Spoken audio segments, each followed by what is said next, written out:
Sup, my fellas. Don't forget to leave feedback, and enjoy the story. The main character lives on a huge continent. Most of it is ruled by an empire whose power rests on 4 pillars. The first, a worthy family founded by the Golden Lion and representing martial arts and fencing, the Great Lions. The second is the power that springs from devotion and holiness, and the people who worship countless gods across the continent, the Protestant Alliance. Third, the people who gather all kinds of information and protect the imperial family from the shadows, the Inspection Bureau. And fourth, the force that represents and controls the world of magic for more than 1,000 years, the Wizards of the Tower. A prestigious family of sorcerers who rule the Magic Tower and the world of magic, the protagonist's family, the Merbingers. 30 years ago, when the war with demons broke out, this family led everyone to victory. However, most of his family members were sacrificed when he was 8 years old, and his father and mother, who was a magic teacher, died when he was 8 years old. Only he and his older sister survived. All the vassal families who served the sorcerer's family betrayed them. Looking at this, the boy swore that he would become a great sorcerer and return everything due to his family. He had a great plan, but he had a curse that prevented him from using magic. He was unable to fulfill his oath, becoming a laughingstock for the whole world. The young man exhausted himself half to death in attempts to remove the lockdown. But he failed. But at some point, it seemed to the heir that his wish had reached heaven. He was lucky to encounter a dragon. His nest has become the only chance for a cure, because the protagonist must restore the former greatness of his broken family. But something unexpected happened. The evil ones filled the cave, and the heir decided that he was dead. The demon appeared in the light of black lightning. With a terrible smile, the villain called the young man the one who had removed the seal from him and his new patron. The monster went to the young man, offering to become one with him. The protagonist was frightened by the proposal to take over the whole world. Dark forces fell on the guy. The sorcerer's eyes rolled back as the dark magic began to consume him.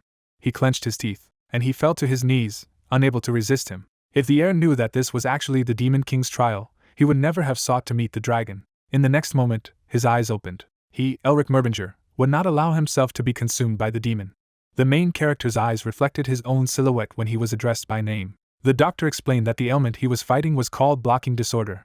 This rare disease prevented the free flow of mana in the body. Elric sat in the Royal Magical Sanitarium and listened as the doctor continued to say that they had already tried everything that could help, but unfortunately, they were powerless. The young man lowered his head as he was told that he would not be able to use magic. The sorcerer stood near the communication point while his sister tried to get his attention, and he asked him to repeat his words. The girl from the balloon asked how his condition was, what the doctor said, whether they had found a way to treat, and if the question was money, then she could help. But the heir smiled guiltily, and asked to slow down. There was no need to worry about him as a child, and very soon he would recover. But his sister did not agree with him, so the sorcerer had to break off this conversation. After that, the guy sighed tiredly. Elric gritted his teeth. He couldn't tell her the truth that he might not be able to return home. Above the academy building, students discussed their grades. Everyone saw that the heir Merbinger did not change at all, with his highest scores in the theory of magic. The students gathered around the blackboard and continued their argument. The young man closed his eyes, cursing that in the end everything was all over again. His grades and practice did not allow him to go further. This was his 4th failure with grades. According to the rules of the academy, a 4-time failure meant the worst. The protagonist shuddered when he thought about being expelled, because if this happens, he will not be able to bring honor to his family. Elric had gone out of his way to study to stay here. He had tried his best and done his best. As a result, he became well versed in the academy's training system and grasped everything on the fly, and he passed the theory exams with honors. The young man did not want to admit it to himself, but he always thought that he was special, not like everyone else.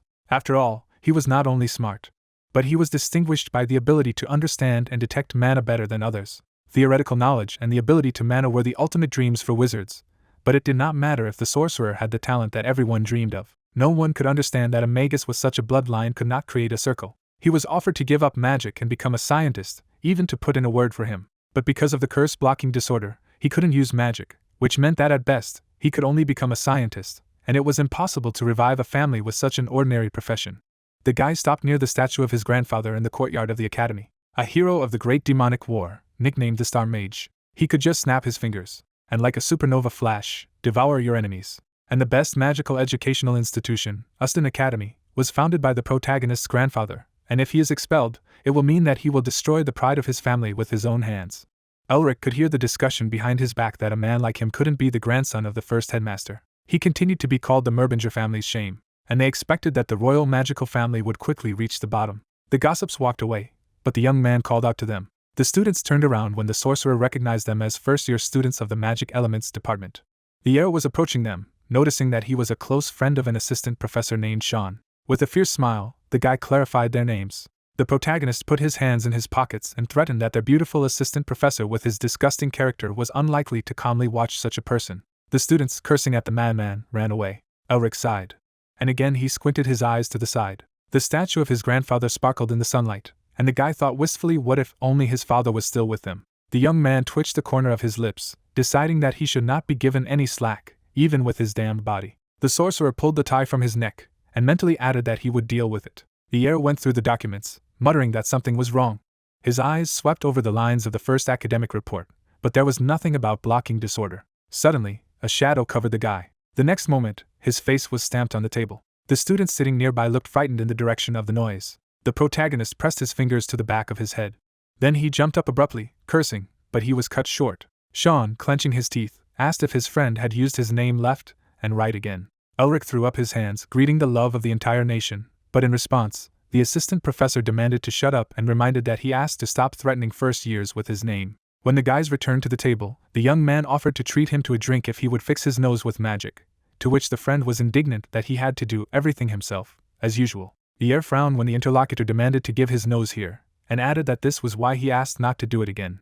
While Sean was angry, the protagonist was thinking about this person. After the fall of his family, the control of the magic tower passed into the hands of 6 noble families, whose union was nicknamed the Hexagram, and his friend Elric was a member of one of these families, and after graduating from the academy early, he became an assistant professor, a member of the elite. Although their paths were completely different, he was the only one who remained on his side. The associate professor threw the documents on the table, and said that the happy face of the heir infuriated him. He moved the documents to the heir. The young man looked at them in surprise. From the title page, he read that this was a plan to find the diamond dragon's nest. The sorcerer took a drink from a straw and asked why he needed it. Sean leaned forward and explained that this ancient species had only recently been discovered, and apparently a nest had been found, and he wanted to join the expedition. Elric grabbed the documents when it dawned on him that it was an ancient species of dragon.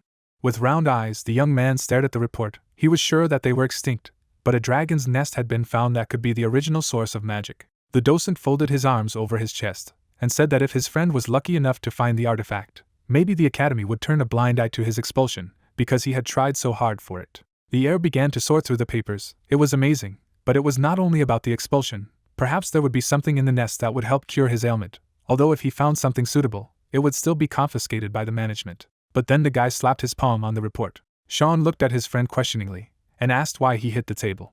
The protagonist leaned forward. He realized that this was a chance granted by heaven.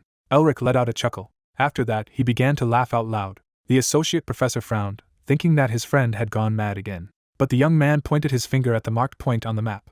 With a confident grin, he declared that there was no nest there. The wizard turned sharply, but it turned out that no one had listened to them. The assistant professor leaned over to his friend and asked him to watch his tongue, because he had no idea how many professors took part in this, and it was possible to challenge absolutely all the bigwigs at a time. The heir sank into a chair and said that it was true. Each of them thought about his own thing. Sean reached out and launched a stamp on the map, inviting him to take a closer look. The seal lit up brightly. The light surrounded the table and the sitting guys. The guys seemed to be hovering over a real map, and the assistant professor drew the protagonist's attention to the rift formed by the collision of 2 lithospheric plates and the huge amount of mana that flowed from it. Elric frowned, and noticed that all of this had been accumulated over the past 100,000 years or so, and logically, there was indeed a suitable place for a nest here. The young man folded his arms over his chest when his friend asked him to remember the 3 laws of mana flow, to which he thought that he was being laughed at, and he had to admit that the professor's assistant knew such basics. Sean narrowed his eyes and said that the first law was from highest to lowest, the second, from wide to narrow. He looked inside the cave. The assistant professor muttered the third law, from hot to cold. His gaze swept over the ice layers at the entrance.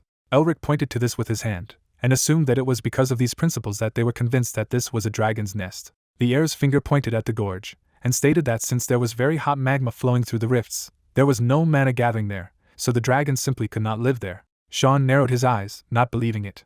Only now did he remember about the Akron volcano. The heir raised his eyebrows and agreed with this, because the magma of this particular volcano flowed under the continent. The sorcerer threw up his hands, and retorted that they had calculated the lengths of dragon mana waves near this area.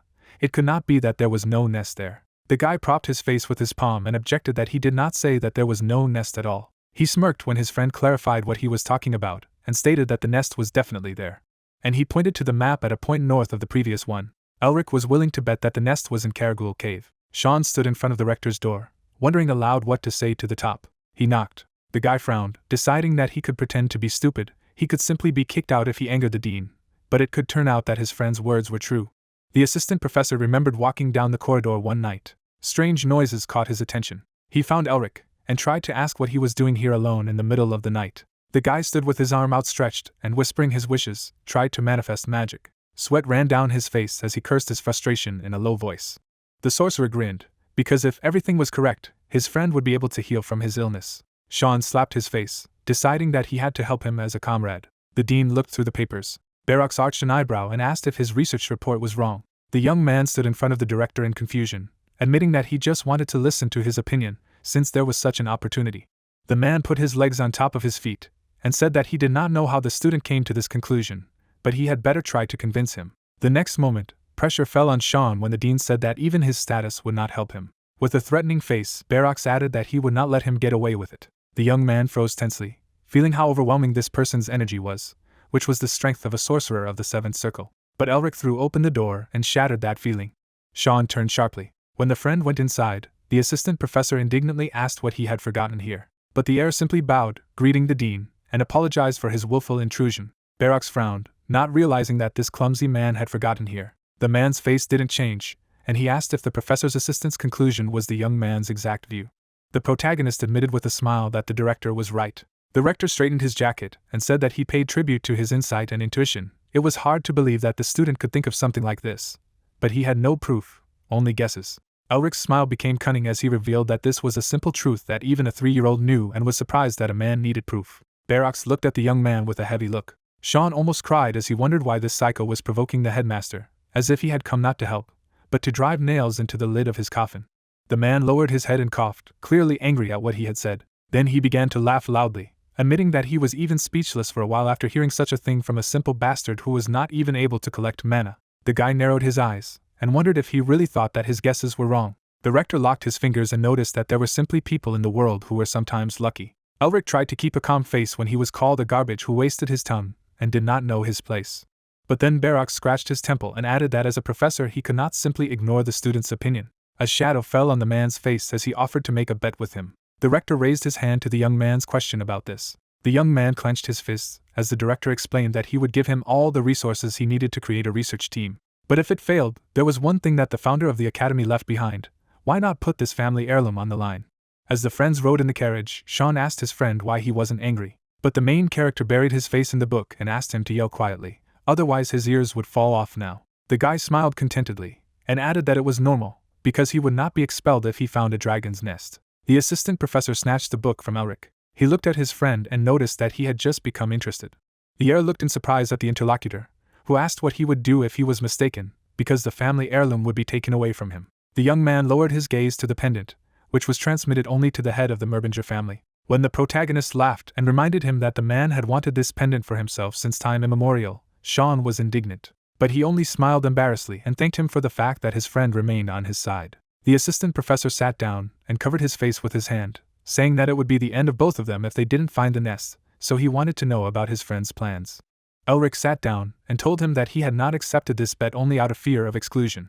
The young man looked at him in surprise. The heir's smirk became even more insane when he stated that if the rector dared to desire a family heirloom of his family, then he should have been willing to put his own life on the line in addition to this nonsense. The sorcerer frowned, and remembered that this guy had 2 nicknames. One of them was the Shame of Rod Merbinger, and the other was the Most Beaten of the Merbinger family. Sean looked at his friend, trying not to laugh. The guy looked into those crazy eyes, realizing that this idiot was back for his own, and remembered what had happened at the beginning of the first semester. 2 students were drenched in sweat from the tension. That was during the first lesson on mana control 7 years ago. Elric was only 15 years old then. He flinched when he was asked if he was indeed the heir of the Merbinger family. One of the guys raised his hand, summoning a fireball, and said that he did not understand why the boy could not even do this. The student smiled mockingly, assuming that he had been picked up on the street while the others were laughing. The boy listened silently to the ridicule. When the hooligans walked away, he got to his feet. He grabbed a glass ball from the floor. After that, with all his foolishness, he struck a blow to the back of the offender's head. His sycophants were shocked, but the boy did not smile. Blood dripped from the orb as the others tried to revive Rivern. When Elric appeared before the disciplinary committee of the academy, he explained that the Viscount's son had dared to insult the head of the ducal family. With a completely calm face, the heir wondered if there was any problem with the fact that he had punished him according to the laws of the Empire. As the members of the commission whispered in surprise, Sean thought that he even felt sorry for those idiots. Elric was dismissed because the Academy's rules stated that all students were equal, but after that day, no one dared to touch him again. The associate professor continued to sit with his palm to his eyes. Then the young man paid attention to the title of the book. The protagonist raised his hand and asked his friend to stop screaming when he accused him of being insane. His hand trembled when Sean was indignant that this was forbidden literature, and why the hell did the guy read it? But the heir scratched his head in embarrassment, and said that he was aware that if he was found with it, he would probably be burned at the stake. The associate professor returned the Talmud to his comrade, and called him a real psycho. He frowned and clarified why Elric would learn the art of enhancing the body of the Monster King. The young man looked down and admitted that he was just wondering if it was possible to heal from the blocking disorder. In ancient times, when the Monster King invaded the Empire with his army, they were in serious trouble due to his body enhancement art, which allowed him to enhance his physical abilities. Eventually, the art disappeared when the Empire banished the Monster King and built a wall. Sean scratched his cheek and added that scientists had already tried to restore it, but failed. When the heir flipped through the pages and stated that he had succeeded, but he had no idea how to use it on his body, the assistant professor began to scream again, not believing in such a thing. The sorcerer could only throw up his hands and admit that he was tired of being surprised all the time. At that moment, the carriage swayed. The guys climbed outside, trying to understand what was happening. Several people were approaching him, and one of them noticed that they hadn't seen each other for a long time. Elric's gaze expressed surprise, and he muttered that he hadn't expected to meet them at all. Riverne threw up his hands, and when asked why he was here, he said that he just loved his younger comrades. Sean immediately stepped forward and called the guys scoundrels, which made them even shudder. The Viscount's son turned and explained that the dean had asked them to help. The young man looked menacingly at the people he hated, but said out loud that it was very nice of the dean, even if he said he didn't need help. The docent covered his mouth with his hand and whispered if his friend had sensed that many of them were hiding their mana, and he admitted that it was more like Principal Barrock's. But then Elric showed me something under his clothes and asked him not to worry, because he had also prepared something. The sorcerer's eyes widened. He did not understand how he could have obtained this, but the heir grinned again. The rector was shaking with anger when he heard that the student had taken the breath of Gehenna and the armor of the Lord of the Azure Sky, and the assistant justified himself by ordering him to provide all possible assistance. But Barracks kept yelling that his staff had gone mad, lending a student rare magical equipment that could turn an entire city into ashes. The man rubbed his head, thinking he was crazy, and told his assistant to walk away, not even wanting to see his face. He rushed out of the office at full speed, banging the door. The rector held up the newspaper, muttering that if the other candidates found out about it, they would make such a fuss. Barracks raised an eyebrow when he remembered something. He took out the search plan that Elric had made, thinking to himself what would happen if he did find the nest. He frowned, and added that it wasn't bad. After all, blood wasn't water. The man slapped his palm on the table, and decided aloud that he had to replace those idiots on the research team anyway, since they dared to call themselves a scientist but missed the basics that every student knew. But then the rector stuck out his tongue, muttering that thanks to their stupidity, he would be able to get his hands on the magic pendant. The villain's gaze expressed greed as he said that once the relic fell into his hands, he was guaranteed to become the next prime minister. Barracks crumpled the report in his fist. After all, even if Elric won the bet, it didn't mean that he would return alive. The main character turned over several pages. The research team observed him. Sean, closing his eyes, was casting a spell. A circle of light surrounded the young man as he activated his mana search. The flash illuminated all the members of the expedition. The air turned when a column of fire blazed in the mountains behind him. The assistant professor also looked in that direction, and whispered that his friend was right. Riverne stared at the pillar in surprise, not believing that it was really somewhere here. Elric himself slammed the book shut, and stated that he thought so. He turned to the research team and barked that they needed to make it before the pillar of light burned out. The sorcerer grabbed the protagonist by the belt, and said that he didn't care if he was embarrassed by it. On a wave of mana, Sean carried his comrade forward. Researchers even began to panic. Their faces expressed shock. They screamed that they had been left behind. The guys had to walk. The Viscount's son was panting, muttering that they should have walked together instead of running headlong. But when the guys raised their heads, they flinched. The pillar gushed out of the ground, but there was no nest, and since it could not be in an open field, then the genius, as usual, was mistaken. The scoundrel rubbed his chin, muttering that the time had come. With a cunning smile, the young man decided that he could complete his task and crack the skull of the loser. But to his surprise, Elric told his friend that they were there. With a smirk, the protagonist asked his comrade to make a big hole for him, and he replied that he could rely on him. A whirlwind of fire appeared around Sean's fingers. He stretched out his hand forward, releasing a fire spell. The guy's eyes lit up as he activated the flash. There was an explosion, and the ground flew to the sides. Under the influence of magic, it began to crack, until it collapsed. The fire scattered debris in all directions. Only the heir was not surprised that a huge cave was found underground. One of Riven's henchmen opened his mouth in surprise. The second, with a tense face, admitted that the size really spoke of a dragon. But in the next instant, a strong stream of mana burst out of the hole.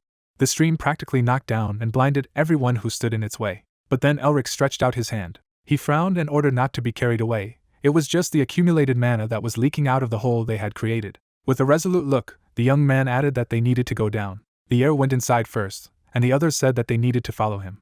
Stalactites hung from the ceiling of the cave. The group went deeper, noticing that it was so cold here that even the spells did not help to warm up. Suddenly, the air froze. Sean stopped next to him, and clarified what he noticed. The assistant professor warmed his hands with his breath, and when his friend objected that a chill ran down his spine, he decided that he was just cold.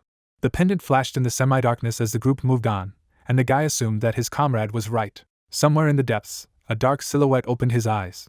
The demon smirked in the darkness as he realized that he had finally waited. The members of the expedition froze in amazement. A huge door blocked their way.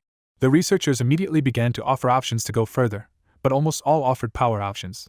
But to their surprise, Elric told them to stop. The guy pointed to the door, and said that it had a dragon seal on it. He carefully examined the symbols on it, and added that he himself did not know what could happen if they did something wrong. Riverne looked around in exasperation, muttering that they understood, and he thought he was just trying to show off.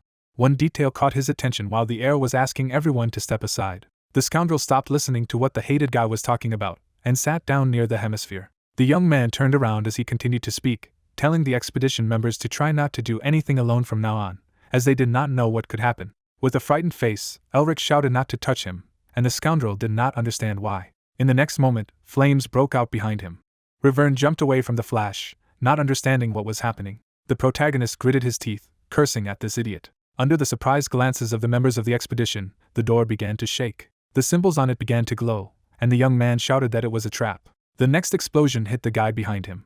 The wizards were frightened by the sudden reaction. Explosion after explosion was heard all around. Sean summoned a shield and shouted to his friend to do something. Elric pulled out a notebook and replied that he was trying to decipher the text. The young man froze, trying to ignore the screams around him.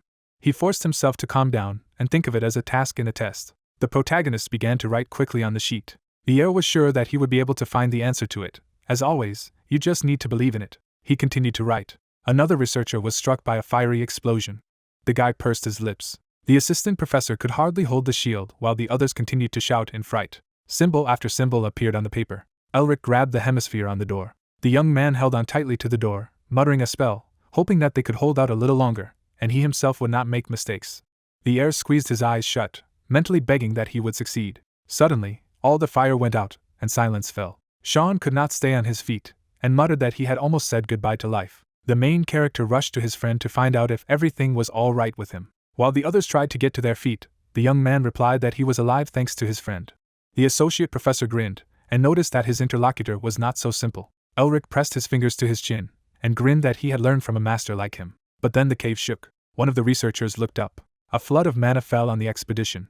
The mage didn't even have time to realize how his arm collapsed. Blood splashed on those who were standing nearby, and the man began to collapse. The heir looked in that direction, frightened, not understanding what had happened. Ice spears detached from the ceiling. They fell directly on the puzzled guy.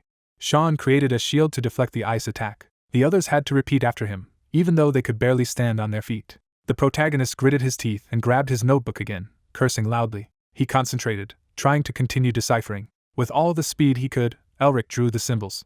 The assistant professor did his best to maintain the barrier, shouting for his friend to hurry. The young man's eyes flashed with a cold light. It reflected the silhouette of a dragon. It was as if a gust of wind swept over him when he realized that this was the source of magic, the magic of the dragon's tongue. The protagonist's eyes widened, and he shouted to Sean to get a boost.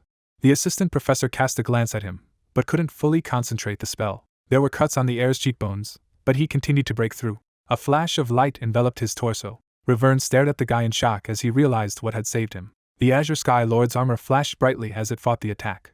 Elric's fingers reached for the hemisphere. He squeezed his eyes shut, telling himself that this time he was sure. Ice projectiles began to shatter Sean's shield. An ice arrow flew straight into the back of his head. The protagonist's eyes widened, and the shell crashed without reaching the target. The symbols on the door went out, and the trap disappeared. The young man sat on the floor and muttered that he thought that he was really going to die. The sorcerer smiled wearily at his friend. The others looked at the door with different emotions, and it began to open. The golden light shone between the door leaves. The passage opened wide in front of the main character, and he ordered to help the wounded and go inside. The face of the heir expressed delight. The cave was filled with treasures. The scientists scattered around the treasury, sharing with each other what they saw. Not only gold, but also books that have long been considered lost. The protagonist smiled, reminding himself that they were mages too. One of the members of the expedition put his hand on the leader's shoulder, recognizing him as incredible. The guy gave him a surprised look. The speaker walked away. Sean put his arm around his friend's neck, delighted with the way he pulled it off. Elric arched an eyebrow and wondered who got the perfect score on the theory test. He just thought of it as an exam, and simply solved this problem from a geometric perspective, and then used the elemental theory. At this point, the young man's eyes widened again. The thought came to mind that something was wrong here, as if he had been given samples before the exam itself. The heir looked at his friend, who asked what he was thinking about so diligently, but lied that he was thinking about nothing. The docent grabbed the protagonist by the shoulder, and stated that he should smile on such a great day. Intercepting the young man, the sorcerer added that from now on, no one would dare to ignore him or his prestigious magical family. Elric stared at his comrade with huge eyes. Sean tousled his hair, and the young man thought that although something was still bothering him, he decided to just enjoy what he could get for now.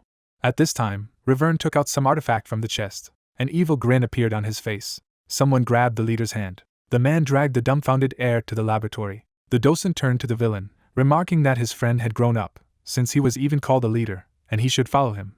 But he heard that behind the mountain of treasure were the remains of a dragon. The sorcerer turned around with delight, deciding that he needed to call the protagonist. But the Viscount's son grabbed him by the arm. Their eyes met, and the scientist convinced his interlocutor that he would join them later. Soon, they were actually looking at the huge skeleton of the monster, whose size hinted at the rank of the Dragon King. Riverne glanced sideways at the boy, and assumed that the remains were more than 4,000 years old.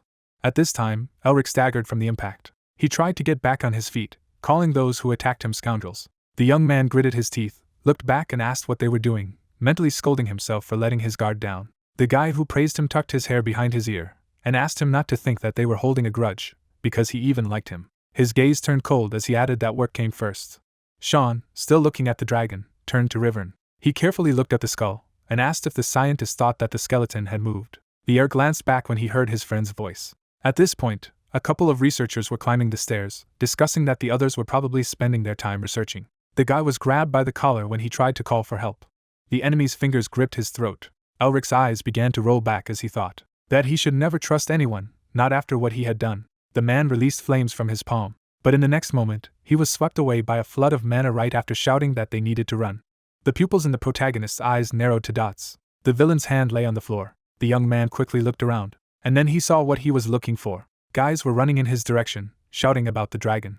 A dead monster chased after them, opening its mouth. The air froze with horror. Stones from the ceiling of the cave crumbled. The main character could not take his eyes off the monster. The dead dragon was approaching him directly.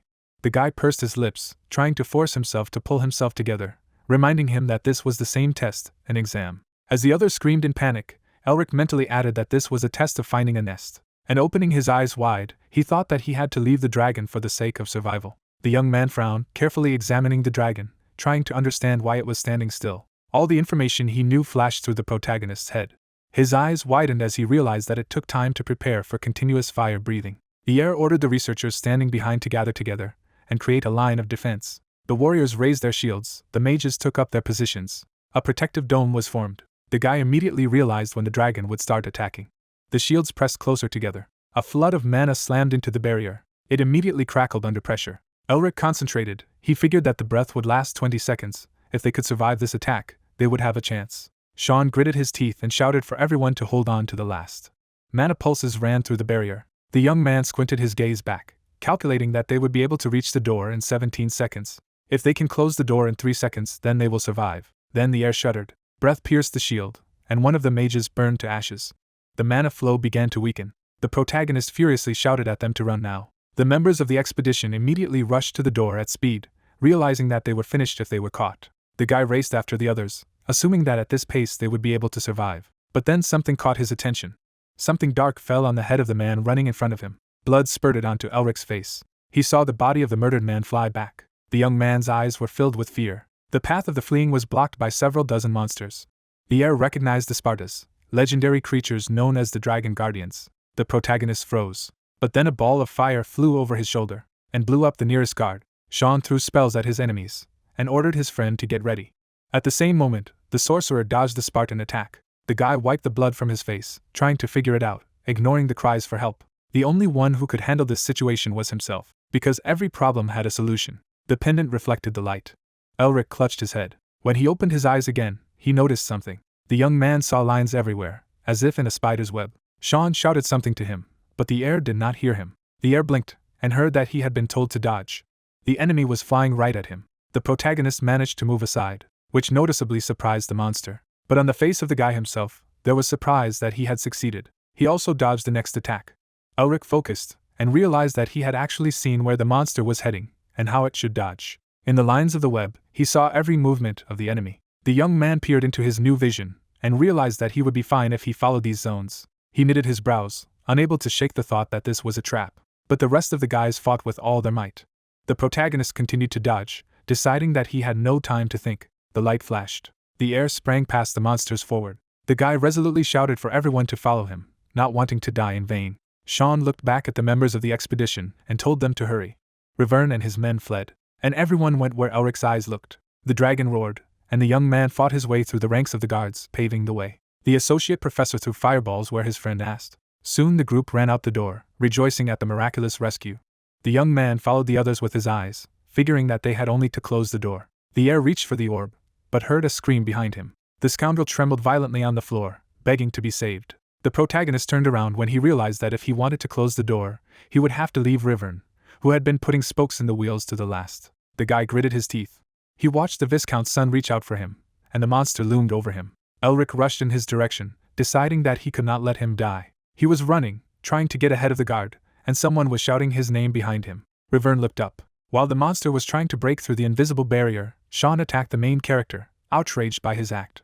But the young man stretched out his hand and explained that the weak legs of the guy he saved were to blame, and they dug into him. The heir glanced at the Sparta, who could not reach him. Then he left, making me think that they really could not pass. The guy looked carefully at the entrance to the cave. He thought that there were signs of damage above the dragon's lair, which meant that they had predecessors. The dragon continued to rage, but something was strange. A spear protruded from the monster's skull. Suddenly, a stone collapsed over Elric's head. Rivern shouted in horror that the Spartans were getting out. Indeed, the guards were jumping from the ceiling now, but the young man did not move. Sean glanced back. He saw a friend standing in front of the entrance. The assistant professor barked his name, but he looked at him with a smile and asked him to go ahead. The sorcerer rushed to the heir, but the doors closed first, and Sean screamed. The guy beat the door with his fists, accusing his friend of being crazy and demanding to open the door. He squeezed his eyes shut, remembering the past again. 7 years ago, after Elric's dismissal, he himself approached him, offering friendship. The teenager's gaze was gloomy. To the boy's shock, he demanded to get off. After a while, Sean found the Duke's son in the library. He held out his hand to him again. With a smile, Sean again offered him friendship, but the boy refused. It went on again. And again, the future associate professor heard refusal after refusal. But one day, during a lesson in the forest at night, the teacher announced that a real sorcerer must have good stamina. The mage looked at the students and continued that they would be given points according to the order they would be in, so he advised them to give their best. But if they used magic, they would be disqualified. The teenagers rushed to run on command. They tried their best. Footsteps bounced off the ground. Sean quickly pulled ahead of everyone. The guy was literally flying through the forest. The future assistant professor stopped, breathing rapidly. He noticed that he had already crossed half the mountain, and he was worried about Elric. Suddenly he stammered. Surprise flashed on the boy's face. Something exploded behind him, and it was rapidly approaching. His fingers grabbed the ledge. Sean hung over the abyss, clinging to the edge of the cliff. Blood was running down the boy's face, and he tried to call for help. They really approached him. Rivern grinned and suggested that the poor man use magic to get up instead of whining. The fingers of the future associate professor trembled. His strength left him. The guy squeezed his eyes shut, deciding that he was going to die, or he would be disqualified for using magic. Tears flowed down his cheeks, because in this case he would not be able to look into his father's eyes, and he fell down. Suddenly, fingers gripped Sean's wrist. Elric grabbed his friend's arms and pulled him upstairs with all his might. The guy clenched his teeth and asked him to hold on tightly. Soon they were sitting on the edge of the abyss, trying to catch their breath. The future associate professor straightened up and invited the heir to go forward, because he was already late because of him. The boy glanced at him. He saw that the opponent's leg was broken. So he put Sean on his shoulder, and Sean tried to be indignant. But to his surprise, Elric remembered that he wanted to be friends. The victim's eyebrows crept up, but immediately he heard that he could just give away a few artifacts of his house. After that, the teenager smiled and clarified whether this would be enough, since they were friends with him. The boys continued their journey through the forest at dawn, continuing to jokingly argue about the reward.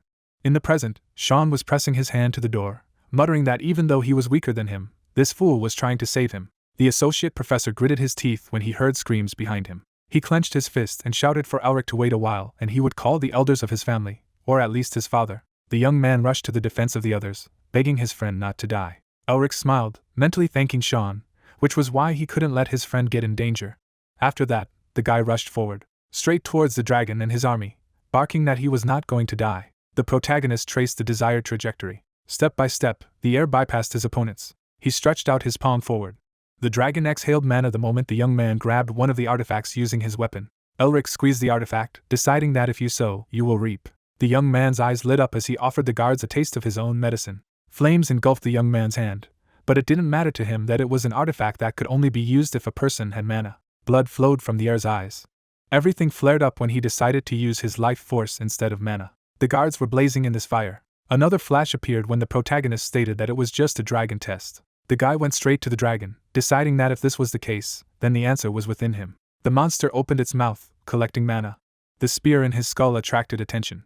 Elric landed on the skull of the dead dragon. He clenched his fists, looking at the protruding shaft, thinking that it was the key and the answer to the dough. And if his answer is wrong, and it's just someone's game, then he'll die here. With a smirk, the young man grabbed the spear, because he was Merbinger, which meant he would not retreat. Monsters clung to the air from all sides.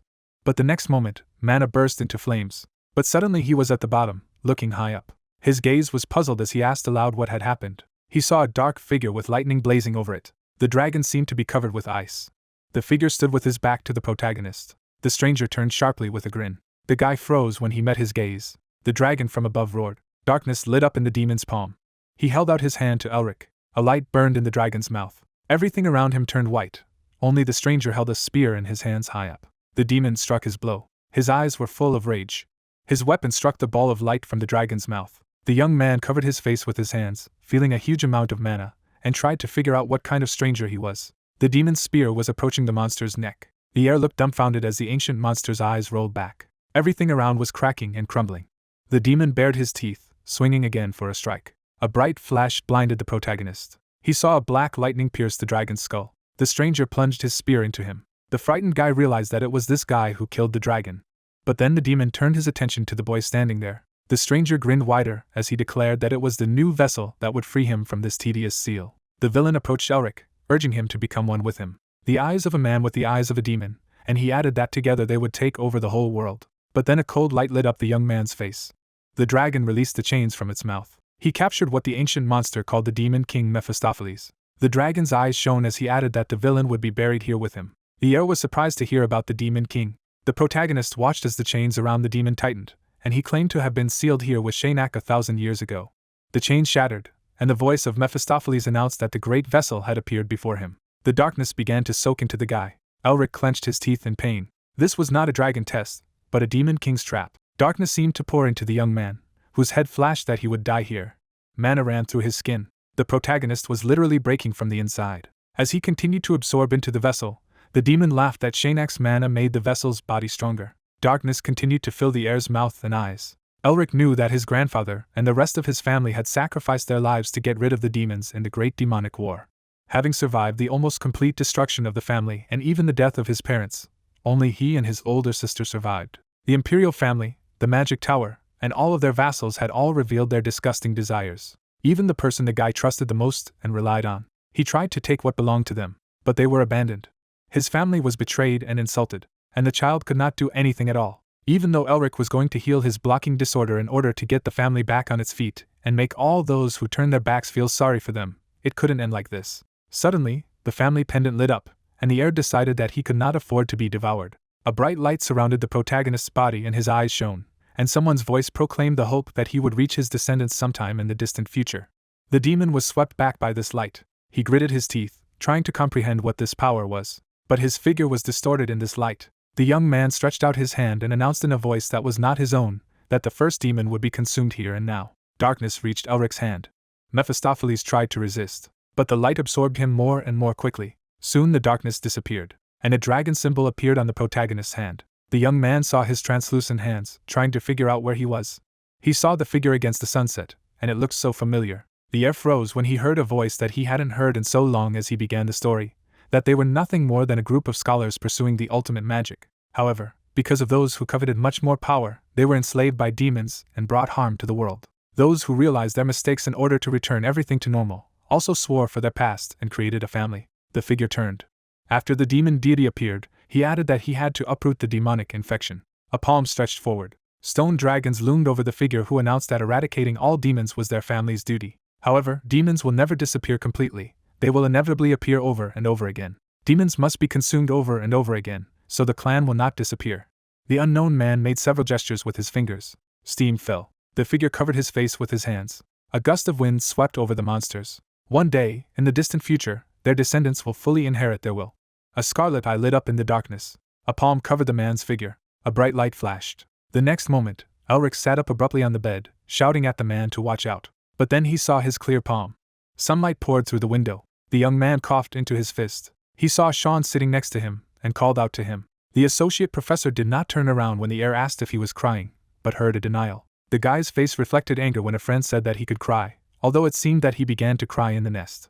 Sean turned sharply to his comrade, and he apologized, but the sound of the blow was heard. The protagonist lifted his head up and asked if the sorcerer had led a rescue squad to rescue him, and the sorcerer replied that he had. Elric rubbed his forehead and grumbled that the head of the family quarreled so often. But when Sean's gaze became dangerous and the question was asked, what difference did it make, the young man said that he did not say anything. At this point, something caught the attention of the associate professor when he began to say that he would not allow his friend to do anything dangerous again.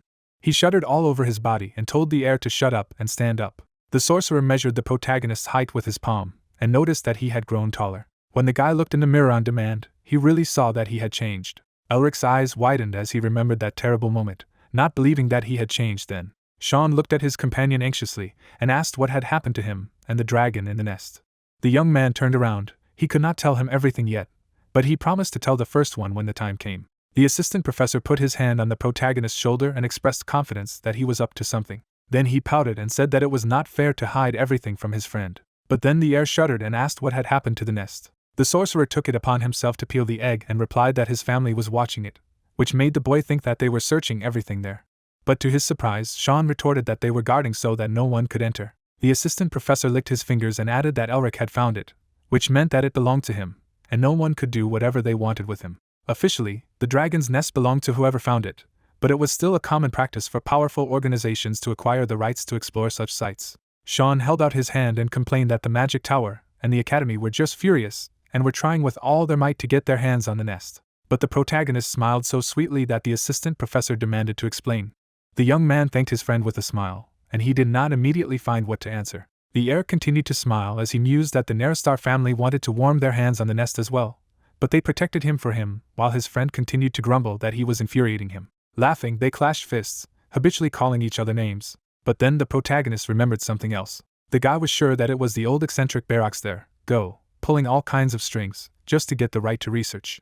Elric sneered slyly when he thought that the rector had dared to encroach on his life. Sean pointed his finger at his friend in a panic, and shouted that he was definitely up to something crazy, because when he smiled so badly, there was always some kind of chaos around the young man. The heir smiled and turned to his friend, who advised him not to even dare. The protagonist leaned down and reported that he had a request, and the assistant professor began to mutter that he did not hear him. The sorcerer covered his face with his hands when he finally heard that this guy wanted to spread rumors that he was seriously injured.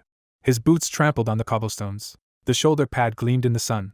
The guards of House Neristar were lined up at the gates of the Imperial Magic Hospital. The rector frowned and asked to repeat again. The doctor adjusted his glasses and reported that Cadet Elric Merbinger had been unconscious after being seriously injured in the dragon's nest, and on that note he asked the entire delegation to leave the area.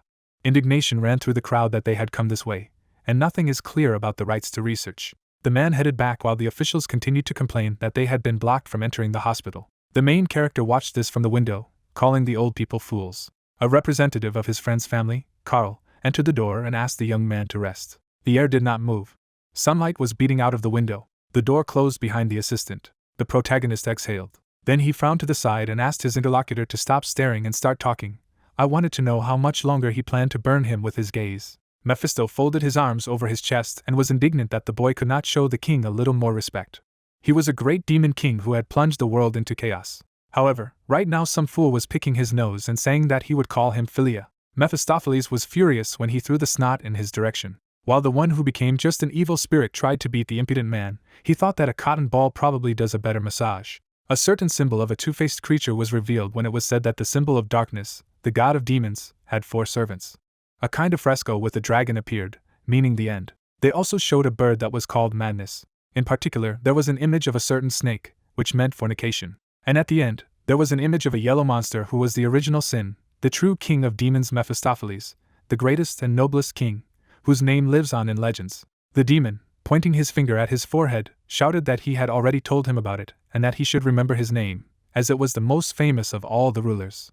His teeth were clenched violently. Flying behind him, the assistant shouted that sooner or later he would tear him to pieces, and the young man noted that he began to explode because of a couple of words. His comrade's body trembled as the fighter asked if all the demon kings were really that stupid. As he clenched his fist, Mephistopheles realized that he had not waited at least 1,000 years to lose all his strength. His upside-down silhouette appeared as the demon remembered that he had once intended to make the whole world fall at his feet. A memory of that blood-red moon appeared in his mind. Someone appeared against the background of this moon, when the assistant thought that this domination was the reason for his existence. This silhouette was getting closer. The dragon opened its mouth wide to attack. The demon was smiling broadly. Due to their collision, a bright flash lit up the battlefield. Blue chains began to appear in the dragon's mouth. They suddenly enveloped the monster's body. The dragon's eyes glowed blue as he spoke of the demon being buried here with him. Its mouth was still wide open. Someone's red eyes appeared when Mephistopheles realized that he had only had to wait like this for 1,000 years. A smirk appeared on his face. People were walking into the cave when the demon said that they were finally this man here. The young man frowned when the assistant realized that this was a vessel that would free him from the seal. After imagining all of this person's trials, the monster knew that this warrior had completed all of his missions. Remembering how he possessed him, Mephistopheles realized that he had almost managed to take possession of his body and soul. The protagonist's eyes glowed bright green. Flying by the window, his companion realized that all he had left was a piece of demonic energy and an essence. Frowning, the demon couldn't understand what kind of power was consuming him. The protagonist, lying on the bed, asked him not to be so arrogant. The young man was holding an object in his hand when his comrade in arms began to shout something to him. Squinting, the guy hoped that their voices would reach their descendants. Memories of the demon trying to possess him appeared in his mind. Holding the artifact in his hand, the hero assumed that it was his grandfather's voice. Imagining himself now and at that moment, the fighter remembered the words that right here, according to the preparations, the first demon would be consumed. His eyes widened after realizing that this demon was being consumed right now. Standing up, the guy realized that this particular pendant was doing this. Holding it in his hand, the fighter thought that this Mephistopheles would be consumed whole. His gaze turned to the side. Looking at the demon, the protagonist suggested that then other creatures could be absorbed in the same way as this one. After imagining the images of all the other lords, the young man realized that there were others in this case. Smiling broadly, the guy realized that this was simply amazing. The fighter was standing on the rock when the demon asked him what this sudden trip was and added that he should answer when adults asked questions, and the owner ordered him to shut up. His cloak fluttered in the wind. The young man, folding his hands in front of him, knew that before using the pendant, he needed to check something. The guy was sitting on the ground. His eyes were closed. Suddenly, a bright glow began to emanate from him. A flower appeared. The insect flew towards him. A ladybug sat on one of the flowers. Suddenly, a bright glow appeared behind him. The petals soared into the air. The protagonist was still sitting on the ground. Bowing his head a little, the guy realized that he could hear the rustle of the wings of this insect, feel the coolness of the wind and feel the aroma of flowers, and he managed to see and feel all this. Opening his eyes, the protagonist thought about his suspicions. His hand reached out to the light. His face was hidden by shadows. Immediately after, the fighter clenched his fist with force. His heart began to glow even more. Suddenly a spark appeared. A bright flame flashed in front of him. The demon's eyes immediately opened wide. Sweat appeared on his face from the realization that it was dragon magic. The young man raised a finger as the assistant thought about how even though this person was a member of the Merbinger family, it was still too unbelievable. A lot of sparks flew against the white light. The soldier raised his head slightly. The guy got to his feet and realized that now he had the opportunity to use magic. The protagonist, closing his mouth, thought that he had managed to get rid of this curse after all. The image of a little boy appeared and many people shouted about his inability to use magic. In the distance I could see the bright sun. The hero frowned, realizing that now everyone who betrayed his family and did not care about him would regret it. A lot of people stood with cameras. Camera flashes illuminated the people in front of them as reporters shouted questions about whether the student was really in a coma and what would happen to the rights to the dragon's nest. The assistant, standing in front of them, spoke about the fact that the detailed information would be announced in the magic tower and asked them to put all the questions in writing. The man entered through the open doors. Trembling, Carl asked not to be entrusted with anything like this again, and the mage noted that it was indeed a good job. The comrade in arms, holding a stack of papers, said that it was not a good thing, because he had almost died because of everything he and Mr. Elric had done. Carl, standing beside him, asked if he knew what would happen if his fraud was exposed, because in that case, the Mage Tower and the Imperial family would not stop and it would be difficult for him to cope with the consequences. The fighter, holding out his handkerchief, explained that Elric could do it anyway and should be trusted. The hero, sitting on the bed, smirked when this magician said that the bigger the bet, the bigger the winnings. Sean, closing his eyes, thought that the hero should find out how his comrade had to suffer because of all this. Carl, wiping his face, asked where the hero had gone, and he replied that he did not know. Holding the paper in his hands, the soldier tried to understand where this bastard with his half-dead body went. The man suddenly noticed something. The man took a step forward, calling out to his master. Taking a sheet of paper in his hand, the man explained that they had some kind of problem. Someone's black cloak appeared. In his hand was a letter. It had a bright red seal on it. Someone came into their room and shouted a question about what my brother was secretly up here alone. The soldier, wide-eyed, asked if it was his sister. The girl, putting her hand in her pocket, asked why he was so surprised. It was Tasha, the fire witch. She smiled a little and asked if she couldn't just visit her younger brother. 3 people appeared under their symbols, and it was told that the Magic Tower, the Imperial family, and the Protestant Alliance, in which each generation became the greatest geniuses of the era, or the 3 stars, in whose hands the power of the Empire was concentrated. The girl, taking the assistant's ear, asked why he had not given him that letter, and the soldier remembered that his sister was the youngest sorcerer in history, who was a member of this trio. Frowning, the brother asked what was the real reason for her coming to this place. She, looking to the side, replied that she had heard rumors about his friend, and as a person who also had a magical certificate, she simply could not sit in one place, and also asked if he was in another room. The magician, remembering that sheet of paper, realized that if she entered the ward, he would be finished, and realized that he needed to escort her out before she understood. Turning away, Sean explained that the hero was not yet able to receive guests. The nurse, grinning, asked if this was true, and he also asked her not to terrorize the medical staff. The girl, taking him by the hand, asked if he had decided to give her orders. Bright flashes immediately lit up the entire room. As she approached, she invited him to begin their conversation from the beginning, and asked him to tell him what had happened to the rights to the dragon's nest. Introducing his sister to the museum of these creatures, the fighter remembered that this crazy witch actually adores dragons. Looking up, she told him to tell him about the rights to the dragon's nest. The young man gritted his teeth forcefully as he tried to say something. Frowning, the guy replied that they would only be able to find out from the protagonist. Looking ahead, she said that there was nothing they could do about it. Bright flashes continued to illuminate the entire room. She was still holding his wrists. In a second, his sister let him go. As she was leaving, Tasha asked him to contact her as soon as his friend woke up.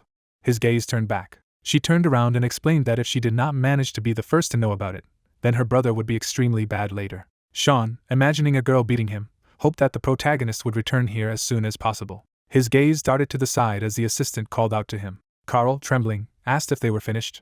The city appeared and words were heard that the heir to a prestigious magical family had fallen into a coma. A man, standing at a shop with newspapers, asked who had received the rights to explore the nest. There were many newspapers on the counter when the clerk said that the right now belonged to Sean. The buyer, grinning, asked who he was. Holding the newspaper in his hand, the protagonist noted that their professor is indeed photogenic. Grinning, the soldier said that he could still smile. The man's face appeared. The man bowed and said that the director could now do what he had always wanted. The old man, putting his hand to his face, asked him not to rush things, because the elections had not even begun yet. The student, smiling, said that he had been too hasty and explained that he simply saw the interlocutor as a winner who would become the future director of the academy. A smile also appeared on Burkos' face. Sitting in the chair, the old man also asked about the protagonist's condition.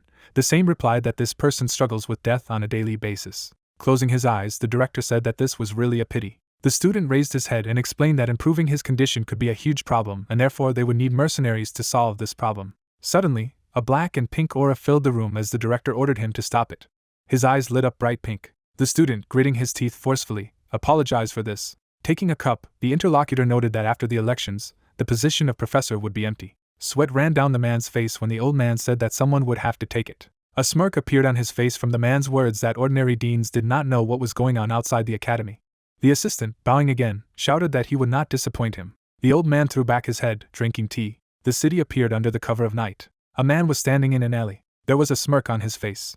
Glancing at the building, the guy suggested that it was time for him to start. Squinting, the fighter remembered that thanks to a clear eye, he had the opportunity to see the other side of the world. A bright glow appeared. Stretching his hand forward, the protagonist realized that if he could find the hidden space and share the mana with the dragon's heart, then he would succeed. Red lightning passed through his circulatory system. His eyes widened. Immediately after, a bright blue lightning bolt appeared. The soldier jumped from his place. His body soared into the air. Suddenly, a huge amount of dust rose into the air. Stepping on the ground, the guy realized that in this case he would be able to use magic without resorting to complex spells. The moonlight illuminated his face. Standing on the roof, the young man realized that he had finally reached the starting point to break the system and announced to the world the revival of the Merbingers. The fighter, smiling broadly, knew that he needed to become stronger before the election began. The demon closed one eye, called him pathetic, and asked if even with the help of his power he could only use magic at this level, and only use a jump. The protagonist, closing his eyes, realized that his comrade-in-arms was right and he needed to become faster and more powerful. Mephistopheles, pointing his finger at him, asked how he dared to close his eyes when spoken to, since in his time demons and dragons were on an equal footing and they trembled when they heard his words. The young man, looking down somewhere, remembered that among the dragon spells, there was something in the form of soul speech. A bright glow began to appear on one of his hands. The same thing happened to the other hand after realizing that he needed to create an image and describe it in words. A lot of lightning appeared around him. The demon, gritting his teeth, tried to understand what was happening. The protagonist's open mouth appeared. His feet lifted off the ground. They began to rise even higher. His comrade-in-arms, frowning, could not believe it. The fighter quickly rushed forward. His eyes glowed bright green. The whole city was ahead. The guy soared above him. Falling, the hero shouted that it was too high. Looking down, the guy realized that it was just incredible power. Immediately afterward, the man rushed forward again. The demon flew behind him. Frowning, the assistant couldn't believe that this mediocre child was capable of using a double soul speech spell. The mage was still flying forward. Remembering how he stood on the edge of a cliff, Mephistopheles realized that the only enemy of the demons was the Merbinger family. After introducing the 4 people of this kind, the monster also remembered that there was no one with such talent among these bastards. Suddenly, an image appeared in his head after realizing that such a person exists. This man appeared.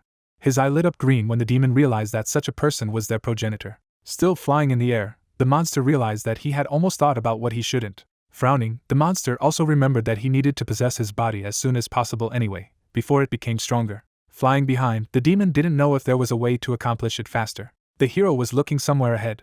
Sweat ran down his face after realizing that the soul's speech was indeed amazing, but it also took a lot of energy. Clenching his fist, the guy realized that in order to become stronger, he must learn the magic of dragons, but he also needs a mentor who will be able to help, keeping the secret. Introducing that dean, the hero also realized that Barox most likely already had great power in the academy, which meant that he was unlikely to be able to find a suitable mentor there. His foot stepped on the ground. Getting down on one knee, the hero assumed that there must be at least someone who has reached the level of the hexagram, but there is no chance that any of them will accept him as a student.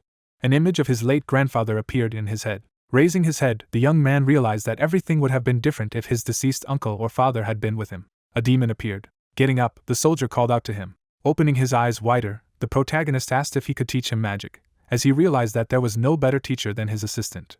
Mephistopheles, flying nearby, asked what kind of heresy he was carrying. Immediately afterward, the monster turned away. A smirk appeared on his face as the man called out to him. Turning around, the companion asked what benefit he would have from fussing with him. The young man, raising both hands, replied that he would create a new vessel for him with the help of alchemy. The demon closed one eye and asked if he really thought that an ordinary person could create a vessel that could hold him, and the master pointed out that he just needed to help him become powerful enough to do so. Crossing his arms over his chest, the comrade-in-arms said that this was not enough, but the young man noted that he would not be able to do anything if the master did not become stronger. The guy, smiling, added that he had something else to offer. His eyes were closed as the demon replied negatively. Also closing his eyes, his companion asked why he would transfer his skills to him. One of his eyes opened. Examining the man, Mephistopheles tried to understand what kind of confused face it was. Grinning, his companion knew that he was still too weak to possess him, but if he managed to teach him black magic, he would become stronger and his soul would decay under the influence of this magic, and then he would be able to absorb him. Immediately after, the monster presented its hand over this person. As he bared his teeth, the warrior realized that the man now had to kneel down and beg to be taught. His eyes widened as the guy replied that he didn't need anything then. Pointing his finger, the colleague asked again, while the fighter said that such bidding should be carried out accordingly. Exhaling, the protagonist added that these attempts to negotiate do not work at all. There was a wide grin on his face. The monster's body was trembling. The demon rushed forward. The guy's mouth appeared and an order of silence was heard. His mouth was immediately taped shut. Smiling, the guy noted that he did not even expect that it would come out so perfectly. His comrade-in-arms, pointing his finger, tried to say something. Frowning, the companion realized that he could not force him to obey only the speech of the soul, when suddenly the hero ordered him to show mercy. His image immediately changed. Blood spurted from the mouth and ears of the fighter. The mage fell to his knees. Turning back, the guy noticed that apparently he had decided to do it in vain. Taking out a notebook, the young man asked him to go further, because he no longer wanted to look at him, and told him to write in this notebook everything he knew about the speech of the soul, because if he liked what was written, then perhaps the spell would be removed from him. The demon, flying nearby, knew that he would be able to endure it, because he had been imprisoned for more than 1,000 years. The young man released the fireball from his hand when the assistant realized that he would spare him if he admitted that he was wrong. The fighter used a different spell when Mephistopheles suggested that the man was no longer interested in training. 2 fireballs flew over the hero's head. The demon, squinting, realized that he was already going to teach him, and maybe he should just pretend that he was giving up. Immediately after, the monster began to write something in a notebook. The protagonist put his head on his hands. The image of his comrade in arms appeared when he remembered that he was actually a great king. A large amount of dark red aura spread around him as he thought about how he wasn't going to obey some pathetic person. Suddenly, this monster took the form of a dog, but could not understand why it had happened. The hero, looking somewhere ahead, knew that the basics of the soul's speech were ancient knowledge that he would not be able to find in an ordinary book. Holding the notebook in his hands, the guy asked if their cooperation had not been fruitful. Immediately afterward, the demon took on his normal form. The protagonist, pointing his finger, asked to describe all this in a little more detail, because perhaps he will even be allowed to speak. Something struck his head after these words. The guy, propping his head on his hand, shouted a question about what it was all about, because didn't he really know that the next day he needed to show more than the previous one? The demon, raising his hand, tried to ask if he was mocking, but the young man replied that if his companion wrote more, then perhaps he would be released for a couple of days. His hand trembled when the fighter told him to write more legibly and also to say that it would not be enough, and therefore he should write more. Imagining holding this man, the monster knew that dark magic would take over him, and then consume his body and soul. Something light blue appeared as he thought about the fact that he had only been able to learn the introduction so far. Ice blocks were visible. A man stood in front of them. The demon, flying beside him, could not understand why there was no sign of black magic in his spells. The young man, turning his head, asked what this expression was, and noted that everything was written on his face in large letters. Turning away, Mephistopheles replied that he did not even understand what he was talking about, and the hero asked if his companion thought that the student was so stupid that he would learn what was written to him without question. Smiling, the guy thanked him for taking it to the next level. Looking down, the demon realized that his master must have understood everything. Holding a notebook, the fighter asked if there was anything else. The same shouted a question about where his humanity was. Pointing his finger, the protagonist noted that if there was even one more reproach, he would be silenced again. The same replied that he did not know anything else. His eyes widened. The demon, flying in front of him, said that he had nothing more to teach him except true speech. Birds flew up from the crowns of the trees. His eyes widened as he realized that he was talking about the highest level of soul speech that preceded divine speech. Mephistopheles, crossing his arms over his chest, noted that he could not understand her, because the level was still low, and in this case, the young man would simply go crazy. The hero, rubbing his head, realized that this really did not look like a lie. His eyes widened at his comrade's words that magic was perfected in battle, which was what his family had always done. His father, looking down, said that this was the principle of the Merbinger family, those who constantly protected the continent from demons. The man was sitting in a wheelchair when the hero remembered that his father had taught him and his sister in the territory destroyed by the war with demons. The young man sat on his lap and remembered that he had never told them that he was suffering from the marks that the war had inflicted on him. A flag with the symbols of the family appeared when the guy thought that the man apparently missed the old days, when he fought side by side with his father on the battlefield. The man's gaze was directed somewhere forward. The boy, smiling broadly, asked if he would be able to use magic like his grandfather after entering the battlefield. Father, looking away, tried to say something. His mother, smiling, noted that her son still needed to grow up and also asked him what he needed to do in order to become a strong and intelligent magician. The hero, looking to the side, replied that for this he needed to study. His father closed his eyes as he listened to his wife's words that he should not become an ignorant sorcerer like his father, because unlike him, their grandfather studied a lot before becoming the greatest mage on the continent. Turning his head, the man began to say that her words were offensive to the head of the family. She, holding his stroller, noted that he should first stop taking children to this place. Covering his mouth with his hand, the man whispered to his son that magic could always be improved in practice in battle. The guy's eyes widened. The woman, turning her head, asked the hero to read a brief information about the relationship between the ancient geometric system and language systems, and noted that he should do so before the end of the day. The girl dragged him away when he shouted that he wanted to play with Dad today. The head of the family, shifting his gaze to the side, noted that although studying is a good thing, their son is still a child. She, closing her eyes, noted that it was because of her husband that he had so many bad habits. The setting sun appeared in the distance. The rain fell on this manor, and sobs could be heard. The two of them were sitting by their bed when the protagonist remembered that it was then that his father's condition worsened, and his mother, who had given herself all to take care of them, suddenly lost consciousness, while the man at the same time shared his remaining life force with her, and thereby only prolonged her life for a short time. The head, without opening his eyes, apologized to his wife. She, smiling a little, asked him not to say that, because thanks to this they met and had children. They joined hands when their father said that thanks to her, their children grew up to be good people, and she was really a good mother. The woman, without opening her eyes, asked if her daughter was there, and she answered in the affirmative. The daughter trembled violently as she listened to her request that she keep an eye on her younger brother. The man, turning his head, apologized to his son, because his blocking disorder is because of him. The guy began to cry. Closing his eyes, the young man said that he was scared and his father should not leave like this. Tears flowed from his eyes. His father's hand was on his face. The hero's eyes were wide open when he spoke about how in his life, the days spent on the battlefield were incomparably worse than the days spent with children, and he did not have to become a magician. The young man raised one hand. The head, still without opening his eyes, said that he hoped that they would live happily. His hand began to droop. She fell on the bed. Their closed hands appeared. The boy's mouth was slightly open.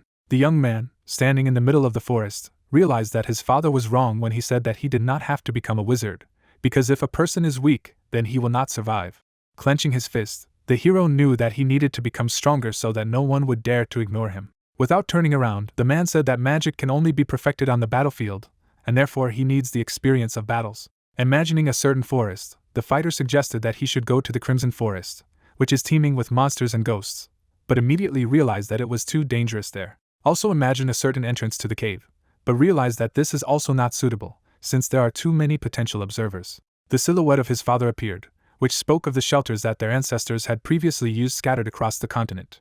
The demon, crossing his arms over his chest, asked where they were going. A snow-covered location appeared. The protagonist, walking forward, replied that they were heading to the homeland of the Yeti. Bright light broke through the crowns of the trees. The hero was standing in the river. Wiping his face with his hand, the young man realized that since revealing his identity could be a problem, he needed to change his appearance. The water around him began to rise after casting the spell. His head was bowed. She hid most of his face, and the fighter cast another spell. Part of the hair was immediately cut off. They soared into the air. Behind him, the water was spreading in circles, and the young man cast another spell. His gaze was directed somewhere to the side. Smiling, the hero realized that now it was time for him to go. The snow-covered roofs of the houses were visible. An agency of guides appeared and words were heard that the guest was lucky, because the expedition should leave soon. The man, pointing his finger, noted that at such a time no one goes to the highlands of the Yeti, and it is extremely surprising that so many people have gathered there this time. The door started to open when the man said they were coming just in time. The man who came in, smiling broadly, shouted that apparently they had a new one. The protagonist immediately shifted his gaze to the side. First, the guy looked at some men who were herbalists. Then I paid attention to people with weapons and realized that they were monster hunters. I also noticed the fighters whose faces were hidden, who also hid their energy. The guide, smiling broadly, began to introduce himself, saying that in his tribe there was a tradition of naming a person in honor of his birthday, and his name meant the second dawn of the week. The demon, crossing his arms over his chest, said that this bastard was too talkative and wanted to rip out the throat of this chatterbox, and the guy asked if he could buy a crystal ball here for communication.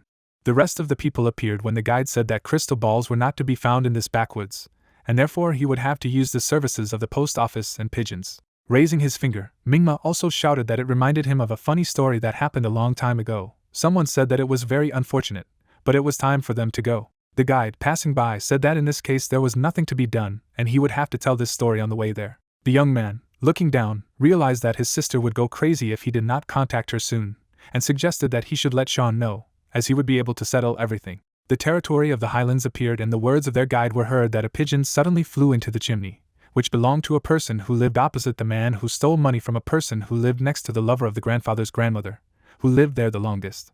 The demon, crossing his arms over his chest, noted that this place seemed familiar to him and assumed that the Yeti lived here, while the fighter asked if the interlocutor had a chance to see them. Flying forward, Mephistopheles replied in the affirmative and explained that it was the scum who dared to admire them, while the protagonist shouted a question about whether these creatures were also demons, but he told him not to compare them. The young man, opening his eyes wider, realized that he was only thinking that they were just monsters, but he hadn't expected that they had such a connection with these creatures. The assistant, without turning around, noted that their previous king had indeed been useful, so he had received the grace of the demon god despite his unfortunate fate. The young man, shifting his gaze to the side, was surprised that the Yeti had a leader in the past.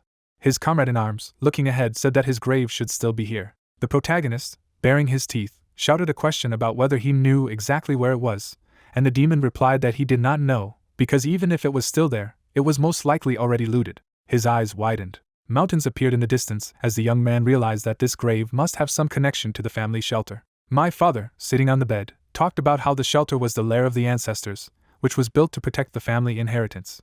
The young man opened one eye as he told him that when he grew up and became the head of the family, he should first visit the Yeti Highlands. The interlocutor, bowing his head, explained that he would need to confirm the family's heritage instead of him and pay tribute to his ancestors. The guy, taking the pendant in his hand, tried to understand what the family heritage was in this shelter, and whether he would be able to learn more about the magic pendant if he went there. The assistant, walking ahead of the others, continued to tell some stories. The demon frowned as he listened to all these words. Clutching his head, the assistant shouted a question about whether the master could not use the magic of speechlessness on this scum, and the latter asked him to put up with it. Looking away, the hero realized that this man was talking so much about the Yeti, but they still hadn't met a single one. Raising his hand, Mingma shouted that the path would be much more difficult from now on, and therefore, before they continued walking, they should have a little refreshment. Burning logs appeared. People were sitting around the fires. The man approached the others and asked them to take some fire. The guy's gaze drooped. Noticing the man's aura, the protagonist realized that this man possesses the strength of a noble knight. This man was going to his comrades. Looking at them, the soldier suggested that he was not in their plan and they were apparently on some secret mission. Immediately afterward, he noticed a man in a blue hood and thought that this was their leader, who was not very strong. The man began to take off his hood. His eyes widened. 2 other men also took notice. The girl, smiling, thanked them. The warrior immediately raised 2 fingers to his mouth. The sorcerer raised one hand and asked why the young lady was hiding such a beautiful face, while the other said that he would never have thought that his eyes would be blessed with such beauty in this wilderness. Someone suddenly grabbed a blade. The blow was aimed directly at the face of one of the men. The fighter rushed forward. The blade stopped not far from his face. The warrior with glowing eyes was talking about how it was a sin to talk to young miss in such a tone, and he should atone for it with his own life. The girl turned her head and ordered him to lower his blade. The hero, raising his hand, realized that this man dared to flirt with a noble lady and apparently did not think about the consequences at all. Suddenly they looked at each other. Something dark was approaching behind. The protagonist's eyes widened. The swordsman, holding a blade, shouted that these bastards had insulted her. The commander, with her eyes wide open, told him to let the man go. The warrior's eyes were hidden in the shadows. His blade returned to its sheath. The young man, rising to his feet, shouted for them all to run away. The man turned his head. The man, also looking somewhere ahead, asked again. The swordsman held out his blade in front of him. A lot of blows fell on him. The assistant's eyes immediately opened wide. There was a gaping hole in the body of one of the crew. Chen frowned as he told the others to protect the young miss. The bodies of the rest of the soldiers were trembling. The hero, frowning, realized that everything was just like in a nest. His head was raised. Countless shells were directed in their direction. In the distance, the silhouette of a man could be seen. The image began to get closer. The young man, holding out his hand in front of him, began to use a spell of protection. A yellow barrier immediately appeared in front of him. Glancing to the side, the protagonist tried to understand how the others were doing. They also repelled these shells with swords. The rest were struck by these arrows, and the bodies fell to the floor. Another person fell. The guy immediately frowned harder. The demon's gaze was also fixed on this direction. A red light illuminated the man. His companion, grinning, said that it must be that stupid tribe of Scarlet Eyes again. The protagonist immediately rushed forward. In the distance, a lot of luminous dots appeared. They were approaching when the guy remembered that these monsters usually attack in groups of 10. These monsters appeared. The young man, with his eyes wide open, realized that there were actually many more of them here. The fighter, frowning, ordered his wards to destroy them all. The Yeti also sought to attack. They clashed in battle. The demon, smiling, noted that this was a hardcore difficulty in his very first battle and also asked if he was afraid of it. His mouth was immediately sealed after casting the appropriate spell. One of the swordsmen appeared when the hero thought that all this was extremely suspicious. The man's eyes burned bright blue. His blade cut through all nearby enemies. The protagonist, throwing back his head, realized that this is how the knights use the aura and he really wants to see more, but there is simply no time for this, since he has enough problems from the unexpectedly attacking yetis. Noticing even more silhouettes, the guy realized that another pack of yetis was waiting for a chance to ambush them, and if they made even one wrong move, then they could all be in great danger. A lot of stones rose into the air when the hero decided to take the first step. His body was covered in red lightning after the removal of the transformation. Immediately after it, some green streams appeared near it. The young man, soaring into the air, realized that it was a good decision to preserve the magic of amplification through memorization. A group of these monsters appeared in the distance. One of them turned his head. His gaze was fixed upwards. Suddenly something fell on his head. The fighter kicked him on the head. The mouths of the other 2 monsters opened wide. The hero, bowing his head, realized that he would at least be able to detain them. His eye lit up bright green again. Something exploded behind him. The man's gaze immediately turned back. There were even more of these monsters, and the mage gave the order to burn. All the monsters were immediately covered in flames. Ice projectiles began to appear in the air on one side. On the other hand, the same thing appeared. These projectiles took the form of blades. The monsters looked up. The protagonist's hand lit up blue after the order was given. All of these blades headed forward. The monster's body was falling down. The eyes of one of them were wide open. The young man, standing on the battlefield, noted that apparently there were only 2 enemies left. Standing still, the guy asked where they were going. Smiling, the hero gave the order to bind. Squatting, the fighter noted that it was really amazing. Sitting on the monster, the hero called the demon to communicate. Raising his finger, the mage also noted that he must have forgotten that he had shut it up again. His comrade in arms, pointing his finger, began to shout at him. The fighter, without raising his head, ordered him to be silent. The guy, looking to the side, explained that they had too little time and asked him to become an interpreter. Rising to his feet, the fighter also added that he would free them if they told them where the village was, while the demon replied that the beast would tell. If the master untied them, the sorcerer asked why he should believe them.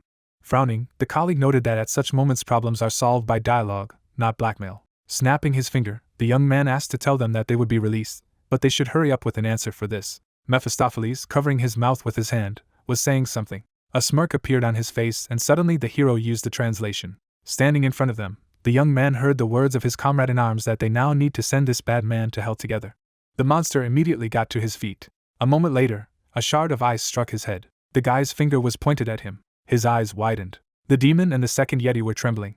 Grinning, the hero noted that they would probably have to chat more. In the distance he could see the setting sun. The protagonist, looking after the monster, noted that all good-natured animals die because of people like Mephistopheles. The fighter put his hand on his chest. Imagining his blue heart, the young man realized that his dragon heart was filled with the mana of this creature and the demon king, but he only had the ability to extract 3% of his entire mana reserve. Looking at the monster in front, the guy knew that if he recklessly tried to extract even another drop, his body would collapse and explode. Approaching the village, the hero knew that with this level of ability, it was extremely risky to fight. Clenching his fist, the protagonist knew that he could not retreat. Imagining himself now and before, the fighter realized that if he gave up because of this, then he would not be able to return the family to its former greatness. His gaze was directed somewhere to the side. Eyes to the sky, the young man thought about whether that lady managed to escape. Blood splatters appeared. The man held the blade in his hands. The 4 of them were standing side by side. The girl, running up to them, shouted that one of their companions was missing. The fighter, wiping his face, realized that this mage was either dead or hiding somewhere. Chen turned around and replied that this man had most likely managed to escape safely. She, looking up, said that she hoped so. The head narrowed her eyes a little. The hero's eyebrows were furrowed at this moment. There were many of these monsters in front of him. Looking ahead, the fighter said that they could avoid senseless bloodshed if they escorted him to the head of their tribe.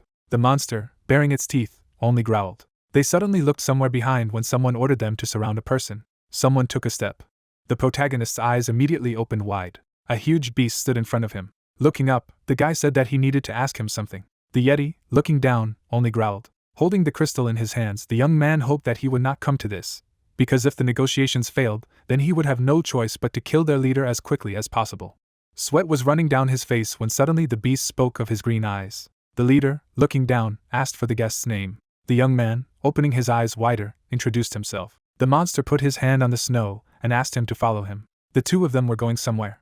The head, walking beside him, said that in their tribe one legend was passed down from generation to generation. His eyes widened at the yeti's words that the great king who ruled it had lived on this mountain for a long time. The fighter immediately turned to the demon. Bowing his head, the beast explained that the legend said that there was a man whom the king recognized as his friend. After introducing these 2 creatures, the monster said that it was a man with shining green eyes and the surname Merbinger.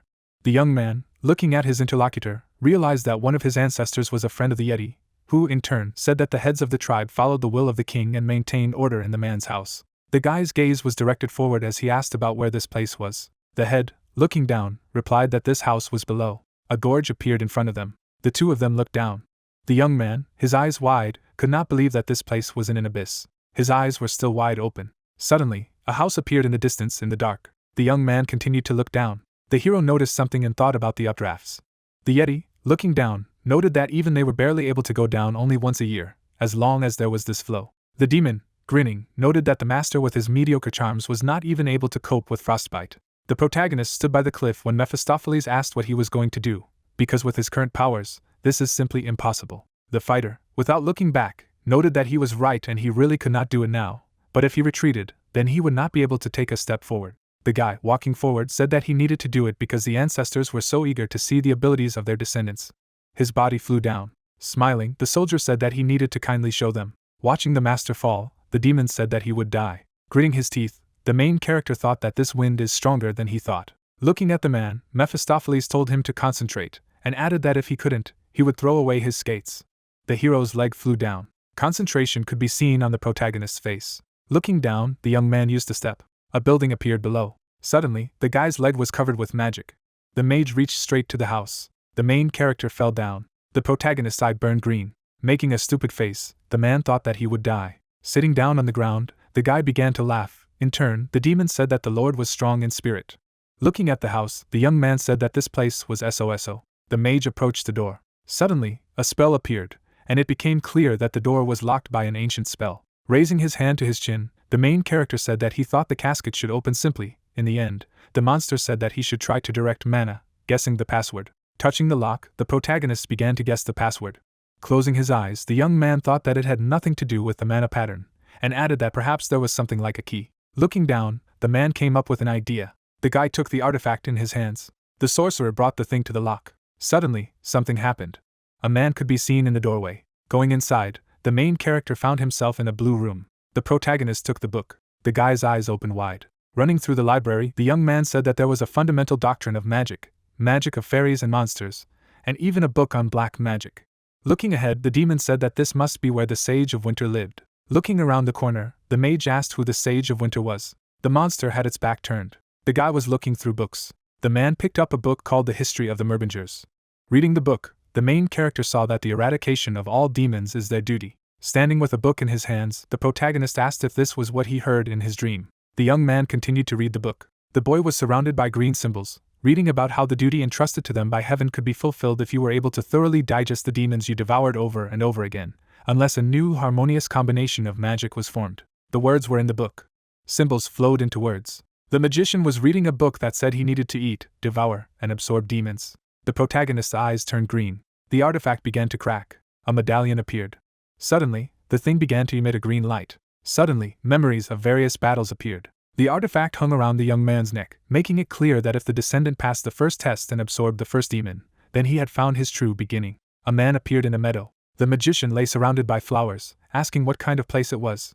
Getting up, the wizard heard that he must be their descendant from the distant future, destined to inherit their destiny. Behind the main character was a man. The man looked at the protagonist. The magician smirked. Looking ahead, the young man said that he was Otto von Merbinger. The man put his hand on his heart. Looking forward through the monocle, the man said that he was the one who tested and guided their future descendants through appointments, a guide. People were standing in front of the book, and it was clear that several centuries ago there were those who founded the magic system of the Merbinger system. Smiling, the man said that he seemed to know him. Looking at the guide, the main character said that he was the Sage of Winter. In turn, the man said that there should be no descendants who would know his name, asking where he heard this name from. Pointing with his finger, the guy stated what Mephistopheles told him. Casting a glance at his companion, the man asked if he was talking about the original Sin Demon King, and in the end, the protagonist answered positively. A hand was on the young man's shoulder as the mage said that he could not believe that the first demon he absorbed would be Mephistopheles. Holding the young man's hand, the man said that they had an amazing descendant, and added that after this, shouldn't he increase the complexity of the appointment. The demon sitting in the room asked what kind of pathetic fool would dare to insult the great demon king, and added that he would rip out his limbs. Raising his hand, the mage asked what the purpose was, asking where he was directing it. Putting his hand on his head, the man said that he probably had a lot of questions. Smiling, the man said that he was most likely interested in what all these difficulties were about, because they could just leave notes. The hand continued to be on the hero's head. Suddenly, lightning appeared in the man's palm. The wheel appeared in his hand while the wizard was talking about how they had created something like a wheel. The man attacked, saying that if it starts spinning, it can no longer be stopped, and added that in such conditions nothing can be left to chance, so you have to carefully choose and check the descendants, because time does not matter. Looking at the guy, the magician said that since he had passed the test, now the choice was entirely up to him. The wheel was in the hands of humans, and it became clear that the protagonist could decide whether to stop the wheel or let it roll. Elric glanced at the palm of his hand. The protagonist ran along the wheel, thinking that he did not know what was entrusted to his family, and stated that if he crossed the threshold without hesitation, then all his familiar usual life could disappear. Clenching his hand into the basket, it became clear that this was his last chance to get out. The man, looking at the hero, said that he respected his decision, while the young man said that it was in order to revive the family and fulfill the wishes of his great-grandfather and his ancestors, and continued that he was doing this in order to carve his name on the tablets of history as the name of one of the greatest magicians. On the guide's face you could see confusion. People fought demons. The main character was standing in front of the statue. Elric used magic, and it became clear that what he had been talking about for a long time was his dream. Suddenly, the spell began to work. You could see surprise on the man's face. Slapping the protagonist on the shoulder, the guide said that they needed such brave guys here. In turn, the guy said that it hurt him. Green mountains appeared. The landscape changed from a meadow to snow-capped mountains. People were looking into the distance. Trying to warm up, Elric asked where they were, while the man said that this was the training ground where he had to complete his first mission. Gritting his teeth from the cold, the guy thought about why he should be tested in such a place.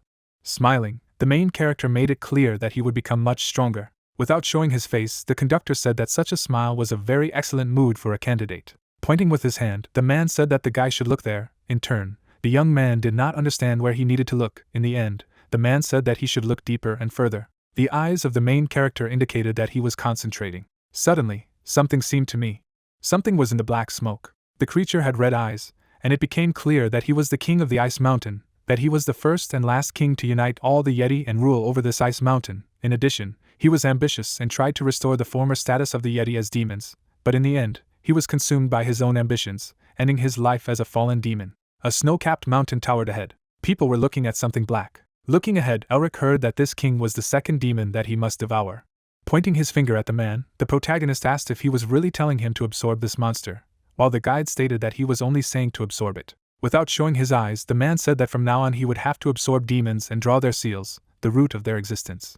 Suddenly, a black caricature appeared, which made it clear that from the primordial dark emotions of living beings such as fear, despondency or hatred, an accumulation with evil desires formed. This is the essence of the demon, and each demon has its own evil desire, and this is what forms their personality, rank and emblem. A strange seal suddenly appeared on the boy's hand, and it was obvious that it was the seal of original sin, which could be regarded as Mephistopheles himself. Blue magic was on the young man's hand, making it clear that it was the seal of the demon king. Turning to the protagonist, the man said that from now on he would hunt demons and draw their seals. Placing his hand on his shoulder, the man said that once he absorbed the demons, their abilities would be his. Elric's face showed surprise. The main character, standing in the snow, thought about what he could become if he received the abilities of this huge monster. The mage did not show his eyes. Suddenly, the young man took off. Different essences emanated from the protagonist while he unlocked the equipment. The protagonist flew into the black haze, remembering that he did not need to defeat them, but to absorb them. Suddenly the guy stopped, thought about what he should do with them. Something was in the darkness. The monster suddenly turned, speaking of a familiar manna. Suddenly images of Mephistopheles appeared, which encouraged me to prove myself. The guide, looking ahead, ordered us to stop. The young man flew forward. Suddenly Elric noticed something. Something black was above the character. The guy began to run. Suddenly, there was ice under the man's foot. The mage looked at the countless warriors who were the king's guards. The soldiers stood with spears in their hands, making it clear that there are dozens of them here, and they are not at all the ones that the main character has already managed to defeat. A huge yeti opened one eye. Holding his hand on the ready, the young man thought that if he could use the seal of original sin, he would be able to deal with everyone, including the king of the ice mountain himself. The protagonist did not show his eyes, thinking that these were just empty dreams. Suddenly, one of the soldiers began to attack. The yeti rushed to attack. The mage ordered his hand to burst into flames. There was a strong explosion. Man created an explosion. A blade appeared in front of Elric's eye. You could see the confusion on the protagonist's face. The young man was enveloped in blue energy. The man swung. Lightning came from the mage's mouth. Erlic's eyes were stunned. The enemies came close to the main character. The protagonist's hand began to change position. The other hand did the same. Standing near the ice block, the guy picked it up and punched. The yeti's helmet was outside his head. The young man's eye was green. The mage stood in front of the enemies, stating that he had heard that they had once been part of the demon race, but they had been banished. Without showing his eyes, the man said that he was sure that the warriors understood him, and added that when you become weak, you are thrown out. The soldier made a face full of rage. The main character stood surrounded by blue light. Opponents approached the protagonist. The guy's hand turned yellow. The young man knitted his eyebrows, saying that he would pass without any problems. Suddenly, a huge ball appeared above the man. A yellow haze appeared. The shock wave continued to expand. The yellow essence was everywhere. The magician protected his face with his hands. Elric's face was surprised. There was a blow. The main character was thrown far away. The yeti held a sword in his hands. The protagonist fell to the ground with a crash. Warriors towered over the guy as he thought that he would lose at this rate, adding that he could not fall at the first test. Blue smoke appeared from the young man's mouth. The man tried to get up from the ground. Surrounded by darkness, the mage stood on his feet, not knowing if his body would survive. Suddenly, another explosion rang out. The main character clenched his hand into a fist. The protagonist clenched his teeth tightly as he said that he would drain all the mana from the dragon's heart. The soldier looked down. An incision appeared. The guy struck the warrior. Continuing the attack, the young man used disclosure and dispel. The young man's eyes were enveloped in darkness. A dark haze was coming from the mage's mouth. The man suddenly sat down on the snow. Elric's eyes were closed. The main character opened one eye. Turning around, the protagonist asked if it was a joke and added that it was too cruel for the first round. In the middle of the darkness, the young man said that his heart was about to break, thinking about the fact that enemies were starting to form again. The man stared into the darkness. Stretching out his hand, the wizard asked what was going on. The main character was reaching for something. The seal on the protagonist's hand began to absorb the dark mist. As he sat on the ground, the young man thought that although it was paler than the first one, it was definitely a new seal, and added that he didn't understand what was happening, but the mana of the dragon heart was stabilizing. Magic consumed darkness. The guide standing with the guy said that therefore, in order to use their power, he must know the names. In turn, the magician asked how he could find out, because he could not just ask. The man, without showing his face, said that the wizard should not worry. Standing in front of the soldiers, the young man remembered the words of the man who said that he himself would understand everything when the time came. The main character tilted his head. Suddenly, the protagonist began to use blue magic. The hand tried to catch something, and it became clear that his real name was Cruelty. The man could not explain it in any way, but he knew how to use the seal and their real names. The guy was surrounded by ice. The young man's eye began to close. A blizzard began over the mountains. The mage did not show his face. The wizard used magic. The soldiers stood in black robes. The yeti raised their shields. There was an explosion. Standing on the ice, the main character said that his mana had been used up, and added that it was too much. The guy looked tired. The young man stood in front of the soldiers, asking that this was the power of the seal. Suddenly, the creatures froze. The monsters stared ahead as Elric laughed. Suddenly, blood began to flow from the mage's mouth. Human consciousness began to fade. When the main character woke up, he began to cough. The protagonist was lying on the stone floor. Opening his eyes wide, the man asked what had just happened.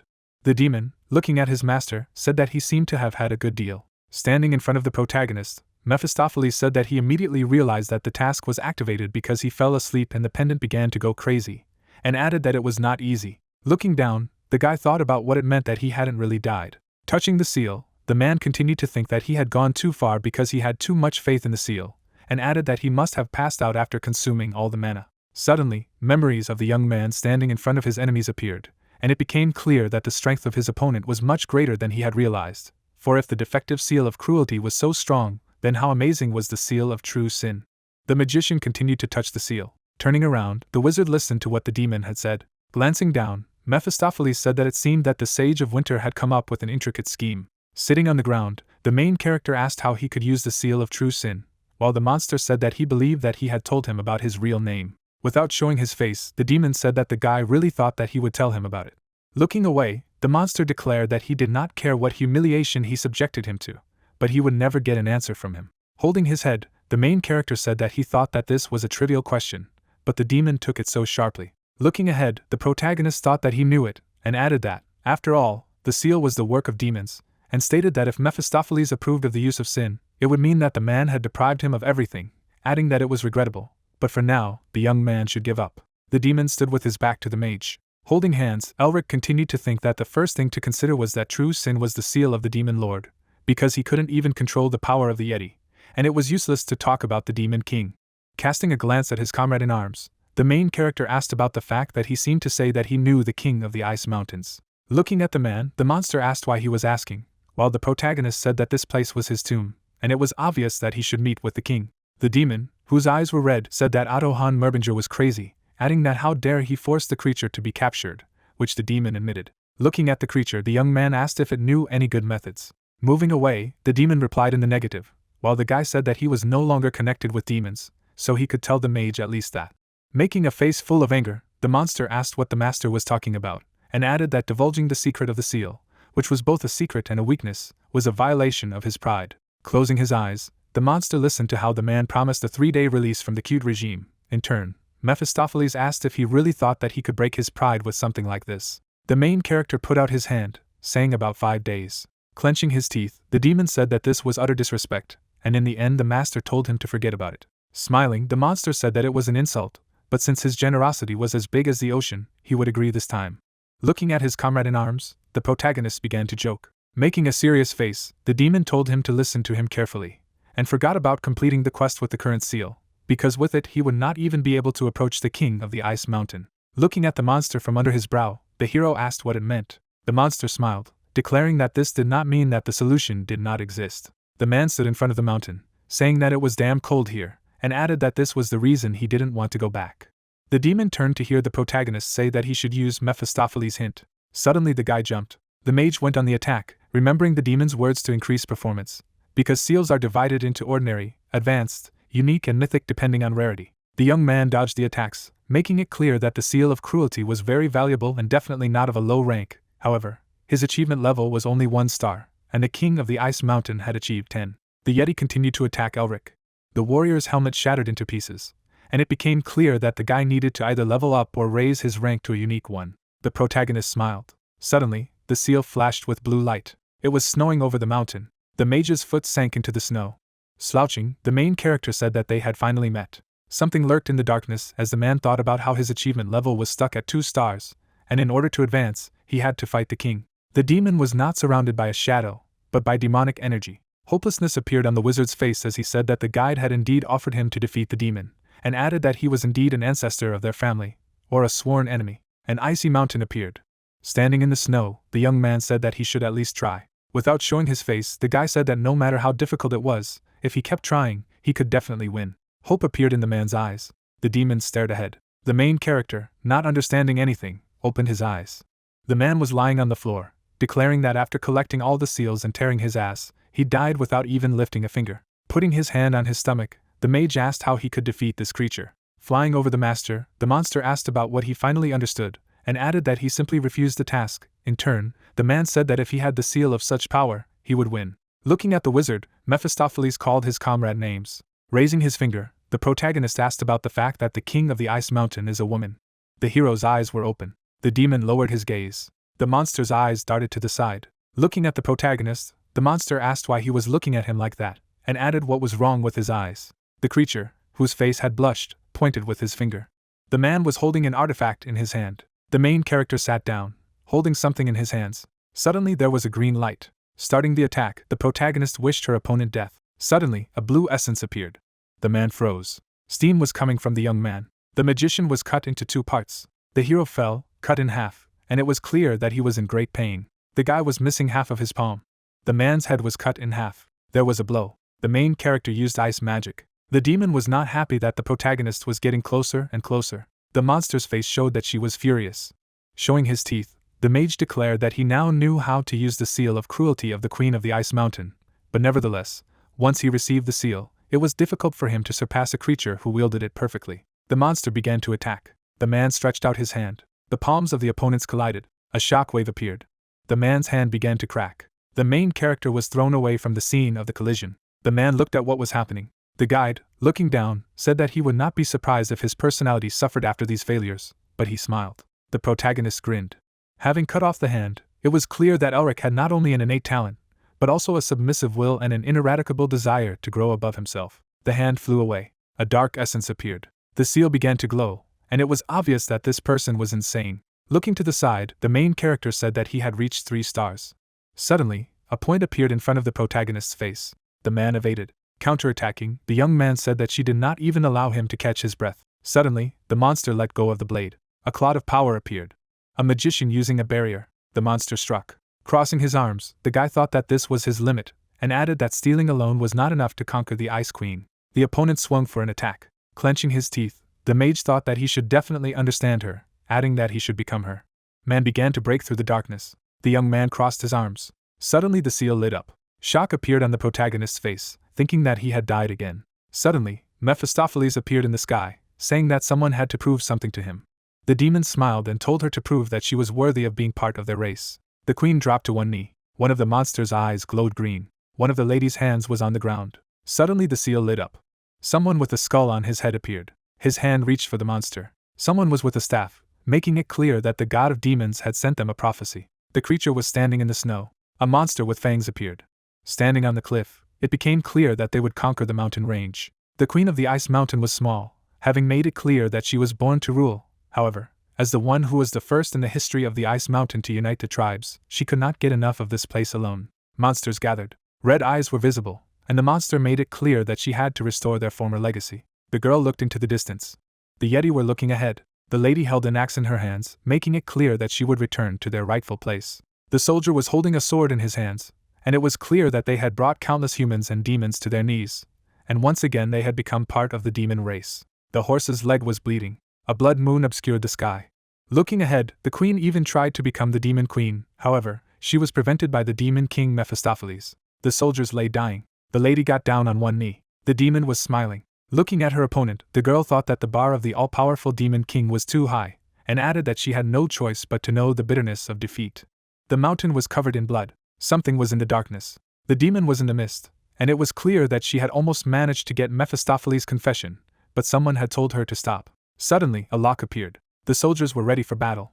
People were looking down. The man, whose eye was glowing green, made it clear that he was an obstacle, that the monster had not yet met him. The demon's face was full of rage. A trail of blood stretched behind the monster. The yeti was killed. The eye looked away. The soldier began to attack. Suddenly, there was an explosion. Turning around, the queen listened to the screams for salvation and that someone did not want to die. The warriors were wounded.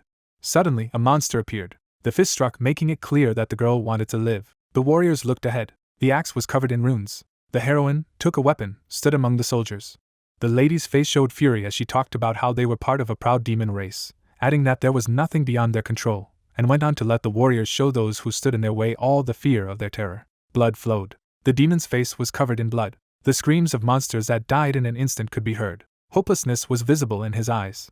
The man stretched his hand forward, and it became clear that it was Otto von Merbinger, to whom they had lost the war against humans, resulting in them being driven back onto the icy mountain. The buildings were engulfed in fire. The lady, looking ahead, asked why everything happened this way. The man looked away as the warriors said that humans already had everything they could only dream of, and added that they were saying that monsters were not worthy of even a fraction of it. The seal was glowing blue. The print has become brighter. The main character was standing in front of a demon that was in the dark. The man looked up. The monster's face was not visible while the protagonist said that this was her work. The guy was in white light. The warrior was in the dark. The young man became younger. The girl also became younger. The man's hands stretched forward. The creatures began to weep as the mage talked about how reviving her horn's honor was a great task. Suddenly it began to snow, and it became clear that after that day, Otto Hahn had settled on the icy mountain to keep an eye on the queen. The axe struck the weapon. The guys began to smile, making it clear that after countless fights, they began to respect each other. The lady, sitting in the snow, said that she must restore their former greatness. In the end, she, unable to completely free herself from the shackles of her ambitions, eventually became a monster. Suddenly hands appeared. The man stood with his hands folded. Looking forward through the monocle, it was clear that the lady had met her end at his hands. The man woke up. Opening his eyes wide, the protagonist heard the words that he must be the same descendant from the distant future that he was talking about. Looking at the protagonist, the girl was sitting on the ice. Holding her hand, the demon said that he was able to calm her madness to some extent, and even chopped off her hand, adding that she should think that his words were not an empty shake of the air. Looking at his opponent, the guy said that he felt sorry for her hand. Suddenly, the monster began to regenerate his hand. With his eyes wide open, the young man listened to the fact that although she had never been able to let go of her ambitions, she was still a warrior, a queen, and the leader of her race. Sitting surrounded by darkness, the warrior said that she did not need pity, especially from the enemy.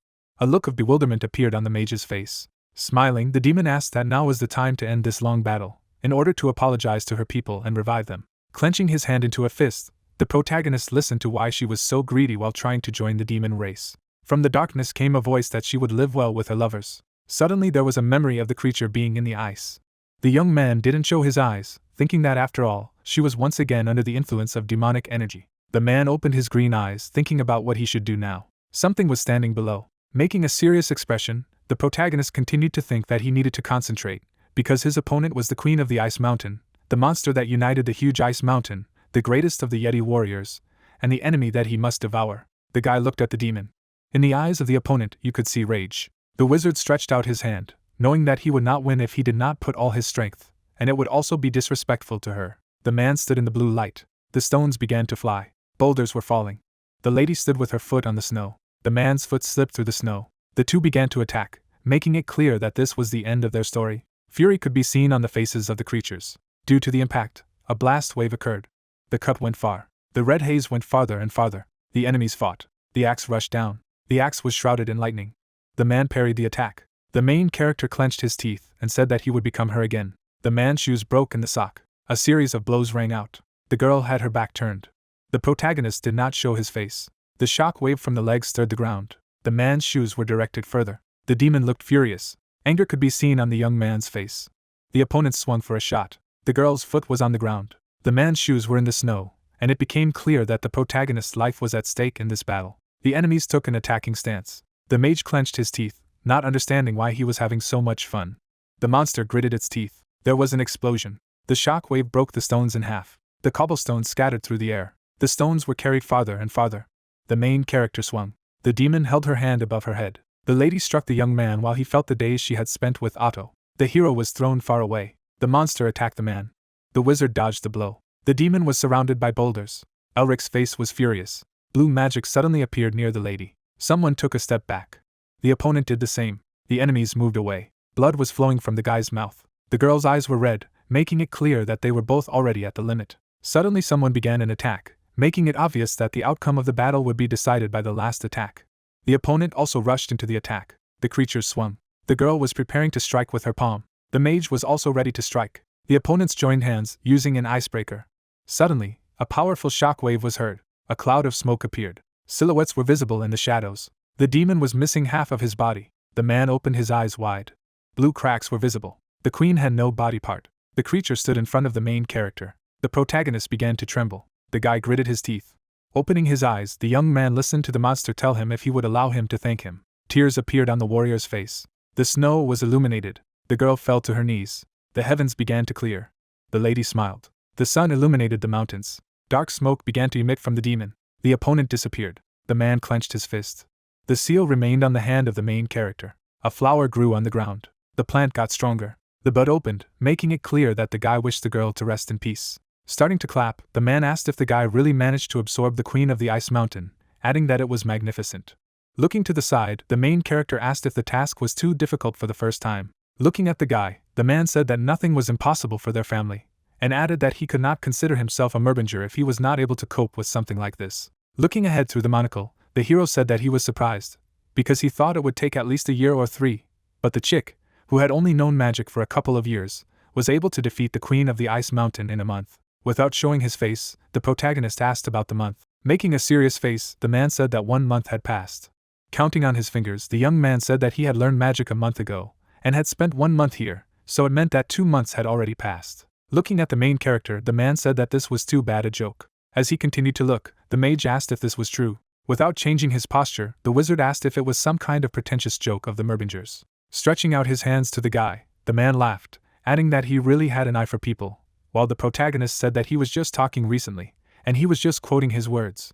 Hitting his comrade in arms, the man called him a slight name. Looking at the mountain, the man asked what it was like in the last minutes. Looking into the distance, Elric said that she was smiling. Turning around, the man said that he was glad to hear it. Bowing to the guide, the young man thanked him, and the magician told him to take care of himself on the way back.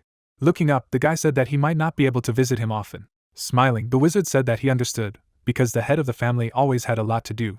Turning around, the main character announced that he was leaving. Suddenly the man turned around. Raising his hand, the protagonist asked how he could get out of here. Pointing his finger, the man replied that he had done this countless times. Suddenly, a blue sphere appeared in front of the man's face. The young man lay on the floor, indignant. The guy began to touch his face. Looking at the master, Mephistopheles said that this crazy Otto killed him, while the main character said why the hell he did it without warning. Raising his chin, the demon asked if he was able to absorb the queen of the ice mountain. The man, showing the seal, said that everything worked out. Making a joyful face, the monster said that it was all thanks to him. In the end, the protagonist said that the great demon king was magnificent and unique. Looking away, the monster thought that he had only shared a modicum of knowledge, adding that this man was not even a genius, he was just a monster. Raising a finger, the young man asked about his relationship with the queen, asking why he did not allow her to become a demon.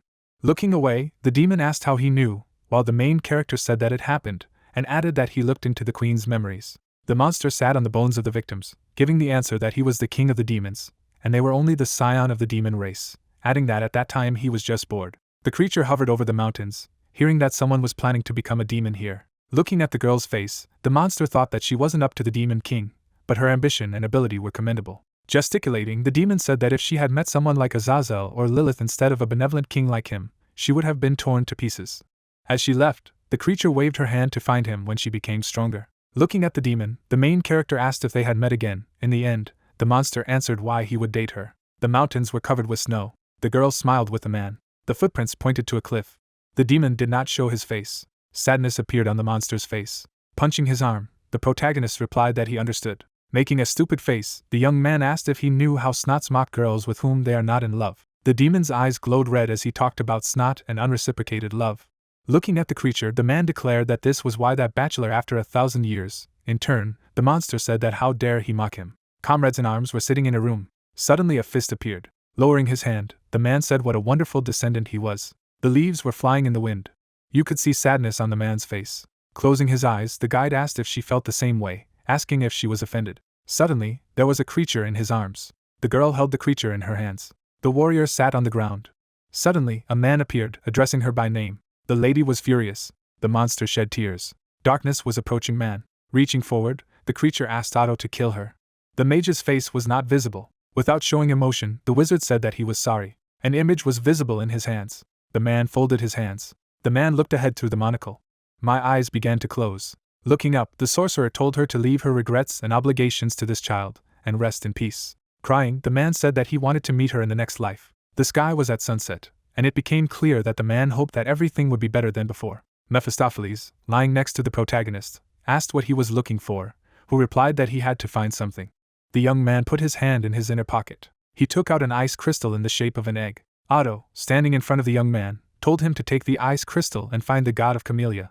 He would be his mentor. The young man, scratching his head, asked if this would be his test. The old man confirmed his guess in response. Looking at the crystal in his hand, Elric asked how long it would last.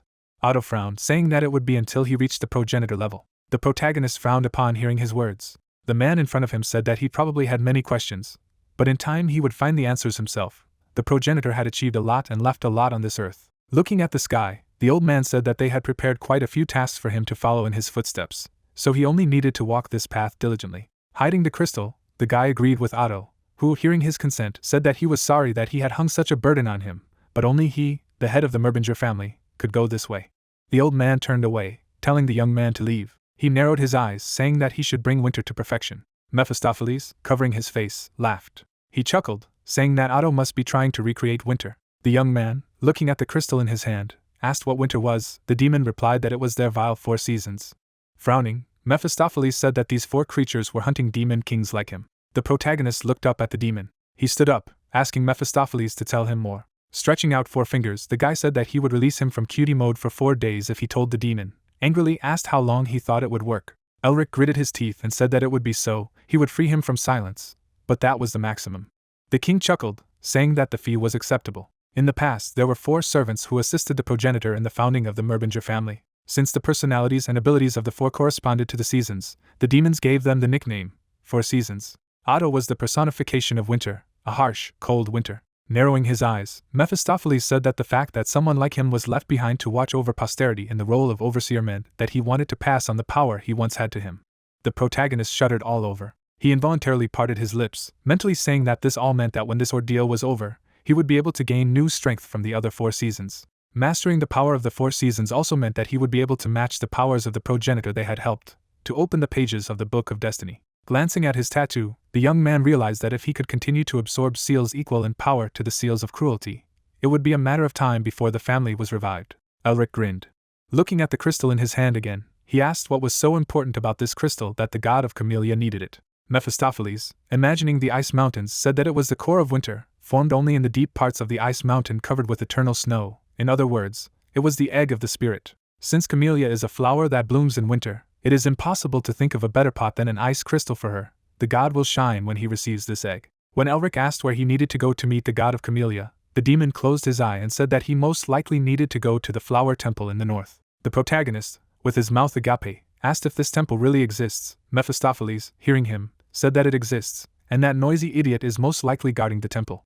The young man, staring at the demon, said in his mind that he would only be able to confirm this information in the Imperial Library. He frowned, mentally saying that Mephistopheles was somehow suspiciously friendly. He was clearly up to something. The demon's spirit form became brighter. Mephistopheles sneered, He never thought that the test he had passed would bring back his demonic energy as well. It seemed that Elric had noticed something, but what difference did it make if he couldn't change anything? He had no choice but to become stronger with each trial. In this way, the young man will be left alone in the midst of darkness. The protagonist bowed his head, realizing that although trials make him stronger, they also add strength to the Demon King. Perhaps he will resurrect the great Demon King with his own hands, who, when freed, will plunge the world into chaos. Seeing the young man trembling, the demon laughed in his mind. He liked the look on Elric's face. He was clearly frightened. Mephistopheles chuckled, mentally saying that although he was uncomfortable with Merbinger getting stronger, there was nothing he could do about it. His recovery was a priority now. The protagonist suddenly grinned. The demon trembled as he thought that he could take so much more from Mephistopheles, and in order for him not to run away as soon as he regained his strength, he had to become stronger. The guy made the demon look away. A strong wind was blowing. A bright glimpse swept through the wind. The protagonist, having landed, said that only a month ago, the path here was a lot of difficulty, and now it was too easy.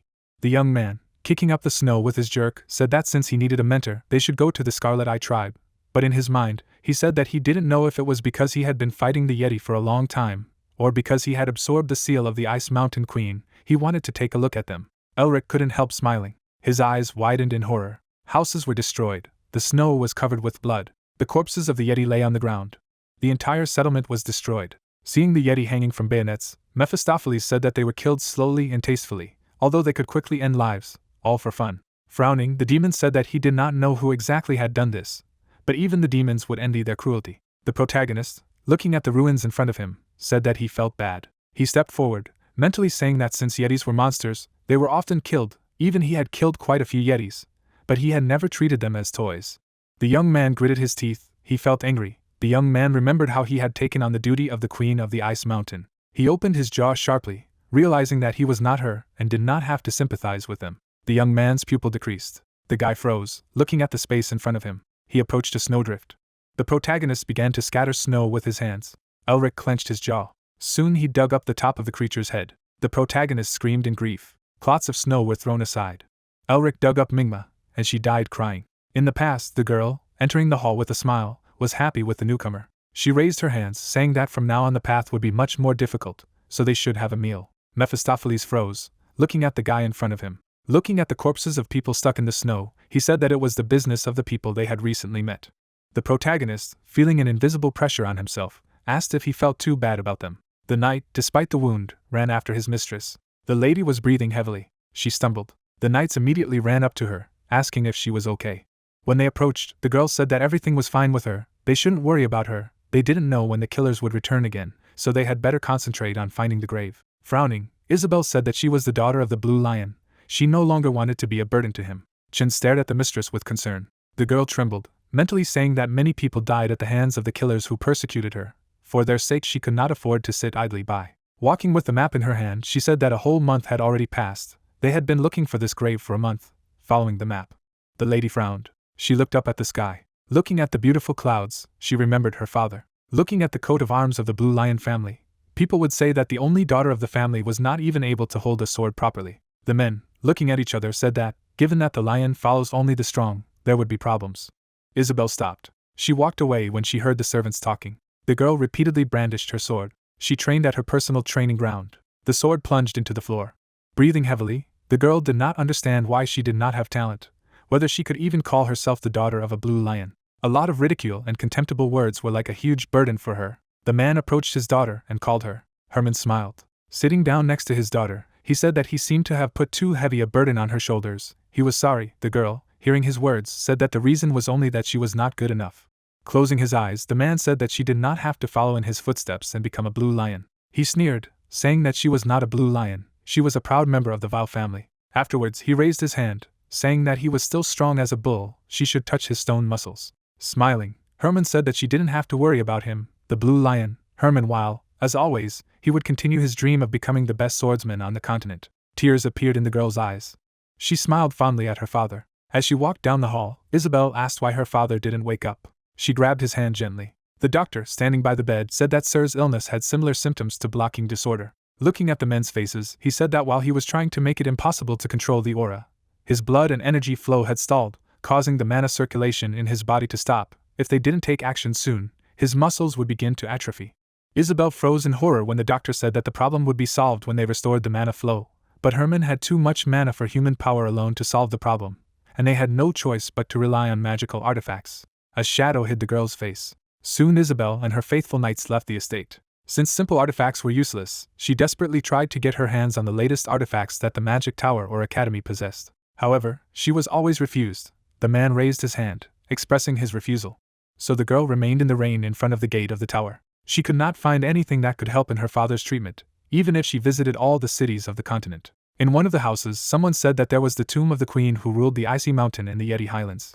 Isabelle flinched as she listened to the man say that there might be artifacts in the grave that ordinary people could not afford. She involuntarily turned around when the man's interlocutor scolded him, saying that he wanted to die only because of some legend. The knights turned. Isabelle smiled. The legend of the queen was her last hope. She learned that the tomb really existed, and even found out its approximate location. However, some people whispered to their acquaintances about it. So Uncle Isabelle, who was drinking wine, learned about her. The knights shouted, telling Isabelle to run while they fought themselves.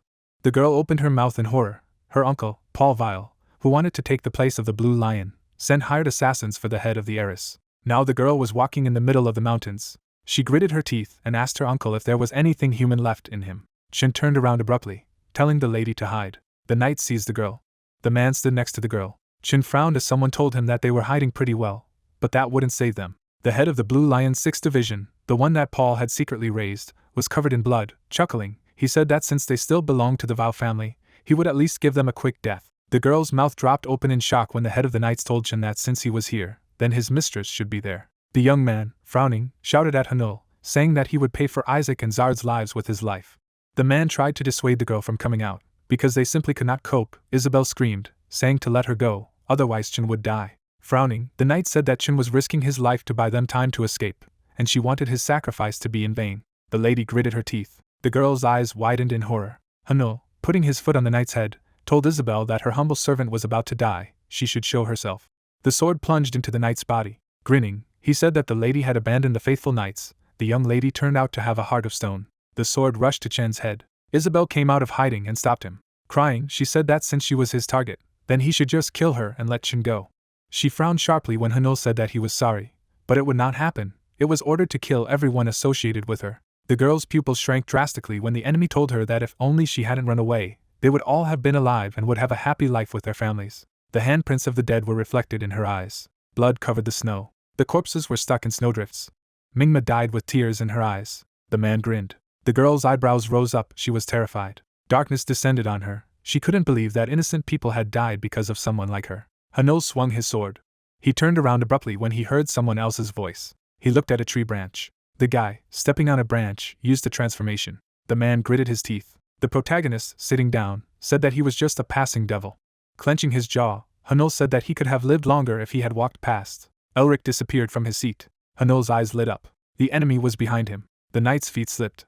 The snow kicked up as Hanul asked the guy who he was, who, ignoring the question, asked Isabelle if she was okay. The man blocked the mistress when she answered, saying that everything was fine. The protagonist himself was not in the best condition, sitting right in front of the couple. The knight standing opposite asked if mages usually land like this.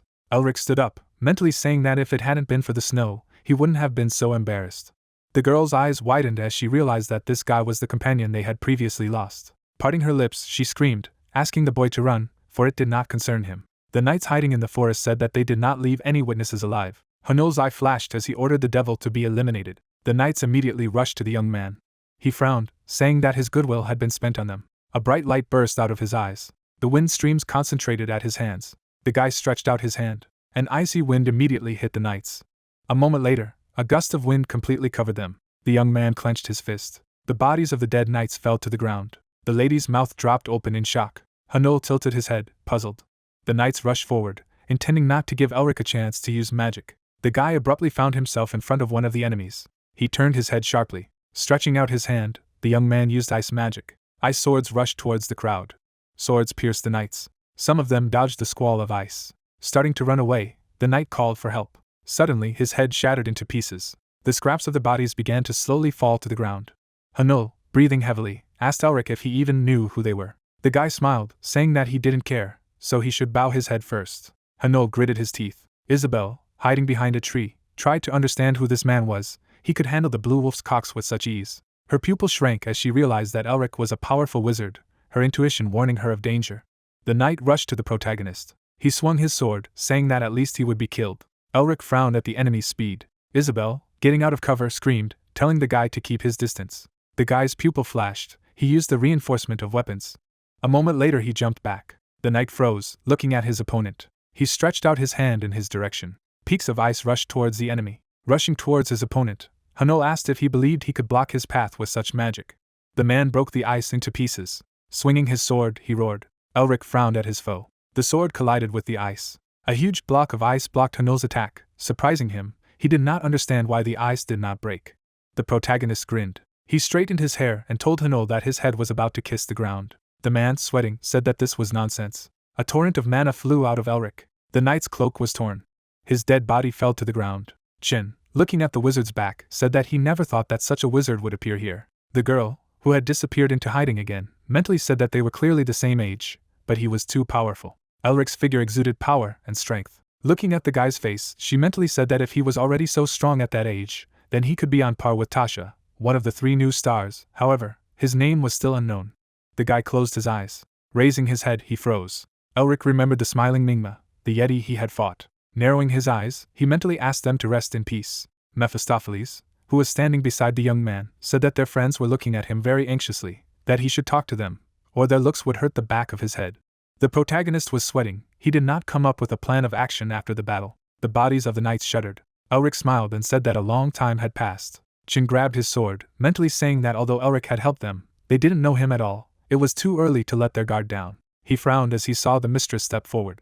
Getting down on one knee, she thanked the savior for his help. The protagonist began waving his hands, saying that he shouldn't go that far. Suddenly, the knights knelt down on one knee and began to thank their savior. Elric, nervously, said that he had only done what anyone would do. Mephistopheles, grinning, said that the lady had been trained in manners. Standing up, Isabelle asked if they could ask the savior for something, although it was somewhat rude.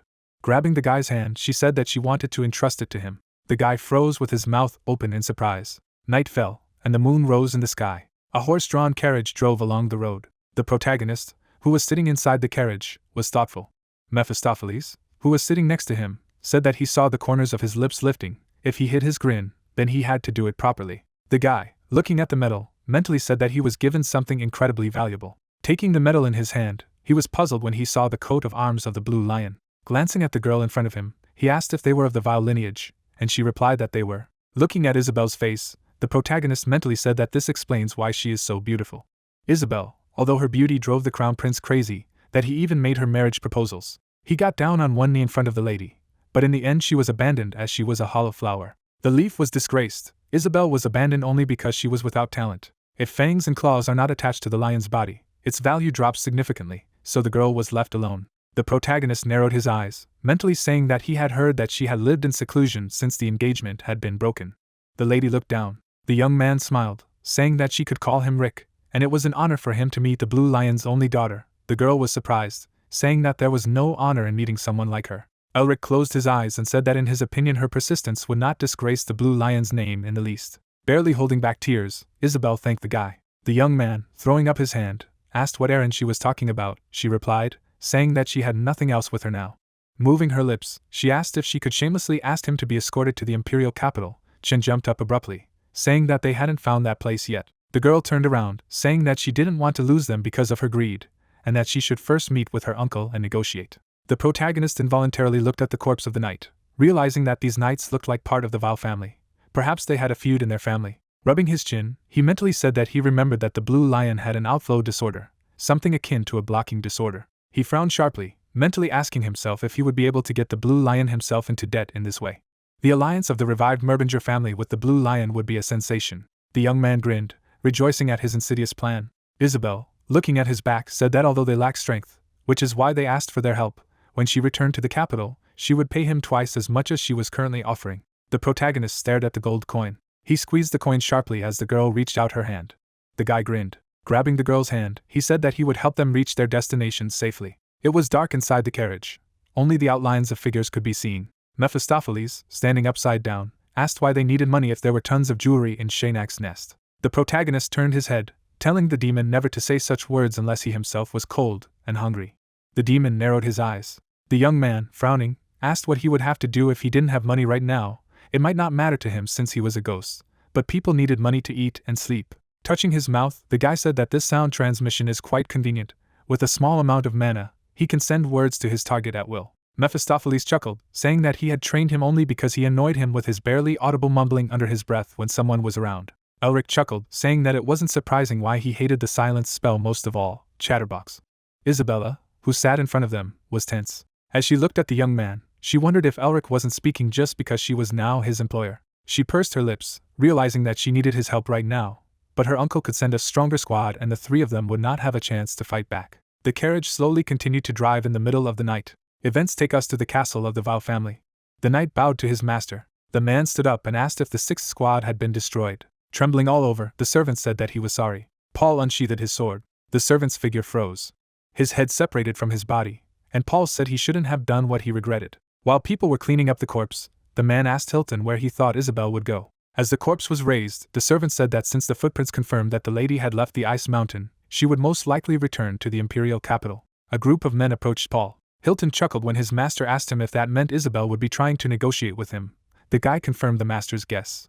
Grabbing the sword with both hands, Paul asked how such an incompetent girl could dare to believe that she had the right to negotiate. The man swung his sword. The knights lined up when Paul told Hilton that he only had one chance. The horses slowed down. Chen turned to announce their arrival in Licenti. There was a city nearby. Stretching her shoulder, Isabelle said that 2 days without respite had paid off. Mephistopheles, trembling, said that everything hurt him. Elric laughed and asked what could be hurting the ghost. He smiled broadly as he asked the demon if he didn't know that the right posture relaxes the mind. Why then did he hang upside down all the way? The knights of the Val family stood at the entrance to the city. They watched every person who entered the city. Hilton, looking at his subordinates, ordered a second squad of blue wolves to be assembled. Looking up, the man asked if it was worth mobilizing their best squad for something so trivial. Hilton, having cut off the head of a subordinate, said that the dogs should act as one. Chuckling, he said that she would definitely not be able to pass through Licenti as she was heading to the imperial capital from the ice mountain. The protagonist frowned. He saw the coat of arms of the Val family. Outside the carriage stood a crowd of knights. Isabelle, frowning, said that she suspected that they would not be able to move freely since these lands were ruled by a lord, but she did not expect that to such an extent. The knights carefully examined all the people who entered. One of them, pointing to the carriage, said something to his comrade. The girl, looking out the window, said that they should drop the carriage and look for another. The protagonist interrupted her, saying that it was not necessary. He chuckled as he used illusion magic. The carriage passed by a crowd of knights. Chen sat quietly on his horse. Isabelle, who sat inside the carriage, was tense. Soon the carriage passed the gate. The bright light from the gate was left behind. The carriage drove into the city. Elric stepped outside. The girl, surprised, asked what kind of magic he used. He, smiling, said that it was simple illusory magic that changed their appearance for a short period of time. Isabelle, raising her hand, said that thanks to him they had managed to get into the city safely. The young man, after thinking, said that they should spend the night here, and he would return as soon as he finished his business. Mephistopheles, following the guy, asked why he decided to just pass by with the illusions when he could get rid of them. Elric replied by saying that he did not want to fight without knowledge of the enemy's forces, and mana should be saved for an emergency. Looking around, the demon said that he was just lazy, because he had the speech of the soul and the seals. Bending down, the demon asked if he needed to go to the academy or where he wanted to rush there soon. The protagonist grinned. Remembering the old man, he said that he needed to find out how their dean was doing now in order to prepare and successfully push him into the abyss. Children in the street played knights and fought. Looking at the children, Mephistopheles asked what he felt from the knights. It was something similar to knights. Elric stared at the children and said that this aura chain did not exist in his time. He stretched out his finger, saying that mana was originally a blessing bestowed on sorcerers, but over time, even martial artists had developed a way to apply mana to the body. If sorcerers create magic circles in their hearts with magic, martial artists strengthen their bodies by interweaving aura chains around their dantian. Magi have a hierarchy of the number of circles. The magister has 6 circles, the archmage has 7, and the sage has 8. Martial artists rank according to the number of chains. 1 is just a user like that child, 2 are adepts, 3 are experts, 4 are masters, and 5 are supreme masters. Mephistopheles, crossing his arms over his chest, asked if there were only 5 chains. The guy replied by saying that this is usually the case, but there is an exception. 1 person managed to form more than 5 chains. Squinting, the demon asked who it was. The protagonist froze. He imagined the figure of a man, saying that it was the golden lion, and he was considered the strongest creature on the entire continent. Continuing to follow the guy, Mephistopheles said that it was too arrogant a nickname, nothing more than human standards. The guy refuted him, saying that this man was on par with his great-grandfather, one of the greatest sorcerers in the history of the Merbingers. The demon involuntarily froze, stopping at this place. He grinned, saying that he would be happy to meet the golden lion one day. The young man, looking at the newspaper, said in his mind that this old man was stuck over something again. Smiling, he asked if he could buy the most interesting newspapers of the month. Events take us to the academy. The guy got down on one knee and said that the Naristar guarded the hospital like an impregnable fortress. The old man, thinking for a moment, said that Sean was too ungrateful a bastard. Rivern, bowing his head, said that since his achievement of finding the nest was known to everyone in academia and the press, he was far superior to the others in the ranking of the candidate for the position of director. Burkos, frowning, said that it would never be clear what could happen if they did not get the rights to develop the nest. Rivern grinned, saying that all he had to do was give the order. The man smiled. Glancing at the guy clutching his head, he said to press the Naristars even harder. Carl, looking at the master's trembling hand, said that the pressure to transfer the rights to explore the nest was growing.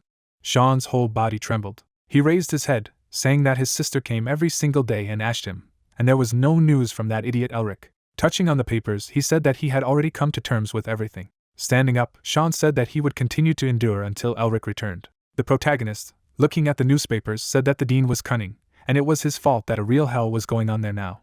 Grinning, he said that the older, the more cunning a person became. Clenching his fist, he said that no matter how high he climbed, it was for the best, for it would only make his debut even more pompous.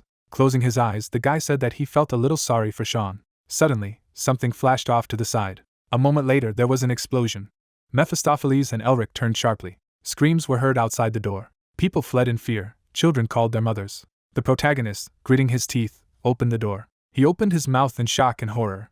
The city in front of him was burning. A little earlier, Chin had entered the house and asked the lady if she trusted Elric. Standing behind his mistress, he said that he might not be Paul's subordinate, but he might be the assassin, the infiltrator of one of the 7 lions claiming the main inheritance.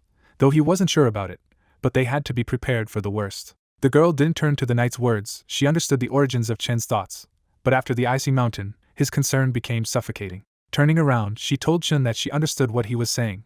Pointing to the map, Isabelle said that he should consider one thing. His distrust of Rick was a distrust of her decision. The knight's eyes widened in shock. Remembering the boy's face, she mentally said that only a righteous person could show such a face. Remembering how the guy squeezed the mistress's hand, Chen asked, "Wasn't the guy just a mercenary who just needed their money?" The lady smiled, saying that he had done it on purpose. Turning to the knight, the girl said that he had helped them from the beginning, not expecting anything in return. He would still have helped them even if they hadn't hired him. The girl, pondering, said that Rick's expression had changed. As soon as he realized that they were from the Val family, he decided to take care of their family's reputation. Looking at the knight opposite, Isabelle said that the guy had belittled himself intentionally. The man smiled broadly, saying that now he understood everything. He did something so as not to make the blue lion look weak. Chen also smiled as he understood the situation.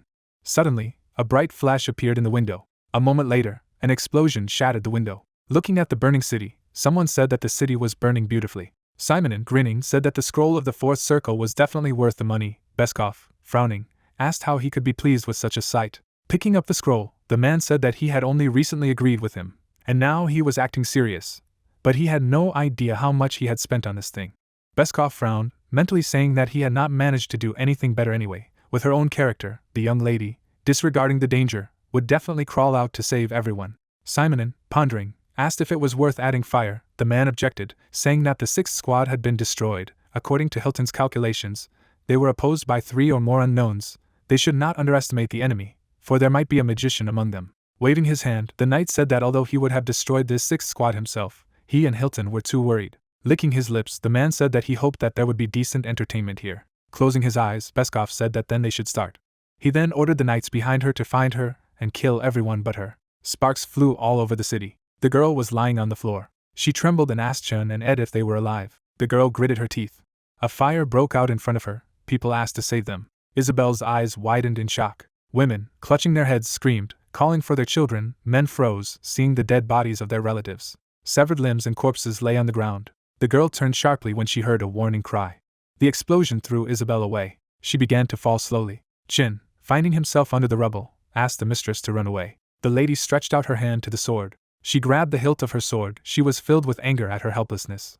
Getting up, she wanted to go out with them for a fair fight and save people, but she has neither the strength nor the talent to stop them. The girl got to her feet. She bit her lower lip, not wanting to run away, not wanting to live a shameful life. She remembered how Elric, smiling at her, had said that her persistence was not in the least disgraced by the name of the Blue Lion. Looking at the flash in the distance, Isabelle said that she was a member of the Val family, the defenders of the Empire, and even if she died, she would fight to the very end. The girl stood up. She frowned as she stared at the fireball. An explosion thundered. The lady closed her eyes, expecting pain. She slowly lifted her eyelids. The ground was covered with frost. Some parts were completely covered with ice. Elric was standing directly in front of Isabelle. A cold wind rushed into the burning city. Frost and cold wanted to extinguish all the fire in their path. A couple of seconds later, the fire was extinguished, and the city was covered with a crust of ice. The girl, parting her lips, asked what had just happened. Tears appeared in her eyes. In front of her stood a lonely figure, her savior. Debris fell to the ground. The protagonist stood motionless. Looking at his face, Isabelle thought that perhaps it was impossible, but she wondered if she would ever be able to stand next to him. The young man stepped forward. The guy rushed forward. He gritted his teeth, angry. Looking at the corpses, he tried to understand why the knights killed innocent civilians. The young man landed on the roof. The fury of the Merbinger usually slumbers, but if he woke up, he knew for sure, since he had personally encountered such things in the past, unlike ordinary people who lose their minds and make mistakes. The fury of the Merbinger chills their minds, gives them strength and ruthlessness, so the young man now stood at the top of the tower in front of a crowd of knights. Mephistopheles, grinning, said that there were quite a few of them and they were much stronger than the past losers. Did he really think that he could win? Looking at the wounded people, the protagonist said that it would not be easy, mana might not be enough, and the townspeople were restricting his actions. Mana enveloped the boy as the demon asked him why he wasn't running away. Seeing their relatives hugging each other, Elric said that there was a saying in their family that those with power had the right to do their duty, which was why the Merbingers had always been at the forefront of every war. Flames broke out around the protagonist. The man was at the top of the tower. Looking up, the warrior asked what abyss the scum had crawled out of, and assumed that he was the sorcerer of the magic tower, and asked what they should do, since they were not allowed to mess with the magic tower. The wizard stood surrounded by magic while the man said that he knew every sorcerer from there, and did not know him, but caution does not hurt. Looking up from under his brow, the man said that they would eliminate the young lady and retreat, while the ally asked what they would do if the sorcerer began to interfere. There was a building in the distance. The man was holding something in his hand. Starting the attack, the opponent said that they would kill him too. The man opened his eyes wide, thought that he could not move. The guy took the girl by the hand, called her by name. The mage looked back. The man knitted his eyebrows menacingly. Suddenly, lightning swept through the city, and it became clear that they were escaping. The main character was carrying a lady in his arms, thinking that there are more than 40 of them here. The warriors jumped on the buildings, and it became clear that the protagonist needed to lure them into a deserted place. Suddenly, the man whistled. The guy was among the opponents. The young man flew through the opponents. The enemies were advancing from the front. The mage prepared to attack. The man abruptly changed his trajectory. A multitude of warriors overtook the young man. Looking at the wizard, someone said that he had been caught. Holding his sword at the ready, the man said that it made him a little happy, because this was his first hunt for a sorcerer, suddenly shouted about where he had hidden the young lady. The main character, throwing up his hands, said that they really thought that he would answer so easily, and added that they were complete idiots. Smiling, the protagonist said that they did not know and would not know anything, since all they could do was, like dogs on command, stupidly chasing him. In turn, the man said that the judgment day of the young man had come. The boy, blinded by the blue, listened to the head of the command to bring his head. As he prepared for a fight, the mage thought that the mana of the dragon heart had increased significantly after absorbing the seal, but his body would not survive for long if it overstepped its limits. Suddenly, memories arose of how the young man's head had been cut off. The man's torso was cut in half. The protagonist was missing half an arm, and it was clear that then he could not fear that he would die. But if he died now, everything would come to an end. Knitting his eyebrows, the young man thought about the fact that there were 40 opponents here, and added that he had heard that they were attacking all together, even if there was only one victim. The guy took out an axe. The mage, preparing for the attack, said that he would kill their leader first. The man's face became closer. The warriors suddenly attacked the opponent.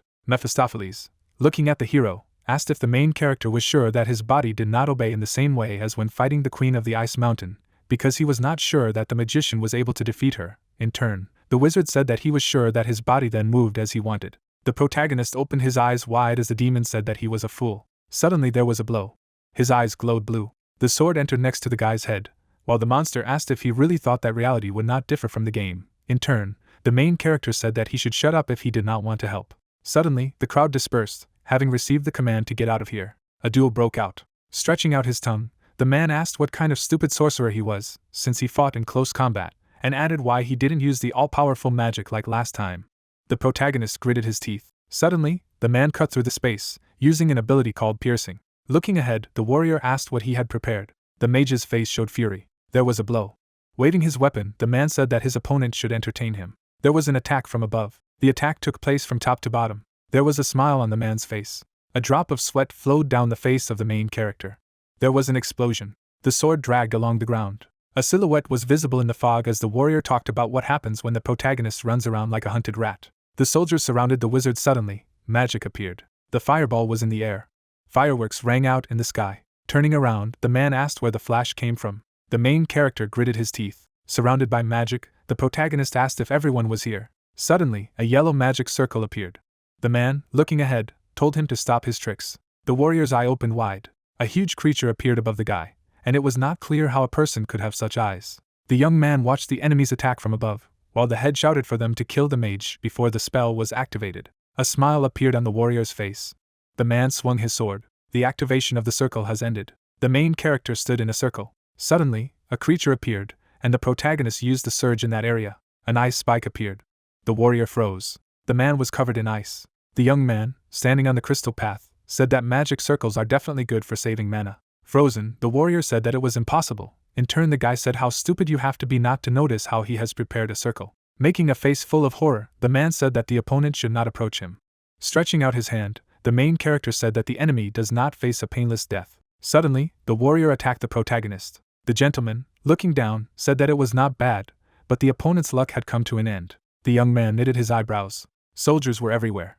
Surrounding the sorcerer, it was obvious that he was trying to lure the warriors into the range of the magic circle, and this would not have been possible without accurate calculations and confidence. The protagonist broke into a smile, and it became clear that he knew that he was being watched from the shadows. However, he could not feel their presence. If he knew, then he would not use the magic circle at such a moment. The man looked ahead. Unsheathing his weapon, the man said that he would let the guy leave if he handed over the girl. In turn, the young man said that he himself did not plan to let the soldiers go alive. The eyes of the chief opened wide. A blue glow appeared around the mage. Closing his eyes, the main character said that his opponents should not have done so, and added that there would be no mercy for knights who betrayed their honor. The man took the sword in his hands. Rushing to attack, the man ordered to protect the bodies with an aura and hold the line. Suddenly, the opponent's weapon became dull.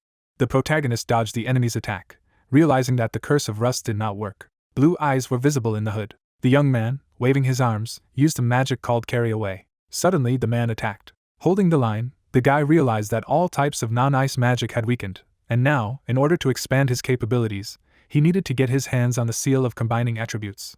The wizard used ice magic while he thought that in this case it would be much easier for him to use the seal of cruelty. But not so, because it was incredibly difficult. An ice attack was directed at the warriors. The main character began to combine the magic of the two elements. The man parried the attack. The opponent's sword began to break in half. The protagonist joined his hands. Suddenly, a blue glow appeared, making it clear that the young man used the impulse. The soldiers tried to stay on their feet. The man tried to block the attack. The blade of the sword collided with the ice crystal. The warrior looked at the mage. Suddenly, the man attacked. The guy was standing in a defensive stance. Blood came from the swordsman's hand. The warrior's eyes began to glow blue. The man held out his hand. The main character knitted his eyebrows. The warrior, starting the attack, said that it was necessary to stop these games, adding that he did not have time to play with him, so he would end it. Turning around, the man ordered the soldiers to kill. Suddenly, all his comrades in arms were frozen. The villain gritted his teeth as he heard that the frost poison freezes the target even at the slightest touch. The decision to use magic on the swords was their fatal mistake. Opening his eyes wide, the man said that he had never heard of such curse magic before, and the magician asked what surprised him so much. Smiling, the main character said that he would only fill the magic of ice with the curse. Standing with his back, the enemy said that the leader of the first squad was mistaken, because he should have sent more people. The protagonist smiled as he listened to the fact that he was incredible. However, the guy would soon regret daring to destroy them. Showing his teeth, the man began to laugh, adding that the opponent would soon die at the hands of the captain of the first squad. In turn, the young man asked if he was the instigator of all this. The man did not show his face. The warrior froze to death, and it was obvious that they would not be alone on the way to hell, because the main character would soon send him after the warrior. The protagonist's eyes burned green. An explosion rang out in the city. Standing on the castle gates, the warrior told them to take a scroll containing the magic of the sixth circle called the Fire Bridle, and added that they were able to survive with its help and thanks to the time Beskov had won. Without showing his face, the man said that they, the Blue Wolves, could not just run away with their tails between their legs. Putting his hand on his knee, the man recited a verse, the essence of which was for the soldier to set fire and flee. Using the scroll, the warrior said that it did not matter if the young lady died, adding that his subordinates would sacrifice their lives to turn this city into ashes. The main character stood together with Mephistopheles. The demon looked at the protagonist with a smile. Looking at the young man, the monster said that they wanted to do something crazy. In turn, the guy asked what he was talking about. Suddenly, the mage turned the wizard's sword into the sky, insulting his opponents. Outbursts began while the demon was talking about how even demons are inferior to humans in madness. The city was engulfed in a green crack, and it was clear that no matter how people behaved in appearance, this was the true face of your race. You could see the fury on the protagonist's face as he thought about the fact that there were only 3 blue wolves left. But the main problem now was the magic scrolls in their hands. The man is holding a scroll in his hands, and it became obvious that they are at least of the 6th circle. Smiling, the warrior asked if the main character would be able to stop this as well. The man was standing on the roof of the house. Smiling maniacally, the opponent said that it seemed to be too late. The protagonist turned. The man had a sword in his hands. Suddenly, the enemy's hands were cut off. The young man arrived at the place. Looking ahead, the guy said what he had understood since the days of the Ice Mountain, but she was definitely fearless. The lady held the sword that the mage had given her. On the lady's face, you could see malice. The man, attacking, ordered the lady to die. Suddenly, the man froze in a block of ice. Stepping forward, the wizard asked why you should make unnecessary body movements when you die in any case, and asked what was wrong with the opponent's face, since his hand had only been cut off. Stretching out his hand, the main character said that it was time to finish. In turn, the villain asked that they really believe that everything is over. Looking down, the hero asked about what the man said. In the end, the man replied that they had forgotten about his 2 accomplices. Explosions began. There were many buildings in the city. The man was standing on the roof of the house, and it became clear that while they were fighting, his subordinates had already finished their preparations. The soldier looked at the man with the scroll in his hand. The scroll began to burn. Smiling, the mage said that he had already neutralized them. Turning around, the warrior asked how this was possible, while the guy said that he had seen the hero use magic, but he was saying something. There was a memory of the protagonist running under the man. The guy turned around. The wizard smiled. Suddenly there was a blow. The soldier was hit in the face. Blood was coming from the man's body. Looking ahead, the opponent realized that even his last trump card had not played. On his knees, the villain said that this could not be, adding that they were joking. Looking at the girl, the warrior said that the lady should listen to him, and added that if she allowed him to live, he would put in a word for her to Lord Paul Vile. The man watched the man hold the weapon as he talked about how he had originally only been ordered to scare her lightly and escort her to him, stating that he was the captain of the 3rd Wolf Squad, so the master would listen to him.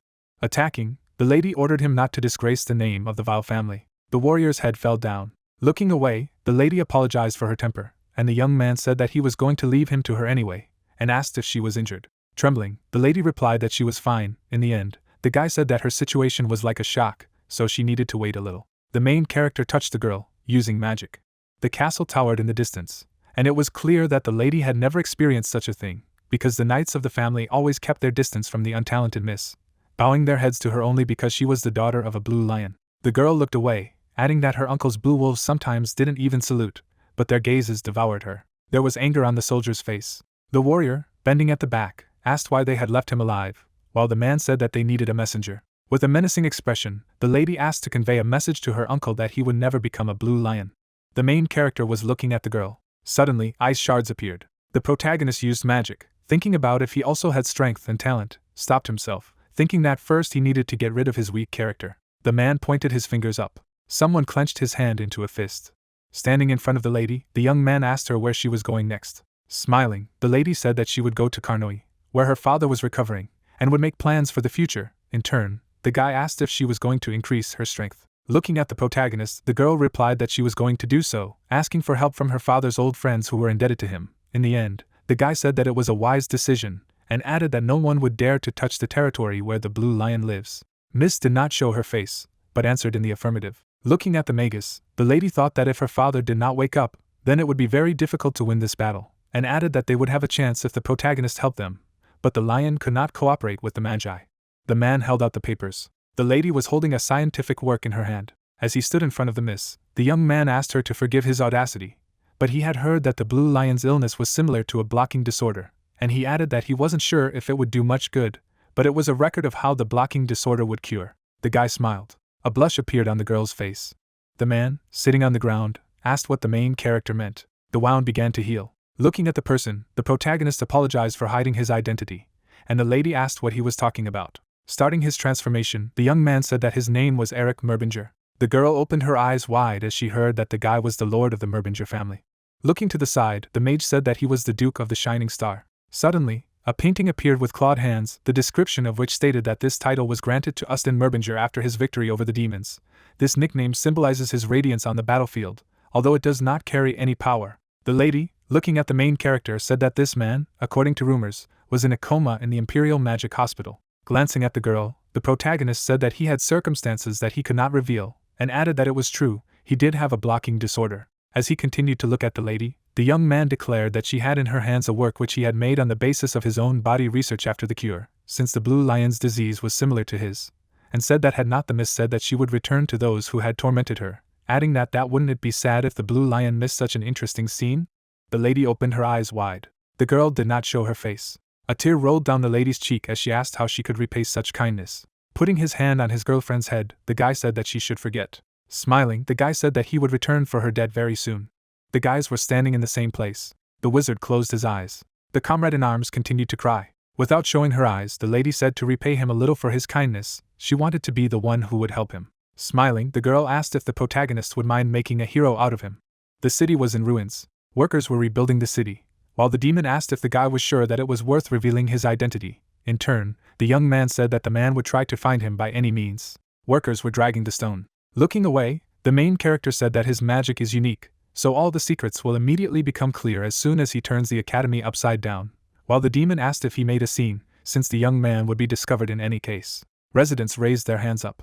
Waving back, the guy listened to the fact that he not only arranges pretentious performances, but also prepares a solid foundation under his feet, and added that he believed that the guy was talented only in magic, but he also had the makings of a strategist. The woman, carrying the child, asked about the fact that the main character was already leaving, and added that they should stay for a little longer, while the protagonist said that he had already been sitting on their necks for too long, so he should return to his daily business. Holding the child's head, the lady thanked the hero, and said that if he had not defeated those bad people, they would not have existed then. Lowering his hand, the man thanked him for his hard work, and added that he was not sure how to express gratitude. Looking to the side, the mage asked why he always had such a depressing expression on his face, since he had already said that he was only doing his duty.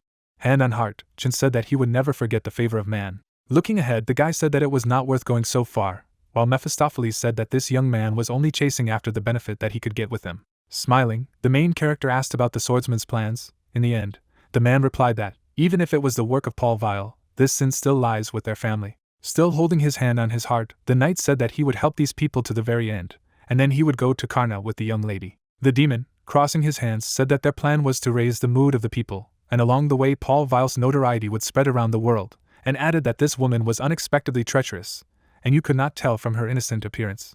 The protagonist did not show his face, thinking about responsibility. Mephistopheles looked away. As he left, the guy listened to the thanks of the crowd. The villagers smiled after the young man. There was happiness on the man's face, and it became clear that the monster considered responsibility only an excuse.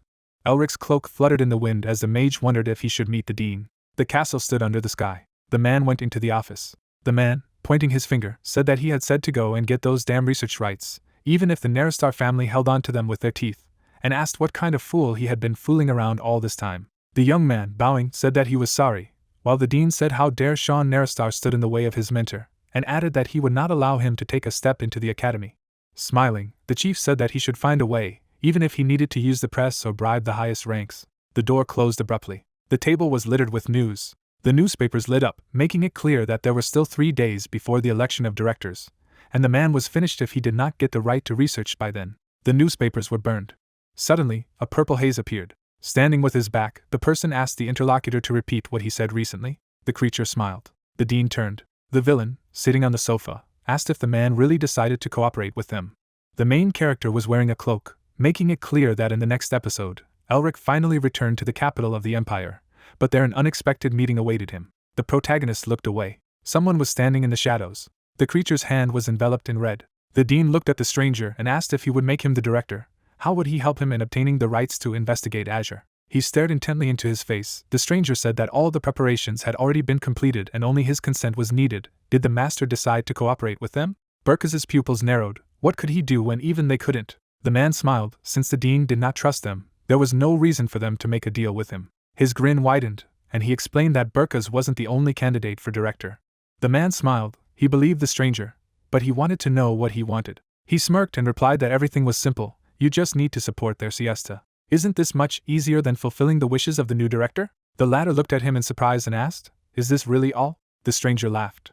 He threw his legs over his legs and smiled ominously. Glitches began to appear around his body. He said that this was enough. The next day came. People in the town began to discuss new gossip and rumors, asking if they had ever heard of the small town of Lacenta, Rumor had it that a blue lion family had caused a huge commotion there recently, and all because of some kind of internecine strife. Not that such behavior was rare for these lions, they always ignored the existence of them, ordinary citizens. The events lead to one of the many taverns. One of the visitors said that this time many houses burned down and people died. People were sitting at their desks. Someone added that then a magician appeared out of nowhere and wiped out these idiots from the face of the earth. But is there really such a powerful magician? The men looked at the worried Elric. People said that, according to rumors, he was quite an attractive young man and everyone now called him Lason's hero. Mephisto relaxed floated past his face. Since his arrival in the capital they had been listening to talk about the hero. The little people, as he noted, were really obsessed with these heroes and such nonsense. The guy smiled and sniffled. He wanted to eat to his heart's content in the capital after a long journey. He told her to moderate her ardor, but she broke away to the fullest. A strange stranger once approached the hero and asked if he would mind if he made a hero out of him. Elric looked at him and asked him what it meant. The man told him that there was nothing better to change the people's mood than a story about a hero. The stranger turned out to be a girl. She smiled and said that she was sure that the hero would benefit from it when he showed himself to the world in the future. The stranger gave a thumbs up, closed her eyes, and of course she could prepare a hard fun aim while she pressed on Paul Vial. Now the hero sat surrounded by big men and asked himself if this was really help from the lady. Rumors and gossip clung to him more and more closely. He noted that the men had distorted the hero's story into a love story. He stepped back embarrassedly and decided that he should have a bite to eat elsewhere. Both stories did a good job of spreading his name. He reached out and noted to himself that it would be wonderful if he had her talents, would be useful in the revival of the family. I wonder if she made it to Karna? Elric frowned and told the demon to wake up. Suddenly, a man with red hair appeared in front of him and hit him. The blow turned out to be so strong that the shock wave flew across the entire street. People turned around and did not understand what was happening. They thought they had started a fight. Dust rose, people began to panic gradually. If you wish, you can see the silhouettes of two fighters. Elric looked at the stranger in amazement, but the smell of mana seemed familiar to him. The enemy's eyes flashed in the darkness. He smiled and asked if he dared to dodge. The hero grinned and said that they had not seen each other for a long time. But had the joke gone a little far? The man lowered his hand and began to accumulate energy in it. Did Elric understand what trials he had gone through because of him? If he didn't have all the convolutions straight, he had to come to the capital with a willingness to get slapped in the face at least once. He straightened up and asked if he thought so. An ungrateful traitor who calls himself a friend. The third son of the Naristar family, the punisher of the ungrateful Elric named Sean, looked at him angrily. The hero waved his hand and asked to look at him. His incredible and loving friend, Sean, came. The guys sat down at the table, red-haired, and began to complain that he cleaned up everything after his friend. But what did he expect from the thug? Since Elric is a thug, why doesn't he buy beer for him? But the native of Naristar asked to have his own way. He has a nest, and he is still trying to pump money out of it. He raised his hand and said that he would do it for the last time. The waiter came up and began to write down the order: iced tea and coniferous beer. The hero additionally asked for a Capri's snack. A smile appeared on his face. Sean must have noticed the change in his mana smell, but he doesn't ask anything at all, apparently waiting for him to tell everything himself. He asked a friend why he makes such a serious face. It doesn't look like him at all. The red-haired man looked at the guy with displeasure, pointed to the table and said that it looked disgusting. Could he make his face simpler, since the food was brought, then let him eat before it cooled down? The friends clinked glasses. Elric, in response to the insult, asked if Sean hadn't heard how he had recently been called attractive, and the friend remembered that he never gave the hero the promised blow. He began to suck beer from a straw with a frown. Sean offered to leave it for later. He said that the scene was prepared according to his instructions in the letter. But was it really okay? What if he lost everything because of it?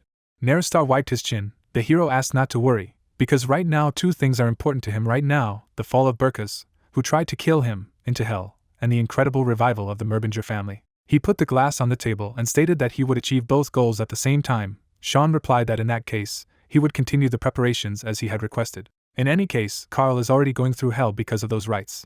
The guy shook his head and shouted that the case was rubbish. He said that the witch of their family, most likely, should have heard these rumors by now. Was he really talking about Tasha? The friend trembled and said yes, if this dragon-possessed woman went off the rails as soon as the rumors got to her. He presented his mansion. Their plan could go to hell. Tasha walked down the corridor in slippers with dragons and resented the fact that the rights to investigate had passed to the academies. The dean of the Department of Elemental Magic, Burkas, wearing only a cape on her naked body. Tasha looked angrily ahead and asked how he could allow this to happen. She ordered to immediately prepare everything for the trip to the hospital. She called Hanabi and asked her to bring her up to speed, because only yesterday only insults flew in the direction of the old man in the newspapers. And now everything has changed dramatically. All the newspapers only write about it for some unknown reason. Hanabi flipped through the papers. She said that Dean Burkas, who had restored the rights to the excavation, had grown wings and amendments to postpone the election of the director of the academy and declare the relinquishment of the rights to excavate the Neristar family. Had they predicted pressure from the hexagram families? The witch thought for a moment and replied that even if the hexagram family members were putting pressure on them, the father wasn't the kind of person who would just step aside. But what about Sean? Hanabi looked at the papers and reported that the young master did not give any answer. Tasha looked angrily ahead, after he continued to repeat that his friend was now sitting quietly. Her body was covered in flames. She stated that she was changing her target. The fire turned into its usual costume. The girl asked if the servant had not yet realized that the rights to dig up the nest did not belong to their family or the academy. How dare they deceive her? She imagined Elric and Sean together, and wondered if she should go and see those treacherous faces. Headmaster of Uston Academy. It may seem that this is the main position in the Academy of Magic. In addition to this, it is extremely symbolic and contains great power.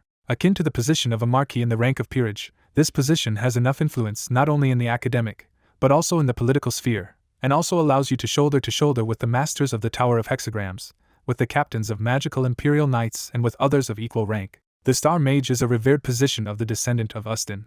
And today is the day of the election of the director. Everyone gathered in the hall and the dean began to thank everyone for the path they had traveled in the name of the future of their academy. He put his hand on his chest with a smile. As people know, the discovery of the Diamond Dragon's nest is something that will most likely never happen again, and in the center of such a historic discovery, he, Burkas, was present. He was watched from the sidelines, and the dean said that if people chose him, he would establish a system that would allow them to make such great discoveries without interruption. Sean folded his arms over his chest and wondered if Elric could do it alone. Yesterday in the tavern, he had told him that Burkas was overwhelmingly in the lead in the votes, and took first place.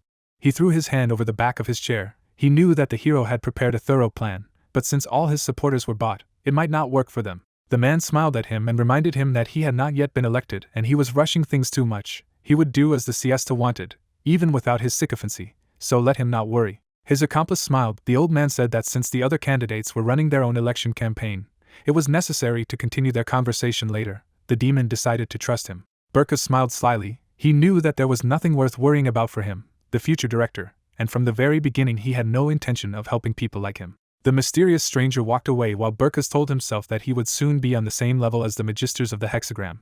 So what made him think that he would be helping some group without a foundation like a siesta? The representative of the siesta smiled. As soon as Burkas became the director, he was going to trample on them and not notice. The man's smile grew wider. Sean continued to sit thoughtfully. On this note, the speeches of the 7 candidates came to an end. The guy looked ahead and thought about the hero. A magic circle appeared on the department. The man shuddered. A stranger entered the hall. Everyone looked at Tash. Sean asked why the hell was she there? The master looked at her and asked if she didn't understand where the Lady of House Neristar was. It wasn't an alumni association, but voting places reserved only for the hexagram lords. She stepped closer and noticed that the lord was speaking as if she didn't know. She knew, because she had come as a representative of the Neristar family and, on the contrary, she thought she was better than the rest. She smiled cheekily and shared that she knew about most of the events that had happened today. Sean was frightened and decided that his sister knew everything. The speaker asked for a minute's attention. Everyone did not take their eyes off the impudent Tash. The host said that he had an announcement about the vote before the elections began. Sean looked intensely at his sister. The host asked all voters to take their seats and remained silent. Everyone had to obtain this magic crystal. They could check the information of all the candidates with it. The Viscount's son looked at everyone anxiously and continued to say that people could vote through the crystal for one of the 7 candidates. The result would be announced as soon as everyone cast their votes, and Burkas sat and stroked his mustache. He had been waiting for this day. The vow he had made would attract the attention of everyone associated with the academy, and even allow him to cooperate with the Magic Tower and the Imperial family. He looked at the lords and noted that not only that, he had made deals with most of the representatives of the electorate. He asked to be named in his mind. His hands reached for the crystals. Riverne shook his head. Now he was going to announce the results, excluding the vote of the Merbinger family, who did not arrive today, the one who received the most votes of this. Burkas froze. He demanded that the boy say his name. The guy started like that. He had already pronounced a few syllables. But a man in a raincoat burst into the hall and told them to stop. Everyone looked at the intruder in surprise.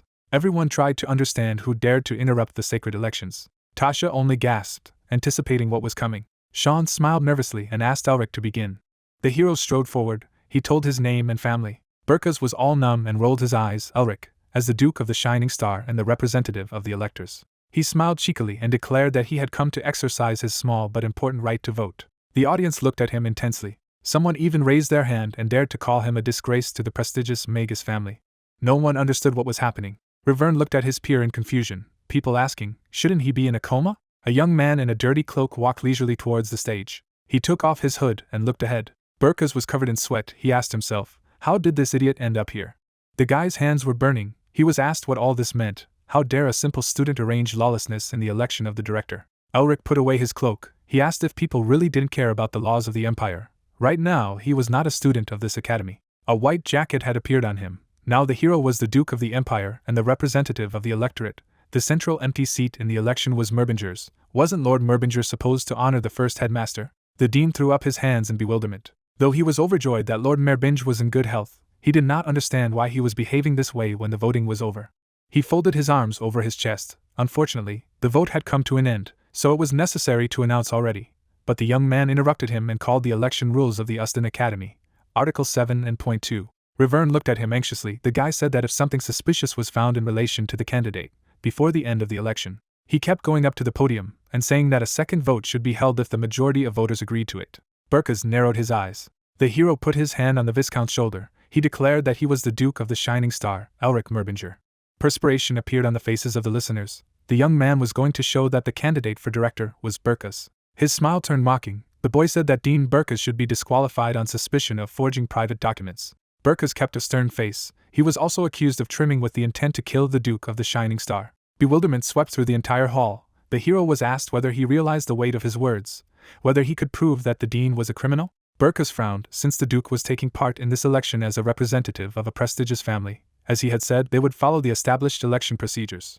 Elric frowned, the dean about to ask the dear voters if they would listen to the young man, that is, Lord Merbinger, and his baseless accusations. He frowned, knowing that Elric had definitely hidden some ace up his sleeve, but he believed that the result could not be changed, no matter what you did. The lords pondered his words. Burkus cursed to himself, and wanted to show the hero what real politics was. The dean turned. He did not think that anyone was ready to listen to him. What would he do now? Elric came closer and asked why he was in such a hurry. Because it was not too late to decide everything immediately after his speech. The old man was indignant. He said that the guy insisted on saying backbiting at the sacred election site. His eyes flashed maliciously. The Duke asked what was really going on with the dragon's nest. He smiled and held out the crystal forward. There was nothing to be done about it. Get rid of Elric as planned. Take his magic medallion as a souvenir. The crystal displayed a voice from the past, and the dean could be seen in it. Lord Merbinger smiled and added that, contrary to what the public knew, Dean Burkus had done nothing to facilitate his and Sean Naristar's great discovery. On the contrary, he had tried to get rid of it and steal the heirloom of his bloodline. Burkus froze. The hero looked around gloomily and asked, who still believes that his words are groundless statements? The dean abruptly stood up and shouted that it was a setup. How dare he sow confusion with the magic of deception? The hero calmly looked at him and asked how he could fool him, the Archmage of the Seventh Circle, or he claimed that he had the Eighth Circle. Everyone began to look at each other tensely and whisper. But it was impossible that the magic of deception could deceive the Dean of the Seventh Circle and everyone present here. He added that the magic of a sorcerer with blocking disorder of the Eighth Circle was even more absurd. So the Dean really tried to kill the Duke of the Shining Star? The old man's eyes bulged. He knew it was the same crystal ball he had given Riverne when he told him to get rid of that idiot. How did he end up with Elric? He looked at the Viscount's son and spoke very rudely to himself about his mother. The Viscount's son looked around the hall with excitement, and announced that since the members of the election committee were engaged in important negotiations, he asked the guests to remain quiet. Before that, Sean had talked to the hero in the tavern and told him that last night they caught someone suspiciously hanging around the hospital, and it turned out to be River, although most likely the idiot Burkus ordered him to do something again. Elric drank his beer and listened intently to his friend, who continued that the Viscount's son had said that he had a package for the hero, so he couldn't wait for him to wake up. Burkus in the castle shouted furiously. He demanded that his subordinate find a way and said that even if he needed to use the press or bribe the highest ranks. He pointed his finger and ordered me to do something effective. There were only idiots around him, and they all annoyed him endlessly, and even the wyvern was useless. The guy trembled with fear and gritted his teeth with anger. He eavesdropped on everything and ran away. Sean said thank God that he had compromising evidence. Elric raised his hand with a smile. Of course, what he had enough to destroy the Dean, but his help made it easy. Wyvern smiled nervously when he saw the hero's gesture. No one could understand why he had recorded their conversation. Was it some kind of insurance? The Dean's eyes widened even more. The hero added that this was not all. According to the law, the rights to own dungeons like the Dragon's Nest belonged to the one who first found them, but the Dean Burkus appropriated the rights without his permission. His pupils shrank in fear, so the master was caught not only trying to kill the Duke of the Shining Star, but also trying to steal the Merbinger family's relic and research rights. Elric spread his legs wide and confidently stated that he wanted not only to disqualify Dean Burkus from being a candidate, but also to ask him to pay for his sins. The lords looked at each other attentively. One of them asked the young man what he thought they should do, if there was any point in discussing. If his right to investigate was a dummy, then Dean Burka's was of no use. The old man frowned. He felt that mana was emanating from him. Didn't he have a blocking disorder? The neighboring lords had heard that he was lying in a coma, but now they saw that the hero was completely healthy. One of the lords correctly noticed that one of the representatives of the Naristar looked like he knew what was happening. Tasha smiled and raised a finger. She herself was interested, because the only one who communicated with the representative of the Merbingers was her little brother. But this is not the most important thing, right? The dean waved his hand and began to assure everyone that the crystal ball was a fake. He was sure that it would immediately be found out after the inspection. His teeth gritted with anger. He understood that at this rate the position of the director would fly away from him as well as his head, while he would deny everything and wait for help from the siesta. But what he saw amazed him. Azure was standing next to Sean. The old man didn't understand why he was next to Naristar. The man shuddered at the realization. Azure smiled slyly and took out his glasses. His appearance changed, and it turned out to be Carl, Sean's assistant. Naristar explained to Elric that Carl was going through a real hell right now. Which of them was frostbitten in this case? Burka's was covered with a crazy smile. The hero smiled arrogantly. He planned everything from the very beginning. The great Burka's became a laughing stock because of someone like him. The Duke turned to the voters and said that he seemed to have taken care of everything. The guy cheerfully straightened his hair. It seems that now they can start re-election. Are there any people willing to buy the position of director? Minutes of heated discussion passed. The hero thanked everyone for allowing him to take the honorable position of director of the Udson Academy. Elric majestically sat down in his seat. Mephistopheles appeared next to him and asked if his intestines were thin or if he was completely out of his mind. The hero replied when he would be able to snatch his piece at all. If not at such times, he needs to cancel the probation period at the academy and also get a scholarship. Why does the demon pretend to understand at least something? The demon looked at the dean, replied that apart from what he had arranged today, he would just leave that person alone. The old man walked away with displeasure. He looked nervously towards the hall, Mephisto's words sounding in his head. He apologized for accidentally reaching him. He said that he did not intend to do this. Elric smiled. He believed that he was indeed a mage of the Seventh Circle. Even though he had a bald head, he could even hear him. And that was amazing. But why didn't he answer him? He could also convey thoughts, didn't he? Burkas looked at him angrily as the hero connected to his head said that what could hear was already a worthy talent. But suddenly he realized that the old man could hear him not because of his talent. He smiled and assumed that this was easily due to the lack of hair on the head. Suddenly, purple lightning appeared above his head. Burkas shouted menacingly at the impudent scoundrel and asked how he dared to ridicule him. The others in the hall were completely perplexed. Panic arose. People made an attempt to escape. The dean smiled and said to die. Elric looked up intently. He was struck by a lot of lightning. A short smile appeared on his face. The tattoos on the arm lit up. The hero ordered to be smashed. A magical shield appeared, which took the lightning strike. People looked frightened at the new flash of light. A huge blue pattern system appeared above the heads. It was the magic of the Fifth Circle. The dean continued to cast spells in an unknown language. The duke broke off from his previous place, defeated a new attack and approached the enemy. The old lord looked at him anxiously and asked, could it be the magic of Lason's hero? The other voters stared ahead in shock, to think that the young man had been able to block the magic of the Sixth Circle. The shame of the prestigious magical family was working powerful magic in front of their eyes. He smiled boldly. He thought something. Since the dean was old, he would calmly deal with him. But he was still in the 7th round and it would be quite problematic to defend. Purple lightning shot at him. Tasha snapped her fingers, said in her thoughts that the dean had forgotten where he was now. A yellow ray struck the old man. Red and purple flashes mixed into one. If such an old man continued to cause trouble, he will only be humiliated by young students.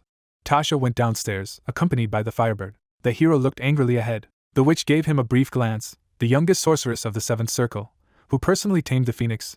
The hero did not think that Tasha would decide to participate. But the battle begins now. The old man staggered nervously as he looked at the crowd of new enemies. They were the lords of the hexagram and the representatives. These sorcerers are not inferior to the dean in ability. If he continues to create a mess, they will take it as disrespect and suppress him by force. He shuddered and shouted no. Did he just freeze after all this? Elric took out the artifact. Only recently Burkas pretended not to understand that the whole world is in his hands. And now he is hiding from some people and could not even scratch it. Why does he not continue? Only wander, and can do it like a fence dog. At that moment, the dean's magic beam struck him in the neck. The distraught old man pounced on him. There was an explosion. Everyone looked carefully at the pile of smoke. Sean only sighed heavily. The listeners were surprised and gasped. Lord Merbinger was attacked. It was necessary to suppress the dean at once. Mephistopheles looked at the lying hero and said that he was wondering if he was worthy of his title. He examined the body of the pretending hero and was serious. He stated that Elric would have become an amazing demon king if he hadn't been born a human. A short smile flashed on the guy's face. He asked in his thoughts, Doesn't he know this well? The old man was chained with a bunch of chains. Those who cross the hero's path are waiting for such a future. After that day, in the tavern, people were discussing the news of the riots at Uston Academy, about the commotion caused by Elric Merbinger, who was supposedly in a coma. But what could the shame of a prestigious magical family do? As always, there were a lot of people. Many began to argue furiously. Even in elite establishments, they said that Elric was the very hero who saved Lucenti. Dean Burkas, who lost his job, was arrested for attempted murder and was closely interrogated by many reporters. Elric Merbinger, the grandson of Uston, the shining star mage who protected the Empire from demons, how could he heal from an incurable blocking disorder? He transferred the rights to research to the Naristar clan, who supported him. Sean opened the newspaper and continued to read that the Merbinger family was being reborn from the ashes, like a star in the sky, proud of the hero's ascent after overcoming endless ridicule. Elric at that moment was lying on the bed with a smile, and his friend was indignant and asked why he should read it for him. He calmly replied that he was a patient. A huge crowd of journalists gathered near their mansion, wanting to know the details. The hero stretched sweetly. Sean said that reporters really need to find out the truth about him. Before he only did tricks, and now they compose heroic fairy tales. From whom did he learn this? The guy grinned and asked if his comrade really thought that he had been just fooling around for the past couple of months, in the Lucenta of the Lady of the Blue Lion family. Suddenly he did not finish and froze. Sean looked at him uncomprehendingly. Elric decided he didn't need to know. Naristar turned away in displeasure and asked if he planned to create even more trouble for the time being. He answered with a question. Who knows? Is he really not going to promise anything? The hero looked intently into his friend's eyes. He did not know what he was planning to do, but it is also better to leave it for later, because now his father wants to have lunch with him. Sean Guy Naristar's father, he is one of the Grand Masters of the Ninth Circle and the greatest sorcerers of this era, who can be counted on the fingers of one hand, and the lord of the Naristar clan who heads the magic tower. Even his grandfather wanted to make him his apprentice. He was a genius among geniuses in this place. The friends came to the meeting place and Elric cursed at his comrade, but he did not yet understand why. The guy stopped. He knew that he lived happily ever after, but if only he knew that he lived so much. In front of him there was a view of the incredible residence of the Naristar house called the Misty Hill. The hero shouted that if he knew, he would borrow 12 times more money from a friend and this golden spoon. After a while, they arrived at the portal. The hero realized that this was what they were, the family of the strongest in the magic tower. He knew that they were the ones he owed. An anticipatory smile appeared on his face. One day he was going to surpass them. After this thought, he took a few more steps forward. He caught up with Sean, who said that Sister Elric would also arrive, which he clearly did not expect. He handed him the envelope and said that his friend knew how worried she was about him, especially lately. He should have contacted her earlier. The guy opened the letter and began to read it with excitement. His sister heard that he was going to the Naristar house. She asked not to cause trouble until she arrived and got ready. The girl was already on her way. The letter said that if he ran away and ended with an ellipsis. Elric looked ahead anxiously and assumed that if he did, he would die. He bowed acceptingly and declared that this was the end and he was a corpse. Mephisto appeared near his head and assumed that there was another demon king among the Merbingers that he did not know about. After all, he was able to make him tremble with fear better than the devil. Sean looked at his friend snidely and said that his sister was a real angel when he didn't give her trouble. Had he already forgotten how she worked until she lost her pulse to push him into the academy? The guy looked at him and said that he was eternally grateful to her, but if he had seen the true essence of his sister, he definitely wouldn't have blurted it out. He grinned nervously and said that her character had become extremely lousy after everyone proclaimed her a genius. She could not even be called a normal person. At that moment Tasha appeared next to him, and with a smile, and said that she would beat him. Sean looked at her with cold horror in his eyes. She said that if he wanted to grab it, he just had to ask. There was a powerful slap. After that, Tasha went forward. The hero thanked her for her help in the elections, but the witch said that it was nothing, because the guy would have coped on his own. Sean looked at his sisters with displeasure and asked why she was such a willful woman and got into this. Was she really interested in Elri? To which the girl asked, was the blow too weak? Merbinger smiled sheepishly, his friend asking if his sister was seriously trying to behave like that in front of his friend. The hero looked ahead. They could enter their father's residence through the True Blue Mist Palace. There are traps here, so it's best not to let their guard down and follow them carefully. Tasha turned around and said that it was difficult to get out of this place, even for a magician of the Sixth Circle. Suddenly, small vortices appeared on the path ahead. Elric looked ahead uncomprehendingly. Black smoke appeared all around. His comrades disappeared from sight. The guy was alone in the darkness. He went forward and began to ask where his idiot friend Mephistopheles had gone. He does not help at all at such moments. Something seemed ahead. The mage found himself in front of a colored sphere from which strange waves radiated through the darkness around. Magic of such a level. Could it be that the Naristar were so powerful? All the elements were intertwined in this space. Some particles are strong, others are weak, some are sharp, and others are so dense that they cause pain. It may seem that these are completely different magical elements, because they have nothing in common, but they are all in balance here due to the element of wind. The guy didn't know what this place was, but he felt that he could make it his own if he studied it. The smoke around him was filled with pink. The voice said that the boy was looking at something extremely interesting. The hero turned around. Was someone watching him? An unknown old man looked at him and asked if he knew what it was, or if he was looking even without a rudiment of understanding. A drop of sweat rolled down the young man's nervous face. Of course, he got lost, but it was a grave sin to spy on someone else's magic without permission. If he could control this place, then he should be at least an archmage of the seventh circle. But what should he do? The old man's face smiled in the smoke. He laughed and asked if the boy could not hear him. He was sure that he twitched. So did he hear him? Elric squinted. He knew that it was objectively Naristar's fault that they had lost him in their house, so there was no reason to question him. He would just pretend he didn't know anything. He looked intensely ahead and was determined that he would get out of this labyrinth. A shadow covered him. The old man asked if he was trying to ignore him and plan to escape.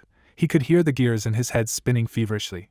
The young man looked angrily ahead and ordered the magic to hide him. The elder shuddered in surprise. He froze and said that he couldn't see anything inside the maze. Could it be that he had used his own fog against him to hide himself? Ustin, you died so quickly, but it looks like you. He left behind a rather interesting descendant. The hero continued to walk slowly forward. He would have already finished deciphering if it wasn't for that old man. But unfortunately, he might be in big trouble if he stayed here. There was a sharp sound and the mage flinched. The old man strengthened his technique and asked if the boy was going to leave when the fun was just beginning. Elric's body turned upside down. If he covets what does not belong to him, he must pay the price for it. Sean and Tasha were standing in front of the labyrinth. The brother said that they needed to let their father know what was happening. A male figure appeared behind him. The true palace of the blue mist opened. Guy Naristar looked sternly at the children and asked, "What happened here?" The son looked at his father with excitement, who asked if he had not carefully looked after his friend. The man frowned. Sean said that the hero had disappeared before they even passed through the entrance, disappeared before he even entered the true palace. He opened the portal and decided that his great-uncle was to blame for everything. He sighed. The children asked why his great-great-uncle would do this. His father suggested that his illness must have worsened again. They couldn't just stand by and watch. Elric was a guest of their house and Lord Merbinger. Sean closed his eyes with excitement and shouted that if something went wrong, Tasha suddenly called him cute. He looked warily at his smiling sister. To think that the hero had made her brother, who was indifferent even to his family members, so worried. She sneered, "Duke of the Shining Star, now she is even more interested." Father looked ahead and said that he was also interested. Tasha shuddered. Sean looked at him excitedly, the Grand Master wondering how skilled the new lord of the Merbinger family was. Meanwhile, the hero felt in the middle of the snowy mountains. His family was influential. Guy noted that it stood side by side with the magic tower. The old man sat in the darkness and said that the true palace of the blue mist was the result of his long research. But he not only deciphered but even destroyed the magic circle and created it again. How quickly Ustin died. But he left behind a rather interesting descendant, a new Merbinger. A blizzard howled among the mountains. The voice of the old man told him to release his madness. Elric galloped forward, Mephistopheles, Ottohan, and now that snarl. He cast magic and tried to understand why all the old people around him were not friends with their heads. He created a magic grid in front of him. I looked around. I had to calm down and first understand the situation. The guy put the block forward. He immediately realized that there is more than one element of mana here. However, the characteristic element of the Naristar family is the wind. In other words, it uses only the element of wind to give shape to other particles. The hot wind carrying the element of fire turned the water into steam, and a light wind gathered it all in one place, forming a mist. And as soon as the cold wind, which has the element of ice, thickens it, the strong wind blowing in the intervals thickens the streams of mist. Elric gritted his teeth. If this old man was strong enough to control a wind of this strength, it probably wouldn't be a problem for him to create a typhoon. The mage looked ahead and decided that even if he wasn't going to hurt him, since he had provoked him first, he would simply decipher what he didn't have time to do. He could feel it in the Lacenta, but all magic except ice magic was weak. He will use the method by which he transforms the flow of mana into the wind for his own mana and ice magic. And if he goes even further and changes the mana circulation that connects speech and souls and seals to reduce mana costs. Moments of that battle flashed through my head. Will the hero be able to use other elements with his ice magic? The wind only began to intensify. Elric began to form a spell. The wall of snow began to thicken even closer. A blue flame flashed in the darkness. The tattoos on the arms caught fire. The sphere only increased the amount of energy. An infinity sign appeared above the guy. Light and dark streams mingled with each other. Magical symbols flashed in the middle of a terrible snowstorm. The words of the elder were lost in its echoes. Elric found himself elsewhere. He was standing behind the brother and sister. They stared at him, dumbfounded. Sean pointed out that it took at least 24 hours for a sixth circle magus to find a way out. Even Tasha had spent 4 hours and 52 minutes, and he had done it in 46 minutes? Mephisto looked gloomily ahead and noted that the level of the seal of cruelty had risen to 5-star. His pupils narrowed. It was high-level magic that even he was impressed. But not only did he destroy it, but he was also able to copy and apply it. Guy took a few steps and said that it was surprising, while Elric wondered why no one asked if he was okay when he almost died there. The great mage looked at the blonde man in amazement. He was supposed to, but was not present at the election of the director of the academy, and he had just learned that the hero had been cured of blocking disorder, but he was already a sorcerer of the Sixth Circle. Elric looked down sadly. Tasha began to resent the fact that her record had been broken by her brother's friend. Guy shook hands with the young man, who smiled and apologized for the belated introduction. He was Lord Merbinger. Lord Neristar introduced himself in response. He apologized for what he had been able to go through. He was sorry that he had to face unexpected inconveniences. Elric smiled and said that there was no need to apologize. It was a useful experience for him. He was thanked for his understanding. The head of the family stepped forward and said welcome to the Neristar Manor. The hero was silent. He was asked to go. His mother and younger brothers and sisters were waiting for him. The guy nodded curtly. He stared into the void. Guy correctly understood that he was sad about his family. Meanwhile, in the small castle of the Val family, the girl went into the bedroom of her sick father. She cried and threw him around, hugging him. Herman laughed and asked how such an adult lady could behave like a child. He patted her on the head and asked how she managed to wake him up. No doctors were able to cure her illness. The girl began to cry and told her that my Lord Elric would have helped her if it had not been for him. The man froze in surprise. Suddenly he laughed and said that this was exactly what was expected from a famous magical family. The Merbingers had always been the light that dispels the darkness. Herman suddenly began to get dressed. Isabelle rushed out the door and asked where he was going so suddenly. He needed to rest. Herman began to tuck his shirt into his pants and asked how he could prioritize health in such a case. Because if such a talent existed, then he had to find it, even if he had to go to the other side of the continent. The man put on his armor. He decided that if there was such a kind child in such a corrupt world as this, he smiled and asked if this was an even more significant reason for him to set off. In a far corner of the kingdom, Hilton sat down on his knee and listened to his master. It was about the killing of the Blue Wolves and Isabelle's escape. The cure of his brother and the Blue Wolf, who returned alive and crumbled into fragments right before his eyes. Could it be that all this was done by that sorcerer? The shards lay in front of his throne. Hilton did not raise his head and assumed that the hero had put a curse on the body. And what about the brother of the Lord?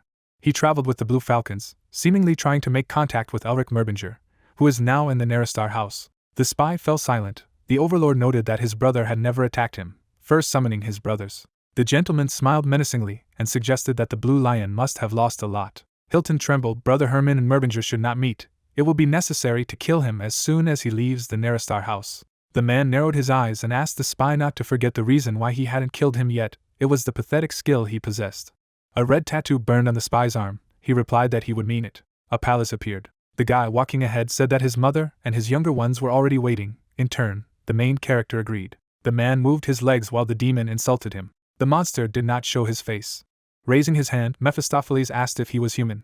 Looking to the side, the protagonist asked what he meant and asked if he was a demon. After all, the companion said that he was not a demon. Looking ahead, the monster said that the young man was only an ordinary human, that he was not of the Merbinger bloodline, and asked how he was able to reach such a level without resorting to absorbing non-human beings. A silhouette appeared, surrounded by a red light. Looking at the demon, the magician said that he had frightened him and asked him if he thought that people had been playing with toys for 1,000 years while he was sealed. Counting on his fingers, the main character said that at the moment the lords of the Magic Tower, the lions of the Great Lion family, the Inspection Bureau of the Imperial family, the Revolutionary Army, the Beast Men and the Protestant Alliance are more terrible than demons. Without showing his eyes, the monster asked what he wanted to say, that there was not only a golden lion, which was considered the strongest on the continent, but also other people like him. Smiling, the creature said that there seemed to be a reason for him to wake up in this era after all. Something stood in the darkness, talking about life in the desert, where countless creatures were fighting each other for the title of king, and the chaos and enmity they were sowing everywhere, adding to the joy that came from trampling everyone in the mud and coming out victorious, and declaring that the demon should become stronger in no time. Darkness was spreading.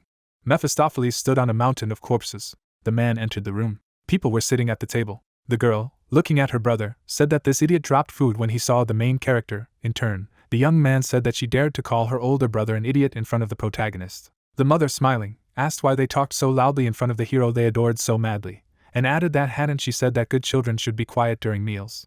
The young man smirked as he listened to the children being well behaved. The girl, looking at her brother, said why he was repeating after her, and asked if Elric wanted to be scolded again, while the young man said that his sister was always trying to hit him. The woman, smiling, said that didn't she say that they should not fight during meals. In turn, the father said that children should compete while they grow up. The family was sitting at the table. Sadness could be seen on the face of the main character. The lady, looking at the protagonist, asked that the food was not to his taste. The guy, looking at the family, stated that the food was delicious. He was simply struck to the heart by the deliciousness of the taste. In the end, the lady said that she was glad that he liked it, and added that she was worried that their hospitality was too meager because of his gloomy expression. Bringing the food to his mouth, the young man replied that it was not true. The man closed his eyes, saying that a meal shared with others is always a joyful event. A window appeared. Tea was poured into a cup. The man, looking at Elric, stated that he had heard that he had given them his rights to explore the nest, while the young man replied that, after all, he had something to pay Sean for. The man drank tea. The mage screamed forward. The gentleman, glancing at the wizard, asked if he was angry with him. The lady, looking away, turned to my lord. The young man closed his eyes. The main character held the cup in his hands, thinking that it could not be that a family with a 1,000-year history, especially one that led to victory in wars, would suddenly weaken. Raising a mug, the protagonist concluded that the fall of the family was due to politics, and the protagonist asks him if the young man is angry. Smiling, the guy said that he was not angry, and added that everyone has their own circumstances. There was tea in the cup. While the mage thought about the fact that the Nerestar family was not involved in his family's downfall, they simply did not intervene for political reasons. Looking at his master, the demon asked why Merbinger was groveling before the mere Nerestar, and added that the hexagram was nothing more than a small fry that had diligently clung to the Merbingers 1,000 years ago. Exhaling, the protagonist said that he could not pay for hospitality with disrespect, especially since it was not the fault of the man. In the end, the monster said that it was unexpected to hear such a thing from a man who lives for power, asking if there was even a reason why he had come all this way. Smiling, the mage said that he had to surpass this place, and added that he needed to make sure of the level of their mages and see what the lord was like. Looking at the cup, the master said that the wizard would say if he wanted something. The guy knitted his eyebrows. Without showing his eyes, the man said that the Nerestars would give their full support to the Merbingers. Looking ahead, the main character asked about what was happening. In turn, the man said that he should not feel indebted to him, because this is an answer to the right to research, as well as his gift, as the father of his friend. The glasses were on the lord's head as the demon said that he was definitely an experienced schemer, as he was trying to take advantage of the opportunity to strengthen their relationship or support the helpless Merbinger family. A bead of sweat rolled down the young man's face as he thought that this was good for him, as his position would only be strengthened if the Nerestars gave him support. But he was sure that the other members of the hexagram and many others would try to keep the family in line if they really helped. An eye appeared behind the lord's glasses. Suddenly something appeared in the window. The paw stretched forward. There was an explosion. People were shocked. Suddenly there was a light. Looking ahead, the protagonist asked what kind of man and was doing such a thing in the house of the Nerestar family. Someone stood on the floor. The man's face was stunned. A bandaged hand pointed forward. The young man expressed anger. Suddenly a man appeared. The man's eyes sparkled as he said that the boy would become his apprentice. Dark liquid poured onto the floor, and it became clear that Sean had once said that his grandfather was so greedy for talented people that now more than 100 people live in their family estate not as vassals, but as guests, making it clear that it is the Senate consisting of these monsters that is the true power of the Nerestar. People were alarmed. A man stood near the window while the guests talked about the fact that this was the highest degree of disrespect. The man took off his hood. The protagonist knitted his eyebrows, making it clear that the greatest master who trained all the mages of the Nerestar family was Augustine Nerestar. The old man had a long beard. Opening his eye, the man said that he had been in such a hurry that he had made an unforgivable mistake, and apologized to my lord. The man's eyes looked forward, asking what had brought the mage here. Pointing his finger, the old man said that he was here to make this young man, whose shamelessness knew no bounds, his apprentice. The young man did not show his eyes until someone began to talk about how the magician was one of the 4 dukes of the empire, the duke of the Merbinger family, and added that it would be difficult to persuade him to become an apprentice. Looking at the master, the protagonist introduced himself. The man looked to the side as the young man continued to introduce himself. Bowing, the mage greeted the head of the Senate of the Nerestar family. The demon, looking at the main character, was surprised. The guys were stunned. Without showing his eyes, the old man asked if he knew an old man like him, and the wizard said how he could not know the grand elder of the Nerestar family. Smiling, the man said that his father had not stopped talking about the man before he died, and added that he had even said that if their family had such a foothold, they would not have fallen so easily. Lowering his head, the magician said that his father had nothing to do with him, while the main character said that he was widely known, so it was not so unbelievable. People were shocked as the old man claimed that he was very confident in telling tales, and in the end, the wizard said that it wasn't because of this quality that he was trying to apprentice, going on to say that he would take it as a compliment. Looking ahead, the man said that he was a dodgy snot, and said that if he knew who he was, it would simplify everything by asking if he would be his apprentice. Smiling, the protagonist asked how Lord Merbinger could become a disciple of the Grand Elder of the Nerestar family, and added that he was not worthy of such an honor, so the old man should withdraw his offer. Without showing his eyes, the man asked if he hadn't learned his lesson in the Blue Mist Labyrinth, while the guy said that he had only used it to get out. Smirking, the guy listened to the fact that he used the old man's magic without permission, while the magician said that, in addition, the man himself tried to harm him. The man gritted his teeth. Suddenly everything turned white. A flash appeared under the mage's feet. Fear appeared on the master's face. The wizard raised his head, listening to the fact that he should have listened to his elders and talked less. The man stood in a white light. The main character looked ahead. Something sparkled in the sky. The old man hit the protagonist. The young man was unconscious, thinking that it was teleportation and realizing that it was just moving at a speed beyond the control of a magician. The man's eyes burned red. A hand grabbed the guy. People were blinded. The window was open. Family members froze in shock. The girl, looking at the warrior, asked what he was doing while his friend was kidnapped. Closing his eyes, the mage asked her what kind of person Elric had not yet understood, and added that he always had an ace up his sleeve. The demon, without showing his face, said that he was leaving him speechless, declaring that it seemed that they had another victim in line who would surpass him, adding how fearless it was for him to force this monstrous old man to become his teacher. The sky sparkled with stars. Suddenly something appeared. The main character opened his eyes. The old man stood over him. The protagonist quickly jumped away, asking what the hell was going on. The man's hand was above the ground. Falling from the cliff, the young man asked where he was. The ground was brown. Suddenly, a bandaged hand grabbed the guy. The man held the mage over the cliff, warning him to be careful. Without showing his eyes, the man said that he had almost lost his first disciple in the last 90 years. The wizard looked away, thinking about how the old man had simply kidnapped him while he was playing untouchable, forcing him to come up with reasons for the protagonist to become his apprentice. People were standing on a huge rock. The man was holding the protagonist by the scruff of the neck. Looking away, the young man thought that his mana did not obey, just like in times of illness. Anger could be seen on the young man's face as the old man talked about what he had already noticed, because his sensitivity was exceptional, and the magician asked if he had done the same to him. The man, standing on the rock, said that he would tell everything along the way, so there was no need to rush him, and asked if the main character saw what was down there. The protagonist began to fall down, saying that he could not see anything below. Standing on the top of the rock, the teacher said that he should go and watch. The young man opened his eyes wide. Someone walked, making it clear that it would be in the next chapter. The seal shone. The man took off. Elric held out his hand, signaling that his story was not yet over. Darkness hung over the young man. His eyes began to sparkle. The main character was looking at the red circle. The man looked away. The man's hand clenched. The old man let the protagonist go. The young man was falling down. Looking down, the man wished him a safe journey. The guy's eyes became wider. The demon, looking at the magician, said that it seemed that he had finally found a kindred spirit. In turn, the main character asked how he ended up here. Continuing to look at the master, the monster said that it was easy for him to find someone like the protagonist, and asked if he now understood his greatness. In the end, the young man said that the monster would help him, because he would die if the guy died. The man looked away while Mephistopheles said that this was indeed a problem, but there was nothing he could do about it, while the sorcerer said that he had to teach him the seal of original sin so that they could get out of here. Smiling, the demon asked who he was trying to trick and added that his mana flow had been blocked, but that he could still just use mana from the environment. Suddenly the wizard got to his feet. The hand began to shine. Using the soar spell, the hero froze in midair. Stones fell down. Boulders are close to the ground.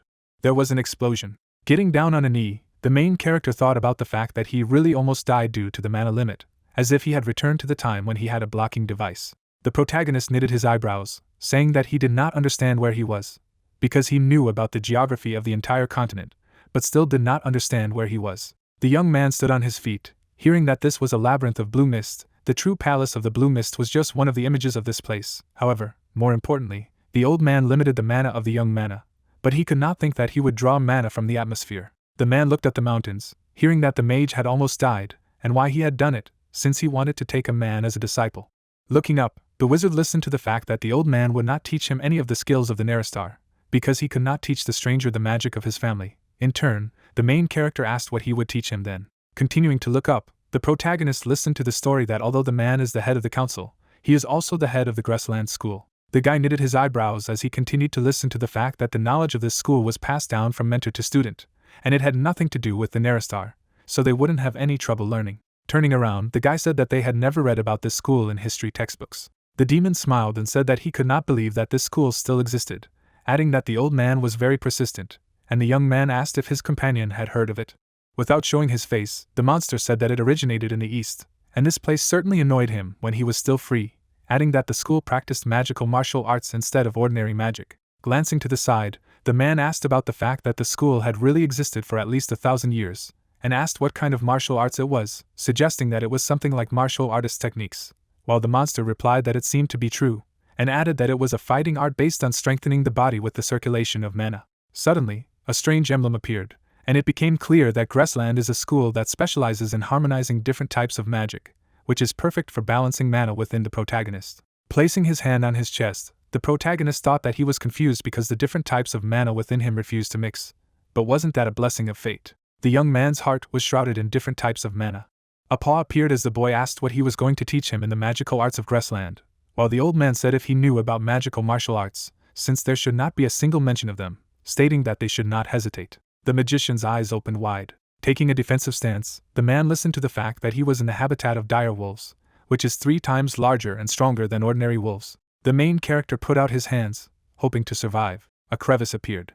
Wolves suddenly appeared. The man was standing on a rock. Looking at the master, the man asked if everything would be fine, because, from what he had heard, the beginner had been studying magic for less than a year. Without showing his face, the gentleman replied that he was indeed a beginner in terms of experience, but not in terms of skills, and added that he was grateful for allowing the dire wolves to be borrowed. The hero kicked. Blood began to flow from the mage's mouth, and it became clear that he was beginning to have problems, because he could really die now. The main character was on all fours. The protagonist took a deep breath. Suddenly, a light appeared under the palm of his hand. Suddenly, the young man struck the wolf. Blood was coming from the beast's body. The guy was holding an ice spike in his hands, making it clear that he was special. Standing in the blood, it became clear that he would definitely pass the old man's test, and fulfill what Grassland had dreamed of for more than 1,000 years. Without showing his eyes, the man said that he was still missing something. The man was smoking a cigarette. Suddenly, an illustration of the continent appeared, that the story of a revolutionary army, whose identities could not be found out even by the Inspection Bureau, because its leadership was on the same level as the Masters of the Magic Tower and Lions, and it exists only to liberate the continent from the tyranny of the Emperor. Suddenly, the glass shattered. A black emblem appeared. A white beast appeared, and it became clear that it was the former leader of the Revolutionary Army, whose name was the King of Beasts. A wing appeared, and it was clear that the old man was excited about finding a new disciple after so much time. Man was surrounded by beasts. The man was smoking a cigarette. Blood came out of the beast's mouth. There was an ice spike in the man's hand. The main character held a weapon in his hand, intending to kill all the wolves here.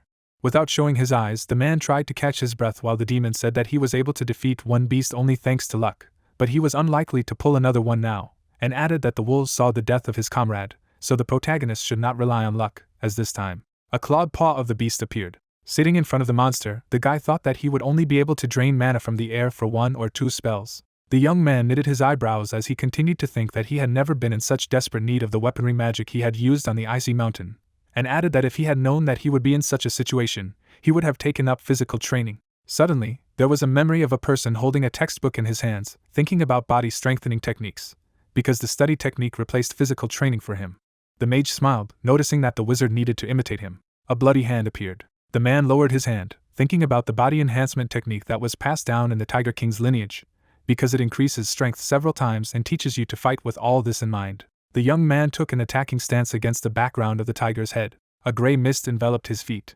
The main character inhaled air. The wolf ran at the protagonist. The beast opened its mouth. After dodging the monster's attack, it became clear that this fighting style is based on a balance of instinct and intuition. The monster looked ahead. As he prepared to strike, the protagonist thought that he had made the right choice. The young man struck the beast using the tiger people's technique. The demon froze in a daze. The guy attacked. The tongue could be seen in the wolf's mouth. The mage was covered in blood as Mephistopheles thought about how a man could think of fighting like a werewolf. The mouth opened wide. Suddenly, the wizard opened his eyes wide. The main character confronted the beast until the demon realized how he did it. The monster fell to the ground. The young man tried to catch his breath. Sitting down on the ground, the guy listened to the old man say that he had already killed 2, and added that he did not think that it was necessary to complicate the task a little. The companion, standing next to the protagonist, said that the man was also crazy, and added that he was ecstatic, watching the young man. In turn, the guy told him not to equate him with the mentor. Standing on the ground, the magician began to be indignant. Tying something on his belt, the wizard asked what the man had told him to defeat all the wolves.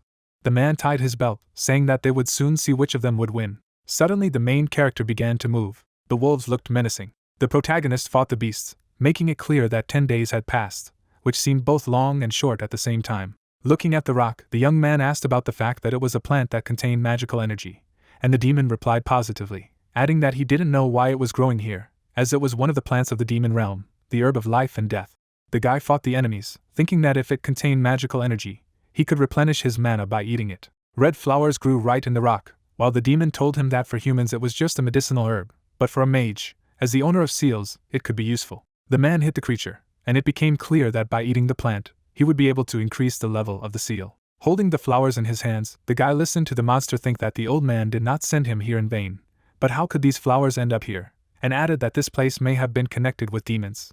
The ground was soaked in blood, and it became clear that the protagonist was still angry that the old man had put him in such danger. But thanks to this, he was able to greatly increase the level of seal and mana. The animals were lying on the ground. The protagonist walked away from the bodies of wolves. A bloody man was passing near the stone. Looking ahead, the young man said that it seemed that this farce had come to an end. Suddenly, a monster appeared in front of the guy. A man was riding a wolf. Looking at what was happening, the magician could not understand what a human foot was doing on a wild animal. Opening his eyes wide, the man heard that he continued to amaze. Looking at the tiger, the main character continued to hear about how he was the best in the academy. However, the man did not expect that the wizard would show them such a level. The protagonist was surrounded.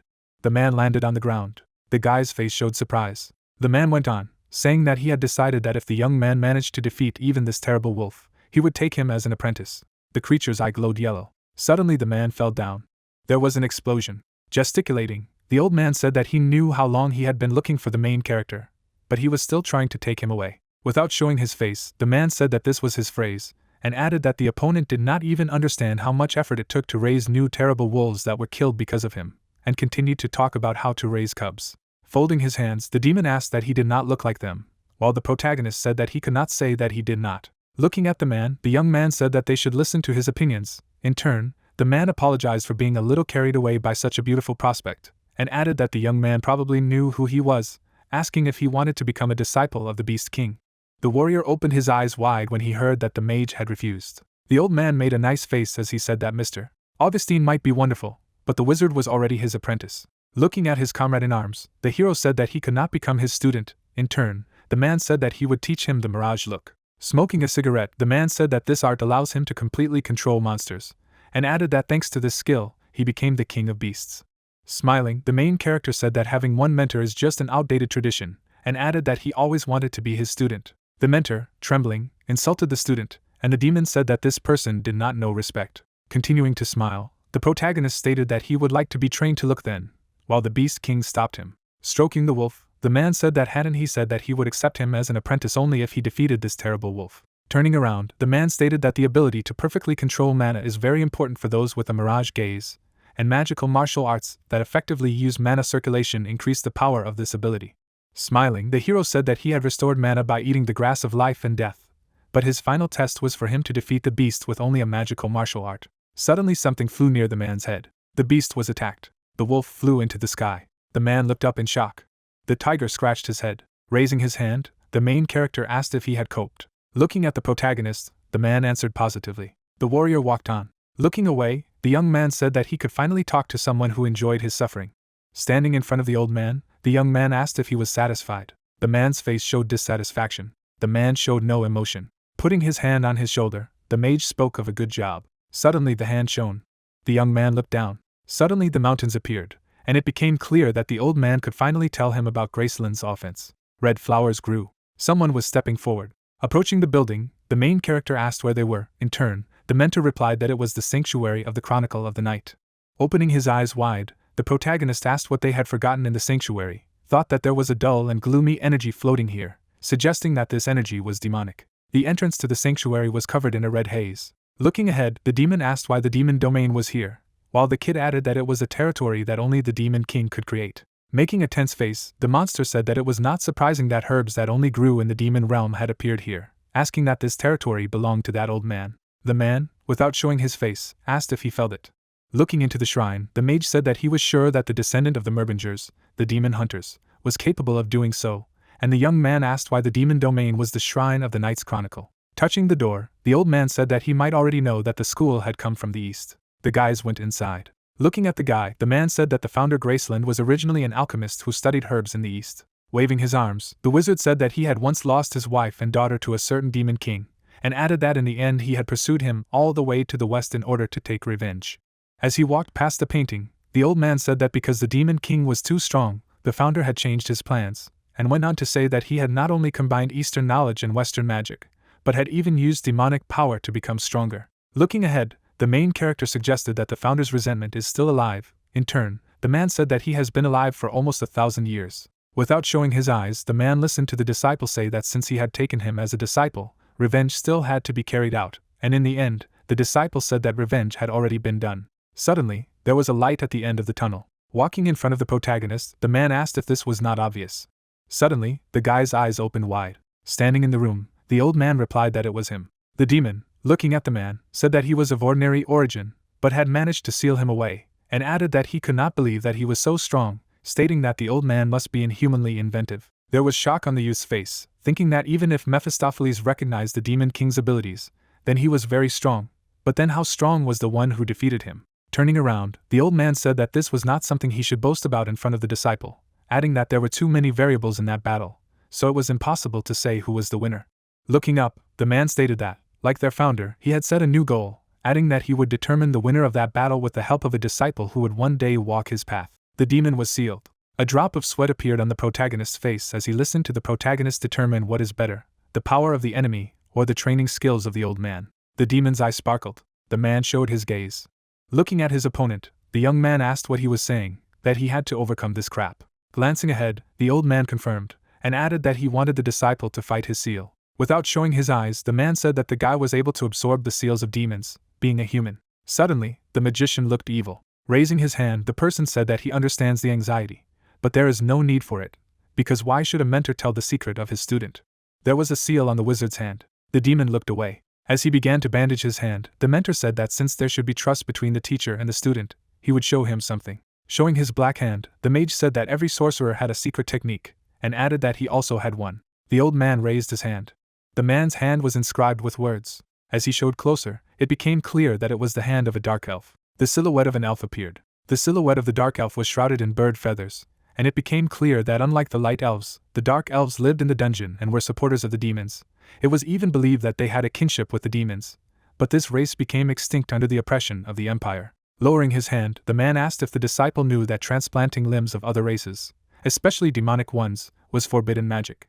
Raising his bandaged hand, the man said that except fragility, no one in this world, not even Lord Nerestra, knew about this secret, and added that now that they knew about each other's weaknesses, did the apprentice feel more confident? Showing a look, the old man said that he had revealed his secret when he searched him while he was unconscious, stating that it was for the sake of more fruitful training, but he apologizes if the protagonist was upset by this. Anger appeared on the protagonist's face as he listened to the fact that now that the man knew that he could absorb and activate the demon's seals, he could no longer let the young man go until his goal was fulfilled. Standing in front of the student, the old man said that it was only his greed, and added that from now on he should do as he knew. The tiger looked at the master.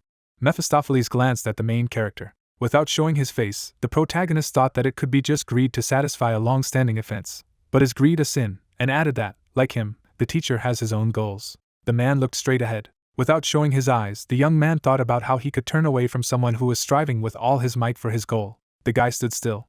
The mage joined his hands. Bowing to the old man, the wizard said that he paid his respects to the head of Graceland, Sir August Nerestar, as his humble apprentice. The main character looked ahead. The man, smiling, thanked his student. Glancing to the side, the protagonist asked about the fact that he just needed to absorb the seal of this demon, and asked about what the demon's name was.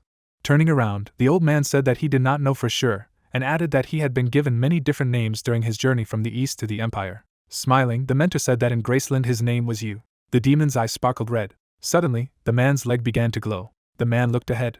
The man looked menacing, saying that he would proceed. The demon was surrounded by seals as the mage thought about the Yu being the demon king, which even Mephistopheles had accepted, and added that if he could absorb the seal, it would only benefit him. The young man approached the enemy. Standing next to his comrade in arms, the guy asked the demon how to absorb the seals. In turn, the monster said that he had been shaking the air all this time, but did not even know how to do it. Knitting his eyebrows, the protagonist stated how he could say something different when the old man asked him so, and continued that the demon said that his kin were getting stronger by taking away the seals, asking how they did it.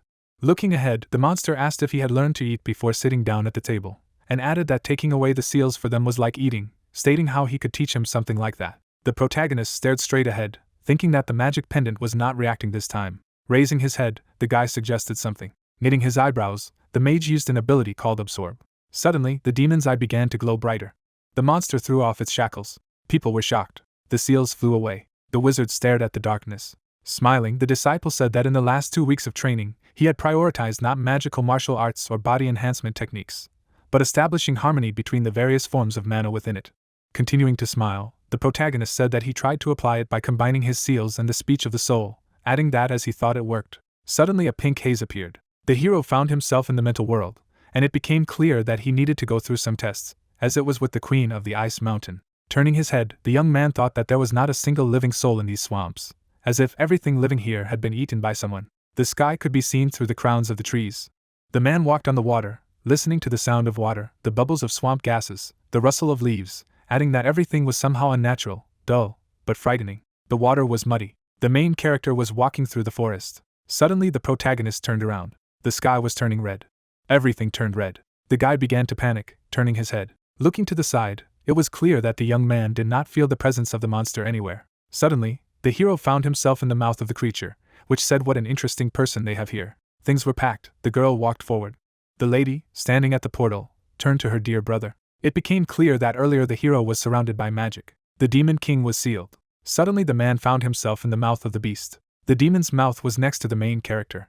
Looking at the opponent, the protagonist wondered if he should have fought like in that battle with the queen. Taking a defensive stance, the young man changed his mind, because first he needs to understand the situation, since there may be another way, but there is no guarantee that he will win. Opening his eye, something said that the Merbingers first hit and then asked questions, and added that the man had amazing patience. Preparing to attack, the mage said that he instantly understood who he was, while the demon said that this was not the only unique trait. The seal was on the boy's hand as the monster asked if it wasn't Mephistopheles. The mage clenched his teeth as the predator spoke of his seals and the dragon's heart. The creature's mouth was closed as it talked about how it didn't want to strain over an ordinary person. The wizard was standing on the ground. The demon's mouth opened. Suddenly, the monster began to attack, saying that it was possible to tinker with the student. Looking at the man, the creature told Merbinger to stop holding back his hunger, adding that he should crave more, indulge his greed and ambitions. The main character looked away. Teeth covered the hero's head while the monster said that if he did what he said, they would meet again. The young man knitted his eyebrows. The seal was on the protagonist's hand.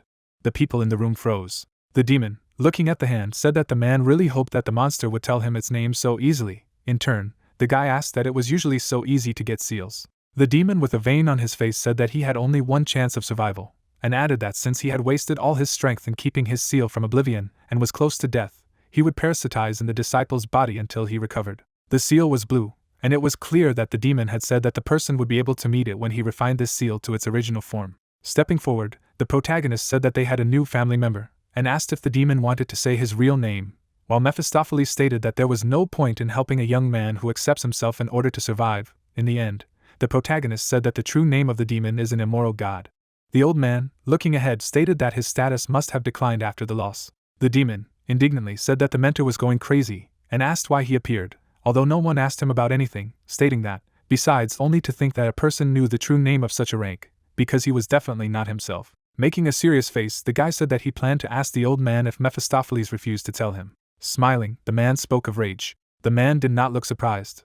Standing in front of the apprentice, the wizard spoke of the seal of fury. Opening his eyes wide, the old man stated that you was originally known as a demon preda, and added that they are demons from the bottom of the hierarchy, who are always shaking at the possibility of dying at any moment, but at the same time drooling with greed due to their insatiable nature, stating that now, after receiving the seal, the protagonist is able to sense danger as a demon.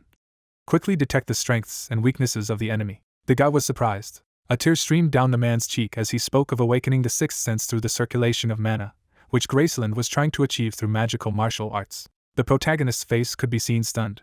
The man who had tears coming from his eyes stated that he called this premonition of the Preda and added that the lady had finally gained the seal of you and the premonition of the Preda, ending up that all she had to do was raise the rank of the seal and fight you. Without showing his face, the mage thought about how the ranks and use of the seals were very specific information that could not be found in books, and continued to wonder how much suffering Graceland's ancestors and mentor had endured to accumulate such knowledge. The man continued to cry. Suddenly, the seal of rage was activated. A shadow appeared behind the main character.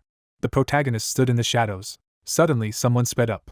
The way out was near. Knitting his eyebrows, the young man asked what his mentor had said, that when you have a premonition, your heart hurts and your body trembles. Glancing at the man, the guy asked why it had suddenly activated right now, while the stranger turned to Elric. Sean stopped and listened to the mage ask what he was doing here, and finally his friend said that it didn't matter, adding that they had a huge problem. The man put his hand on the mentor's shoulder. The wizard was stunned. The building was tall. The servant looked at the girl and said that Tasha had better see it herself, and the lady asked what had happened, adding that the Duke of the Shining Star had finished his training in seclusion. Suddenly, a shiver swept through the mistress's body. Miss knitted her eyebrows. The girl walked forward until the sorceress told her not to be allowed to do so for the time being. Fragile hands held the luggage. The sister, looking down, asked for forgiveness, asking if her younger brother, whose name was Merbinger, was there. Suddenly something flashed. A haze appeared. The main character, flying forward, said that his friend had to stop Tasha. Moving his hands, the young man asked how he could have stopped this witch, and asked why he was running over him, because it was the protagonist's mistake. Knitting his eyebrows, the guy said that because of her friend, her thirst for competition has only been growing lately. The sun appeared over the city. The girl flew over the city. Smiling, the lady thought about how the elder sister of the Duke of the Shining Star had made sacrifices for her brother all her life, and added that in magic she must be worse than Elric, who suffered from blocking disorder. Continuing to smile, the lady thought about the fact that the person whom the main character fears more than anyone else in the world is his sister, and stated that perhaps the reason is not only in blood ties, but also in who she really is. The lady walked forward. His hands held the luggage. Looking down, the girl apologized, asking if her younger brother was there. The guards, looking at the newcomer, said that the Duke was here, but she had no invitation, so she could not enter. With a drooping face, the lady said that they should call the third young master of their family, and added that he knew that she was to come. The soldier, looking at the girl, refused, and added that they had received an order from the young lady not to let her inside.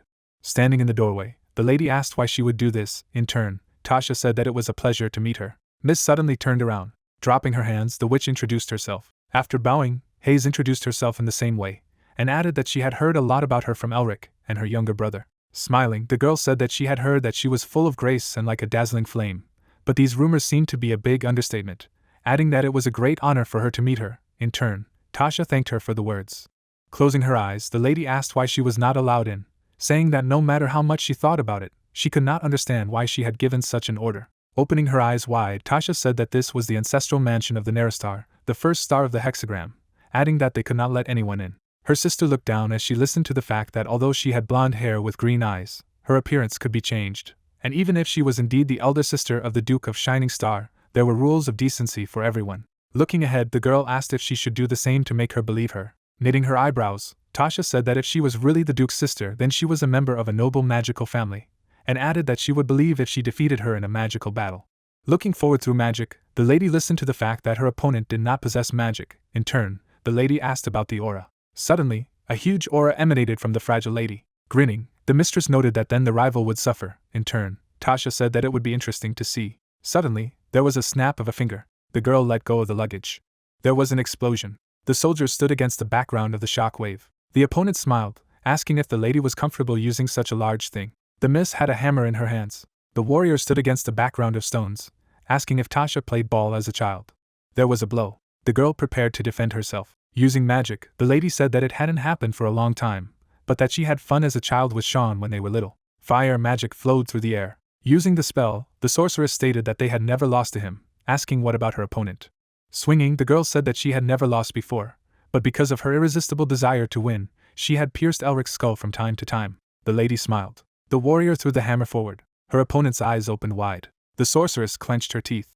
Tasha watched the attack. Looking to the side, the girl thought that it was a big surprise that the descendant of an ancient magical family was a martial artist, but to think that it could swing a sledgehammer under 100 kilograms, like a feather, without using an aura. The hammer continued to fly. Suddenly, a black skull appeared, making it clear that the protagonist's sister is a member of the mercenary guild. There was a blow. Smiling, the warrior said that the count was 1-0, while Tasha said that she would not hold back. Suddenly, the girls were pushed away from each other. The lady, looking ahead, asked what it was, and added that everything was just getting interesting. The lady opened her eyes wide. Suddenly, the main character was grabbed by the neck.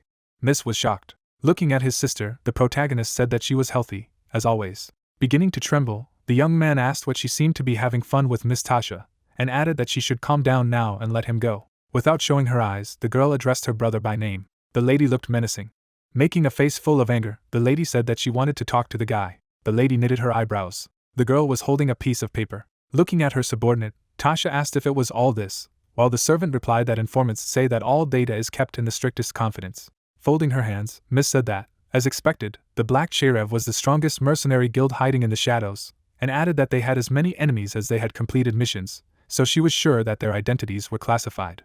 A silhouette of hands appeared as the lady talked about the chance to make a friend of the same age. The seal in the form of a skull was on the hammer. Smiling, the lady thought that the protagonist was already a good reason to maintain friendly relations with House Merbinger. But even if this was true, the Neristars had absolutely nothing to lose. Suddenly Tasha went forward. A hammer appeared. The protagonist ran away from his sister, suggesting that she talk quietly. Without showing her face, the girl said that her brother seemed to be used to fame, and added that he could even use magic. The young man looked stunned to hear that he had learned to rebel. Dodging the attack, the guy tried to calm the lady. Gritting his teeth, the man said that if it were not for the premonition of the pret, he would have died 10 times over. The lady didn't show her face, and it became clear that she had been like that since she was a child, trying to break the mage's legs every time he caused trouble so that he couldn't do it again. Looking at the explosion, the demon said that he had never been so excited, and added that she was indeed of the Merbinger family, stating that he felt an aura instead of mana from Miss. Another explosion rang out. The main character looked away. My sister was in the sky. Swinging, the girl said that she would like to see if he could dodge it. Stretching out his arm, the protagonist used a block. Suddenly, a shield of mana appeared. Gritting his teeth, the guy asked if his sister was serious. The hero closed his eyes.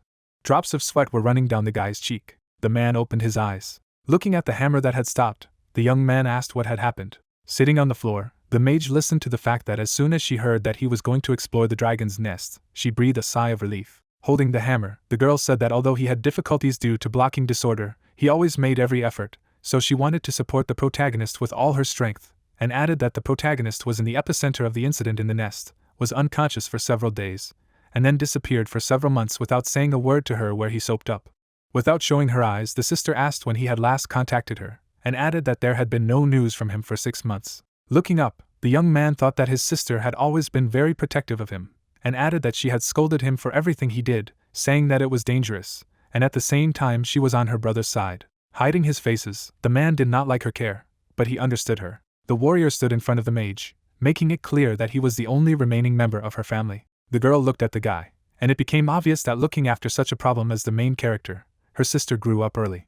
The girl looked ahead. Knitting his eyebrows, the protagonist said that he had figured out the purpose of their family, adding that when he passed out in the dragon's nest and when he disappeared from the hospital, he was doing tasks for the family. The warrior cried, hearing that, to be honest, there was a time when a person thought that there was no point in reviving their lineage, because it had already fallen. Opening his eyes wide, the wizard said that after he had experienced a lot, he had an idea, stating that this world could be filled with demons again at any moment. The lady continued to shed tears as she heard that it would be disrespectful to her mother and father, and their ancestors who had fought with their lives to leave the Merbinger family in this state. There was confidence on the mage's face, saying that he was going to go north on the mission left by their ancestors, because it didn't matter to him what his path would be or how dangerous he was, because he would still follow it, just like their ancestors. My sister was crying. Suddenly, a bone dragon appeared. The man was standing at sunset. The demon was crying. The man stared into the distance. Something was next to the protagonist. The girl held up a thumbs up. The creature was bound in chains. The mentor shed tears. A glow rang out. Knitting his eyebrows, the guy said that he would continue until their family shone like stars. A tear ran down the lady's cheek. The girl smiled. Standing in front of her brother, the sister declared that if he disappeared, she would crack his skull. Raising his hand, the protagonist asked if it was on topic, and added that she should have said that the protagonist was already an adult, and she would no longer interfere in his affairs. Looking ahead, Mephistopheles spoke of what a pity it would have hit him again, and added that he had hoped there would be a funeral today, saying that people were becoming overly sentimental about the most insignificant things. The man stood in the night. Something was in the man's hands. A black statuette appeared. While wearing a mask, the creature said that it was all for the sake of Lord Azazel's revival. A wing was visible. The bird soared in the sky. The main character was sitting on a rock, and it was clear that 3 months had passed. Suddenly the bird changed its trajectory. The protagonist sat with a blindfold. Suddenly, the man's eye lit up. The young man held out his hand. Looking at the guy, the man said that he was very capable. Standing against the backdrop of the mountains, the mentor said that he did not think that he would take possession of the Mirage's gaze so quickly. Something flew by. The mage struck the old man. The man, looking ahead, said that he had fully settled in and had a premonition of Pret. Without showing his eyes, the main character listened to the fact that now he has reached the limit, because only battles will help him develop further. Smiling, the man asked about what he had finally finished, adding that he hoped they would never see each other.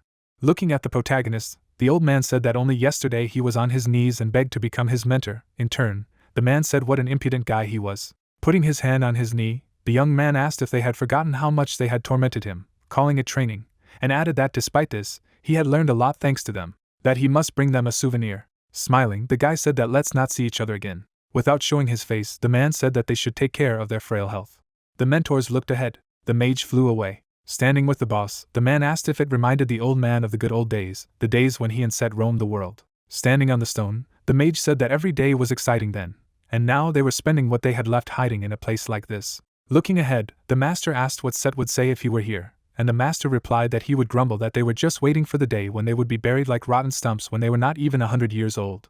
Standing with a member of the team, the old man said that they were not old bores like him. In turn, the man said that they were not so old compared to him. The wizard stood on his feet, asking how he could escape from such outstanding mentors. The man was on the rock, adding that he went north alone. Tasha, reading the document, thanked for the fact that the main character transferred the rights to explore the nest. In the end, the protagonist said that he left it to her. The girl, looking at the document, said that she had prepared a carriage for the trip north, and added that she was already at the entrance, stating that she would take care of his attendance at the academy.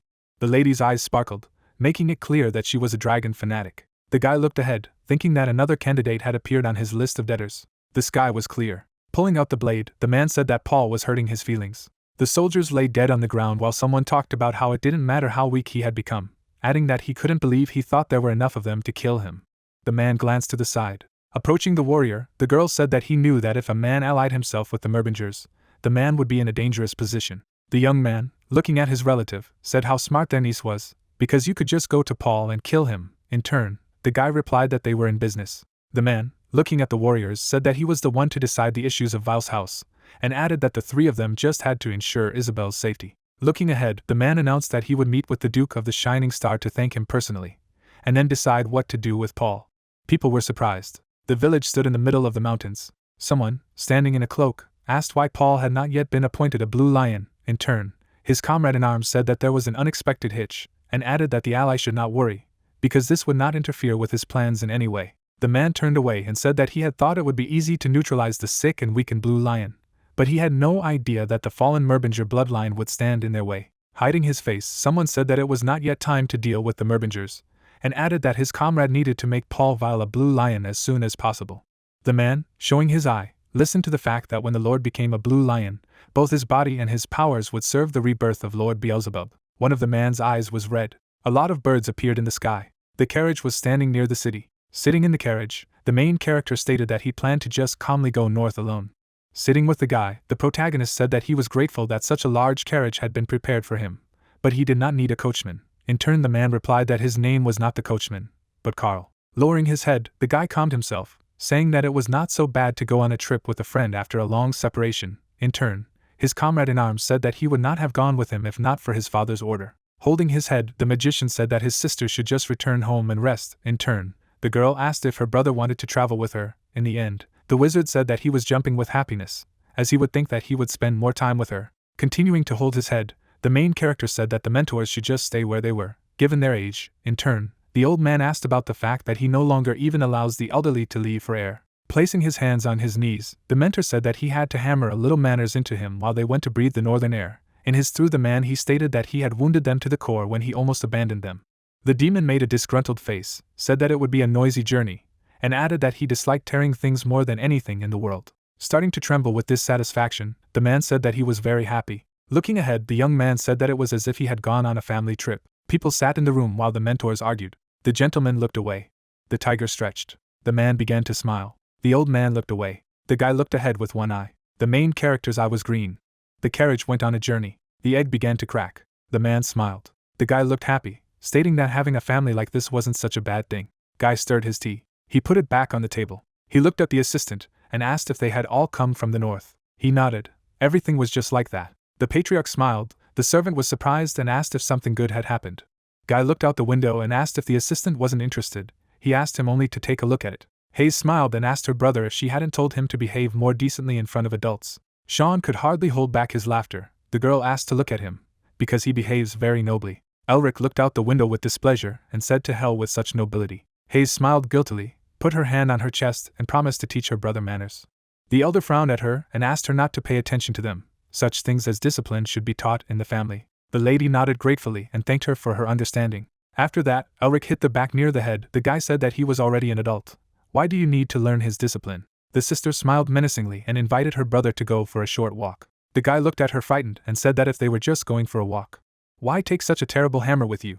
Hayes smiled sweetly and grabbed the guy by the ear, led him outside. Mephisto watched the suffering of his master with pleasure, Who would have thought that he would be dragged like this? Some time passed on the road. The coachman noticed something ahead. The carriage stopped. Elric looked out and asked what was wrong. Carl pointed to the hostile man in front. They were with knives. The gray-haired man licked the blade and said that the crew was completely fearless. Were they really going to cross their territory so easily? They came closer and demanded to give everything they had. Carl and Elric, with bumps on their heads, looked at the harmless robbers in bewilderment. The gray-haired old man froze in bewilderment. The blond man with bumps on his head looked at him silently. The man screamed, "Do the idiots really want blood to be spilled?" The hero shook his head in displeasure and went outside. Hands were placed on his shoulder. The man came out and promised to deal with it on his own. He understood that this was his chance to show Elric how great a teacher he was. A huge animal shadow fell on the three robbers. The tiger, much taller than the man, looked at them angrily. Master released his mana and mentally asked Elric to look carefully. Now he would show him why he was called the Beast King. The young man used a plumb line at this moment, and the robbers were thrown back by the destruction of the rock and the wave. A huge crystal grew near them. The Beast King looked at the young man with resentment, and said that he would have handled them perfectly himself. The hero asked if he was going to turn this place into a bloodbath. Merbinger looked seriously ahead and said that these people were not bandits, but starving residents of a neighboring village. The men fell to their knees. They bowed to the floor and asked for mercy. They said that their families were starving. The guy calmly said that if they were defenseless. His gaze became stern. Would they have begged them like that? The old man looked away shyly.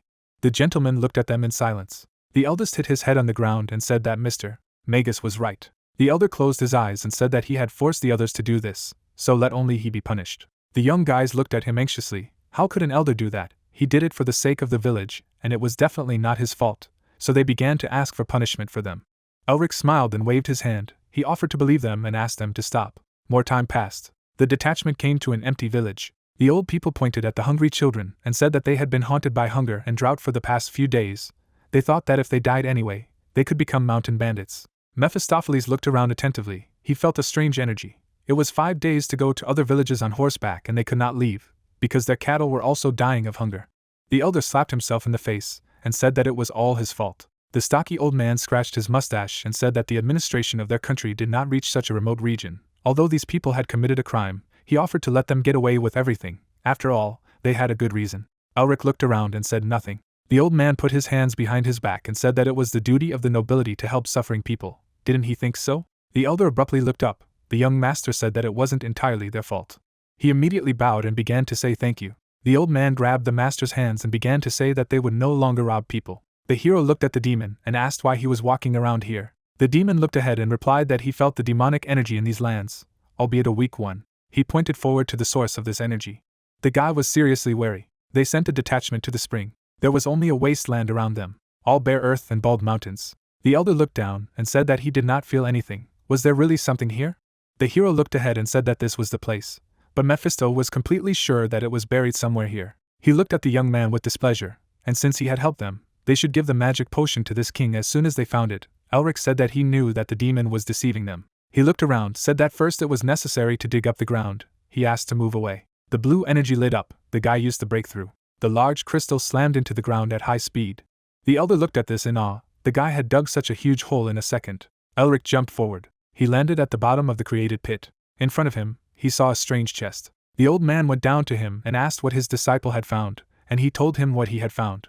He opened the lid and dark energy breathed into his face. The hero continued to inspect this artifact with disgust. Master looked at him in surprise and shouted that he felt demonic energy. Inside the chest was a statuette of a man with a goat's head. Mephisto looked at her warily and asked where it came from. The 4 demon kings, descendants of the great demon god who rules over the demon race. They were Mephistopheles, the original sin, Satan the apocalypse, Lilith the revolution, and the tyrant, the demon of madness Azazel, who has the largest army among the demon kings. Azazel was especially fond of the human world. During the invasion it destroyed many 2 villages. The guy took his emblem in his hands and asked if it was created by his supporters. Mephisto noted that it was made to sacrifice a person. He looked at his master with excitement, and asked how the young man knew this demon, who had read about him in a book in Otto's vault. Elric looked at his partner with excitement, and assumed that if it was made for human sacrifice, it turns out that all the inhabitants of this village would be sacrificed in the name of summoning Azazel? The demon folded his arms over his chest and looked away, considering the state of the village. Most likely, this is the case. Elric looked intently at the figure. Could it be that the demons hiding in the human world were up to something? Mephisto ordered to absorb the magical energy and give it to the king as promised. The master said gloomily that it was dangerous to find traces of demons that had been exterminated 30 years ago. Mephisto looked angrily at the old man, who said that this figurine should be sent to the authorities. The owner suddenly smiled and said that it was a great idea. Mephisto shouted that he promised to give the energy to him. The guy handed the chest to the teacher, and he told the demon that the old man said that he wanted to send it to the authorities. But if he absorbed the demonic energy, then what would he tell them? But if you tell him how to use the myth seal, maybe he will try. The old man clutched the chest to his chest and told Sean to send it to the authorities immediately. Elric just threw his hands behind his head, Mephistopheles, and began to ask if he wanted anything else. He agreed to everything except the seal. The teacher told him to do it as soon as possible. Suddenly, a voice rang out. He said that it looked delicious, and the spirit from the hero's tattoo rushed to the chest. The elder looked at the spirit in fright and missed the chest. The monster swallowed him. It was the magical energy of the hero. The teacher looked at the student with a misunderstanding on his face and asked what it was. The hero scratched his head bashfully while the energy returned to the tattoo. He decided that he had been deceived and the proof he had been looking for so long was now gone. Mephistopheles loomed menacingly over the people. He began to ask how the hero dared to steal what belongs to him. At this time the owner said that it would be strange if the whole village became like this because of one totem. You need to look for more just in case. Meanwhile, in one of the caves, there was indeed a large statue of Azazel. The servants prayed to him. One of the priests shuddered in displeasure. They approached him and asked him what had happened. Some heretics dared to disturb the consciousness of the great being.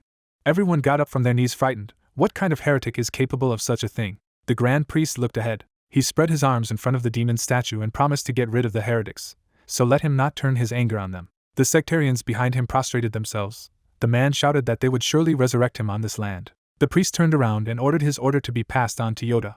He smiled and said that he needed to meet Kaya and continue the resurrection ceremony. Meanwhile, in the wasteland at sunset, the hero looked ahead wearily and asked why no one had noticed what the demons had been doing all this time. People looked at the pond of water that appeared, and it rose inexorably. The demons sacrificed too many people. The teacher put his hand on his shoulder, and since they handed over the evidence to the authorities, soon they would start an investigation. The leaders of the province would be fully responsible for everything that happened. He went ahead and said that he also wanted to deal with these idiots now, but now it was not their concern. Elric fell silent gloomily. He knew that the teacher was right. Since the government was involved in this now, these idiots wouldn't act so brazenly. Now he needed to find the flower temple and end the winter. He slowly looked up before completely destroying them. The elder bowed to them gratefully. Elric spoke to the residents. He said that the drought would end soon, so we need to take care of the residents, and now they are leaving. The old man held out his hand to them and asked them to stop. He smiled bashfully and asked if he could even find out the name of this noble magus. The hero smiled and called himself Elric Merbinger. The villagers opened their mouths, recognizing the young man as a rising star. The elder smiled gratefully. He said to himself that the stars of the empire were shining again. The carriage continued its course again. Everyone soon gathered around the common table for the meeting. Elric was asked to come out for a second. The hero looked out to Carl and asked what now. This time there was a whole group of people in black masks and jackets in front.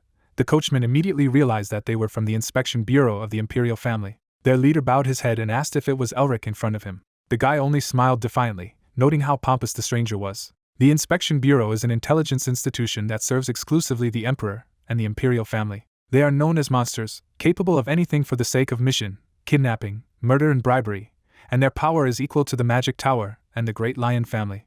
Now these people were standing in front of their court, even if they didn't know about the movements of the demons in these parts. Before they sent them the report and the totem, no wonder they rushed so quickly. Elric sighed heavily. He smiled defiantly and decided that even if the emperor supported them, wasn't it too impudent to communicate in such a tone? He grinned and said Agas. The inspector was embarrassed and asked again.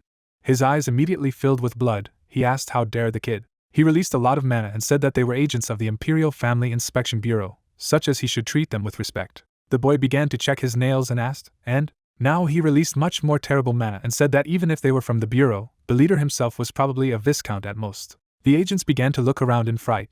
They did not understand where such a terrible power came from. Most of the agents died with headaches. The fact that they are only representatives of the Duke has the right to insult them? Elric looked at them menacingly, and a mana beast appeared above his head. The agent immediately fell to his knees, not understanding how he did it. He looked at the young man and realized that he was on the same level as the magus. He stood up and nodded to the other inspectors. They looked at each other for a few moments. The leader made a decisive nod. He began to take off his mask and asked for forgiveness. He bowed and asked forgiveness for their rudeness. Mephisto smiled contentedly and said that the young man was showing who the boss was. He only succeeded because they took him for some kind of fool, so they would immediately sink their fangs into him. The elder came out of the carriage while his disciple told the inspectors that if they made such a mistake again, he would already talk to the house peer. The leader of the detachment promised to remember this. He angrily stared at the ground, noting that the guy was behaving so impudently. Hiding behind the title of Duke, he asked to consider that they were lucky. A shadow fell on the face of the bewildered agent, who would have thought that someone would dare to disrespect his student. Augustus unleashed a formidable mana. The inspector clutched his heart in pain. He looked at how the arrogant blonde interacted with the master and said to himself that it was very ridiculous. How could he be a disciple of the strongest person? He gritted his teeth and promised himself that when he returned, he would have to change all the agents. Some time passed. The hero created a chair and a table out of mana and sat down with the leader of the inspectors to negotiate. The man looked at the young master and introduced himself as Patran from the 4th Inspection Bureau. The hero carefully examined them and remembered that when there was a war of succession in the palace, they were on the side of the crown prince, so the crown prince was interested in the situation here. Elric used his hand to turn up the heat, and Patran concluded that he was wasting his time and suggested that he get down to business, to which the young man replied that he was still wasting his time. The agent forced a smile and said that they had been secretly collecting the remnants of demons for a long time, and they had recently found an unnamed group. The boy looked at him calmly and asked if it was Grigori's accident, which surprised the inspector. He asked how the gentleman knew. The kid looked menacingly at Patran and asked if the inspection bureau had forgotten what family he came from. The man shivered, gritted his teeth, and said that he was from Merbinger. Elric smiled proudly, the agent calling him the 7 only enemies of the demons. He put his fists together on the table and then suggested that they move on. Out of the totems he listed, they only got 1. Where are the other 8 totems? The guy smiled impudently, pointed at himself with his little finger, and said that they had them, to which Patran said that it was illegal. A drop of sweat rolled down his face as he revealed that according to the 11th point of the 2nd paragraph of the Imperial Law, all items related to demons must be kept by the Imperial family. Elric gave him a fierce look and said the 8th point 1st paragraph, when obtaining permission from the Administrative Bureau, a citizen has the right to store items related to demons for research purposes. He looked at the mage from under his brow and asked how he managed to find the location of the totems. Elric raised one eyebrow and asked, didn't he say he was from the Merbinger family? Patran shouted that such a vague answer was not enough. The hero looked at him angrily and asked if he really wanted him to reveal their family's secrets to the inspection office. Patran clenched his cheekbones. He thought that the hero was a puppy who didn't even know his place, using his decrepit family as an excuse. The young man waved at him, as he decided that he had already said enough, so he had to finish. The agent clenched his fists under the table and thanked him for his cooperation. The carriage with the inspection was already returning to the Empire in a few minutes. Sean went out to his friend and said wow. He smiled and noted that the hero was not a mistake. He was able to withstand even against the all-powerful Inspection Bureau. Hayes clenched her fist proudly and said that Elric was great. If he hadn't dealt with them, she would have smashed their heads. The Beast King looked after the inspectors and said that the Inspection Bureau was very persistent. If they grabbed something, they would not let go. Whether they could really leave everything like that, he replied no. A cheeky smile appeared on his face. He told his friends that, as they know, he does not like to leave everything like this. August proudly nodded to every word of his favorite. He said that he could not let people go so easily. He turned around, all ablaze with confidence. He could not let go of people who were hostile to him for no reason. Night fell. A quiet, cool meadow. Patran bowed at the inspector's feet and said that he was very ashamed and asked for forgiveness. He kept his hand on his chest. He was asked to raise his head. The gentleman activated the ring on his finger. He said that he was not the one who disgraced himself, and he, the crown prince who sat in front of him. A bat hung on a branch nearby. Her eyes were imbued with the mana of the pleased hero who was watching this scene through them. The crown prince sat elegantly on a rock, asking the agent to raise his head. His Majesty looked down and said that it was he, not his subordinate, who had disgraced himself, because he wanted to meet the main character, and it was his envy that blinded him. Patran furrowed his brows, stunned, keeping his hand on his chest. The heir with a calm face added that he had disgraced the bureau because of his incompetence. He jerked his hand, silencing the agent, and continued that everything that had happened before was personal. The member of the bureau sweated when the prince said that their priority was to destroy the remnants of the demons. The guy furrowed his brows and asked if Viscount Garrett was one of Grigori's subordinates. Patran presented the monster figurine and replied that everything pointed to the demons' connection to the totems, and they needed to completely destroy the enemies in order to gain an advantage in the succession war. The prince with a stern expression on his face said that no mistakes should be made. The subordinate lowered his head down and heeded his order. Patran watched as the heir to the throne left. He introduced him along with his ex-fiancée, Isabelle, whom he could not forget, but he had no choice. He had to put politics above her. The guy looked to the side and thought that the reason why the heir was hiding his identity was most likely because he wanted to see Elric personally, the one who had saved Isabelle. The agent stayed standing in the middle of the forest, thinking that this was supposed to calm His Highness down a bit, but in the end, they allowed themselves to be humiliated when they should have destroyed him in the first place. There was a golden light around the air. He is the sun that will guide the Empire. The young man gritted his teeth angrily when he introduced the protagonist and decided to get rid of him. The bat was hanging from a tree branch. A crowd of masked people stood in formation. Patran opened his mouth wide and shouted for the inspection bureau to check every corner and pick up every stone. An explosion thundered on the territory of Jarrett. Elric put his hand on his waist and said it was time to get down to business. He jumped forward. His companions followed him, and he thought it was a wise decision to send a familiar to keep an eye on the inspection bureau. He smirked and thought that he was able to get a lot more information than he expected. The protagonist introduced the Crown Prince and thought that he was hiding among the bureau, and it was interesting. But getting information about the secret hideout of demons is a jackpot. The guy stepped on the ground and decided that the inspection bureau and the Viscount's family should fight until everything in the area was covered in their blood. The protagonist's team stopped in front of a huge house that he planned to loot. He smiled broadly and thought that while the remnants of the demons and the bureau were dealing with each other, he and his comrades would simply take the array and run away. Elric put his hand inside his jacket and thought that his teachers would open the way for them to escape. They put on their masks and headed forward. Fireballs flew from the sky and destroyed structures. The team ran forward, and the protagonist said that the bureau could get there very soon, so they needed to get to the mansion as soon as possible. Sean turned to look at the fleeing man. He then turned his head to the other side and nodded in agreement. The two comrades quickly ran forward. The young man created blue magic in his hand and shouted that they could destroy the wall. Sharp arrows appeared in the air. The weapons rushed to the wall. Then there was a powerful explosion. The knight turned when he heard a loud sound. Elric raised his hands and told his friend to watch carefully. The arrows pierced the bodies of the enemies. The knight furrowed his brows and looked at his ally. Suddenly, a dark red fog appeared. The demon spread its large wings. His eyes shone brightly, and he said that this was the truth. His teachers would protect the residents. The guy's eyes also began to emit red light. The enemy flew forward, shouting that the man must die. Sean and Elric were nearby, and the demon said that for this reason, they could untie their hands. The mage created bright streams of energy using the windcutter skill. The currents of wind wounded the opponents. Blood spurted from their bodies. Several monsters flew forward, intending to stop the humans. Someone jumped forward. Hayes swung a huge hammer and asked if she should just beat up her enemies. She slammed her weapon into the ground, attacking the demons. Sean was covered in sweat, and his eyes bulged wide. Blood remained on the hammer, and the girl told the main character to leave this place on them. She held the weapon on her shoulder, and added that he should leave faster. The guy immediately ran away. Demons were standing at the huge metal door. The monster opened his mouth wide and loudly warned of danger. He furrowed his brows and thought that even the inspection bureau wouldn't be able to find this place so easily. He crossed his arms and thought that while they were looking for him, the demons would carry away the sacred relics using a secret tunnel. Suddenly, shards of ice appeared, falling down. The monster raised its head in bewilderment. A huge stone fell directly on him. Scarlet blood spurted. The main character stood in the middle of the smoke, saying that he was not so bad. The remaining demons began to tremble with fear, not understanding how the man had managed to find this place. The young man radiated a golden light, saying that he had found a very tasty buffet. The city was blazing with bright flames. Someone slammed his fist on the table in rage. The man was sitting at a table. He was informed that the Bureau's agents had discovered an underground storage facility. The master gritted his teeth and said that only his closest aides knew where it was. Suddenly, his eyes widened and realized that there could be a spy in the mansion. Suddenly there was a powerful explosion. The walls turned into fragments. The man was lying on the floor. The young man took a step forward and said that it had been Viscount Garrett from the beginning. He held the sword in his hand, looking down. The demon was holding on to his shoulder, clenching his teeth, his middle name being Kaya. Patran looked to the side and said that he had finally caught the scoundrel after all his cowardly escapes. The monster began to tremble, saying that the young man was calling him a coward after placing a spy in his manor and looting the vault. The agent raised his sword and asked what kind of nonsense the Viscount was talking about. Garrett stretched out his long-nailed hand to the side. He spread his wings and shouted that Patran would tell him everything after he cut off his arms and legs. A red light appeared around the agent who sentenced the traitor to death in the name of the royal family. Suddenly, the demon rushed forward.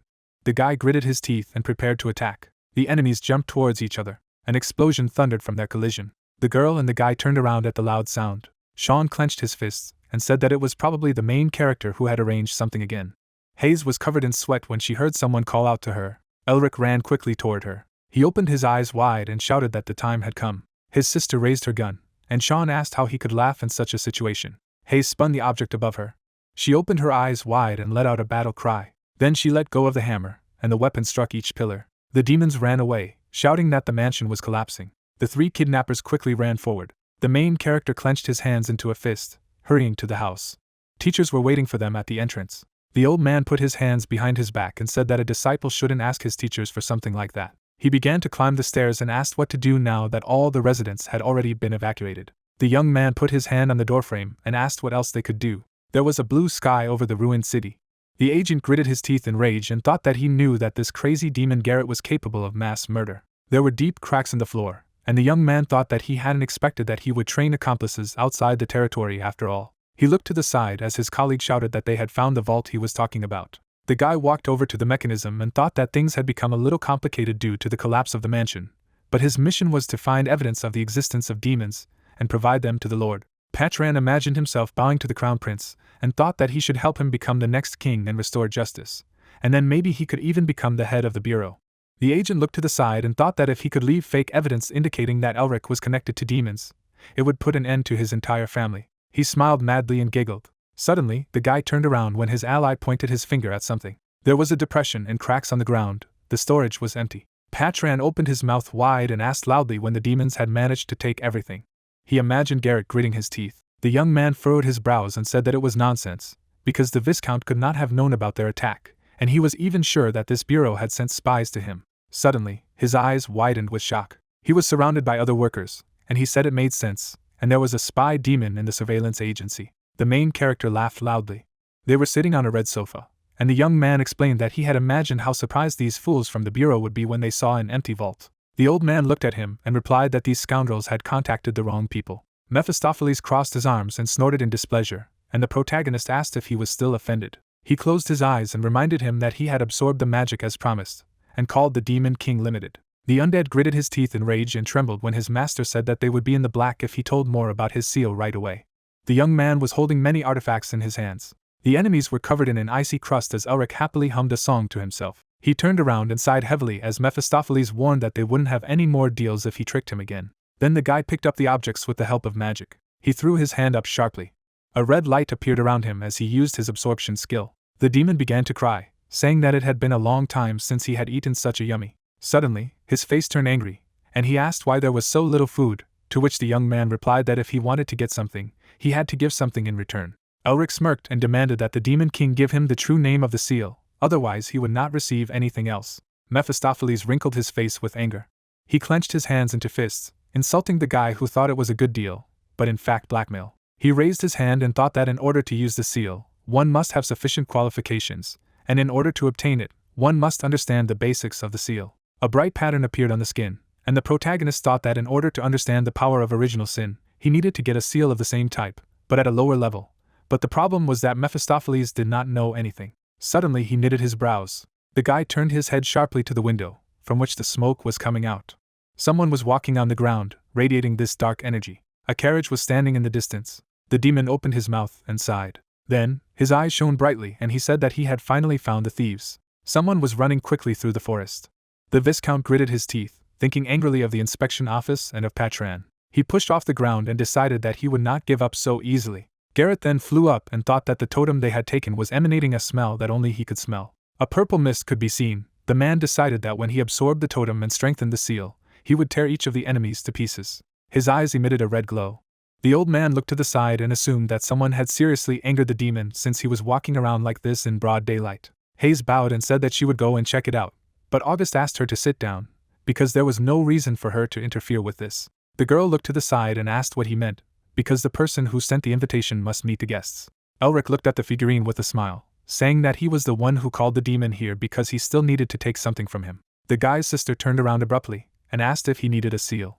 The main character smiled and replied that it would be ugly of him to refuse the finished dish. There was a carriage near the trees, which had no guards. The Viscount sneered and thought that he would definitely get the totem back. The protagonist was wearing a mask, asking if Garrett had come for the item. The demon was emitting dark energy. He asked who was standing in front of him. The guy touched his mask. He grinned, closing his eyes. The black mask remained in his hand. The enemy frowned tensely and said that it was impossible. He clenched his teeth tightly. A huge monster appeared behind him, and he shouted that Elric had tricked him. Then the Viscount rushed forward, shouting that he would tear the young man to pieces. Mephistopheles was behind Elric, asking if the guy planned to provoke the opponent like this, because he was still strong even without one arm. The man opened his mouth wide and shouted that he was going to kill the guy. The main character managed to dodge his attack and said that he just wanted to see what the Viscount was capable of. The young man jumped back as Garrett tried to attack him again. Then he dropped to one knee. A golden light appeared around him as he said that he had decided to destroy all the demons last time. The protagonist clenched his hand into a fist. There were blue patterns. There were large crystals above him. He used the piercing skill. The stones rushed towards the enemy as he raised his hand. These crystals were reflected in the demon's red eyes. He concentrated the demonic energy in his hand. The man cracked the stone and asked loudly if the young man thought that his pathetic magic would be able to stop him. Hair hid Elric's face as Garrett screamed in rage. The man and the demon were opposite each other, and the enemy shouted that the protagonist was finished. Their fists, radiating energy, touched. After that, a powerful explosion occurred. The man clung to the ground with his hand, asking where this guy had such strength. The main character stood in the middle of gray smoke. He looked at his hand and thought that it was dangerous. There was a pungent purple slime on his skin, the enemy's venom entering through the pores. The young man closed his eyes and assumed that this was the power of the seal. He decided to freeze it for now, but this was only a temporary measure. The Viscount smirked and thought that the man had made a good decision. Streams of demonic energy appeared. The demon opened his mouth wide and asked how Elric felt about it. He flapped his wings and shouted that he would see if the magus could freeze his poisonous wind. The space was filled with violet light. The protagonist gritted his teeth and thought that the poison was penetrating his entire body. But he couldn't just freeze it. His green eyes stared straight ahead, and he realized that there was still something he could do. The young man stretched his arms to the sides, creating a frost whirlwind around him. He stretched his arms forward and activated the eradication skill, deciding to redirect the poisonous wind back. The blue and violet light mixed together. The enemy soared in the sky, shouting that it was a very stupid decision because his abilities did not affect him. Suddenly Garrett knitted his brows, stunned. The protagonist disappeared. However, in fact, he was already behind the enemy's back. The demon looked away. His body was chained when the guy used the gripping technique. The man arched his eyebrows and asked the mage to stop. Elric had already waved his hand, saying that it would be boring to end up like this. He pressed his hand to the man's chest and thought that he hadn't used it in a long time. A block of ice struck Garrett. He fell to his knees with a loud thud. The enemy wrinkled his nose as he asked how a person could use the strength of the Ice Mountain King. The mage put his hand on the villain's head. His eyes lit up, and he replied that the demon didn't need to know that. The Viscount's mouth opened wide in pain as Elric used his absorption skill. The enemy fell to the ground. The main character furrowed his brows and sighed. Mephistopheles crossed his arms and thought about what the guy had said in front of him, that he wanted to destroy all demons. He smirked and thought that for now, there was nothing left to do but work together. But one day they would become enemies who would really have to fight. The Demon King smiled contentedly and thought that this was exactly what he had expected. The mage looked at the defeated enemy. He furrowed his brows sharply. Suddenly Elric fell to his knees and clutched his chest. Hayes and August quickly ran towards him, and the young man thought that too much poison had accumulated in his body. The old man put his hand on the student's back and began to heal him. The girl held her brother's hand, and he said that now he felt better. The protagonist raised his fist and asked if demons were always so powerful. Augustus raised his hand and replied that it was true, but that Garrett was weak. The Viscount's mouth was open as the old man said that if his body hadn't been damaged before they met, the protagonist would have lost. The magus looked at the tutor standing next to him. He smiled and replied that even then, he would be able to win. August was covered with sweat and thought that the young man's self-confidence knew no bounds. As Elric stretched, his mentor thought that they would definitely defeat this demon, no matter how deplorable the guy himself was. Under the man's nose was a long mustache. The mage furrowed his brows as he furiously said that such vanity would lead him to his grave someday, and he needed to learn to restrain himself. The protagonist said with a smirk that the teacher's words did not match his facial expression. August's cheeks flushed, and he laughed contentedly. There was a full moon over the trees. Two people stood in the middle of the destroyed buildings, saying that they needed to find traces of the presence of someone else. The masked guy raised his hand and said that they had been prowling here for days, but they had not found anything. But an order was an order. Suddenly, he received a strong blow to the chest. Blood gushed out of his body. His companion's eyes widened. Behind them stood a stranger with red eyes. The agent was covered in sweat when the killer asked what had happened here. He took a cautious step forward and asked who he was. Suddenly the scoundrel grabbed him by the face. The guy was lifted into the air, kicking his legs and screaming. A symbol shone on the man's hand, and he said that he would see everything for himself. The demon held the agent in the air using an assimilation technique. The young man's body darkened and began to evaporate. Dark energy came out of the villain's hand. He closed his eyes and concluded that Garrett had lost. He imagined the Viscount holding on to his shoulder and said that there was a third person involved, who was neither a demon nor a subordinate of the Inspection Bureau. The man imagined the agent staring at the empty vault. He then imagined the Crown Prince walking away. The demon smiled broadly and said that this was a very unexpected surprise. Red sparks appeared in his eyes as he said that His Majesty was involved. There were many people in front of the huge statue. Some of them were sitting on their knees. The prince put his hands behind his back and told his subordinate to remember the wounds he received today forever and think carefully about where exactly he made a mistake. Patran hit his head on the floor and replied that he would certainly do it. The heir looked down and concluded that the plan to crush that had been prepared for years had failed. The agent did not raise his head, saying that, according to the report, Garrett was not the only follower of Grigori, but the workers were able to obtain information about the headquarters. A red puddle spread under the young man, and the prince replied that in this case the plan was not completely defeated, to which Patran replied that the operation on the Viscount's territory was an unforgivable mistake. His Majesty turned away and told his subordinate to clean up here and head to the meeting place. Suddenly he widened his eyes sharply and froze. A purple mist appeared, and someone shouted that they had been attacked by demons. The agent jumped up and shouted for everyone to get into line. His colleagues began to attack the enemies. The young man swung his sword and shouted for these idiots to protect the crown prince. A black beam of energy rushed forward. The guy furrowed his brows and turned around. He stopped the attack with the blade of his sword. The enemy stood in front of him, saying that it was not bad. The demon flew into the air, and the agent asked how he dared. The opponent raised one finger and smiled. Next to Patran stood the crown prince. The monsters turned. They all rushed to his majesty. Patran furrowed his brows and said that he would stop the scoundrel, and the others should take his highness to safety. His weapon began to radiate radiance, and he added that he would immediately execute the traitor who dared to attack the crown prince of this empire. The demon sneered and asked if they were starting. He called the guy quite appetizing. The agent and the villain jumped towards each other. Then there was a blinding explosion. Demons were flying in the air. The prince looked away as the enemies said that they would bring the prince's head to the messenger and receive the seal. The agent ran towards the monster, shouting that they had no right to insult the future son of the empire. Blood gushed in the air. The prince and his protector shuddered in fear. The opponent waved his hand and shouted that the seal would still belong to him. The heir opened his mouth in fright. Suddenly, someone grinned and asked who dared to stand in the lion's way. Beams of blue magic pierced the demons' bodies. A bright whirlwind of light was killing them. The symbol of a lion was visible on the flag. The demon was holding someone's hand, saying that they were lucky. The agent clenched his hand into a fist when he saw the blue lions. The guild arrived on horseback. The commander looked to the side and ordered the soldiers to destroy their enemies. The two knights attacked the demons at the same time. The crown prince stood behind the defenders, watching the battle intently. Among the blue lions was Isabelle. There were several white stars in the sky. The two formations stood opposite each other. Patran bowed and reported that although they had destroyed most of the demons that had appeared thanks to the blue lions, they had not been able to kill their leader. The prince closed his eyes and expressed his gratitude. The commander bowed and said that he was glad that the heir was all right, and that the subject of the empire was obliged to escort a member of the imperial family to the palace. The young man stood in front of him, saying that he could walk. The man furrowed his brows as the crown prince asked where he was going. He replied with a smile that he was looking for Elric. His highness looked away. Isabelle's cheeks were red, and there was a slight smile on her lips. The guy turned away and said goodbye to them. His eyes turned red with anger at the main character. The carriage drove through a snow-covered forest. The protagonist looked away. They arrived at the Great Wall, which turned out to be even higher than expected. He furrowed his brows and thought that the flower temple was located somewhere behind the Great Wall. There were 4 guards standing at the door. The man raised his hand when Carl said that they wanted to cross the border. The guard furrowed his brows and replied that it was impossible. The mage furrowed his brows and looked away. He got out of the carriage and asked if something had happened behind the wall. The guard introduced the monsters and said that they had suddenly gone into a rage and inexplicable anomalies had begun to appear, so the entire border guard was on alert. Above the wall, there was an ominous energy that the guy had already managed to feel. He chuckled and thought that it wouldn't make him back down anyway. Elric looked at the coachman and asked him to give the guards permission.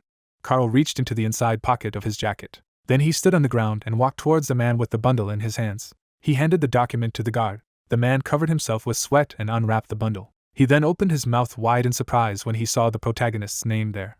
Then he returned the document to the coachman and apologized for not letting such respected people in, and also explained that he would make an exception for them. The protagonist approached the guard, who asked him to immediately go to the highest watchtower they could find in case of danger. A man with a serious face said that in case of danger they would not be sent help. He furrowed his brows and added that it would make it easier for them to find their corpses. The mage was tensely covered in sweat. The long monster screamed loudly. Elric stood before the monster. The snake closed its mouth and rushed towards him. The guy raised his hand using magic. He then jumped high into the air, and a block of ice fell on the enemy's body. The young man gritted his teeth and said that there was no end to these sandworms. The monster opened its mouth wide, standing behind the protagonist. He furrowed his brows and looked away. The magus then jumped upstairs and thought that after the previous fight with the demon, he realized that he would not be able to fully use the power he had gained. Elric stretched out his hand and thought that if he got his hands on more seals, his mana would be the limiting factor, and he wouldn't be able to use them to their full potential. Suddenly, the monster screamed loudly, blood gushing out of its body. The enemy then fell to the ground, creating a shockwave. The protagonist got down on one knee and decided that he had to create a new type of magic that belonged only to him. He furrowed his brows and thought that he must become so strong that no one would dare to look down on him. Someone came up to him from behind and asked if he was done. Sean wrapped himself in his cloak, shouting in displeasure that it was very cold here, even though he had already enveloped his entire body in mana. Elric turned around and thought that it must be as hot as the desert, but it was winter, and it might be due to anomalies. There was fog on the black ground. There were traces of blood on the ground. The ground here is black all year round, rotten from poison. The monster was dead. There are so many of these monsters here that even the Empire has given up its futile attempts to conquer this place. Someone brought his hand to the mage's shoulder. Sean put his hand on it and asked if he was sure that the flower temple was really somewhere in this forgotten place. The young man imagined the entrance to the garden and said that in fairy tales this temple is described as a peaceful place where flower gods and people live together. Elric threw off his friend's hand and replied that he had been able to verify the existence of this temple from manuscripts that had been handed down to him and the imperial families. He introduced the beastmen who were guarding the temple and said that they needed to find them to be sure. The magician put his hand on his chest and convinced them that everything would be fine because they would find a way to defeat this race. The old man stroked his beard and replied that he was looking forward to it. August raised his hand and asked how the young man was going to find them in such a huge area, and the main character honestly replied that he did not know it yet. Mephistopheles crossed his arms when Hayes asked if there were any maps or signs, since they wouldn't be able to search everything. The demon furrowed his brows and reported that the ice crystal had begun to shine. The protagonist slipped his hand under his cape. He took out the blue stone, not understanding why this was happening. Suddenly the object flew into the air. The crystal began to shine even brighter. Elric furrowed his brows and realized that the artifact was showing them the way. He smirked and said that now they knew where to go. The moon shone in the dark forest. The carriage drove along the path. The young man looked to the side and asked Carl to stop. He looked at the rock and said that it stopped shining as soon as they entered the forest, so they should look around. Bare branches of trees could be seen. There was a yellow light in the distance. The team walked along the trail. Sean covered himself with sweat and asked if there was anything he could go on, because he couldn't see anything. The man furrowed his brows and added that he was looking at the forest from above through his familiar, but he couldn't see anything either. The main character looked at the crystal, then he clutched it in his hand. He turned away and invited his comrades to return to the carriage so that the stone would show them the way again. They suddenly turned around when they heard a loud scream. Sean and Elric nodded silently to each other. Then, they quickly ran forward. 2 comrades were running through the forest. The mage furrowed his brows and shouted that there was something there. They hid behind the trees. The beastman girl sat on the ground and trembled. Mephistopheles called her the cat girl with a smile. The monster opened its mouth wide and roared loudly. Other animals jumped on the captive. She closed her eyes and screamed loudly, asking for help. Suddenly her face lit up blue. She looked up in bewilderment. The monsters were trapped in the ice. The young man snapped his fingers. The ice destroyed the enemies. Elric approached the stranger and asked if she was okay. He winked and asked if she was surprised. The demon laughed and called him a disgusting actor, but the guy ignored him and offered to treat the girl. He came closer to her and asked if she could get up. Beastman suddenly furrowed her brows. She pulled her hand away and screamed that she needed help from a person. Suddenly, 2 of her allies jumped from above. The spearmen surrounded the protagonist's team. The stranger gritted her teeth and shouted that stupid people should give up immediately, or they would die as soon as she counted to 3. The warrior was ready to shoot an arrow. The girl began to count. The spearmen threatened with weapons. Hayes sweated, trying to figure out what her brother was up to. The young man smiled slyly. He raised his hands and announced that he was surrendering. His comrades closed their eyes and shook their heads at the same time. Elric closed his eyes and smiled. The demon king smirked and thought that this guy was full of surprises. Some time ago, the main character and his friend were hiding behind trees. The captive was sitting on the ground. The mage noted with a grin that this was an obvious and banal bait. He turned around and said that there were beastman warriors nearby, and August asked what he would do. The guy smirked and replied that they would play by their rules. Elric furrowed his brows and added that they would allow their enemies to lead them to their lair. The carriage was traveling through Entramoth, the kingdom of the beastmen. That girl was walking in front of the horses. Inside sat the protagonist's allies. The demon crossed his arms and asked if it was necessary to bring it to this. The magician was smirking, although his hands were handcuffed. He looked away, and Mephistopheles said that humans had stolen the lands of this race and pushed them away, and the anger passed down from generation to generation was not so easily subsided. Elric narrowed his eyes. The carriage stopped. Someone took a step to the side. Irina furrowed her brows and introduced herself as the head of the Beastman Kingdom's guard. The members of the mage's team looked at her through the bars as she said that if they cared about their lives, she advised them to observe the rules of decency. The guy stared at her. There was a night sky over the kingdom, and the girl said that they would be interrogated by the king himself. Irina stood in front of the crowd. The prisoners obediently followed her. Mephistopheles furrowed his brows and said that the main character must be up to something, otherwise what was the point of showing up in the heart of an enemy country? To which the young man replied that the beastmen would not refuse his request. The inhabitants of this country stood in 2 rows. The captives walked past them, and the mage added that the reason was that he had the power they had been waiting for centuries. He smiled slyly and explained that he was talking about the art of body development. He then said with a serious face that the Tiger clan had ruled for generations, but they were no more. However, a long-lost art that had once demonstrated the king's authority appeared. Elric's face was angry, and the Demon King remarked that he was glad to be able to sell something like this for a good price. Irina dropped to one knee and put her hand on her chest. She furrowed her brows and informed the great Beastman King that she had brought the trespassers. The head sat on the throne, saying that it was a great job. He had a beast's paw and asked what was the reason for the people to enter their territory. He showed his fangs and said that if the scoundrels dared to lie, they would not come out of here alive. The Magus stared at the Beastman ruler dumbfounded. The little boy had tiger ears, and Elric was shocked by his age. Hayes blushed and sweated, thinking about how the king was cute. Mephistopheles raised his fist to his face and said that the protagonist's plan had cracked. The mage took a step forward and decided that he still needed to at least try, and if it didn't work, then they would just run away. The main character stood closer and asked if he was a king. The subordinate raised his fist and shouted loudly that he didn't dare to ask such a question from their great ruler.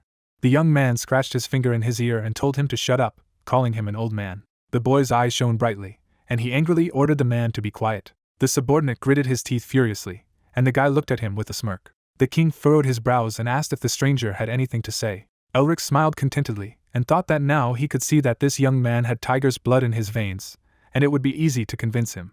He asked with a smile if the ruler had heard of the art of body development. The young man sweated in surprise.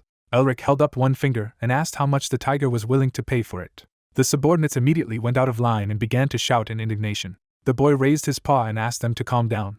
The main character tore the handcuffs and said that they are all very noisy here. The beast men drew their swords and stood in front of the ruler, shouting that the culprit had been freed from his shackles. The protagonist's team was surrounded. The shackles fell to the floor. The old man rubbed his wrist and asked if the apprentice needed help, but the apprentice replied that he could do it.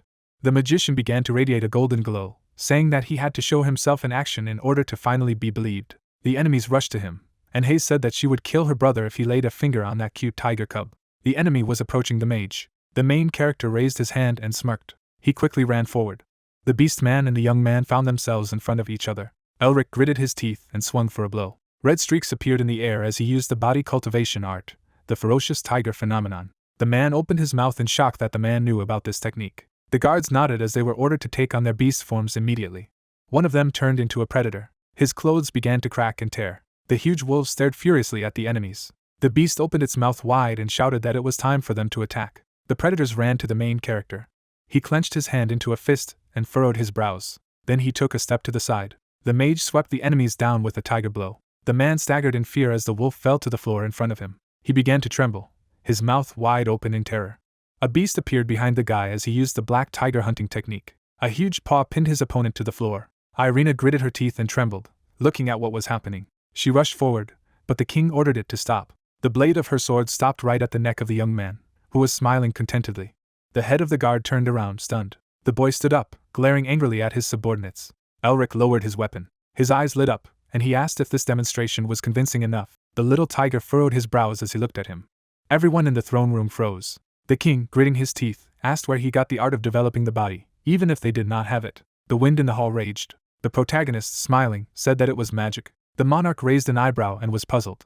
The young mana, releasing mana from his hand, said that magic passes through everything that exists in this world. It reveals the secrets of nature and harmoniously merges with its principles. The king raised his head and asked if he meant that the art of developing the body had been restored through magic. The guy, closing his eyes, replied that everything was exactly like that. Flashes of mana flew towards the king. The monarch's mouth dropped open in amazement. Mephistopheles crossed his arms over his chest and told Elric that he was deceiving people again. Elric replied that the beastmen didn't know much about it anyway, and if you presented something unknown in a beautiful package and with a bit of mystery, it would definitely be interesting. At this moment, not only the monarch, but even the old people who had learned from experience, having gathered themselves, were ready to believe in everything that was said. Grinning, the demon said that they were too naive. The guy agreed, adding that therefore it was easy to control them. The protagonist bowed to the king. With an elegant bow, he said that the art of body cultivation was the most precious secret of the royal family, and even if it was obtained through magic, the true power of technology should be in the hands of the one who rightfully belonged. The tiger smiled and nodded. Spreading his arms to his sides, the young man said that thanks to the deal they made, the ruling dynasty of beast men would regain power. A man suddenly appeared and interrupted the young man. The prime minister, after entering the throne room, said that he just wanted to sell them the art of body cultivation at a high price. Elric frowned, realizing that the old man had grasped his motives at once. Putting his hand to his chest, he said that he only wanted information in exchange. He would like to know the way to the flower temple. The old man frowned. The nobles looked at each other, not understanding why a person would go to that place. The old man, passing by the guy, said that the conditions were clear to him, but they needed to discuss everything before making a decision, without strangers. Glancing at the head of the guard, he ordered the guests to be escorted to the palace of Entramov. The girl bowed, accepting the order. Elric turned around as he left, mentally noting that everything was under control before the old man appeared. Mephistopheles gritted his teeth, angry. He could clearly feel the aura of darkness around Norris. The demon could clearly see the black eyes and red badge of the Duke, who was exactly the same demon. The aristocrat standing in front of the monarch argued. The young man, clenching his fist, said that they should agree, because this was a chance to restore the former greatness of the Tiger clan. The mouse nobleman shouted, claiming that now the Furies were a greater threat to them than humans. If they brought back the Tiger King's technique, the Furies wouldn't even dare to squeak. The man stepped forward, agreeing with them. He became the leader of the nobles, declaring that the art of body development was a symbol that united the many races of beastmen into a single nation, thanks to which they could get rid of the unacceptable attitude of the Furies and the rejection of the Tiger King. The monarch nodded, agreeing with them. Norris, frowning, said that this should not be done. The man turned to him, stating that if they lost the symbol of the royal family, it would make the situation worse. Suddenly, an invisible pressure burst out of the old man's body. As the aristocrat trembled, Norris said that he understood how important the art of body development was. He narrowed his eyes. Glancing at the aristocrat, the old man shouted, reminding them that they shouldn't forget the reason why they, the beast men, were in these cursed lands, constantly undergoing suffering. Many nobles closed their eyes and looked away when the Duke said that people had made many promises to them, used them, and then stabbed them in the back. The monarch on the throne tensed as Norris stated that if he agreed to the deal, they would once again become human playthings, and the nightmares would resume with even greater intensity. Frowning, the old man said that they should refuse this offer. The king knitted his eyebrows to the bridge of his nose. The nobleman, standing behind the king, said that they should not miss such an opportunity. The monarch, raising his head, pondered. Looking at his father's statue, he remembered how he had asked him to revive the royal line. The monarch turned around and said that they couldn't make an exchange because of Norris. He certainly had good reasons for refusing. The aristocrat raised his hand and said that the prime minister was indeed wise when it came to governing the kingdom. He was even nicknamed the Black Sage, but he was no longer young, and his decisions had become controversial. The tiger, releasing his aura, ordered the man to watch his words, noting that the prime minister had devoted himself to serving the country after the death of the previous ruler, and he had no intention of questioning his decisions. The aristocrat bowed, begging the king's forgiveness. The monarch was left alone in the middle of the hall. Events take us to the Entramova Palace. Norris walked down the hallway. Carl opened the door for him. The protagonist, sitting in a chair, asked the guest what brought him to him. The old man stood in front of the guy. Moving his lips, he said that he had come to make a deal. The young man, pointing to a chair, invited him to sit down. As Norris sat down, Elric said that apparently everyone had decided to agree, but how would they pay? Raising his hand, the Duke said that he would tell him the way to the Flower Temple. The young man gave a thumbs up and pointed out that this was to be expected, but the art of body cultivation was somewhat more expensive. Suddenly, the Prime Minister grinned, saying that he would sell it to him. As he lay down on the table, Elric said that there should be no one now. After thinking about it, he told the teacher opposite that they, being serious, thought that one with the art of body cultivation could take the throne, and the Prime Minister and the others were repeating the same thing. The old man thought about it, and said that he had heard that the Tiger King clan had been destroyed, but he didn't expect that the situation was so bad, so who would he sell the technique to in the end? Stretching out his finger, the protagonist said that the minister offered more than others. Elric wrapped his hand in mana. Controlling the mana flow in the room, he said that there was already a whole queue of people lining up for the skill, and the price was constantly rising. He was interested in what the royal family had to offer. Soon the king entered the study. His pupils glowed, and he exuded an eerie aura. Mephistopheles, with his arms crossed over his chest, said that the king's power appeared to be below the plinth. If they were his subjects, he would have torn everyone's heads off long ago. The monarch angrily asked how the prime minister could do this. The protagonist, approaching him, said that he had already warned him. Smiling, he added that it would definitely be interesting. Hayes approached the boy and asked if it was necessary to speak in such a tone. Elric turned his gaze sharply to his sister and said that politicians were not toys. After all, she herself knows that it does not matter how plausible the reason or the influence is. The girl shuddered. Frowning, the young man said that without support, it was all just empty words. Hayes was stunned as she stared at her brother. Although they were called a great magical family, and once people knelt before them, having lost support, they found themselves on the street, beggar children. As soon as they lost power, vassals, nobles, the imperial family, and even the magic tower turned their backs on them. Then Elric cried, roared in pain and grief. However, as soon as he grew up and returned to the city, he was nicknamed a hero. The protagonist narrowed his eyes. All his classmates smiled at him and rejoiced. Now everyone who despised him and called him a disgrace to the family immediately began to say the opposite. Standing in front of the boy, Elric said that the world was ruled by power, so he should grow claws. The tiger pursed his lips. He raised his head, asking what he meant. The young man, getting down on one knee, said that he should become stronger in secret, so that no one would know, and when the claws grew back, he should use them to get what he wanted. Smiling, Elric added that he would help him with this. The monarch's mouth dropped open in amazement. Mephistopheles, appearing next to the guy, said that this tiger cub looked like he was about to sell his soul. The young man, smiling, said that this was how it should be. The demon chuckled, asking if he understood that this was spurring the king into battle. Frowning sharply, Mephistopheles said that even if he solved his problems now, the boy would eventually have to do everything on his own. It is unlikely that he will become as great as his ancestors. The monarch, who stood in front of the young man, asked him if he knew about the Tiger King Julia. The protagonist flinched, asking if he was talking about the same thing that led the beast men to the top. Frowning, the king said that he was offering him King Yule's treasures and the results of research that had been carried out in an attempt to restore the art of body development. However, the gates of the Flower Temple were closed because of the Eastern general. Elric's mouth dropped open in shock. Stretching out his hand, the monarch said that if the young man wanted to get there, his help would be needed, and he would personally take him there. Releasing his aura, the king added that he should impart the art of body cultivation. The young man shook hands with the tiger, agreeing to the condition. Getting up, he said that they should sit down now and discuss the details. The monarch, following the man, tried to understand whether he was making the right choice, but remembering that he was a king, he threw away all doubts. Suddenly, his body fell forward. Hayes grabbed the boy. Turning around, the tiger cub said that he had accidentally tripped over his own leg. Suddenly, the girl hugged him, stroking his head, and said that she could cry if she wanted. Hayes closed her eyes and said that she didn't need to keep it to herself. You should laugh when you want to laugh, and cry when you want to cry. The monarch's eyes widened in shock. He hugged the girl. Valence remembered his mother's smile, and tears poured from his eyes. His hand trembled, and the boy burst into tears. The protagonist, smiling, said that not so long ago there was a king in front of them, and now he was just a crying child.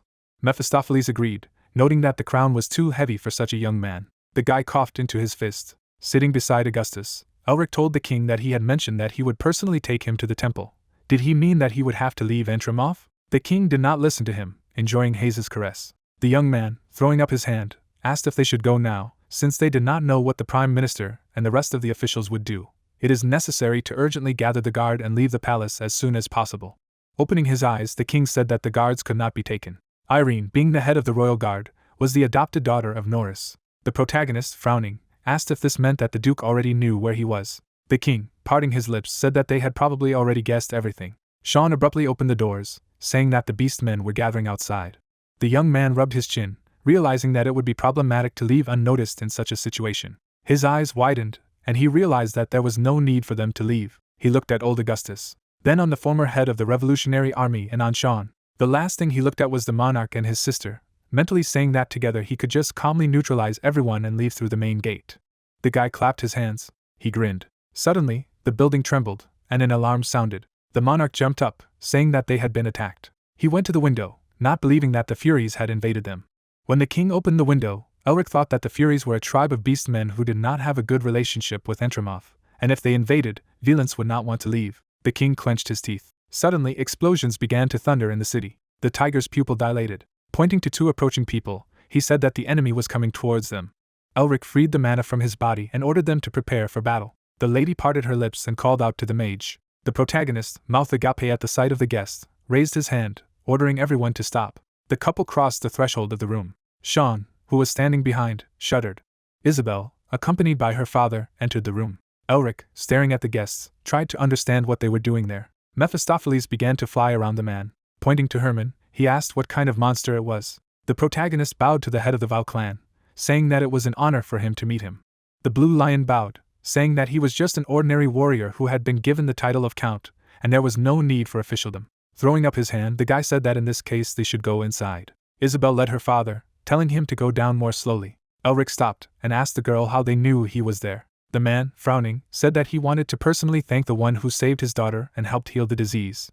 He stepped forward, standing in front of the young duke, and said that he had gone to the capital to do so, only to find that he had already left it. The young man, scratching his head, said that they should have told him where to find him. Apparently, they missed each other. Herman grinned, saying that they should have sent a letter in advance and warned them of their arrival. The mistake was that they wanted to make a surprise, which is why they went in search without sending a message. The man turned his head, saying that there were many familiar faces here. Looking at Hayes, Herman said that he didn't expect even the Grey Lion's hunting dog to be here.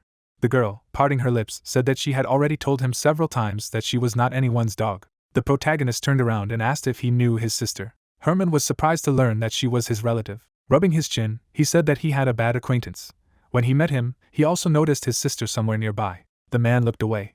Looking at the old man standing in the middle of the group, he said that it was not often that you could see an old eccentric of the Newester family. Opening his eyes, Augustus asked if he had not asked him not to call him that. Closing his eyes, Herman asked what else he could call the old monster if not an old eccentric. Two powerful people stood in front of each other. Elric held out his hand, knowing that this could escalate into a fight. Suddenly, the two strongest shook hands. Herman, smiling, said that the squad consisted of incredible personalities. The man turned away when the Blue Lion said that there was both the former head of the Revolutionary Army and the Beast Man. The protagonist, standing in front of the monarch, said that they all needed to calm down. Herman narrowed his eyes, mentally saying that this was why he wanted Elric. This is due to the fact that those who gather talented personalities on their side, like those who are now in the room, always reach great heights. Glancing at Isabelle, the man thought that it was a good idea to ignore the hated crown prince and go here. Elric parted his lips and asked how they got there. The girl lowered her eyelids and said that they had heard that they had crossed the wall, so they followed, and the knight sent into the forest to reconnoiter them said that they had been taken prisoner, so they hurried to help. Pointing to the fires outside, she said that their men had made a fuss and now was the perfect moment to escape. The city was burning. The monarch frowned at Elric. The latter, turning around, said that this was not an invasion of the Furies. He abruptly got down on one knee. Putting his hand to his chest, the young man asked the king if he wanted to leave this place. The king moved his lips and said that he wanted to leave, but if he left the kingdom in such a difficult time, then his subjects would call him a traitor, and the country would plunge into chaos. The protagonist put his hand on his shoulder. He chuckled, saying that he shouldn't worry about it, because he had just come up with the perfect solution. The city continued to burn. Irina stepped into the clearing. She and the members of her guard were wary. The boy, frowning, asked the captain if they should have defended the city, to which she replied that their first task would be to save his majesty. Pointing to the palace, she said that their king was now in the hands of vile people. Parting her lips, she said that they needed to wait until the monarch was safe. Irina, abruptly releasing her aura, said that they would kill all the people. Soon the group came to the square. The girl waved her hand. Frowning, she asked where the king was. Sean smiled nervously. The lady unleashed her aura and asked if they wanted a fight. The members of the guard took on their bestial forms. Irina put the sword to the boy's throat. Parting her lips, she said that she had no idea what they wanted to do, but if they didn't bring the king back, they would die. Suddenly, a man standing on the roof shouted to stop the squabble. The protagonist, holding the king, said that if anyone moved, their precious monarch would die immediately. The members of the guard began to look at each other and curse, telling the guy to get his dirty hands away from their king. Valence asked if this method would work, to which Elric chuckled and said that when a man skilled in the art of body development kidnapped a ruler, no one would dare to act rashly. His lips stretched into a grin. Norris put his hands behind his back. The protagonist waved his hand. Forming a creature out of mana, he ordered the guards to part if they wanted their king to live. Irina trembled with anger. Norris walked over to her and whispered something in her ear. She clenched her fist until it crunched. The guardsmen immediately parted. Sean and his group were wary as they walked past the guardsmen. The members of the guard frowned with hatred as they looked at the people. Irina, turning to Elric, said that they had done as he wanted. Now he needed to let his majesty go. The protagonist grinned. He jumped. Soaring and raising his hand, he said that he would not believe them so easily. He would only let the monarch go outside the city when it was safe around. The young man flew away. The guardsmen and aristocrats froze in shock. The fire continued to burn throughout the city, frightening the townspeople. The protagonist flew over the city. Seeing Valence looking down sadly, Elric asked him if he wanted to go back. Waving his hands, he replied that he had to go with him to show him the way to the flower temple. Squinting his eyes, the young man asked if he wanted to go back to the kingdom after all this or not. The tiger cub turned away, saying that his throat was choking at the mere thought of the palace. Looking at the people below, he said that his people were completely different. They were good beast men who always believed in him and encouraged him. Lowering his head, Valence said that if he left them now, the country would certainly plunge into chaos, especially if there really was an invasion. Mephistopheles, looking into the distance, said that this was not the time for idle chatter. As he poured mana into his eyes, Elric became alert. His pupils sparkled. A huge tornado was approaching the city. It was a black sandstorm.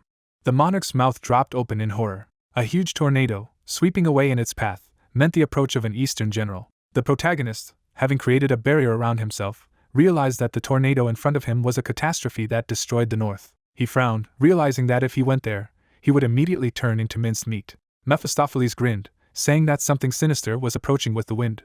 The young man, pouring mana into his eyes, asked what was there. He knitted his eyebrows sharply when he saw an enemy in the distance. A huge army was rushing towards the capital of the beast men. The coat of arms depicted a fox with 9 tails. Horus opened his mouth and laughed.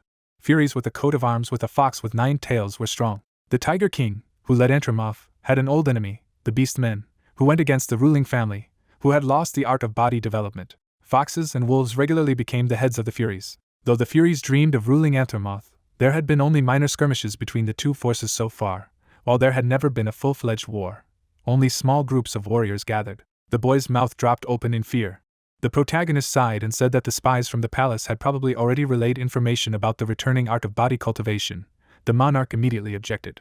Elric grinned and asked why the Furies had appeared so suddenly, especially when he, who possessed the secret art, had appeared. Valence bowed his head, saddened. His eyes widened in surprise. The young man, picking him up, asked if he would like to answer the question he had asked earlier. Frowning, he asked, after that, he wanted to go back to the kingdom or not? Valence bowed his head. He remembered the faces of the people, his people. The monarch abruptly raised his head, saying that he would return and protect his people. The protagonist chuckled, saying that he knew he would say so. Looking away, the tiger said that he was still weak and had nothing to offer him. He could not ask for more help. Elric struck the tiger sharply. Colliding foreheads, he said that it was not customary between friends. Moving away from Valence, Elric said that friends should just be asked. Smiling, he said that he just needed to ask for help. Valence stared blankly at the guy as he said that if you asked your friends for help, they would show up to help. Glancing at Sean, the guy asked if he was right. He, frowning, replied, saying that it was impossible to say that he was wrong. Putting his hand to his chest, the tiger cub asked if he could also become his friend then. The protagonist smiled broadly, saying that being a friend is easy. It is enough for friendship to be happy to be around a friend. Sean also smiled broadly. Valence smiled, he had hope. Glancing at the army in the distance, the guy said that they needed help, since a friend was in trouble. Chuckling, the warlock told Sean to tell the others that their plans had changed. The monsters quickly rushed forward. Gora, who was sitting on the wild wolf, ordered everyone to speed up. The walls of the city were already close to them. Hugo, flying up to the commander, asked if it was true that the enemy had acquired the art of body development. The commander in response asked him if he could hardly believe that he had been recreated by some person. Hugo bowed his head and said that he could not believe that this low-grade race possessed the great mysteries of magic. Gora, continuing to push forward, said that even if it was a lie, they should not miss such a chance. Looking into the distance, the commander said that if the information was true, then they would prevent the descendants of the Tiger King, who had lost the will of heaven, from mastering the art of body cultivation again.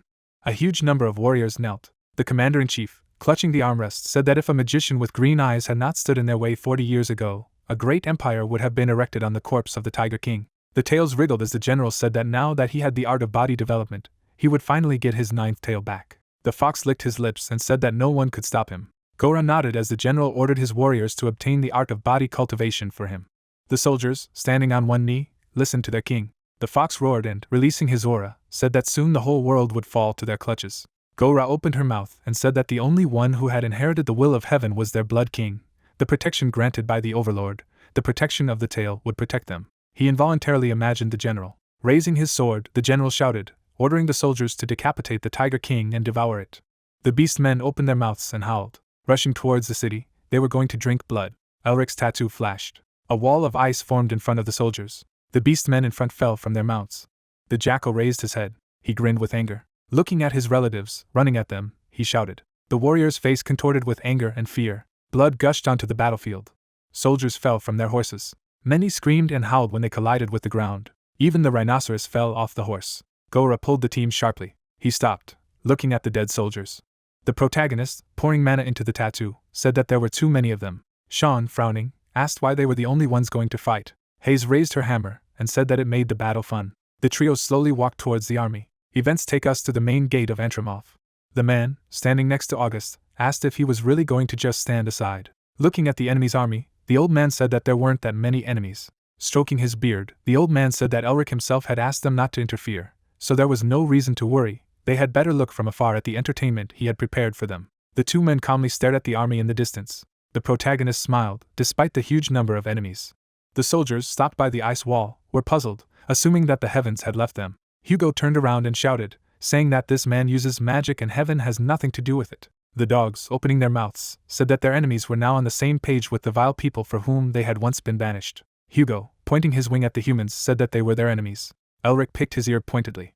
The warriors, raising their guns, roared. Gora frowned as he looked at his opponent. He narrowed his eyes as he looked at the golden-haired and green-eyed magus. 40 years ago, he was still an ordinary warrior on the battlefield. He distinctly remembered the appearance of this bastard 40 years ago. The mage was a monster who single-handedly dealt with an entire army. A faint smile was on the magician's face. Now the wrong person was standing in front of the mountain. He was different, but at the same time, he had the same face, so it was either just a coincidence, or an attempt to fool them. The beast grinned. Opening his mouth, he ordered Hugo to bring the heads of the people. The winged squad immediately took off, the lieutenant ordering them to show off the power of the beastmen. The raven opened its beak. The protagonist stood calmly, looking at the flyers. The raven flapped its wings sharply. Feathers rushed to the young man. The guy frowned. The resulting tornado beat off all the feathers. A moment later, the blades of the wind began to cut through the ravens. The crows screeched down, being wounded. Some stepped back in fear. Sean raised his hand and said that he might not stand out much, but he was still the third son of the Newester family. Mephistopheles grinned, saying that he kept thinking why he was dragging this idler with him. It turned out that he was not just like that. Elric smiled, saying that it was not without reason that they were considered the strongest in the magic tower. Besides, the element of the Newester family was the wind. For Sean, it was easy to shoot down the ravens in the sky. The guy clenched his fist, saying that it was time for him to get rid of the accumulated stress. Looking at the enemies in the sky, he shouted, asking if they knew how difficult it was to be someone's extras. The wind rushed into the ravens. One of the beastmen shook his head and shouted, saying that it was time for them to retreat. Sean held out his hand, saying that he had not given permission to leave. The hammer rushed at the guy. The young man turned his head away, dodging the shell. The mage looked at the bulls below who were using their hammers. The beastman frowned and said that some faint breeze was not a hindrance to them, the tribe of the Demikian bull. The bull, raising his weapon, said that it was time for them to crush the enemy. The girl gently poked him on the back. She smiled, saying that it was the first time she had seen a cow with a hammer. When the beastman loomed over her, the girl offered to play. The beast grinned. The hammer suddenly struck his head. The bull's body flew backwards. He crashed into a cobblestone. The bulls involuntarily looked at each other, feeling fearful. Hayes, smiling, said that her hand trembled involuntarily. The beastmen rushed to her, seeking revenge for the captain. The girl easily dodged the hammer. She immediately struck back, shattering the monster.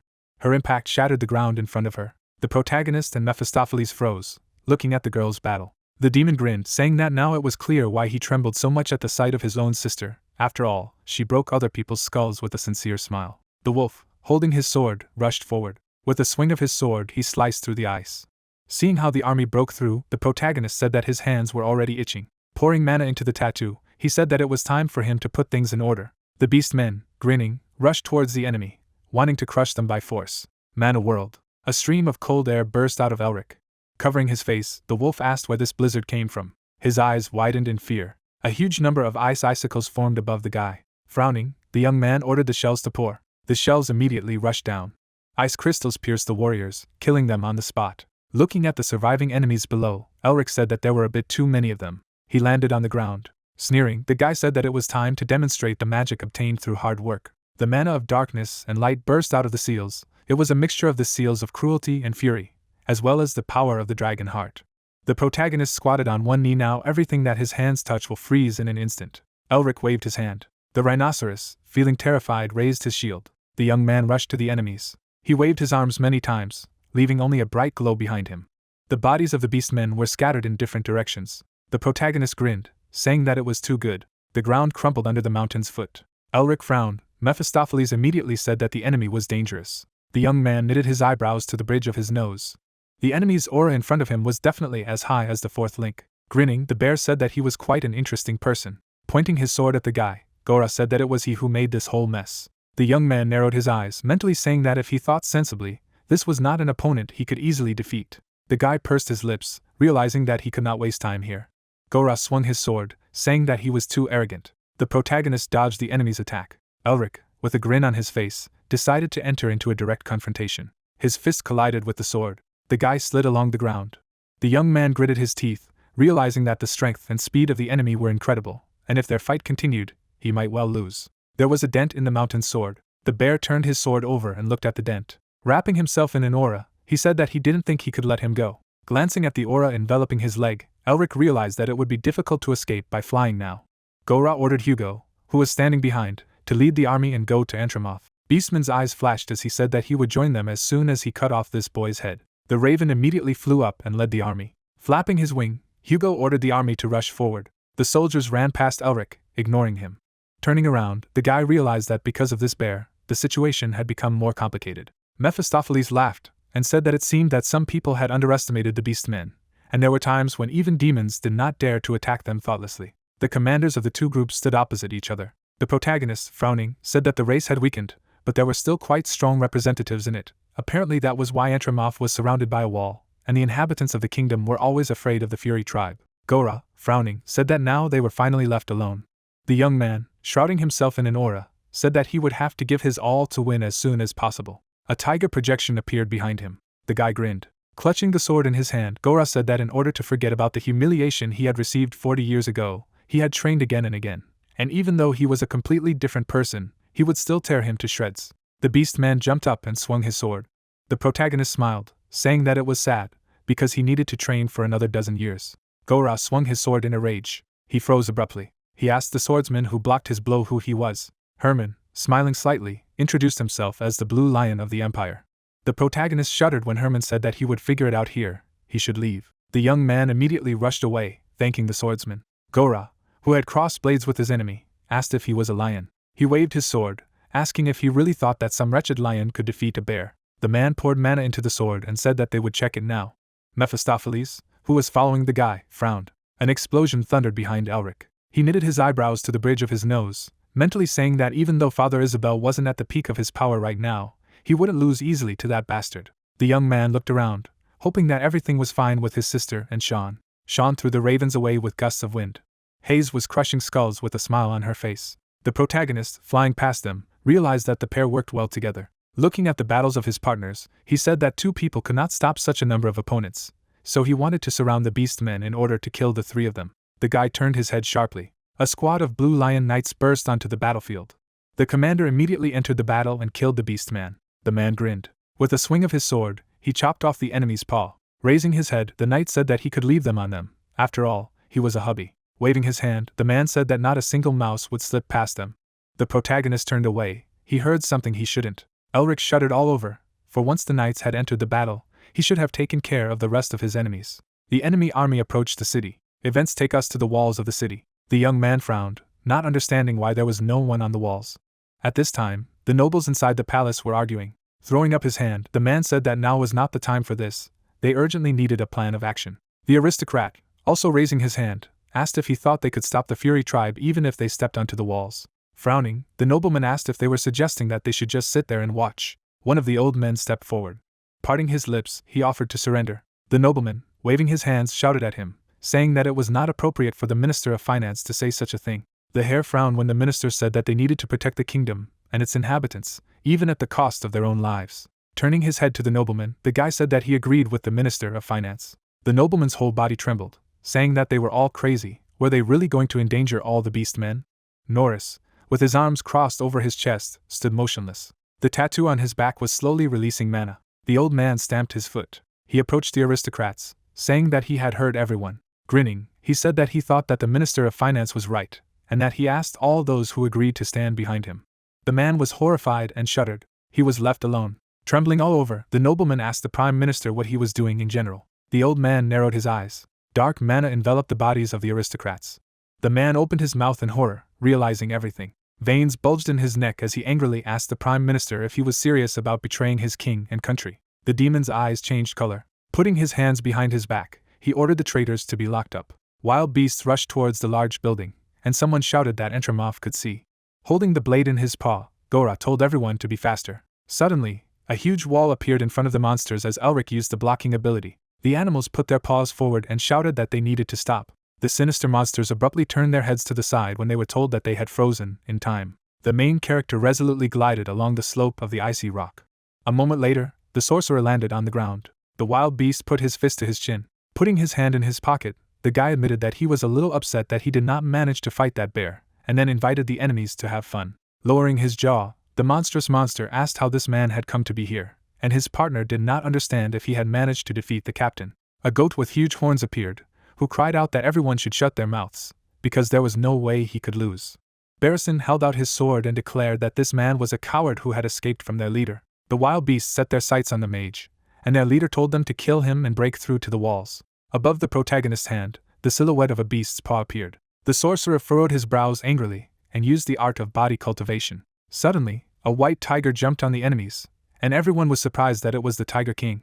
Smiling slyly, the young man suggested that the energy of the tiger instilled fear in them, and Mephistopheles explained that this was natural, because for the beastmen the Tiger King had always been the strongest. The Demon King folded his hands and clarified how he planned to deal with this entire horde. A flash of magic appeared between Elric's palms, and he said that the art of body cultivation was good, but such a crowd required scale. At the same moment, sharp shards of ice rushed forward. After using cold-blooded freezing, the bodies of the monstrous monsters were covered in white frost. The winds washed away the silhouettes of wild animals. The cloak of the main character was fluttering in the air. After a moment, the guide took a step forward. The sinister monsters grinned menacingly. Swinging his fist, the sorcerer said that he preferred hand-to-hand combat. The blade of Herman's sword bent during the attack. Sticking the weapon into the ground, Gora screamed loudly. The man clenched his hand tightly into a fist and noticed that his movements were not quite familiar, and his body seemed not to be his own, after which he wondered if it could be because he had recently recovered from the disease. Tilting his head down, the captain of the wild beast squad asked if the enemy was trying to fool him. Raising his hand, the warrior said that he had undermined his health when he tried to break through to the next stage. The beast man gripped the hilt of his blade tightly with his paws, and his rival noticed that thanks to his son-in-law, or rather that young man, he had managed to stay alive and achieve enlightenment. Lowering his jaw, the knight asked if the sinister monster would mind a small demonstration of his success. The wild beast's eyes shone brightly, and he declared that a warrior from the great tribe of the Furies would never give up fighting. Suddenly, the opponents stood in fighting stances in front of each other. Grinning maliciously, Herman advised him to beware of the lion's claws. Gora grinned menacingly and asked if he thought they could harm him. At the same moment, the silhouettes of the beasts collided foreheads. The rivals sharply crossed weapons. The ground beneath their feet began to crack instantly. A huge cloud of white smoke opened up. Blood spurted out of the mouth of the monstrous monster. The captain of the wild beast squad fell to his knees in front of the man. Narrowing his eyes, the man said that it was a good battle. Clenching his jaw, the beast man muttered that humans were truly incredible. Raising his head up, the sinister monster asked the Blood King for forgiveness for his defeat. Wrapping his fingers around the firecracker, Gora said that he hoped he would achieve a great goal. Taking his hand with the sword behind his back, Herman exclaimed loudly. The monstrous monster raised sparkling fireworks high above his head. Fiery streams rushed forward. Suddenly, bright flashes of fireworks appeared in the dark sky.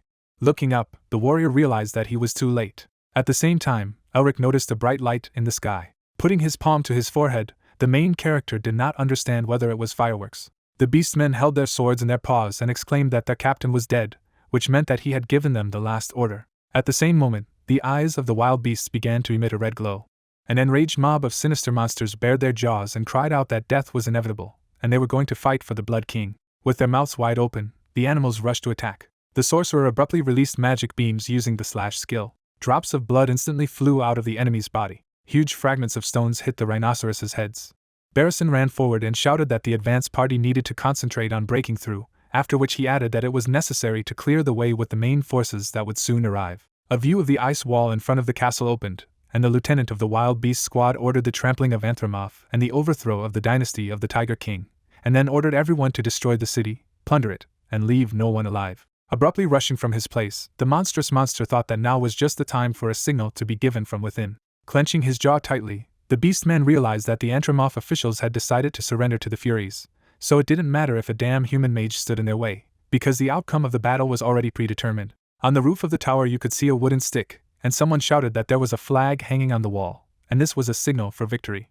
The sinister monster stared ahead in bewilderment. Heads were strung on stakes. Furrowing his brows menacingly, Barrison cried out that this was impossible, and that this should not have happened. A squad of wild beasts stopped in front of the building, and no one believed that such a thing could be. Folding his hands behind his back, the Prime Minister said that all traitors had been punished.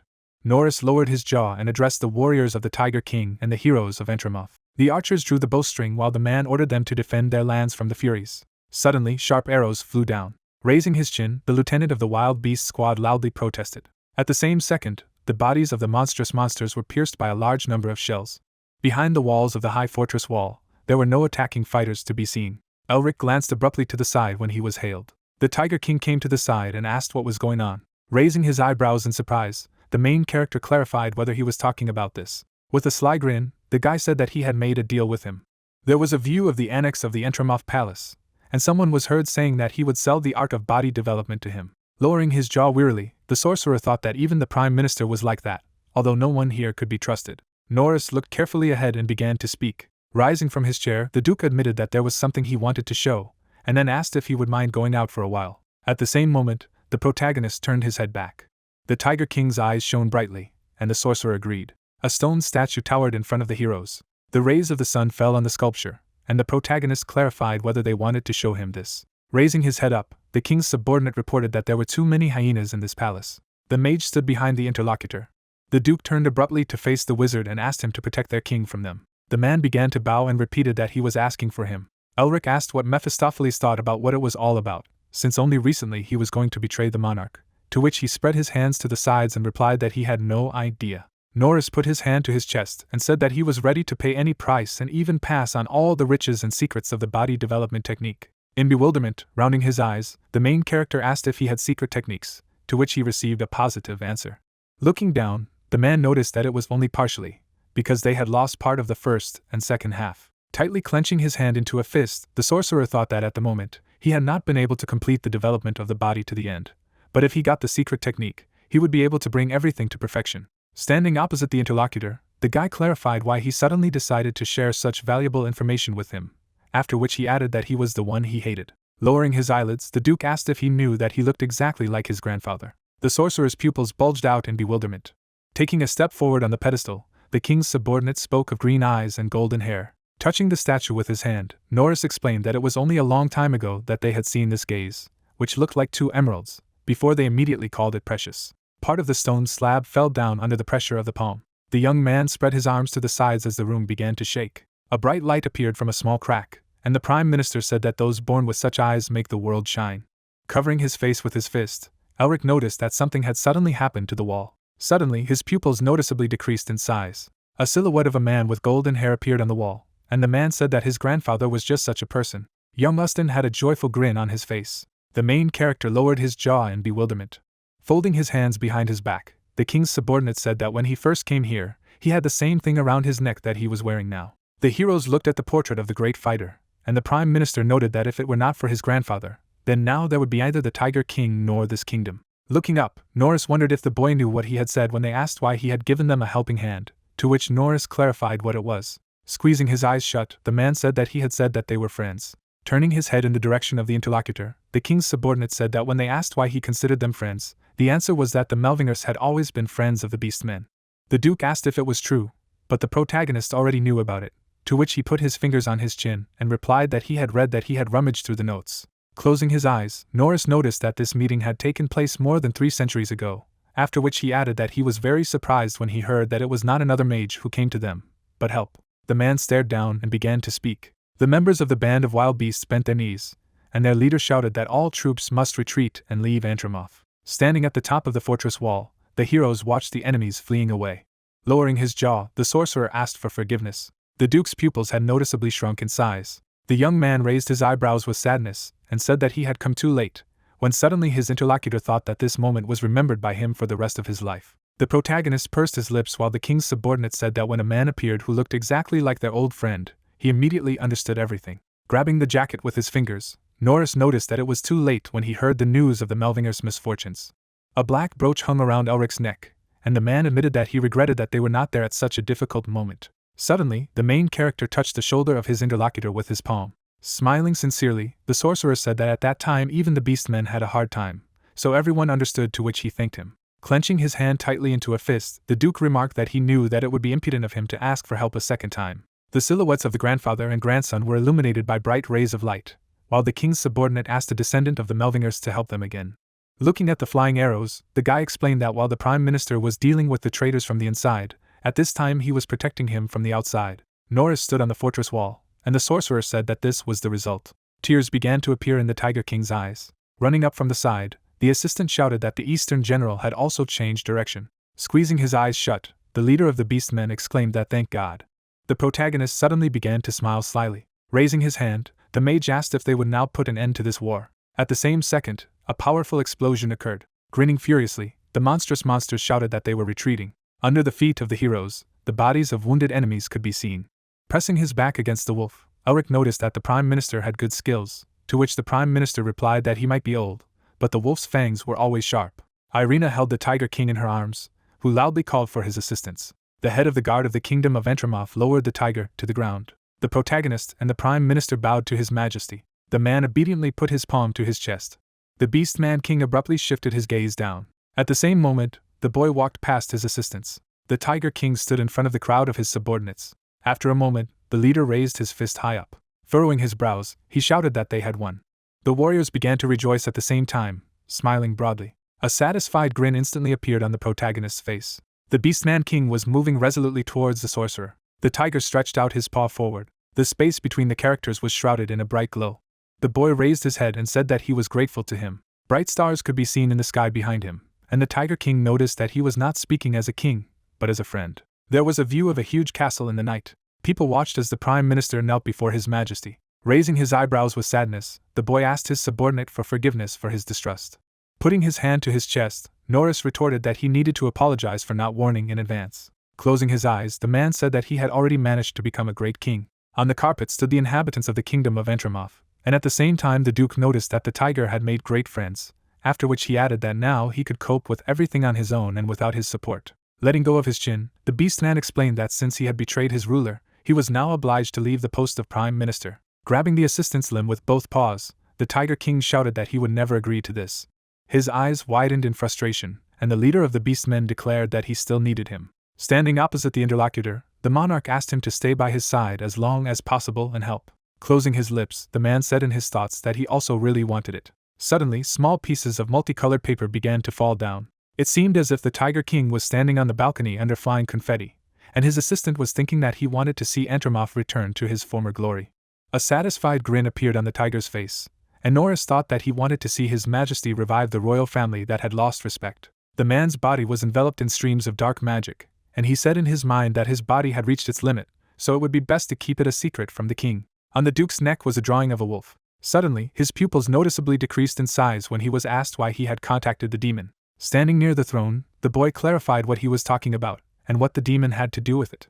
The leader of the Beastmen lowered his jaw in bewilderment when it was explained to him that he would soon take possession of the Prime Minister. Furrowing his brows, Elric wondered if it was true that this was why he should not stay near him. Gritting his teeth tightly, Mephistopheles declared that he was a demon. Shifting his gaze to the side, the main character asked the spirit again, to which he replied that this was so. Norris's silhouette was surrounded by a magical glow, and the Demon King reported that the heart of this beast man was enveloped by a demon. The man's eyes seemed to emit a bright red light, and the undead explained that everything was nearing its logical conclusion, because a little more and he would no longer be himself. The sorcerer approached the beast man from behind. Lowering his chin, the young man clarified how he had met the demon. Turning his head to the side, the Duke revealed that it had happened when the previous Tiger King had passed away, before adding that there was no hope for Entramoth at the time. Tightly clenching his hand into a fist, Norris admitted that he only wanted to gain power and protect the kingdom. Behind him, an unusual tangle of tentacles with eyes appeared, and he reported that it was then that he found the demon tree. Furrowing his brows angrily, Mephistopheles was indignant at his words, and the protagonist asked if this was the one that gave birth to demons, although he believed that his family had destroyed them all. Lowering his eyelids, the beastman assumed that they had apparently never reached the one that grew in the black snow-covered lands, when the mage suddenly asked if he had eaten the fruit of the demon tree. There was a memory of the Prime Minister eating unusual fruits, and he replied that it was, after which he added that he had eaten them all to gain strength. A red liquid was blurring inside the body of the king's subordinate, and he said that he had absorbed one by one, and each time he had increased his capabilities. But what had settled in his heart had grown and devoured his life force over time, and then he added that it would soon take over his mind. I could see the Duke smiling broadly in a fit of madness, and now he was saying that then he would become a real demon. Norris's pupils glowed brightly as he explained that this was why he wanted to leave and die, because only then would the cursed demon die with him. Raising his fists, the Beastman King exclaimed that the Prime Minister could not say that, to which the Prime Minister replied that this was the only way. Lowering his jaw, Elric asked what he would do if he found out something. Smiling broadly, the main character said that it was possible to be healed. Turning his head to the side, Norris remarked that if the guy was going to do something risky, he could forget, because if the demon felt threatened, there would be problems. With a sly grin, the sorcerer asked if Mephistopheles was sure, to which he replied that there was no doubt, since now the soul was connected to the magical power in the demon, but once they could achieve absolute control over mana, it would be possible to separate the soul from the parasite attached to it. Looking at the beastmen, Elric thought that if he had enough time, he would succeed, but his body would not last that long. The main character abruptly turned back and realized that in this case there is only one way. The sorcerer asked if he could ask the teacher for a favor, to which he lowered his head and noted that he had previously mentioned that he would need help with something, and then asked if it was time. Bowing, the guy answered in the affirmative and explained that only he could do this, to which the mentor agreed and asked to tell what to do. Standing behind the protagonist, the Duke asked if this was really possible, when he suddenly said that the treatment in which he would have to die would definitely not suit him, to which he said that there was no need to worry. The man took a confident step forward. The space around August was filled with bright magical particles, and the wizard noticed that even his grandfather was no match for his current mentor. A drop of sweat ran down the man's cheek from anxiety. The master's eyes were covered by his thick eyebrows. Standing behind the old man, the young man said that he would be able to break the connection between the soul and the heart, then he would be able to cope with the rest on his own. To which the old man replied that he understood the student's train of thought, but advised him to be careful. Elric lowered his eyebrows sharply. Lifting his leg off the floor, the mentor decided to start. Suddenly, August's black robes flew in different directions. The beastmen began to cover their faces with their hands from the falling particles of magic. Hovering in a bright space, Norris wonders if it's a white knight. Raising his head up, the man was surprised that such a truth could be done by one person. At the same second, his pupils noticeably decreased in size. The old man in the sky stretched out his fingers forward. After a moment, the mentor wrapped a huge arm around the Prime Minister's body. The essence of a sinister wolf burst out of Norris's chest. Furiously opening its mouth, the sinister monster shouted that it had almost taken over this body, and was outraged that the mage dared to interfere with this, to which the mage said that it was a very noisy demon. A moment later, Elric grabbed the undead by the neck using his absorption skill. A pattern of blue lines appeared on the protagonist's hand, and she thought that in this way she would not only restore her energy reserves, but also leave Entramov in debt. The sorcerer closed his eyes contentedly, and the creature next to him said that he had not eaten such a yummy for a long time. Shifting his gaze to the side, the guy wished him to eat to his health, only asked to leave the seal. A black line appeared on the protagonist's wrist, and he realized that the seal of Hull had finally begun to evolve, because from ferocious to malevolent. Suddenly, his pupils narrowed visibly with anxiety. The sorcerer raised his head sharply. In the distance, he could see the silhouette of the undead with horns on their heads, and Elric did not understand what was happening. The demon stood on a huge mountain of corpses, and the main character was surprised that it was Mephistopheles. A crowd of dark warriors spread across the land, and their leader declared that everything unknown and irrational in the world was generated by him. Floating in space in the middle of the red mist, the sorcerer wondered if these were Mephistopheles' memories. Furrowing his brows angrily, the guy didn't understand why, because he had simply absorbed the demon's energy. The protagonist is hovering behind the demon king. The monster at the foot of the mountain opened his mouth in bewilderment. There was nothing but air under the sorcerer's feet. Suddenly, the undead rushed forward. Lowering his jaw, the king of original sin declared that they were fools. The evil spirits put the sword in front of them. A powerful beam of light struck the ground. The shockwave from the explosion struck down the sinister monsters. Mephistopheles' eyes radiated a red glow. Suddenly, the demon king unleashed a crushing blow.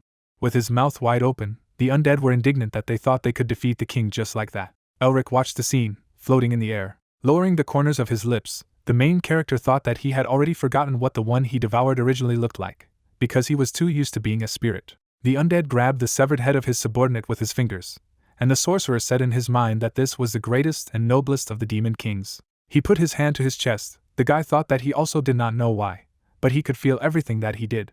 Mephistopheles suddenly began to smile broadly. A bright light could be seen in the sky above the head of the undead, and the protagonist thought that now he was repeating to himself that he would not want to be in such a situation. Sharp fangs were visible in the mouth of the king of primordial sin, and the sorcerer realized that he simply had to follow the path that was prepared for him. Behind the demon, a silhouette of a creature with bright red eyes appeared, and the young man noticed that he was a sinner for whom everything he lived and breathed was sin. Streams of black magic flew through the body of the dark creature, and Elric realized that this was why the lonely demon king was called primordial sin. At the same moment, an unusual wing appeared in the air. The eyes of the undead emitted a bright glow. A huge, sinister monster loomed over Mephistopheles, and it turned out to be his true form. The main character parted his lips in bewilderment when he was asked what he was staring at. The sorcerer noticed how the magic lines on his hand began to glow. It seemed as if the Tiger King was sitting on the floor next to Norris. A drop of sweat was running down the guy's cheek from fright, when suddenly August asked if something was wrong, and if he was feeling well. The crowd of people was worried about the protagonist, when suddenly he put his palm up and said that it was okay, and that he was fine. Lowering his chin, the sorcerer assumed that not much time had actually passed. The dark spirit hovered behind the young man as he thought he had seen his memories, just as he had seen him. There was a memory in which Elric put his hand forward, and he didn't understand why it had happened in the first place. There was a drawing on the protagonist's wrist, and he was thinking about how the demonic energy he had managed to extract from the Prime Minister had been absorbed by the seal of Hull, and then he was suddenly sucked into the seal of Mephistopheles, when suddenly the undead explained that it was just that now their souls were connected. The sorcerer turned his head abruptly to the side and wondered if he had heard everything, although he did not say anything aloud, to which the king of primordial sin asked to believe that he was as surprised as he was, because he could not believe that a connection had been formed between him and a person, even if it was now in the form of a spirit. Closing his lips, the guy asked if he had any suggestions in this regard. Frowning in displeasure, Mephistopheles was indignant that he was not an omniscient old man, after which he spoke about the power he had absorbed. The protagonist was looking at the magic seal on his hand, while the spirit was saying that it could only assume that he had seen too much because that low-ranking seal had once been subordinate to him. Tilting his head down slightly, the wizard remembered the silhouette of the monster, and then said in his mind that in this case there was nothing surprising in the fact that it looked like a wolf, and asked why he did not recognize it immediately. Gritting his teeth tightly in anger, the Demon King explained that it was because since his existence, he had been a king who had lived at the top, and the guy himself had said that he had never seen anyone like him, and all because he was the only one. Spreading his hands to the sides, the young man said that no one simply wanted to hang out with him, which angered the demonic assistant. With a sly grin, Elric asked what he had seen in his memories, and if there was anything strange about it. Mephistopheles abruptly turned away from his interlocutor. The heroes gathered around the large bed on which Norris was lying. Suddenly, the beast man took the protagonist's hand. Smiling happily, the man began to thank him. Bending over the bed, the sorcerer said that in the near future he needed to concentrate on recovery. Leaning his head on his pillow, the Duke accepted his advice, after which he declared that he would do his best for His Majesty's sake. The guy who had saved the king's assistant closed his eyes contentedly. The Prime Minister stroked Irina's hair, and the protagonist thought that now is the time for something. Folding his hands in displeasure, Mephistopheles exclaimed that he was all so correct in public, as always, and there were continuous calculations in his head, to which he asked what kind of surprise it was, because it was only once or twice. The sorcerer asked the demon not to read other people's minds, because it was somehow perverse, to which he clenched his hands into fists and exclaimed that he had no choice. Suddenly, the young man drew attention to the chest that was handed to him. Raising his head, the Tiger King explained that as promised, he was handing him Yule's treasure map and the results of his research into the art of body development. Grasping the box in both hands, Elric said that it was the Tiger King's belonging. Looking at the contents, the main character parted his lips in bewilderment. Inside the chest were a book and a paper scroll, and the leader of the beast men told him to look under the fabric as well.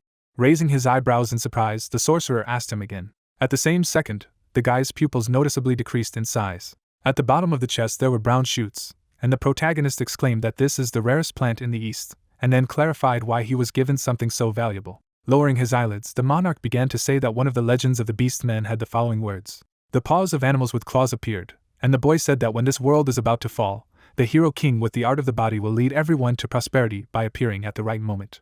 The man's eyes emitted a green glow. Blue streams hovered in the air above the beast men, and the Tiger King said that a harsh winter would come, and the lands and hearts would freeze. The wizard stretched out his hand, and the monarch continued the words of the legend that the hero would appear and the winter would thaw, after which the warm spring would return. Pressing his fist to his chest, the tiger confessed that he thought Elric was the hero king of the legend. Lowering his jaw, the main character thought about winter. A memory appeared in which Otto furrowed his brows menacingly and told him to go and finish the land, and the sorcerer realized that the winter mentioned in the prophecy was definitely not accidental. With sad eyebrows raised in the past, the boy apologized for coming too late, and now wondered if that meant that his grandfather had come to Entramoth at the behest of his family. Pressing his hands to his body, the Tiger King explained that since he was this hero, he deserved to receive such a gift, to which the tiger replied that everything was clear to him, and thanked him. The monarch said that he would now accompany him to the flower temple, when suddenly a view opened up to the cart with horses departing from the castle. The dark creature sat on the floor and trembled.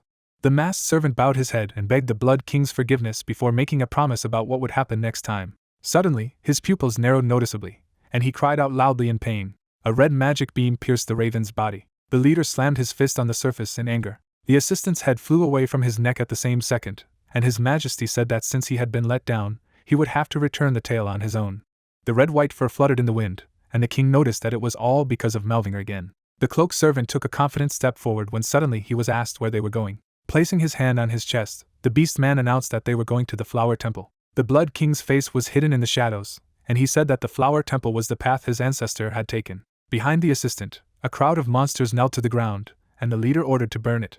Sitting on the throne, the leader of the beastmen exclaimed that all these creatures should be burned along with the temple. There was a view of how the cart with the horse drove into the lands covered with black snow. Members of the Entramoth kingdom wandered around the spacious room. Putting his limb forward, the Tiger King asked the pet to give a paw. His mouth wide open in rage, the boy exclaimed that this was impertinence, and was indignant at how the beast dared to ignore the Tiger King's order. The white animal began to run away, and the servant laughed. The guy turned his head sharply to the side. Herman held Elric's shoulder while the assistant wondered what the three were talking about. The warrior began to draw his weapon from its scabbard. Raising his palm, the man asked if he had thought about studying fencing. Lowering his jaw, the main character asked the interlocutor again. Squinting his eyes slightly, the head of the Vile clan noticed that he was able to quickly learn martial arts, and was even able to make several suggestions for improving them, after which he added that it was an unusual talent. The sorcerer thoughtfully clutched his chin with his fingers. Stretching his hand forward, the fighter suggested that swordsmanship skills would not be superfluous for fighting using the art of body development, and then added that if so, he could well teach. Augustus's mouth was covered with a mustache, and at the same time he said that it was not so fast. Suddenly, the old man's black cloak flew into the air. The beastmen grabbed their weapons in fright. In the shadows, the silhouette of a man could be seen, who advised everyone to stay put. The creatures abruptly shifted their gazes downward. A bright red beetle was crawling around the neck of one of them. Frowning menacingly, the former head of the Revolutionary Army explained that if they made one wrong move, their heads would immediately explode. Folding his hands, the fighter clarified what they would do, after which he added that fierce winds were blowing outside, so it would be easy to bury the corpses. The girl hugged the Tiger King, trembling with fright, with both hands. Raising his fingers, Herman asked them to come to their senses, because there were children here. The teacher's silhouette was illuminated with an unusual aura. Suddenly, the insect flew in the air. The beastman pressed his hand to his neck and exhaled heavily. Tilting his head down slightly, the head of the Vile clan stated that he was not trying to lure his disciple away in any way. Lowering his jaw, the man noticed that he fought very differently from ordinary magicians, so he thought that he would be able to become much stronger if he learned to swordsmanship. A gray mustache covered the old man's mouth, and he said that it sounded convincing. At the same moment his eye began to emit a red glow, and he asked if he was being taken for a fool, and if he thought that he did not understand his intentions. Streams of dark magic were rushing towards Herman's body, and he muttered that he had heard that with age came fears, and asked if his mentor was afraid of stealing his apprentice. The sun in the gray sky was obscured by the moon. A moment later, a white flash of light spilled out of the carriage. August flew high into the air. Spreading his fingers in front of him, the elder exclaimed that he was a scoundrel. A huge hand rose above the silhouette of the warrior, and the teacher shouted that he would definitely have to put someone in their place today. Placing his palm on the blade of the sword, the fighter muttered in displeasure. There was a bright blue glow in his eyes, and he was indignant at what kind of narrow-minded old man he was. Suddenly, a flickering flash appeared in space. When jumping down, Herman's cloak fluttered in the wind. It seemed as if the former head of the Revolutionary Army was riding a white tiger. Raising his hand, the man clarified if it was true that it was the Blue Falcon, and then said that it was time to teach them a lesson. The beastmen instantly swung their weapons at him and said that hunting beasts was their specialty. Behind the cart with the horse there were powerful explosions. Folding his hands, Mephistopheles admitted that he did not understand why they were fighting for him. Running his fingers through his hair, Elric explained that his talent was so great that it could not be fixed, and then he noticed that it was very tiring for him. Floating in the air near the protagonist, the Demon King asked if he was using his mental speech again, to which he replied that he was simply disgusted with looking into someone else's head, when suddenly Auguste was heard shouting that the sorcerer was his apprentice, so he should stop trying to take him away. Raising his eyebrows, the dark spirit asked if he was going to interfere, because the sight of two old men fighting made him sick, while the head of the Vile clan resented the fact that the teacher already had one foot in the grave, and was still greedy. Streams of weakening magic rushed over all the heroes. Lowering one eyebrow, the protagonist asked them to calm down, after which he added that he would master fencing. The lush clouds took on a yellow hue. After a while, the sky was covered with a gray veil. The sorcerer sat on the couch in front of the two men. Squinting his eyes, the elder exclaimed that he still had much to learn from them, and his companion noted that he had many more magnificent skills besides the eyes of a mirage, which he could tell about. Lowering his chin, the young man admitted that he just wanted to become stronger. Clenching his hands into a fist, Elric explained that it didn't matter to him how much he had to improve the art of body development, because without knowledge of the basics of martial arts, one day he would simply hit a wall, and then added that demons were strong, and if he managed to learn new things, then his chances of winning would definitely increase. The interlocutors put their hands on their knees, while their student noted that this did not mean that he would abandon the path of a magician, because the basics of swordsmanship would support him. Looking away with displeasure, Herman admitted that he never had any intention of dragging the sorcerer into the world of martial arts, and then said that he was just lending him a helping hand. Putting his palm to his chest, the protagonist said that if his teacher was against it, he would not dare to oppose, because he was their student. The former head of the Revolutionary Army nodded his head decisively. Sitting on the couch, the mentor said that if so, he saw no point in objecting, because he was the head of the Merbinger clan first, and only then their wards. And then the other noted that after a short fight he would say that he had something to prepare, to which he thanked them. Herman stood with his hands folded behind his back. Lifting his chin, Augustus asked to take care of his student. Squeezing his eyes shut, the warrior promised that he would teach him tirelessly. Squinting his eyes, the head of the Vile clan said in his mind that it looked like he had won. The old man's eyes were hidden behind thick eyebrows, and he realized that it had only happened this time. Resting his elbows on his knees, Elric mentally asked for forgiveness from his master, and although such a chance does not come often, he cannot miss it, and the Blue Lion is one of the best swordsmen in the entire continent. Grinning, the main character decided that he would squeeze him clean. Suddenly, the sorcerer collapsed to the floor. A rainbow-colored liquid flowed from his mouth, and then he thought that he was going to die. Throwing the sword over his shoulders, the fighter said that he did not know that he would run out of steam so quickly. Rubbing his chin with his fingers, the guy wondered what was the point of swinging a stick 10,000 times a day without using mana. Closing his eyes, Herman said that in his family they begin to do this from a very early age. Lowering his eyelids, Mephistopheles announced that he had made up his mind. Smirking, the Demon King said that when he descended into this world, he would be very kind to the blue lions, and then added that he would even allow them to sit on his right hand. Elric used his ability to dance, when suddenly his demonic assistant turned into bright women's clothes. The dark spirit shouted for the idiot to stop quickly, to which the main character smiled maliciously and remarked that he shouldn't have pretended. It seemed as if the wheel of the cart stopped on the ground. Looking inside the cart, the coachman announced that they had arrived.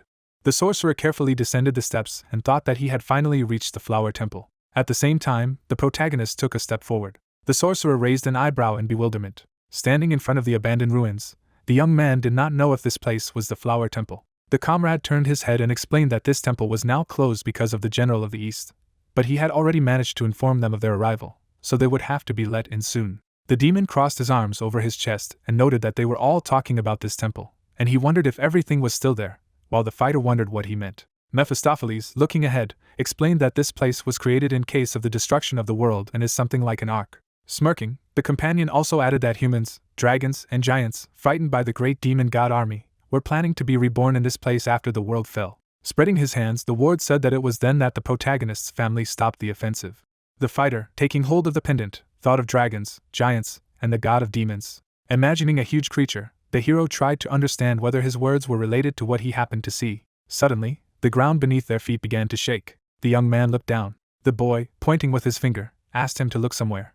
In front of them, the gate began to glow brightly as his comrade shouted that the passage had finally begun to open. A smile appeared on the demon's face. As he bared his teeth, Mephistopheles realized that he would most likely be able to meet someone he knew there. The light from the gates shone upon them. Some of them appeared. The man took a step forward. The girl, folding her hands in front of her, spoke about being the one who looked after the flower temple and also introduced herself. Opening her eyes, the conductor explained that they could call her a gardener. Raising her hand, the girl noted that the winds outside were really cold and therefore they should enter quickly. The two of them nodded affirmatively. One of them took a step forward. Two men went to the gate. A flower meadow appeared. In the distance I could see a certain castle. When I heard the words that usually with the arrival of winter, the temple rests. The gardener, standing in front of the others, said that they did not accept visitors at this time. However, due to the sincere request of the Tiger King, their longtime ally, it was decided to accept them, and therefore they should responsibly follow their rules and should also pay special attention to their behavior, because the god had fallen into hibernation.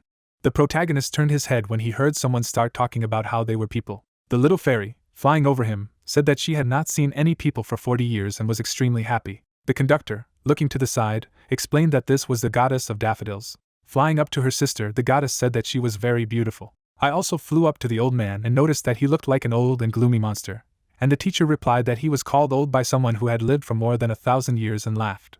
Then Nar flew up to Isabelle and began to talk about how this is unrequited love and he should work harder. The young man, looking back, thought that she was too noisy. Suddenly, the goddess closed her eyes. Flying near the protagonist, the fairy began to scream about the terrible stench. The demon crossed his arms over his chest and said that judging by her ugly appearance, she came from pumpkin flowers. Flying up to him, Nar began to shout something, and Mephistopheles asked if the interlocutor really believed everything that people said. The fighter, looking at them, realized that he did not even think that she would be able to see his ward. Herman, looking to the side, asked why this fairy behaved like this, and the old man asked if there was anyone there at all. The girl, standing in front of them, explained that this fairy had few friends and therefore she was just playing and they should not worry about it. The fairy, flying near her, shouted that she was not the only one so bad, and Nar asked why people decided to visit the flower temple.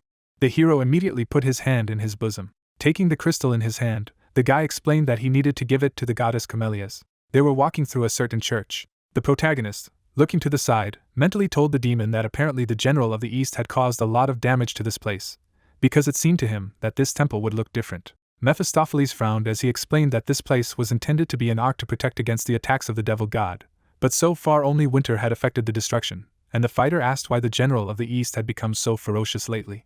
His companion crossed his arms over his chest and noted that it was possible, as the beastmen had said, that it might be just an accident, or the reason for an agreement with the master's family. Looking to the side, the devil wondered if there were too many coincidences. The protagonist's eyes widened after his words that it all seemed to be planned in advance, and set in motion after his appearance in the north. The hero, remembering Otto, assumed that this was part of their contract. Opening the gate, the girl said that they had finally arrived.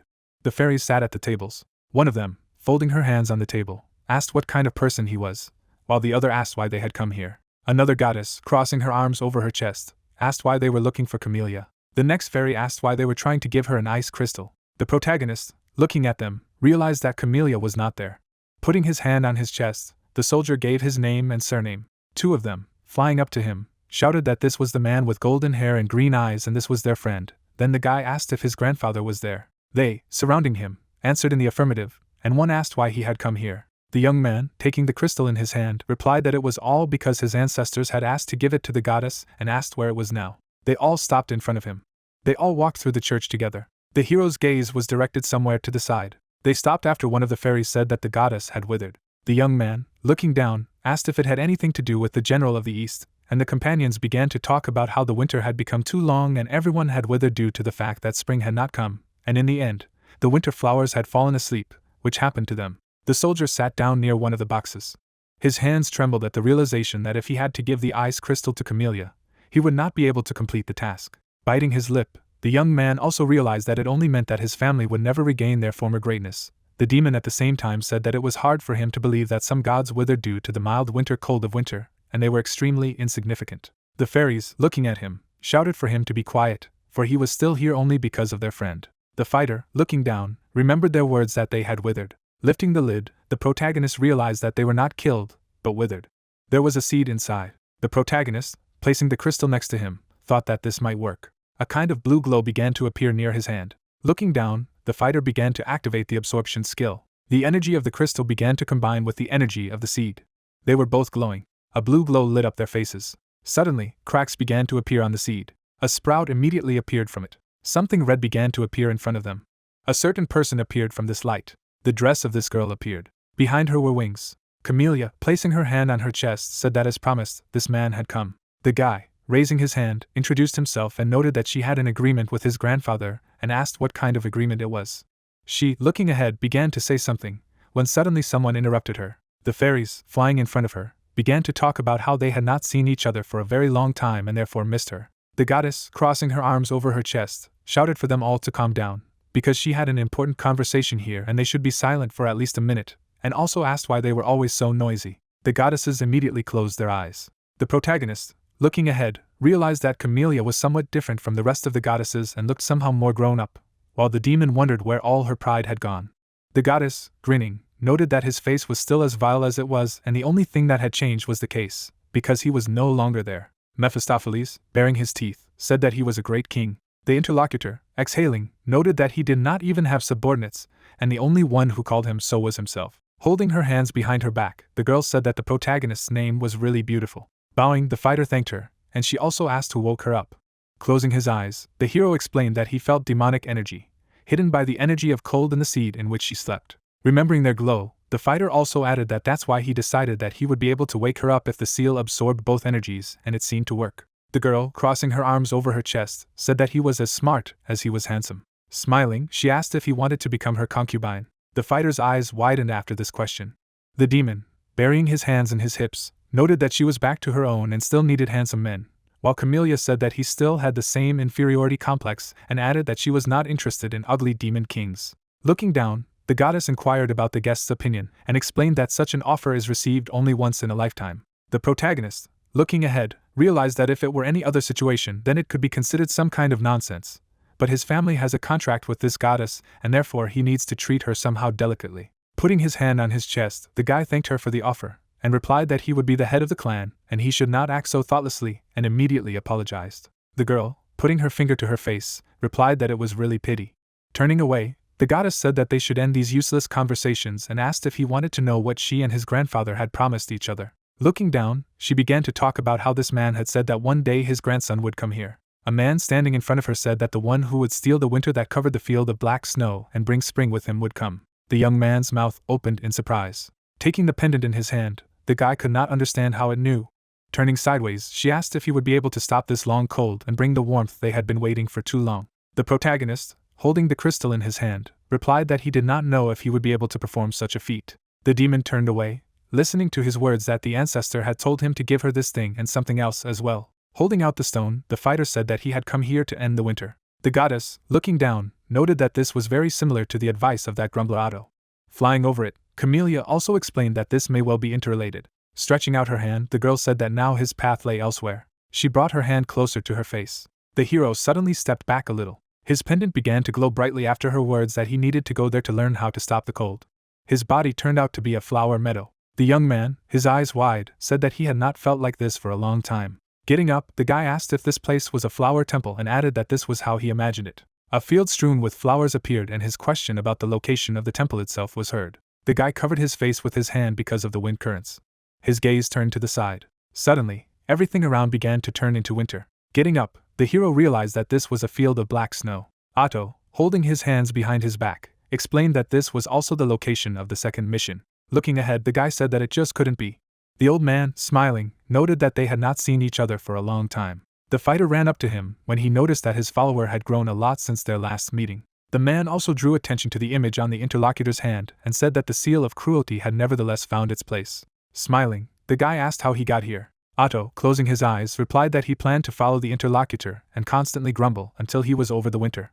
The guy immediately grabbed his head. The teacher, looking up, noted that they did not have much time and it was time for them to start, and asked him to look around. Standing with his back, Otto told me that once upon a time this place was sacred and it was here that life was born, but soon everything was swallowed up by death. The hero, frowning, said that it all happened because of the general of the East. After introducing this person, the interlocutor replied in the affirmative and explained that he was the one who was left behind by the demon god as he passed by. Standing nearby, the old man explained that this was a relic of the past and a curse. Lowering his head, Otto said that this was why the descendant would need to absorb the general of the East. The young man's eyes immediately opened wider. Looking ahead, the young man realized that he needed to curb such a great calamity. Consider the typhoon ahead. The fighter tried to understand if he could cope with it, but if suddenly he managed to do it, then this huge power would belong to him.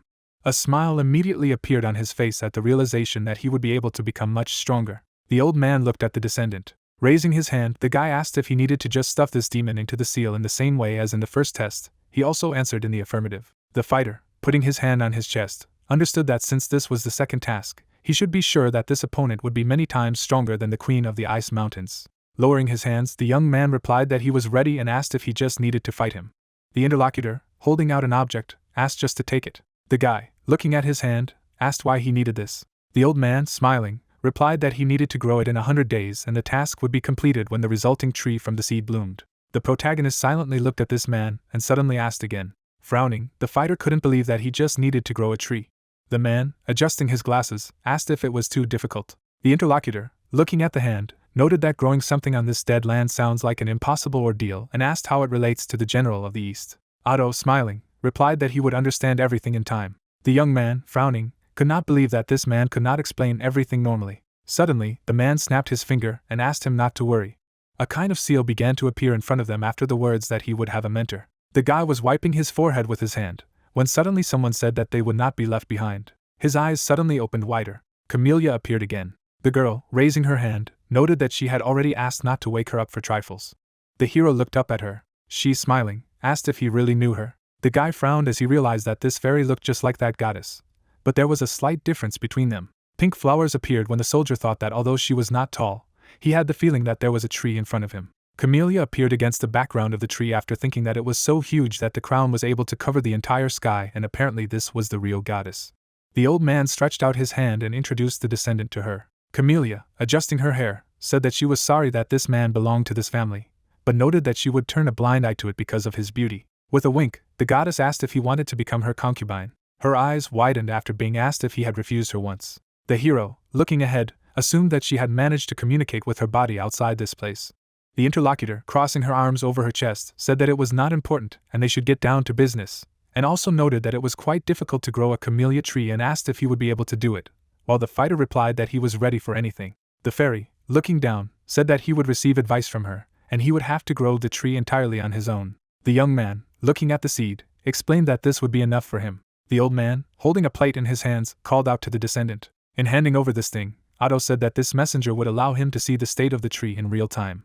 Grinning, my grandfather also added that he would soon be able to learn about his other capabilities. This object suddenly flew out of his hand. Immediately after, a huge blue seal began to appear after saying that he was to meet. The girl, flying next to the guy, said that the curse of the Demon King fell on these lands about 4 centuries ago, and he would need to find ingredients and things that he would be told about, and then use them. The young man, turning his head, tried to understand whether nature was better at this time than in the world outside.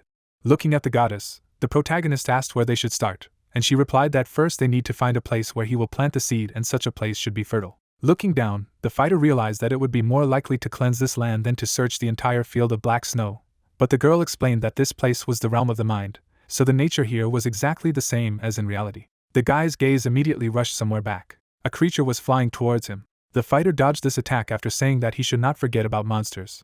There were 3 more such monsters hanging in the air. The young man was flying right in front of them. Energy began to accumulate in his hands. A bright white whirlwind rushed forward. The enemies were immediately covered with an ice shell.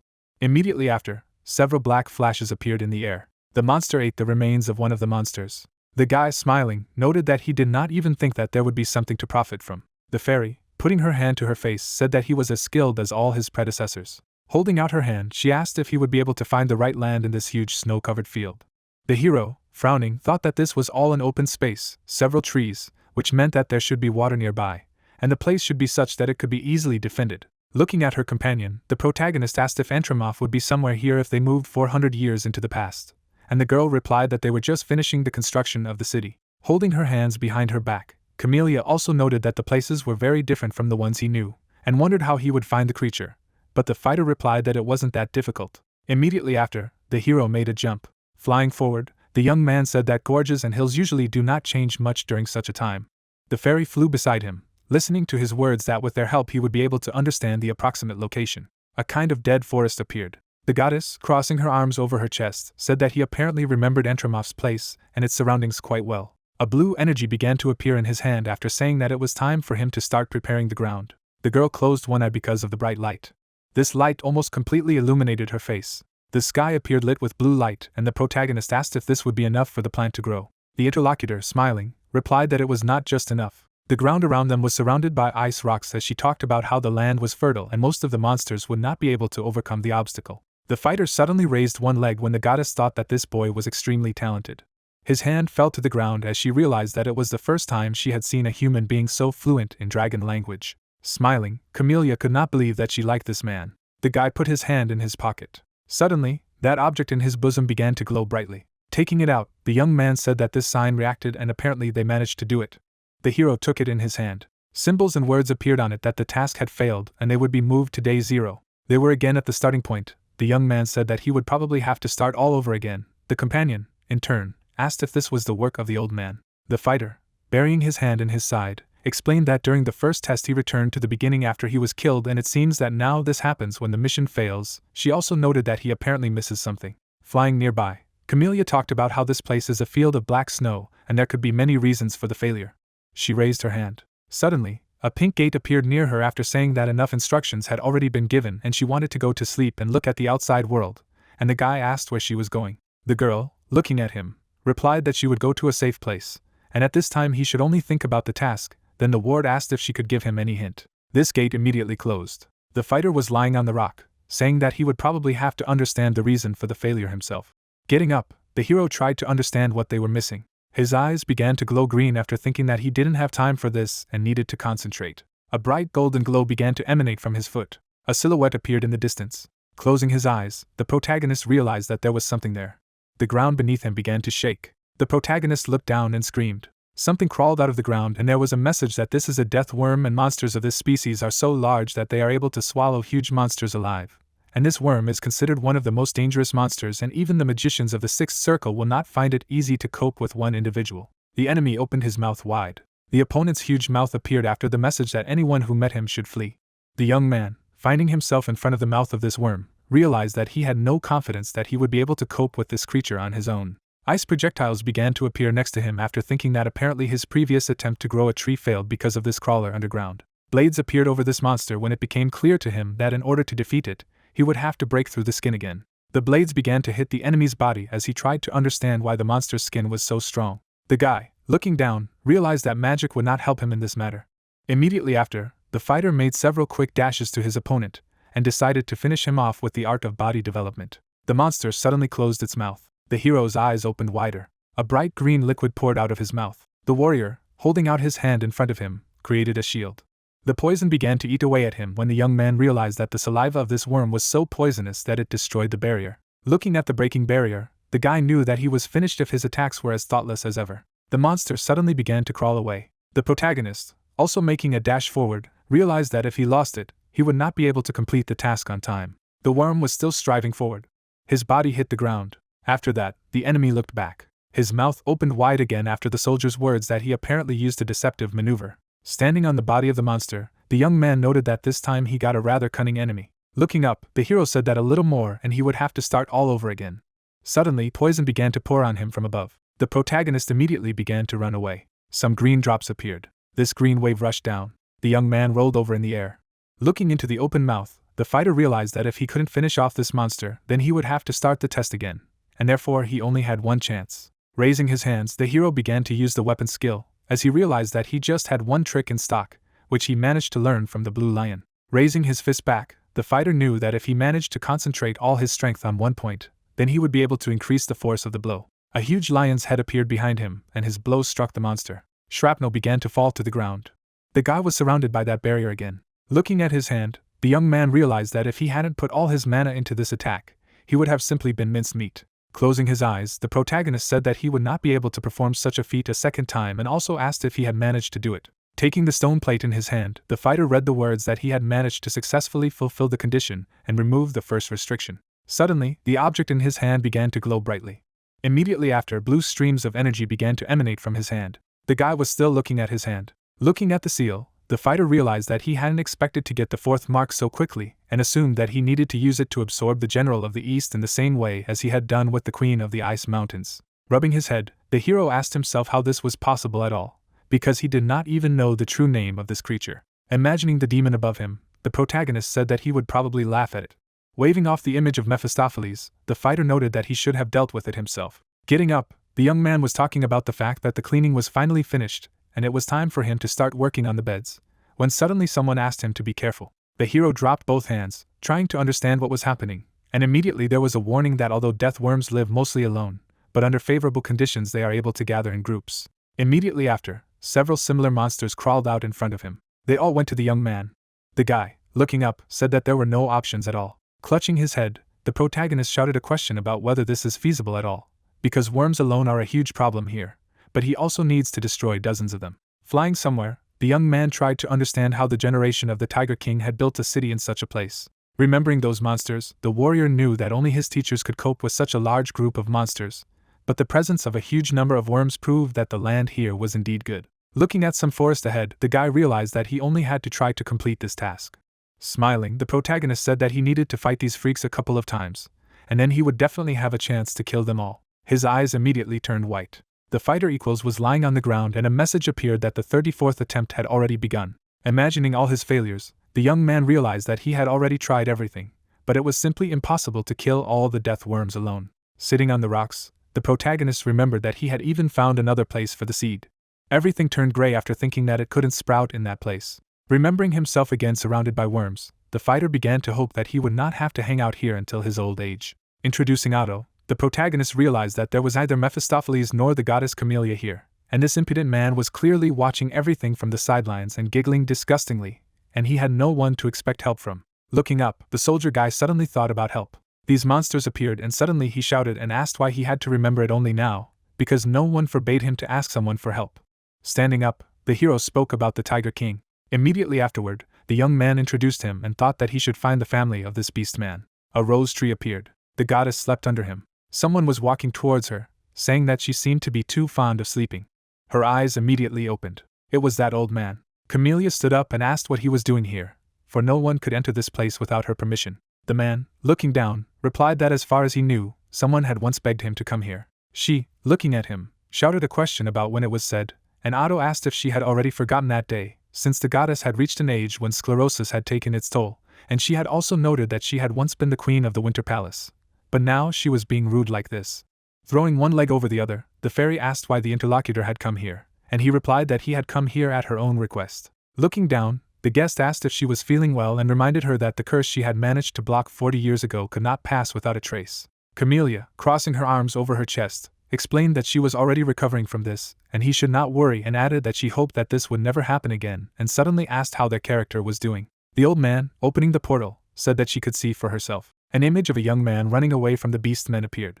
They ran after him, shouting that he was their sworn enemy, and they needed to kill the man. The girl, holding out her hand, shouted a question about why these creatures were chasing him. The old man, closing his eyes, laughed and asked if she was interested in watching this. The goddess, looking at him, shouted for him to help him immediately, but Otto replied that his descendant was just causing chaos there. Immediately after, the happy face of the guy appeared.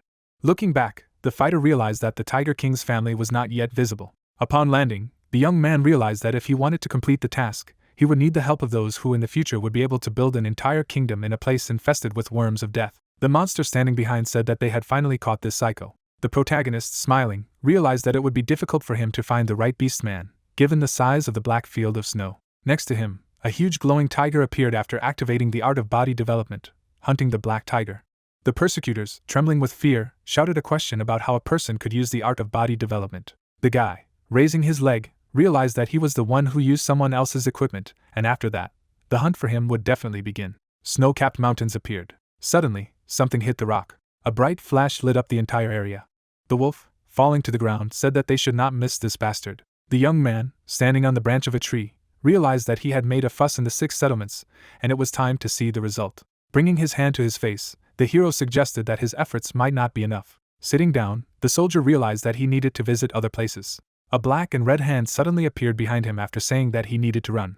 The tree was immediately cut down. The guy slowed down with his hand. Shifting his gaze to the side, the young man realized that if it were not for the feeling of evil, then death would have already overtaken him. The enemy, approaching him, said that he was apparently more attentive than expected. The hero immediately frowned. Imagining this opponent on the mountain of corpses, the man remembered that the creature that united the beastmen in a black field, as well as the creature that was remembered as the great ruler of the north, who made the empire tremble with fear. The enemy's eye appeared after thinking that this was the great progenitor of the Tiger Kings. Steam was coming from his mouth. As he continued to walk forward, the king asked what kind of person he was who knew how to use the art of body cultivation. The face of this beast man appeared. Standing in front of the hero, the ruler noted that the invader really smelled like a person. Hovering over the young man, the beast asked what was going on here. Many other beasts also surrounded them. The king, glancing aside, asked them if he was forbidden to be there. Their mouths immediately opened in fear.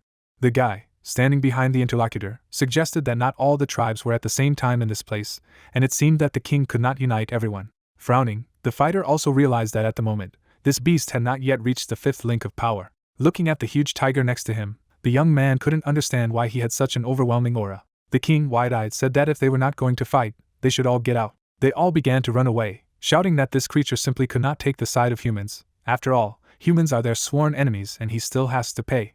The warrior put his finger in his ear and said that he had finally managed to achieve peace. The guy, looking ahead, realized that he had just been protected. His mouth parted from the realization that he had managed not to make a mistake again when it was decided to visit the tribes hostile to Yule. Bowing, the young man began to thank him. A hand suddenly grabbed him by the neck. The king, looking at him, asked how he knew the art of developing the body. The fighter, shaking his legs, shouted that his mentor had simply told him about this technique, but the interlocutor told him to tell about it in more detail. Trembling, the young man begged to be let go. Releasing the man, the king said that if he dared to lie, his neck would be broken. The protagonist, getting down on one knee, revealed that he was a refugee, as his family could no longer endure the tyranny of the empire, and so they decided to go here. Closing his eyes, the hero also said that on the way here, his parents were killed by monsters, and he, an orphan, was saved by a beastman. Raising his hand, the young man also explained that this creature had taught him how to defend himself so that he could survive in this area. The king, looking down, asked what his master's name was. The fighter, bowing his head, replied that he did not know, since the teacher had long forgotten his own name. Placing his hand on his chest, the young man explained that he didn't want to make him relive painful memories, so he had to call him just a teacher, even in his thoughts. The interlocutor looked intently ahead. Tears appeared in the hero's eyes. Looking at the king's ears, the fighter remembered that this creature had heightened senses, and therefore he had the ability to determine the truthfulness of words by heartbeat and muscle tension. By imagining his blood system, the protagonist knew that these feelings were easy to deceive if he knew how to control the flow of blood in his body. The interlocutor nodded his head. Looking at the intruder, Yell said that they must be brothers. The hero, wiping away his tears, remembered that those who practice the same art are usually called brothers, which means that he has been recognized. The beast, putting his hands on his shoulders, asked if he had a place where he could spend the night. The two of them were riding wolves somewhere. A pink portal appeared above it, and a question was heard about what kind of mess it was.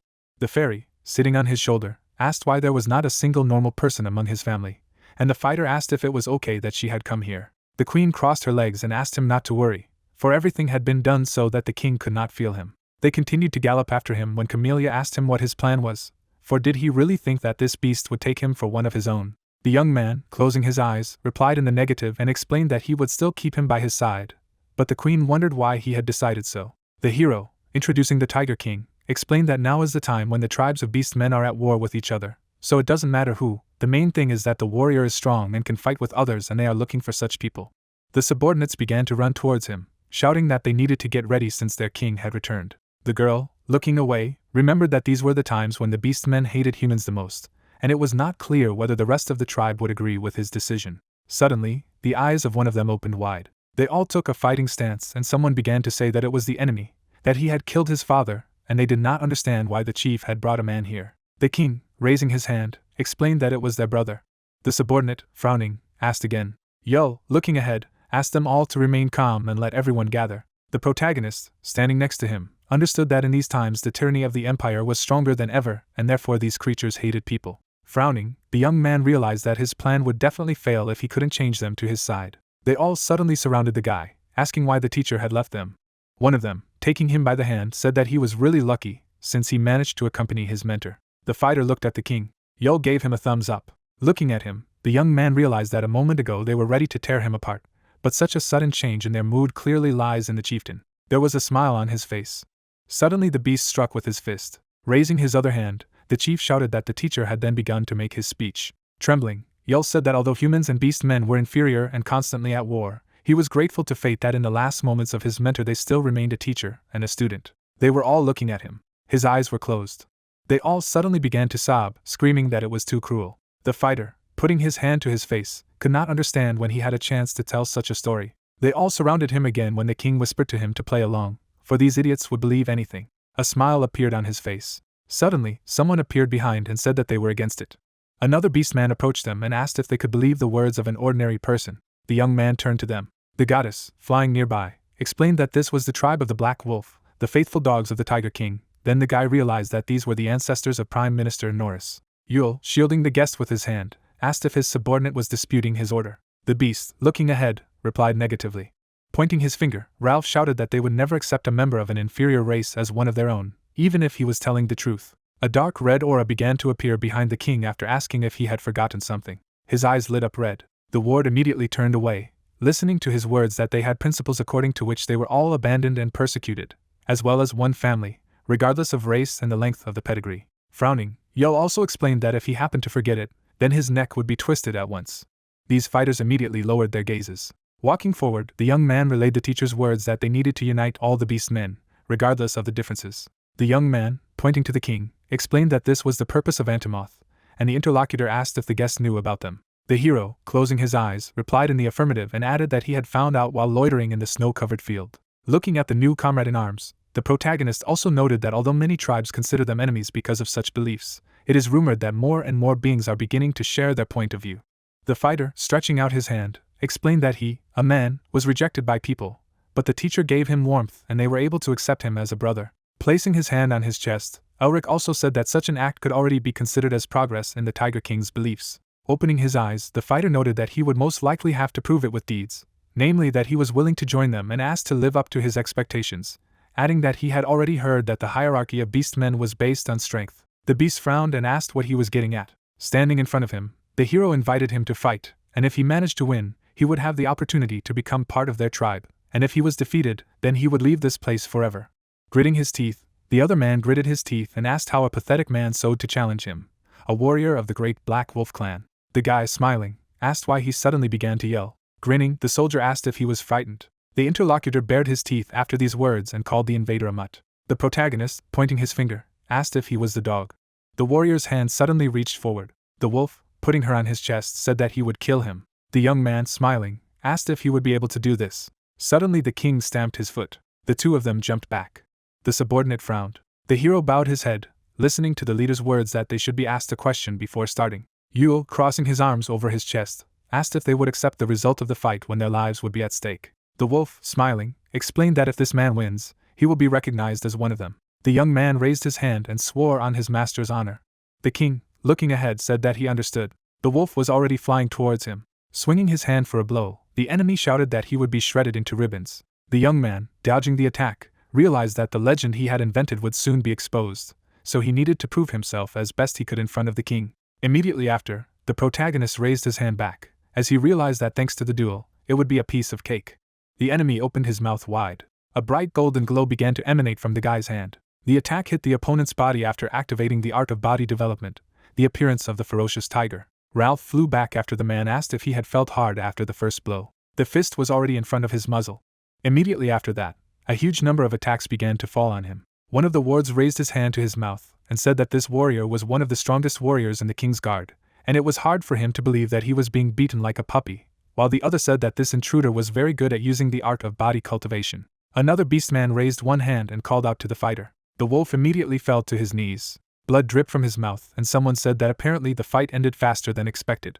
The king, crossing his arms over his chest, noted that this would be enough for him to become one of them. Suddenly bright red eyes appeared. The wolf, opening its mouth wide, began to growl. The guy, looking back, realized that this is the state of a berserker, and when the anger of the beastman becomes uncontrollable, his strength increases several times. However, this has a disadvantage, since the creature is not able to think rationally. The enemy was already flying at him when the fighter realized that it was dangerous to fight such a beast face to face.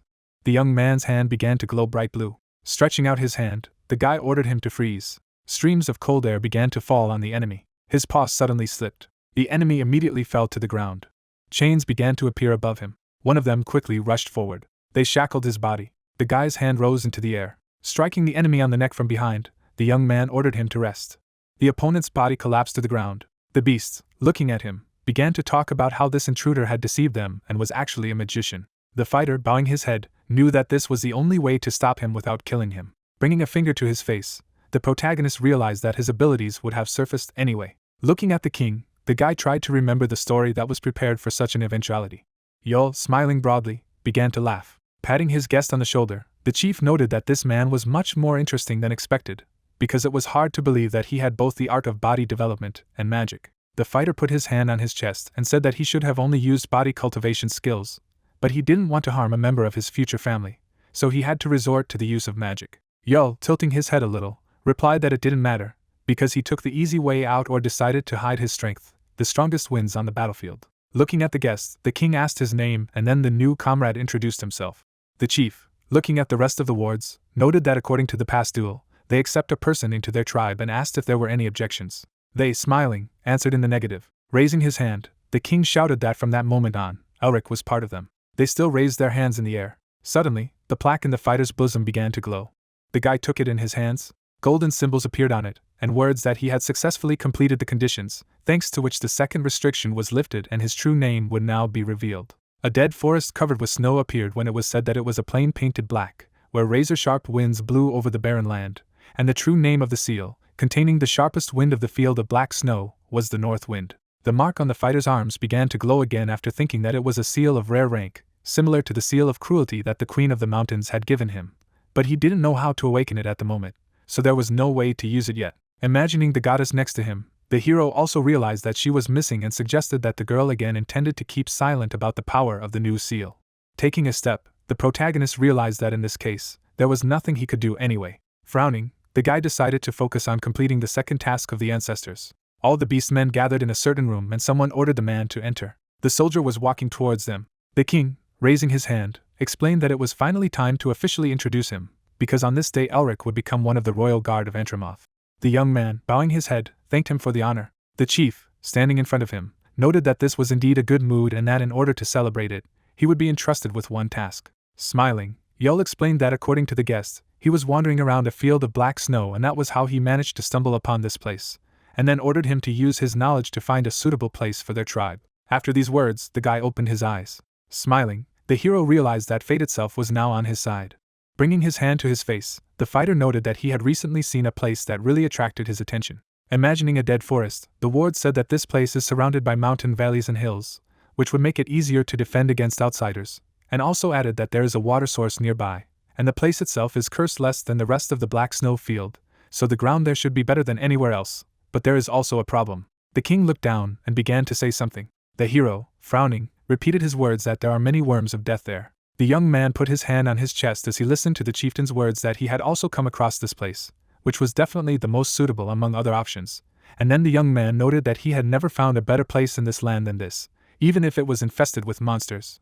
Yul, holding his hands behind his back, asked what they should do then. Smiling, the man offered him to do so. The fighter's mouth opened in surprise. Frowning, the hero could not believe that he would have to look for a solution to this problem together with these annoying types. The three of them stood not far from him, as the protagonist thought that although they were far from charming in nature, they were still the best warriors of the Black Wolf tribe, so it was understandable why they were forced on him, but he was much more interested in why the king put them together, given the mutual dislike, and assumed that this was a kind of test for him. Someone approached him and said that the main problem was that death worms only hunt in groups. Ye, standing nearby, noted that this task would not be easy at all. Another wolf. Smiling, I agreed with him and added that if it were not for one annoying and chattering person, they would not be hanging out here now. Ralph closed one eye and asked what was so good about a place where death worms lived, because it was more like trying to get the chieftain's attention. The hero, looking behind him, thought that they were already too stupid. The beast man spread his arms and explained that this is why humans are insignificant. Suddenly the captain slapped him in the face. The wolf, falling to the ground, called out to him. Ye, frowning, said that if this happened again, his head would be cut off. The other two, lowering their hands, shouted that they understood everything. The protagonist, looking at this beast, assumed that the king assigned them to it, because they trust this captain and he is able to cope with any internal disagreements. Immediately afterwards, the soldier bowed. Ye suddenly turned away. Smiling, the hero thought that his comrade could just do what he had to do, but even that he liked. The guy standing next to him said that if the death worms felt even a hint of threat, they would immediately come out, and asked if he had any ideas on how to lure them to the surface, while the commander replied that he had a plan, but it would take some time to implement it. Introducing a certain plant, the captain said that they needed a demonic flower of death, as these monsters are very sensitive to its aroma, and if they manage to get such a plant, they will be able to lure the monsters to the surface. The hero suddenly smiled and began to shake, and then the interlocutor asked what had happened to him. The fighter, bringing his hand to his face, asked him to continue. He glanced to the side and explained that they would be able to lure out the death worms with the flower, but it was extremely rare and even they would have a hard time finding it.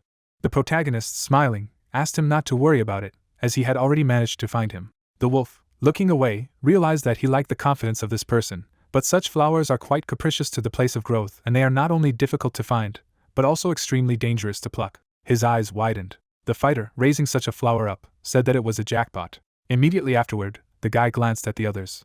Throwing the plant to them, the hero asked them to start picking flowers. Smiling, the young man remembered that he had seen many such flowers of death in the labyrinth of blue mist created by the teacher. Looking at the plants in the grass, the fighter realized that since he could clearly see their demonic energy, he could find them even with his eyes closed. The seal on his hand began to glow after thinking that he also had the ability to absorb this very energy. Smiling broadly, the fighter thought about super-fast printing speed.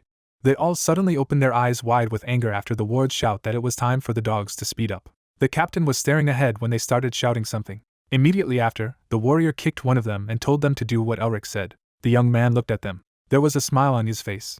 A large number of other soldiers had already joined them. The king, crossing his arms over his chest, noted that in this short time he had managed to gather a lot of flowers of death, and it was difficult for him to describe how well they all were. But the fighter replied that it was all thanks to the help of the detachment. The three of them were sitting by a tree. Looking aside, the chief said that they should stop chatting and proceed with the plan. Immediately afterward, the burning torches soared into the air.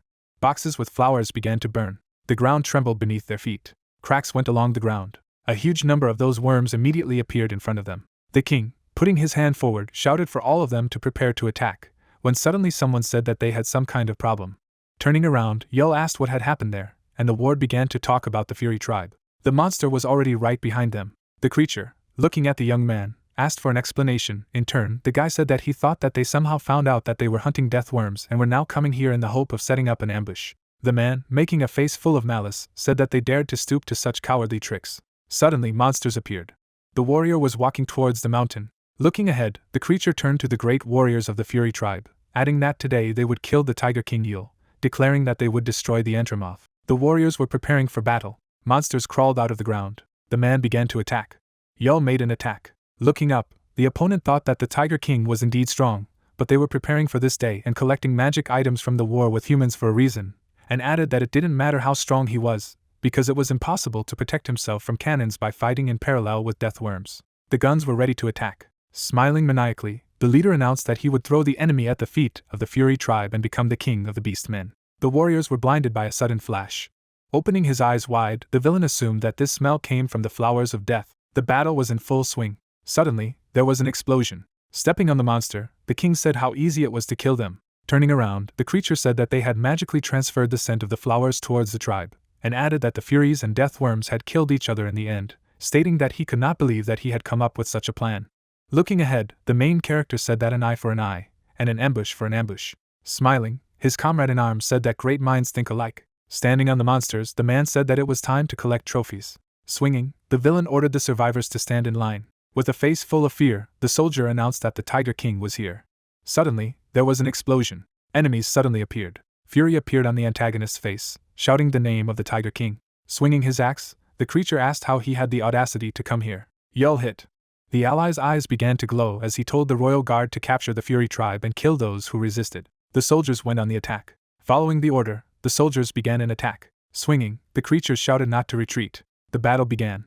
The protagonist looked ahead. The Tiger King was beating up opponents, and it became clear that this was the art of cultivating the Tiger King's body. The man looked ahead, thinking that only by looking at Yulia, he could improve his techniques. Suddenly, someone got close to the guy. The warrior struck. Suddenly, the enemies lay dead. The creature was stabbed in the neck. Ralph fell to the ground. Suddenly, the monster's eyes darkened. Drops of sweat appeared on the man's face. Looking at his opponent, the main character asked if the dog was all right. A black disease spread across the opponent's face. The enemy fell to the ground. Without showing his face, the protagonist used a spell called Destruction. The creature continued to lie on the ground. Suddenly, the monster changed its expression. Holding his shoulder, the mage said that he had simply lost consciousness, so there was no need to worry, and added that he should be carried to the camp, because he needed help. The guy looked at the departing allies. Looking at the king, Elric spoke of proceeding with the next part of their plan before the remnants of the Fury tribe caught up with them, and the man stopped the young man. Putting his hand on his heart, he'll thank them for saving them. All the warriors expressed respect. The main character grinned. The creatures led the villains. The protagonist looked down. The girl, looking at the mage, said that only a few days had passed, and he had already become one of the beast men. In turn, the guy replied that she had been watching all the time, but decided to show herself only now. Looking at the man's back, the lady said that she knew that he would cope, so there was no point in her help. In the end, the wizard said that he would eat better. Suddenly a dark mouth opened. Looking up, the sorcerer stated that there was much more demonic energy than he had thought, and added that he would never have thought that the wind seal would rise to 4 stars at once. There were seals on the man's hand. The shadow exhaled. Looking at the shiny earth, the young man asked if he had eaten everything, and added that at least he would not have to clean everything here. Putting something on the ground, the main character said that now that there are no more monsters, the seed should grow. It was a full moon. Looking at the package, the protagonist said that given that there was no report of failure, he was doing everything right. Suddenly, the guy's face became surprised. The plant is mature. Holding the artifact in his hands, it became obvious that everything worked out. Suddenly, the hand shone blue. It was written on the stove that he had successfully fulfilled the conditions, and the third restriction was lifted. A snow-covered palace appeared, making it clear that this is a temple of flowers. The halls looked cold. The man began to look around. Suddenly, a silhouette appeared. A girl sat on the throne, making it clear that she was the king of demons. A stunned look appeared on the protagonist's face, thinking about the fact that goddess Camellia was the demon queen and adding that considering her level of demonic energy, she must have been strong. The girl was tied up. The lady sat on an icy throne. The lady's face was divided into 2 parts, raising the question of whether the existence of both a goddess and a demon queen was possible. Suddenly Elric's eyes widened. Miss, flying over the man, turned to the mage. Putting her hands on her knees, the girl asked if everything was fine. Looking at the goddess, the wizard asked if the wind seal was originally hers. Looking down, the girl asked why he decided so. In turn, the guy replied that he had seen her. Looking at the young man, the lady asked about what he meant, while the main character said that she was alone in that empty castle, looking bored and alone, and the emitted demonic energy resembled a wind seal. The lady sat on the throne. Straightening her hair, the goddess said that now this is just a forgotten story of the distant past. Sitting on his knee, the protagonist asked if the cold spread across the black snow field was caused by her. In the end, the girl answered positively. Using pink magic, the lady declared that he was no longer hers, adding that she was now Camellia, the goddess of flowers. Looking at his comrade in arms, the man asked if the essence of this ordeal was to clean up the traces of her past. Making a gesture with her hand, the creature said that she knew him, and added that all she could tell me now was how to grow a seed. The goddess was flying over the guy. Without showing her face, the girl told him to just remember what Otto had told him. The guide, looking to the side, said that from now on he must absorb the general of the East. Suddenly, a whirlwind appeared, and it became clear that the general was the past mistakes of the goddess Camellia. With a face full of uncertainty, The young man thought that in order to grow a tree, he would have to take all the cold on himself. Looking to the side, the lady declared that he should always be careful with the general, because he was the biggest obstacle. Suddenly the city of Entramoth appeared. The man, looking at the tree, thought that it was already the 91st day since the beginning of the test. Flowers bloomed on the tree. Running up to the hero, the soldier announced that the leader was looking for him. Turning around, the main character did not look particularly happy. A snow-covered mountain appeared. The man fell. Sitting on his knees, the protagonist asked if it was possible to mock like that. Smiling, Yul said that Yul himself had asked to train with him as a reward for saving Ralph, and that he, as the chief, had to keep his promises properly. Closing his eyes, the young man thought that he wanted to practice the art of body cultivation, but he didn't think that he would beat up so trivially. Gritting his teeth, the king declared that the guy was his brother, and added that he did not deserve to give up so easily. Standing in a fighting stance, the mage declared that he really had an effect on this, so he was suffering from nonsense for a reason. Holding out his hands, the man said that they should return to the technique of the ferocious tiger phenomenon. Suddenly the creature's ears perked up. Turning around, Yul said that they should postpone the training, while the main character asked about what happened. The king ran away. The castle of Entramoth appeared. The beastmen were injured. The characters looked serious.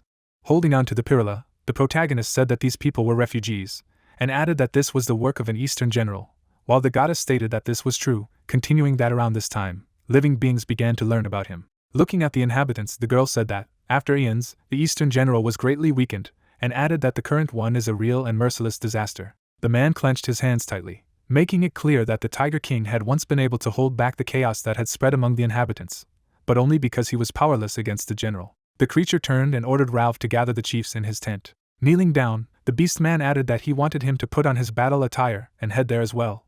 The guys jumped down. The man, looking at the main character, turned to him. Looking away, the guy said that he should take the drink. Looking at the concoction in surprise, the protagonist asked what it was. In turn, the creature said that he just had this thing lying around, so he could use it, or he could just throw it away, adding that he didn't care. Suddenly, the ally jumped far. The goddess, sitting on the boy's shoulder, said that this was a rather valuable medicine, made in small doses only in the Black Wolf tribe. Smiling, the girl said that it was a great luck that he accidentally had such a valuable thing lying around, adding that the boy was quite nice. Looking down, the mage replied that he hadn't expected such a thing from a man. The ceiling appeared. Comrades in arms were sitting at the table. Looking ahead, the man stated that his tribe had suffered tremendous damage, while the elder said that their ancestors had shed blood to make this place their home, but now everything was destroyed, stating that they had lost too many family members. Elric was standing in the doorway. Making a serious face, the king asked the man for a favor. In turn, the main character added that it was about a catastrophe that struck terror into the hearts of the refugees. Sitting at the table, Yul stated that it was so, and added that they should find this cursed Eastern general, asking them to light the way with magic. You could see hope on people's faces. The beastmen waited for an answer. The man was sitting in a closed position. Making a serious expression on his face, the guy answered positively. Smiling, the creature stated that it was excellent, and continued to have the chieftains gather the elite warriors of their tribes. After all, they were leaving tomorrow. The elders looked happy.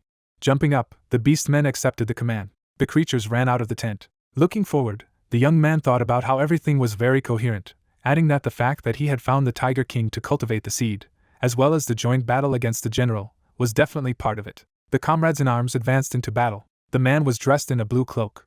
The soldiers walked through a snowstorm. The king, smiling, said that magic had always fascinated him, and added that it would continue to fascinate no matter how often they met it, while the protagonist asked if he wanted to learn, stating that he would quickly master the basics. Closing his eyes, the man said why he needed it when there was a guy. In the end, the young man said that he spoke painfully easily about the fact that he wanted to take advantage of him. Yul smiled and said that he would only ask and he would give up his seat, and the mage thought that the strongest king in the history of the beastmen was behaving like a child, and added that he wondered if his descendants would know about it. Raising his head up, the creature said that the tribe had changed a lot after their meeting, continuing that there were times when he perceived him as a lucky star that fell from the sky. In turn, the main character thanked him for his kind words.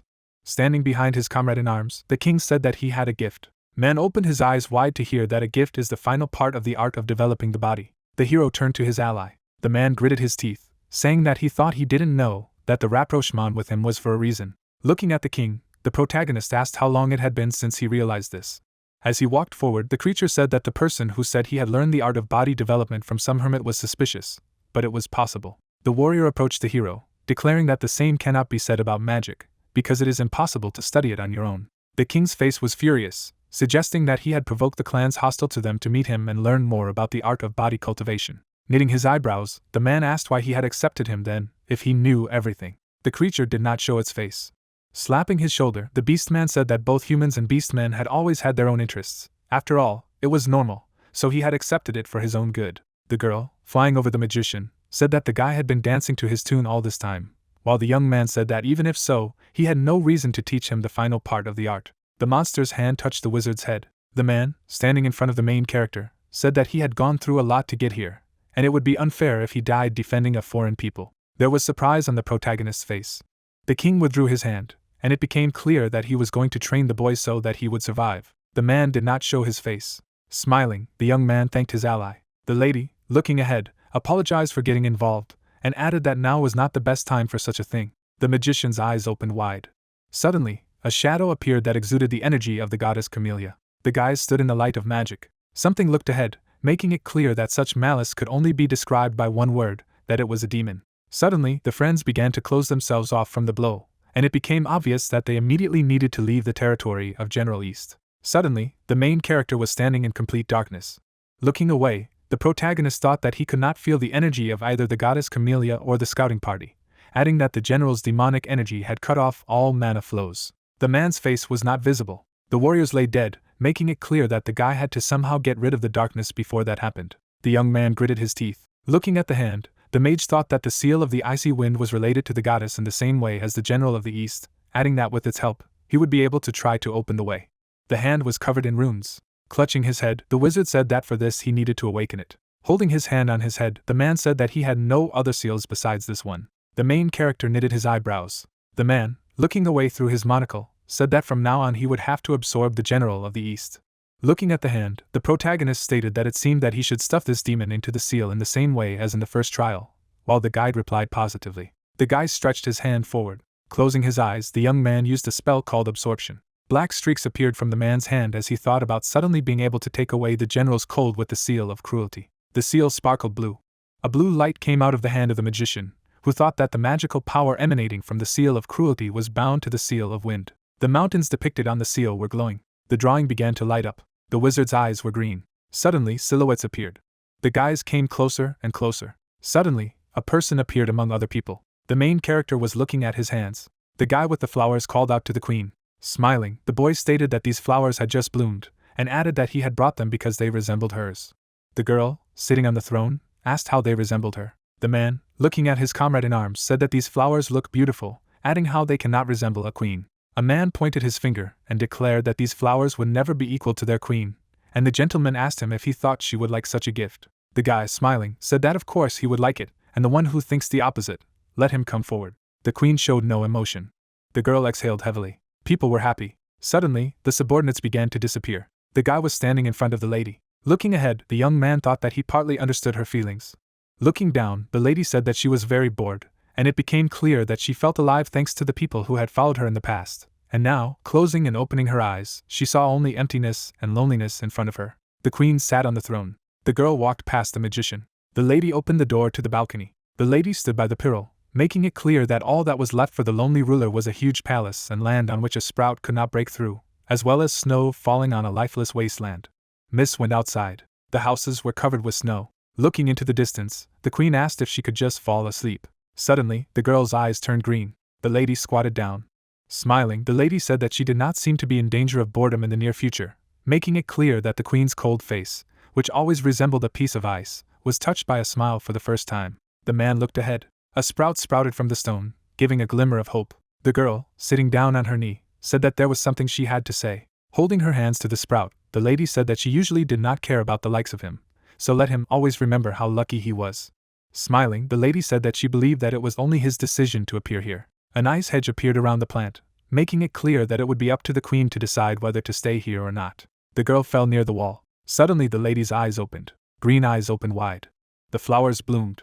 Approaching the flowers, the lady's face was stunned. Without showing her eyes, the mist said that this would not work. Suddenly the queen made a movement. The girl took a pot of flowers. The lady stood up in the empty room. The lady planted the flower in the ground. His fingers touched the red flower. Smiling, the mist declared that they were beautiful. The main character looked at what was happening. Flowers grew in the ground, and it became clear that although the outside world was an icy desert with nothing but snow, flowers began to appear in various corners, and this place became a veritable flower garden. A tree grew on a platform. There was a petal on the queen's hand. The girl looked at the palm of her hand. Suddenly the lady opened her eyes wide. The lady began to cough, making it clear that the one who was destined to live in the embrace of winter had gradually begun to die because of the warmth of spring. Miss tried to catch her breath. A white hand lay on the flowers, and it became clear that the garden was becoming more and more beautiful. Subordinates, smiling, talked about the fact that many flowers had bloomed there, and invited her to take a look. The queen fell on the flowers, and it became clear that the life of the man who loved the world so much had come to an end. Tears came out of the girl's eyes. A drop fell to the ground. A blue flower appeared. Various plants bloomed. Suddenly, fairies appeared, making it clear that dreams had finally given rise to a new life.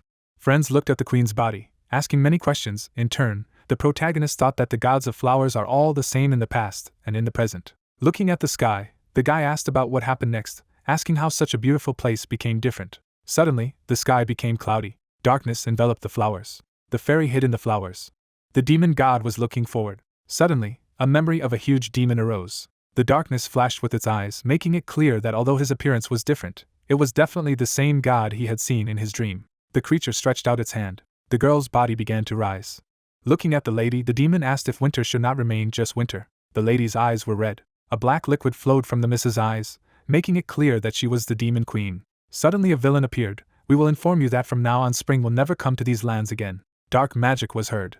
Shielding himself from the shockwave, the main character asked if this was an Eastern general. Looking at the hand, the protagonist stated that while it was the general's strength full of malice, he could also feel the warmth and cold, the happiness and loneliness of the queen herself. The stone that the hero was holding in his hands announced that the fourth restriction had been lifted, adding that the liberation of the essence had begun. Suddenly the guy knitted his eyebrows. Using magic, the young man said that he seemed to understand how to use the wind seal.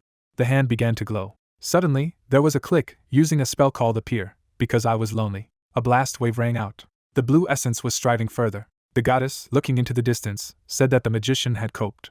Glancing ahead, the girl asked that she did not know what he saw there, while the protagonist said that he saw a flower garden. The lady, turning her head, listened to the fact that the guy would return everything as it was. Looking at the lady, the young man asked her how until her very last breath she just wanted to see the flowers that bloomed in the garden, and asked if it was not these beautiful views that she had always wanted to protect, even when she was reborn as the goddess Camellia. The girl's face was full of hope as the mage talked about how if he ended the winter, he would be able to bring back the spring stolen by the demon god. Smiling, the man said that the friends had a different relationship, so she shouldn't talk like a servant to her master. The wizard rushed on. Pondering, the goddess asked about his words, and added that being a friend was too generous, adding that she had gone through many trials and drawn a line between them, but the main character easily crossed it. The soldiers were injured. Looking at the golem, the beastmen asked why it was so strong. The warriors were at their limit. Standing in front of the creature, the king stated that Elric would definitely understand how to defeat this thing. Suddenly darkness appeared. The monsters that the refugees spoke of were advancing in large numbers. Smiling, the man asked about the fact that the soldiers were only frightened by their number, and added that it seemed that some people were waiting for individual training upon their return. The warrior, looking ahead, asked what he was talking about. Gritting his teeth, the elder said that it had been decided that all the wounded would receive individual training from him after the battle.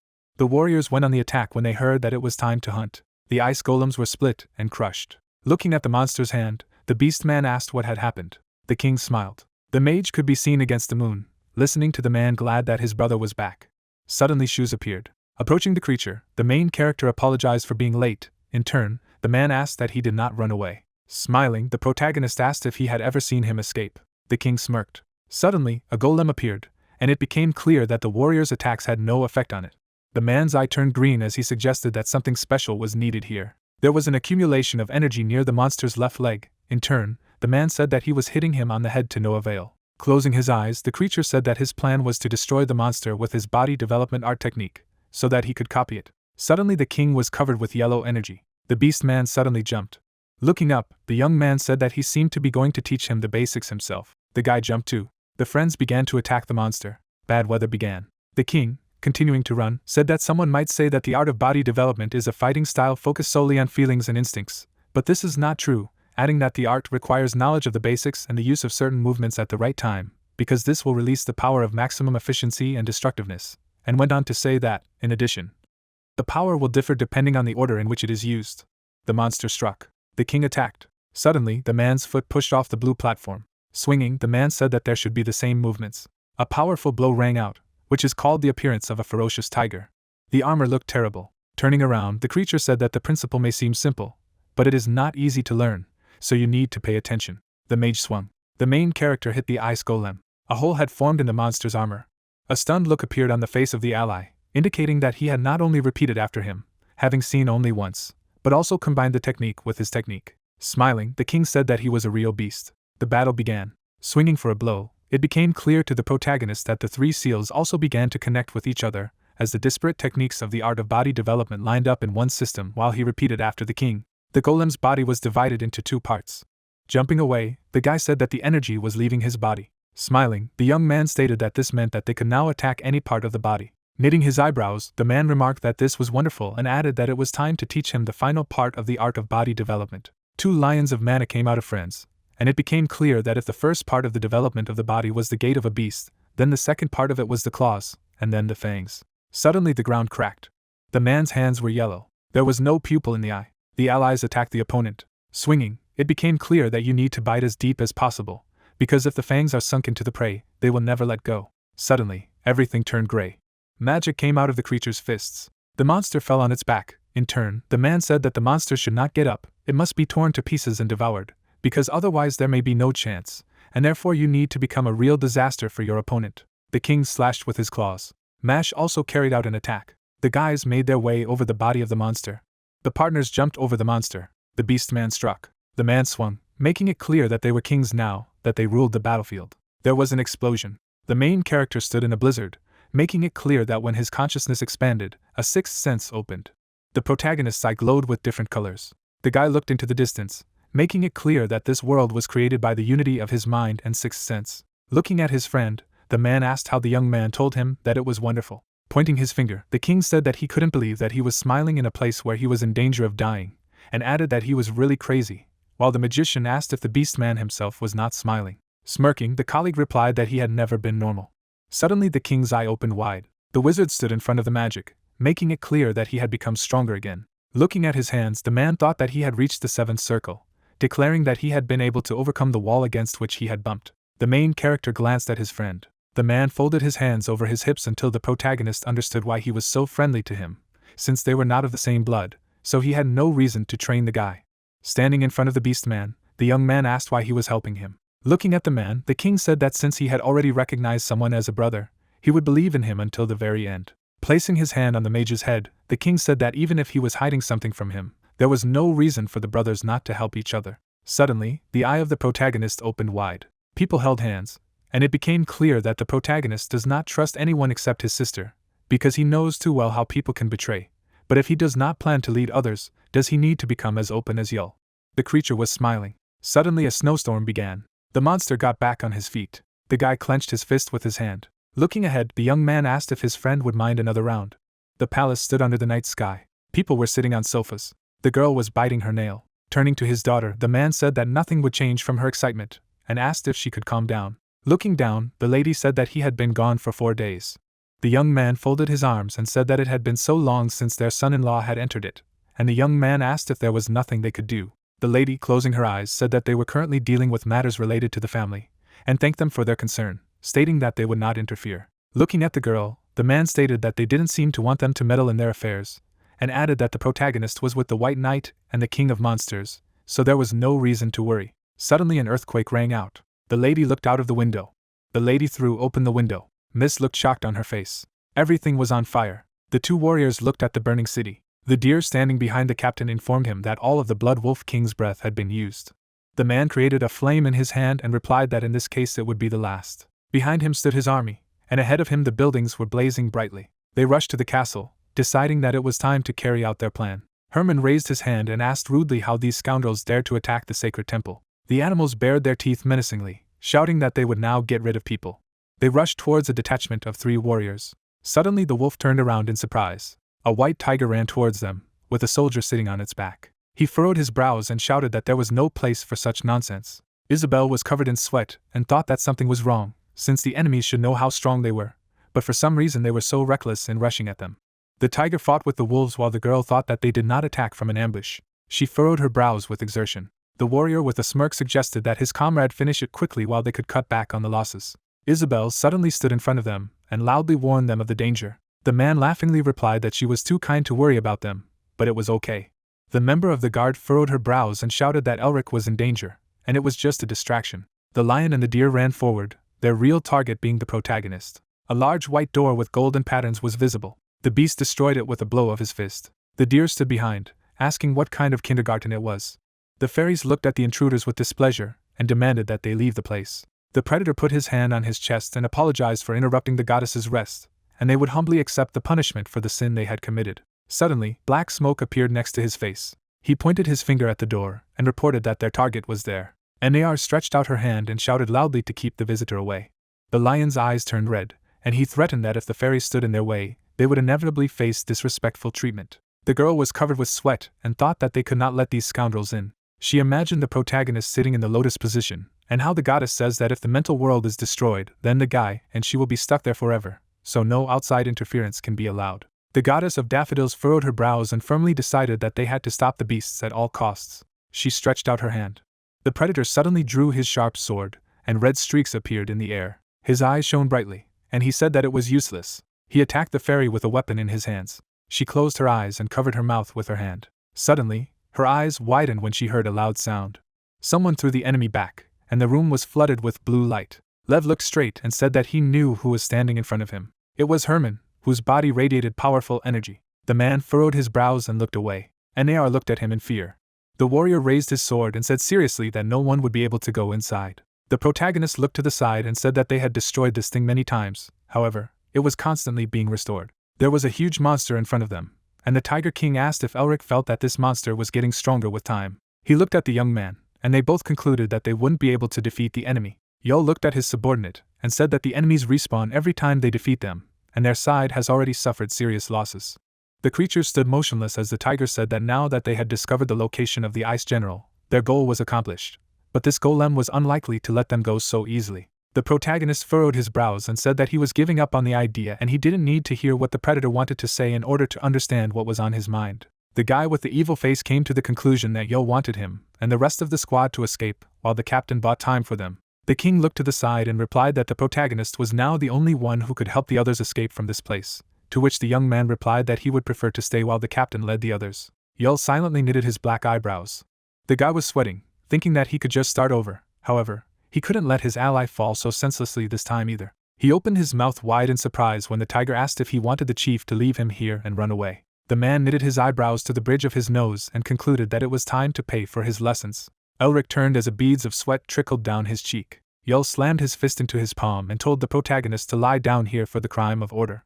The young man immediately walked away, shouting that he agreed and that he would be back soon. The squad followed, as he thought about getting them back to safety, and then coming back at all costs. The king stared after them. There was a slight smile on his lips. Suddenly, a yellow streak of light appeared in the air and an explosion. Yul turned into a real tiger, saying that he would not let the scoundrels touch his comrades with a finger. The beast men were walking towards the gate. The guy was sweating, glad that they were able to survive. Another scout opened his mouth wide and shouted that he would return to the chieftain with the protagonist because he wanted to help them in battle. But Elric didn't turn around. There was an expression of shock on his face. Camellia blossomed. The young man touched the stove on his chest. There was an inscription that all restrictions had been lifted, and the contract was enforced. Cracks suddenly appeared in the sky, and the guy thought that the test was over. Suddenly he ran back. Gritting his teeth, he thought that he hadn't said goodbye to someone yet. Sweat was dripping down the guy's face. The goddess turned around and asked what all this was for, since it was just a mental world. The warrior was silent. Looking straight ahead, he remembered the faces of all those who had betrayed his family.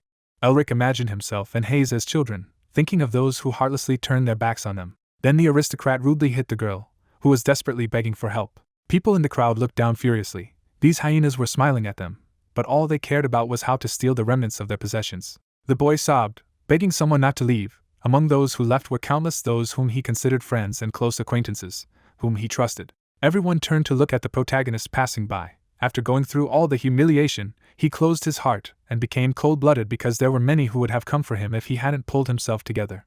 The guy then introduced all of his comrades and thought that he had met people who made his heart open, and they slowly began to melt the piece of ice that it was encased in. He imagined the smile of the Tiger King and thought that there was still someone who trusted him completely, and called him brother. He furrowed his brows and admitted that it was just a mental world that he wouldn't even remember. The fairy watched him leave just to say goodbye to everyone. She lowered her head down.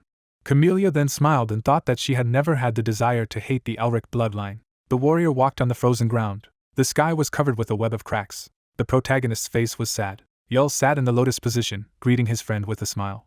The young man looked down and asked what had happened to the ice general, but he really wanted to ask if the chief was injured. The man laughed loudly, and the protagonist thought that it would be better for him to ask about what the captain himself was eager to tell, what he was most proud of. The tiger turned around and asked if it was obvious that he had won. The guy furrowed his brows and noticed that his friend had a lot of self-confidence. With a smirk, Julie asked if Elric thought he would lose, and the protagonist decided that he wanted to become like the chieftain. He put his hands on his waist and replied with a smile that he didn't think so, to which the king replied that there was no word for defeat in his vocabulary. The remains of the enemy lay nearby, and the guy thought that he was sorry that he could not catch his friend's fight with the ice general. His eyes suddenly widened as the man asked if he had come to say goodbye. Yul asked with a smile if the young man was surprised that he had hit the nail on the head, but he did not know about it, he just came to the realization. They looked up, and the chief confessed that he was curious and wanted to know why Elric was learning the art of body enhancement. He pointed his finger at the sky and added that he thought the guy would tell him sooner or later. There were cracks above him, and he said that after passing through this shining wall, he now sees and understands so many things that he could not before. The protagonist furrowed his brows and understood the reason why his friend was so radiant despite just coming out of a fierce battle. The chieftain's body radiated a golden aura, and the young man thought that he had overcome his limit and become an excellent fifth chain. Now he realized that everything around him was not real. The man raised his paw when the guy wanted to say something. He closed his eyes and said that he was not so curious about who his comrade was. The main thing was that he realized himself. They looked at the cracked sky, and Yul said that they should focus on the current moment. He lowered his head and asked what the protagonist's real name was. He opened his mouth and said that his name was Elric. Furrowing his brows, he repeated it again.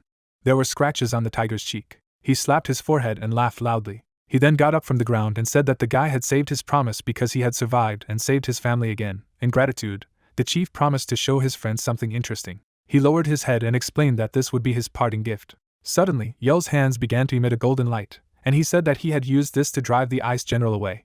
The man closed his eyes, and the guy thought that he was slowly showing him every step and every movement so that he could see them and remember them. The tiger took a different pose. He then raised one hand, frowning.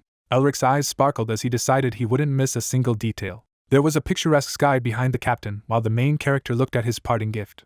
Yul bent his back, breathing heavily. Sadness appeared on the protagonist's face. The man said with a smile that he hoped that fate would allow them to meet again. The sky was more covered with cracks. The guy was lying on the grass.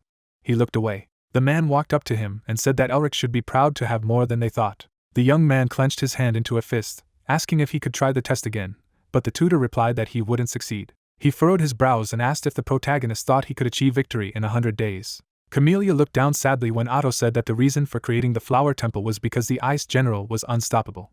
The young man arched his eyebrows tensely as the guide added that the curse of the demon god was very terrible. The man introduced Dustin and revealed that the reason he left this ordeal about why the old man helped him was to help his grandson. The protagonist opened his mouth in shock upon hearing this. He introduced his grandfather, and Otto added that their goal was to help the guy through this ordeal and understand how to absorb the ice general, and therefore how to deal with it. He put his hands behind his back.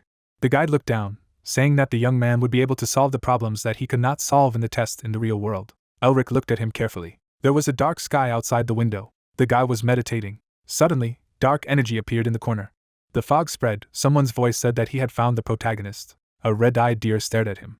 He took out a knife and said that a pathetic man dared to stand in the way of the bloody wolf king. Then the beast rushed forward and added that death was due for such a crime. The young man's eyes were closed even when the blade was directly in front of his face. Suddenly he opened them. A powerful explosion thundered. The lion held a sword in his hand. The warrior's eyes shone brightly. The beast was laughing, and Herman did not understand why.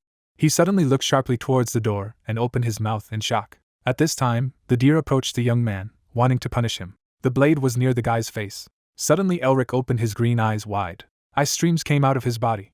The enemy was covered with ice, his eyes bulging in surprise. The main character hit him on the nose with his hand. He smiled and said that the opponent had screwed up. Hull appeared above the beast, whom the guy summoned and asked for help. The deer's eyes widened in fright, looking up.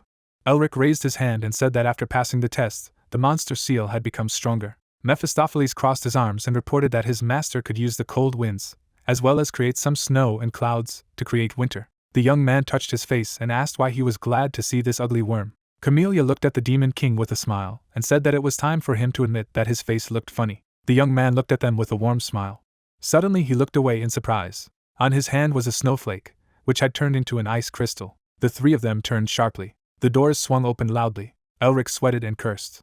Herman was sitting on the floor. His face was bruised, and he said that he was glad that the main character was fine. The young man rushed to the warrior. He put his hand on his shoulder, and the man explained that he was just overstretched and tired. He smiled when the protagonist said that he looked fresher.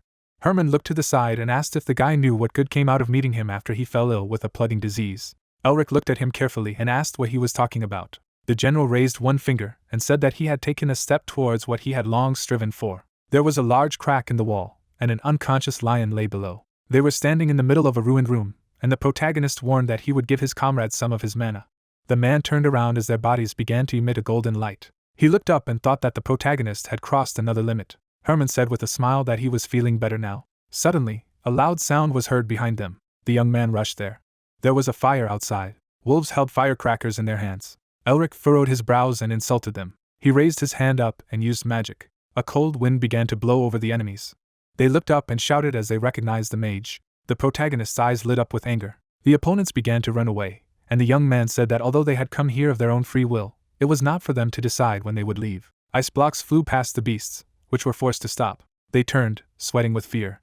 Bright lightning appeared around the main character. He looked down and activated the skill. The wind swept the wolves off their feet. The warriors furrowed their brows as they looked at the mage. In the distance, a yellow light could be seen. The fairies hovered in the air, rejoicing in the snow. Anea raised her hand, looking ahead. There were snowflakes in front of her. The guy looked at the tree that had grown out of the ground. He was smiling. There were white clouds outside the window. Elric raised his hand and announced that he planned to use this ice crystal to absorb the energy of cold, awaken the winter flowers, and infuse them with the divine powers of the flower goddesses. Camellia crossed her arms and added that it was just like he had awakened her. Everyone stared at the guy as he said that if they gathered all the powers of the flowers and grew these winter flowers, they might be able to plant the ice general there and summon spring. Mephistopheles turned away with a disgruntled look, and the magus thought that just like the demon king had said, in order to end the winter, he would need various elements besides the brutal cold and winter wind. The young man held a snowflake in his hand.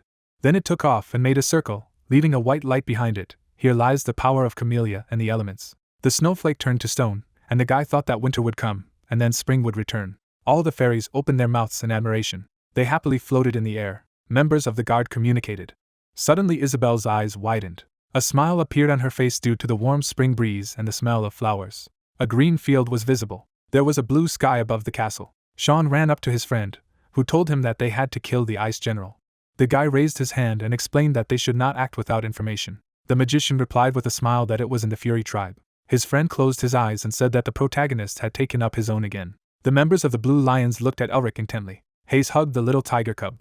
Sean touched his forehead and said with a sigh that he would help his comrades since they had gone so far. The team followed the mage. They set off to restore order. Someone slammed his fist on the table. Wolf gritted his teeth, angry that such a simple task had failed, namely the burning of the temple. He sat on the throne, saying that he didn't care about the temple. The demon stood in front of him, assuming that the beast was most likely annoyed by the fact that his subordinates were unable to kill Elric. The predator's eyes radiated malice. The man shrugged his shoulders and said that he and the king were similar in this way, because they were both tired of hearing that name. Wolf turned his head to the side and said that they could just grow their powers again and get rid of their enemies, but they needed to end their negotiations first. Suddenly his eyes widened. The bloody king gritted his teeth and thought that his tails were disappearing. The demon smirked and suggested that the beast needed their help. A hurricane raged in the city under the rule of the Furies, Dolphkin. The main character soared in the sky, saying that it was a very pleasant sight. He furrowed his brows and said that they should have been prepared for an appropriate response, and Camellia added that she felt as if the sadness that had accumulated over 100 years had simply disappeared. The guy took the blue ball in his hands. There were the faces of his comrades, who asked with perky smiles if they needed to do anything else here. Mephistopheles closed his eyes in displeasure and called them sick in the head, but his master replied that he was the same. The magician said with a smile that thanks to his friends, everything was going well. They blew up a stone statue. Sean raised his hand as Hayes operated the hammer. The beasts ran away from the hurricane in fright, shouting loudly for the Blood King to save them. The fairy looked down and reported that the Fury tribe was an alliance that included most of the cities of the Black Snow Field, and it would not be easy to destroy so many cities. The protagonist will reply with a smirk that they will eventually act in response. However, destroying the Guardian Stone is not their only plan. The wolf sat on the throne, and the young man said that the cities bowed to the Fury tribe because of the overwhelming power of the Blood Wolf King and the protection from the Ice General. Blood flowed from the eyes of the predators, and Elric said that if the cities realized that the Ice General was still threatening them, they would sink into despair and disbelief, which would eventually turn into anger. He smirked and concluded that in time, they would take what they wanted. There was a dark sky over the kingdom. Deputy Commander-in-Chief Fury slammed his hands on the table, saying that there was no reason for the tribe to do anything so dangerous. There was a map on the table. He did not understand what they were up to. Suddenly Natera frowned, as if he realized something. His fist began to tremble next to the drawing of the forest. The fox gritted his sharp teeth and thought that this was where the real body of the Ice General was hidden. He turned to the window and thought that if it turned out that they had hidden the monster's body and used fear to rule over others, the cities that had sworn allegiance to them would rebel against them. There was a crowd under his window, and the deputy said that they needed to mobilize the army. It was snowing in the mountains. Someone stood on the cliff, saying that there was a certain domain of night in the territory of the Fury tribe, but its exact location was unknown. Elric leaned his hand on his knee and added that if they started making a mess near the night domain, the surprise Fury tribe would move forward on their own to protect the Ice General. With the aries of animals she looked up. Mephistopheles said with a smirk that he would be interested to see their faces if they figured out that they were being manipulated.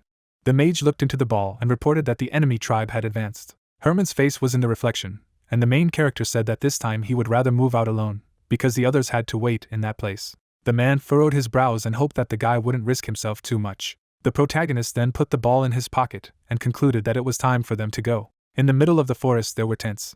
The commander of the fourth group with a serious look announced that the monarch of Nater had entrusted them with an important task. The other lions stared at him, but Temple called someone from the back of the party. Everyone dispersed and looked at the warrior, whom the commander had never seen before. The predator was covered in sweat and introduced himself as Rickle, the new kid on the team. The leader gritted his teeth and said that he hadn't received any orders, and someone must have screwed up again. The newcomer stood up straight as Temple announced that he would not tolerate even the slightest mistake. Then the lion walked away and said that he would explain the essence of the task on the way. Mephistopheles and Camellia hovered over the so-called newcomer, arguing about why the warriors fell for this game. The protagonist closed his eyes and said that he had always been good at pretending, and he also used the magic of the seventh circle, so that the enemies would never recognize the deception. He then looked at the demon with a smirk and said that if he continued to find fault with his acting skills, he would watch the dance of passion. Temple raised his hand and said that from now on they would defend this place so diligently that not a single rat would slip through here. The protagonist was smiling as he stood behind. It was snowing. Suddenly he used his magic. The wolves turned sharply when something slipped past them. Elric and his familiars flew forward. The guy saw the collected magic. They moved between the trees, and the protagonist said that they would find the Ice General when they got there. The young man was still in the form of a lion. He sank to the ground. Suddenly, a surprised expression appeared on his face. There were hooks in the ground to which chains were tied. Someone was tightly bound. It was a woman whose body was covered with bandages. The protagonist frowned, mentally saying that these chains were rusted, which meant that she had been tied up quite a long time ago. Mephistopheles, smiling broadly, said that he could not have imagined that the curse left by the demon god was in such a position. When he opened his eyes, he said that it probably had something to do with why she had suddenly fallen asleep 40 years ago. Camellia agreed with the demon's guess. Staring at the aura of the chains, the demon said that there was a faint floral smell emanating from them, and that they were created by divine power. The goddess narrowed her eyes, saying that 40 years ago, Ustin and she were connected in the same way. The seal wasn't strong, but considering how long it lasted, someone had to renew it. The three of them sensed the aura of a tailed demon around the Ice General. Elric, frowning, said that the blessing of the tail had been applied. Soon, the blessing took the form of a bloody wolf king. Approaching the imprisoned general, the guy said that he would never have thought that he would be grateful to the wolf king. He did not know how to defeat the Ice General. Holding out his hand, he said that since she was already chained, it would be easier to imprison her in the ice crystal. The girl screamed sharply, starting to squirm. The young man formed a snowflake of ice in the palm of his hand. Suddenly, a portal appeared behind the general. Elric immediately jumped back. The man, coming out of the portal, asked what the beast man was doing here. Mephistopheles, with his hands on his hips, said that he would never have thought that he would see him here. The protagonist agreed, saying that many times it seemed to him that he felt that energy. Caillou, a Gremry demon, stepped out of the portal. Approaching the guy, he was puzzled, realizing that an ordinary soldier was not afraid of his seal. The demon frowned sharply and told Elric that he was from the Merbinger family. The protagonist chuckled, saying that he was pretty good for a demon. Caillou narrowed his eyes. He realized that Merbinger was ruining the plans of the Fury tribe. The task assigned to him by the organization was to help the Wolf King unite the field of black snow, make him an ally, and then take the Ice General. Then he received the order while standing on one knee. Looking at the guy across from him, the demon said to himself that if it weren't for the boy, the task would have already been completed. He grinned, mentally saying that in fact he was even lucky. He would receive respect and gratitude from everyone who hated the Merbingers. The demon's nails lengthened. According to the organization, Elric's strength was at the level of a magus. Dark mana began to pour into the tattoo. Mephistopheles, looking at the tornado forming, said that Caillou had a bloodline. He chuckled, saying that this opponent would not be easy. The young man stepped forward, saying that he had caught a big fish. It was a high-ranking item that even the totem was lost in comparison. Kaito frowned as he saw his opponent smiling. He pulled his hand back, concentrating mana. Sickles of darkness rushed towards the guy. A moment later, Elric's body was torn apart and struck. The demon chuckled, saying that this enemy of all non-humans was not so strong. Suddenly, the delusion dissipated, revealing the guy unharmed. Kalu's mouth dropped open in shock. The protagonist, concentrating mana in his hand, said that he could not even think that he would find someone similar to himself. A beam of mana shot at the demon. Caius immediately picked up the stone slabs in front of him. The beam pierced the obstacle in its path. The demon froze in shock, not understanding how the young man could have the abilities of an ice general, how he could use the north wind and the winter blizzard. A blizzard raged around Elric. The wind that consumes and grinds everything, the blizzard that paints the whole world white and freezes everything. One of the great powers of the demon god, which is needed to destroy the empire and revive the Lord of Azazel, the king of demons, who will rise from the fire. The man narrowed his eyes, realizing that they needed to get their hands on the ice general. Looking at the storm in front of him, he said that it was amazing that a pathetic person could use a winter blizzard that even they had trouble using. The protagonist, frowning, asked what he was thinking about during the battle. The young man abruptly found himself in front of the enemy. Using the art of body enhancement, he chopped off Kai's arm. The demon jumped back. He raised a stone wall in front of him. After recovering his arm, Caillou said that the enemy should have been at the Magus level at worst, but it wasn't even close to the same level. Gritting his teeth, the demon said that the enemy was at least on the 7th circle. This was the level of the Archmage. Taking out the parchment, the man said that since the enemy also freely uses the art of strengthening the body, then he will definitely not be able to defeat him. He tore the parchment, saying that he would have to use magic to escape. It was better for him to warn his superiors. Suddenly, the paper turned black. Caillou's pupil narrowed. He didn't understand why nothing was happening. The protagonist, placing his hand on the demon's head, said that he had already made sure that he could not escape. The young man slammed the enemy into the ground. He raised his hand. Chuckling, the guy said that he had previously been worried about looking stronger than the previous demon he had fought, but this battle had gone too easily. Mephistopheles, turning away, said that he was not the true Azazel. The demon king frowned. He was amazed at how strong the kid had become after the ordeal. The protagonist, who sat in front of the corpse, said that he had not previously assumed that Gremry's influence extended to this place as well. After pouring mana into the seal, the guy said that he would like to know more, but since the enemy was already dead, he just had to absorb his demonic energy. The Devourer opened its mouth. Suddenly, the seal on the corpse's hand lit up. The Devourer immediately stepped back, telling Elric to be careful. Suddenly, the demon struck at the guy. The young man landed to the side, trying to understand what had just happened. The corpse stood up, the darkness concentrated on his head. Grinning, the demon said that he was the one who killed Kaya. The protagonist trembled with fear. He could feel the aura of the demon king. Mephistopheles frowned. He could clearly feel the aura of Azazel in the man in front of him. The reason why humans had defeated demons in war 30 years ago was because the demon army did not have a supreme leader, even though the number of demons was terrifying. However, if the great demon king, Azazel, also known as the Tyrant, is reborn, then it is a matter of life and death that the imperial family and the hexagram must deal with. For the awakened king was terrifying. The protagonist, glancing at Mephistopheles, said that it was better for them to retreat. He turned away, saying that there was no need for this. The young man, looking at the enemy in front of him, asked the king what he was talking about. Frowning, Mephistopheles said that they had only a copy in front of them. The demon king in front of them was only an inferior copy that could not become Azazel. Crossing his arms over his chest, the demon said that all 4 great demon kings, including him, were either sealed or dead. However, as long as their true names existed, they would exist. Elric frowned and asked if he meant to say that there was Azazel's true name somewhere. Mephistopheles grinned, saying that otherwise Gremry would no longer exist. They were engaged in all kinds of experiments, so they could revive Azazel's true name. The young man, pondering and remembering the crying girl, said that the Gremry were behind all the events in the human world, as in the case of the totem that stole the lives of the peasants. Elric frowned even more. Parting his lips, he told the fake that he had indeed killed Kaya, but in his mind he said that he would definitely have to face Gremry in the future. The demon grinned. After forming 2 tornadoes, he told the guy that he had to die. A fierce storm formed in front of the protagonist. The guy, twisting his face, parroted and repeated the words of the demon. Raising his hand, he asked Azazel if he couldn't even speak normally. 2 tornadoes collided with each other. The chain plunged into the demon's body. The creature's eyes sparkled. With a wave of his hand, Azazel broke the chains. Elric, moving behind the enemy, said that it was only a deceptive maneuver. Mana accumulated in the guy's hand. He charged at the enemy using the body enhancement art of White Tiger Bite. The ground around the pair shattered. Azazel, holding back the boy's blow, grinned. The young man gritted his teeth in shock as he looked at the enemy's hand. Elric struck with his second hand. The demon's wound began to regenerate before his eyes. Azazel clenched his fist. The protagonist clenched his jaw, realizing that he was now in danger. The explosion created pillars of light. The young man was able to block the enemy's attack with a barrier. Glancing at the crack in the barrier, he mentally said that even if he was just possessed, the enemy was too strong, and there was also Azazel's true body. Throwing away his hand, the limb of the enemy, he said that as time passed, the body and soul merged more and more, and the demon would become stronger. Azazel was recovering his arm with a grin on his face. Mephistopheles sneered and said that even though he was a copy, he was still a copy of the Demon King. It would be a shame for him to lose to a kid like him. The guy bit his lip, realizing that with his current strength, he would end the fight in a draw at best. Turning around, Elric said that there was a more serious problem. The Fury tribe led by Temple was approaching this place. The protagonist's plan to secretly absorb the general completely failed. After forming many portals, Azazel said that he seemed to have one.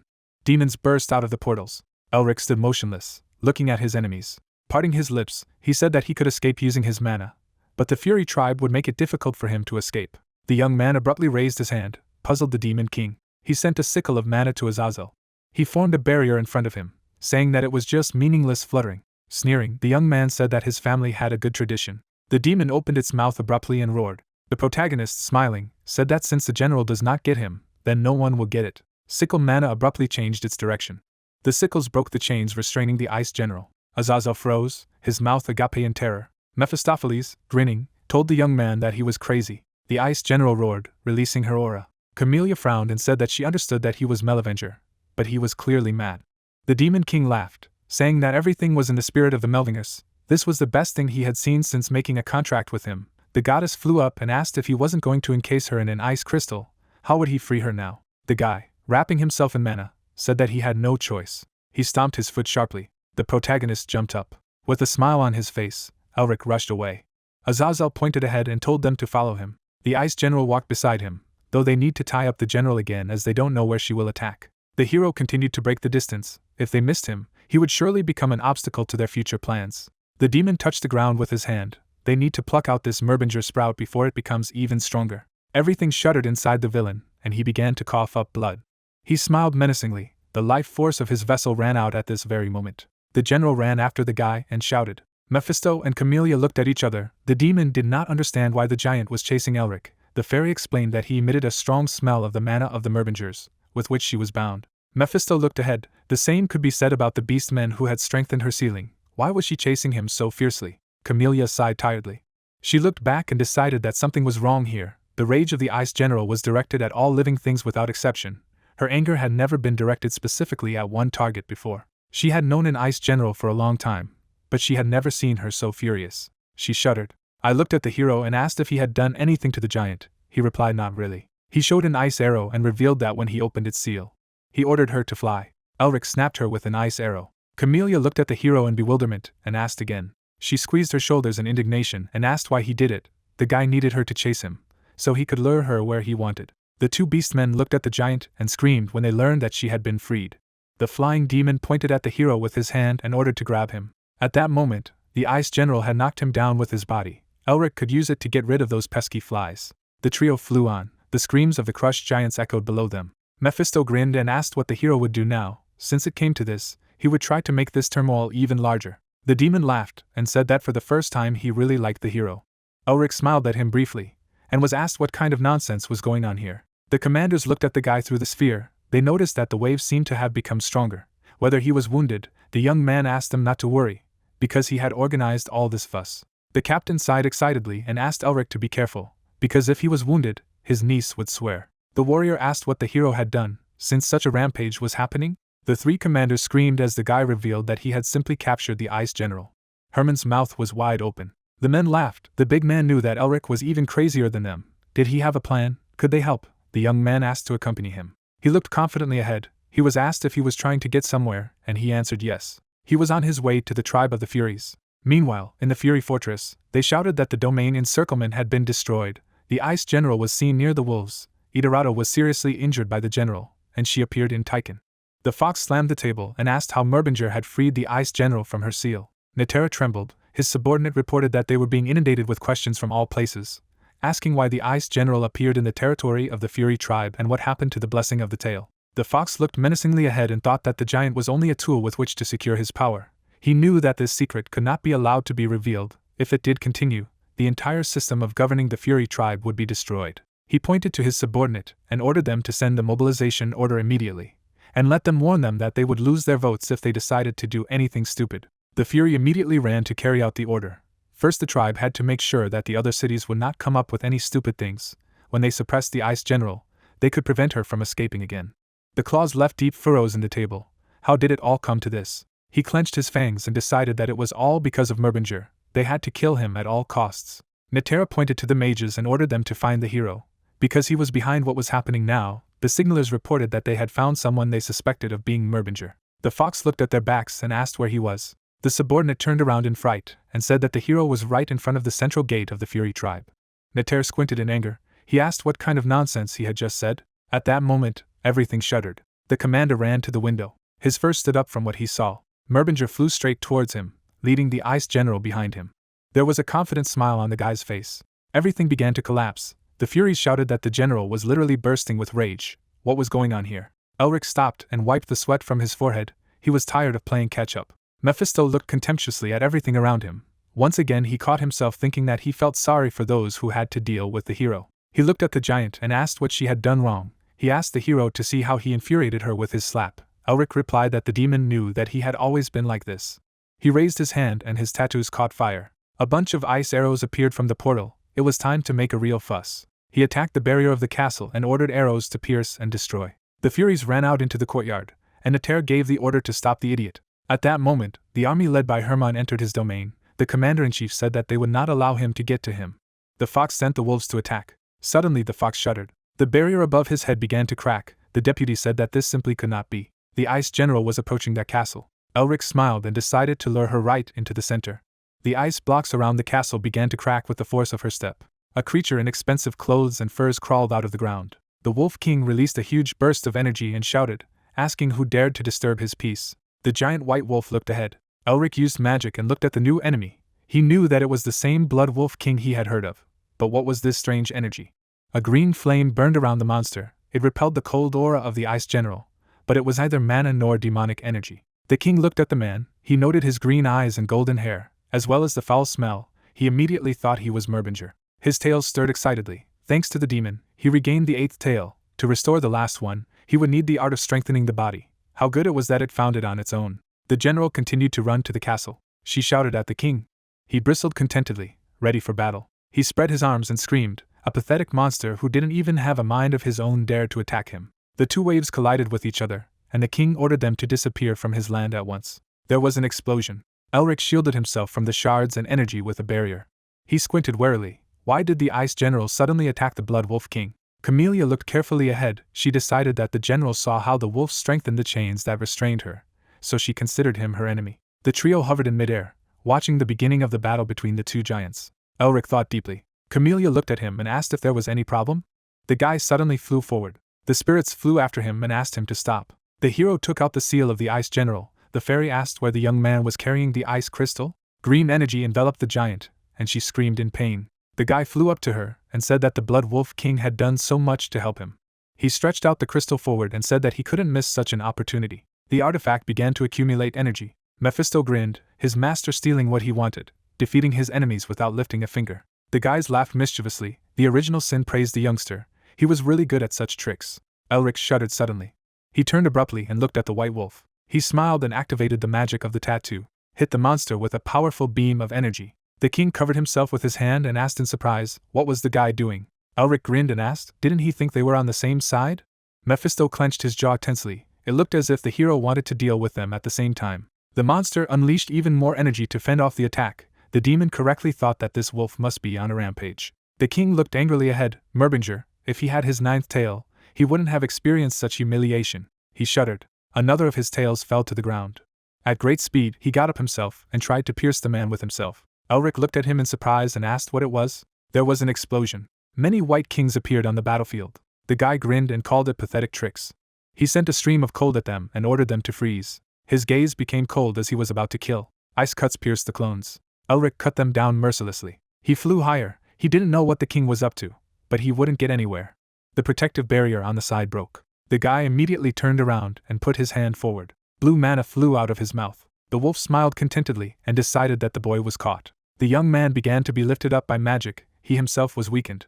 His eyes turned white. When the king stole the body enhancement art from his memory, he would be able to restore his ninth tail. He frowned. He looked at the gray mental world of this Merbinger spawn. The monster shuddered. I saw a little blonde boy in front of me. Just think, he was a magician, but he put his soul in such a shabby place. Drool flowed from the monster's mouth and decided that it would only be easier for him then, and now he just needed to tear his soul to pieces. A giant paw reached out to the baby. He was about to take away the art of his strengthening. Suddenly, someone's terrible aura hung over the white wolf and asked how dare the wretched beast covet what belonged to him? Sweat appeared on the king's face. He couldn't understand what this incredible presence was. Huge fangs rushed towards the white wolf. The voice said that he should not resist him and ordered him to devour him. The wolf king clutched at his heart. His eyes blurred. He could not understand what it was. Elric was breathing heavily. He woke up. The beast was trying to understand what was inside the boy's soul. The guy looked at Mephisto and asked what had happened to him. He only remembered that he had been attacked by the Blood Wolf King. The demon turned away touchily and said that he had no idea. The beast screamed. He spread his arms and unleashed a huge amount of strange energy. He promised to burn the person to a crisp. The Furies around them began to flee in fear. The Bloody Wolf King was furious. Merbinger set up a barrier from the wave. He did not understand what the enemy had done. The barrier began to crack, which greatly surprised the young man. A green wave spread throughout the castle. She disappeared. The Wolf King froze and began to breathe heavily. He no longer remembered the last time he used so much strength. The Ice General screamed in pain. Even though the king couldn't get rid of the Ice General, he screamed, thinking that he had at least burned that damned Merbinger. But suddenly a voice rang out. The king lifted his head. The young man scratched under his chin and said that if the flames were hotter, it would be easier to burn. He clenched his fist and asked the fox to show him more strength. Meanwhile, in a friendly castle, Valence held on to his heart, and the king was asked not to worry. Norris knelt down in front of him. He smiled and said that the tiger boy, the king of the mountains, he must show them the dignity of a tiger. Valence looked down sadly and replied that it was not as easy as the duke thought. These beast men had betrayed the anthropomorph and had been baring their teeth at them for a long time. The man listened to him attentively. The boy asked if his words would convince them. They would think that he was too young, and they would look down on him. Another person entered the room. The two people were looking at the beautiful sunset. The hero's sister reminded them that the king said that he wanted to revive the Imperial Seven and help all the beastmen live a happy life. Hayes smiled at his majesty and said that only Valence was the king of the anthropomorph. He was capable of doing this. Sean smiled cheekily, straightened his hair and asked not to worry, it would be right behind him. The Tiger King slowly walked towards his friends. He nodded confidently and decided that he could do it. He had support, the king should do it. He thought of Elric and thought it was for the sake of those who had trusted him, for the sake of the hero who had given him a chance to make his dream come true. The young man walked forward, thinking about how if Elric was here, he would most likely take control of the meeting, laughing as if nothing serious was going on and he would crush anyone who dared to oppose him. At the last moment he stopped at a glimmer of light in the door, and Wellens decided to try to be like Merbinger. The doors began to open. The Tiger King entered. The intelligentsia looked at him sternly. The face of each representative was stern. Suddenly surprise appeared on their faces, and an authoritative aura began to emanate from the king. He walked majestically along them, and each of those present bowed to his master. Valence looked back menacingly, his eyes burning. Meanwhile, on the battlefield, the guy squeezed the ice crystal. He smiled and noted how nice it was. Camellia looked at him gloomily, and warned him that even if he continued to absorb the Ice General's energy, it wouldn't weaken her. But the young man already knew everything. The general was trying to break free from the shackles of enemy energy. Elric also knew that the Ice General was studying his opponent and becoming stronger. The crystal began to float in the air. The hero's team still got some things. Its seal of winter became much stronger, but most importantly, the smile became more confident. The guy had an idea of how to absorb the Ice General.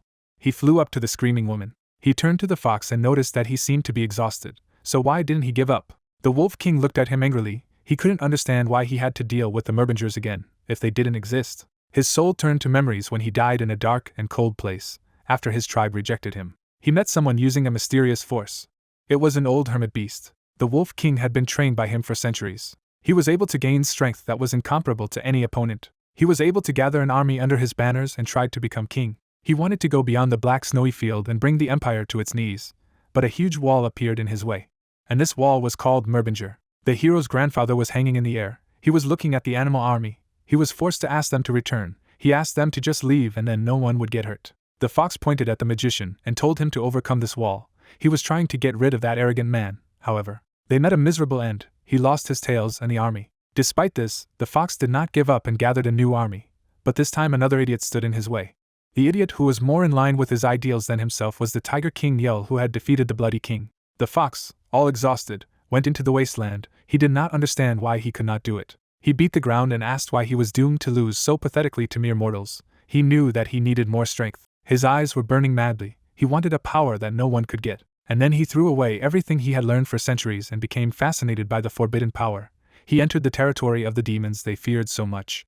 No one else could stop him.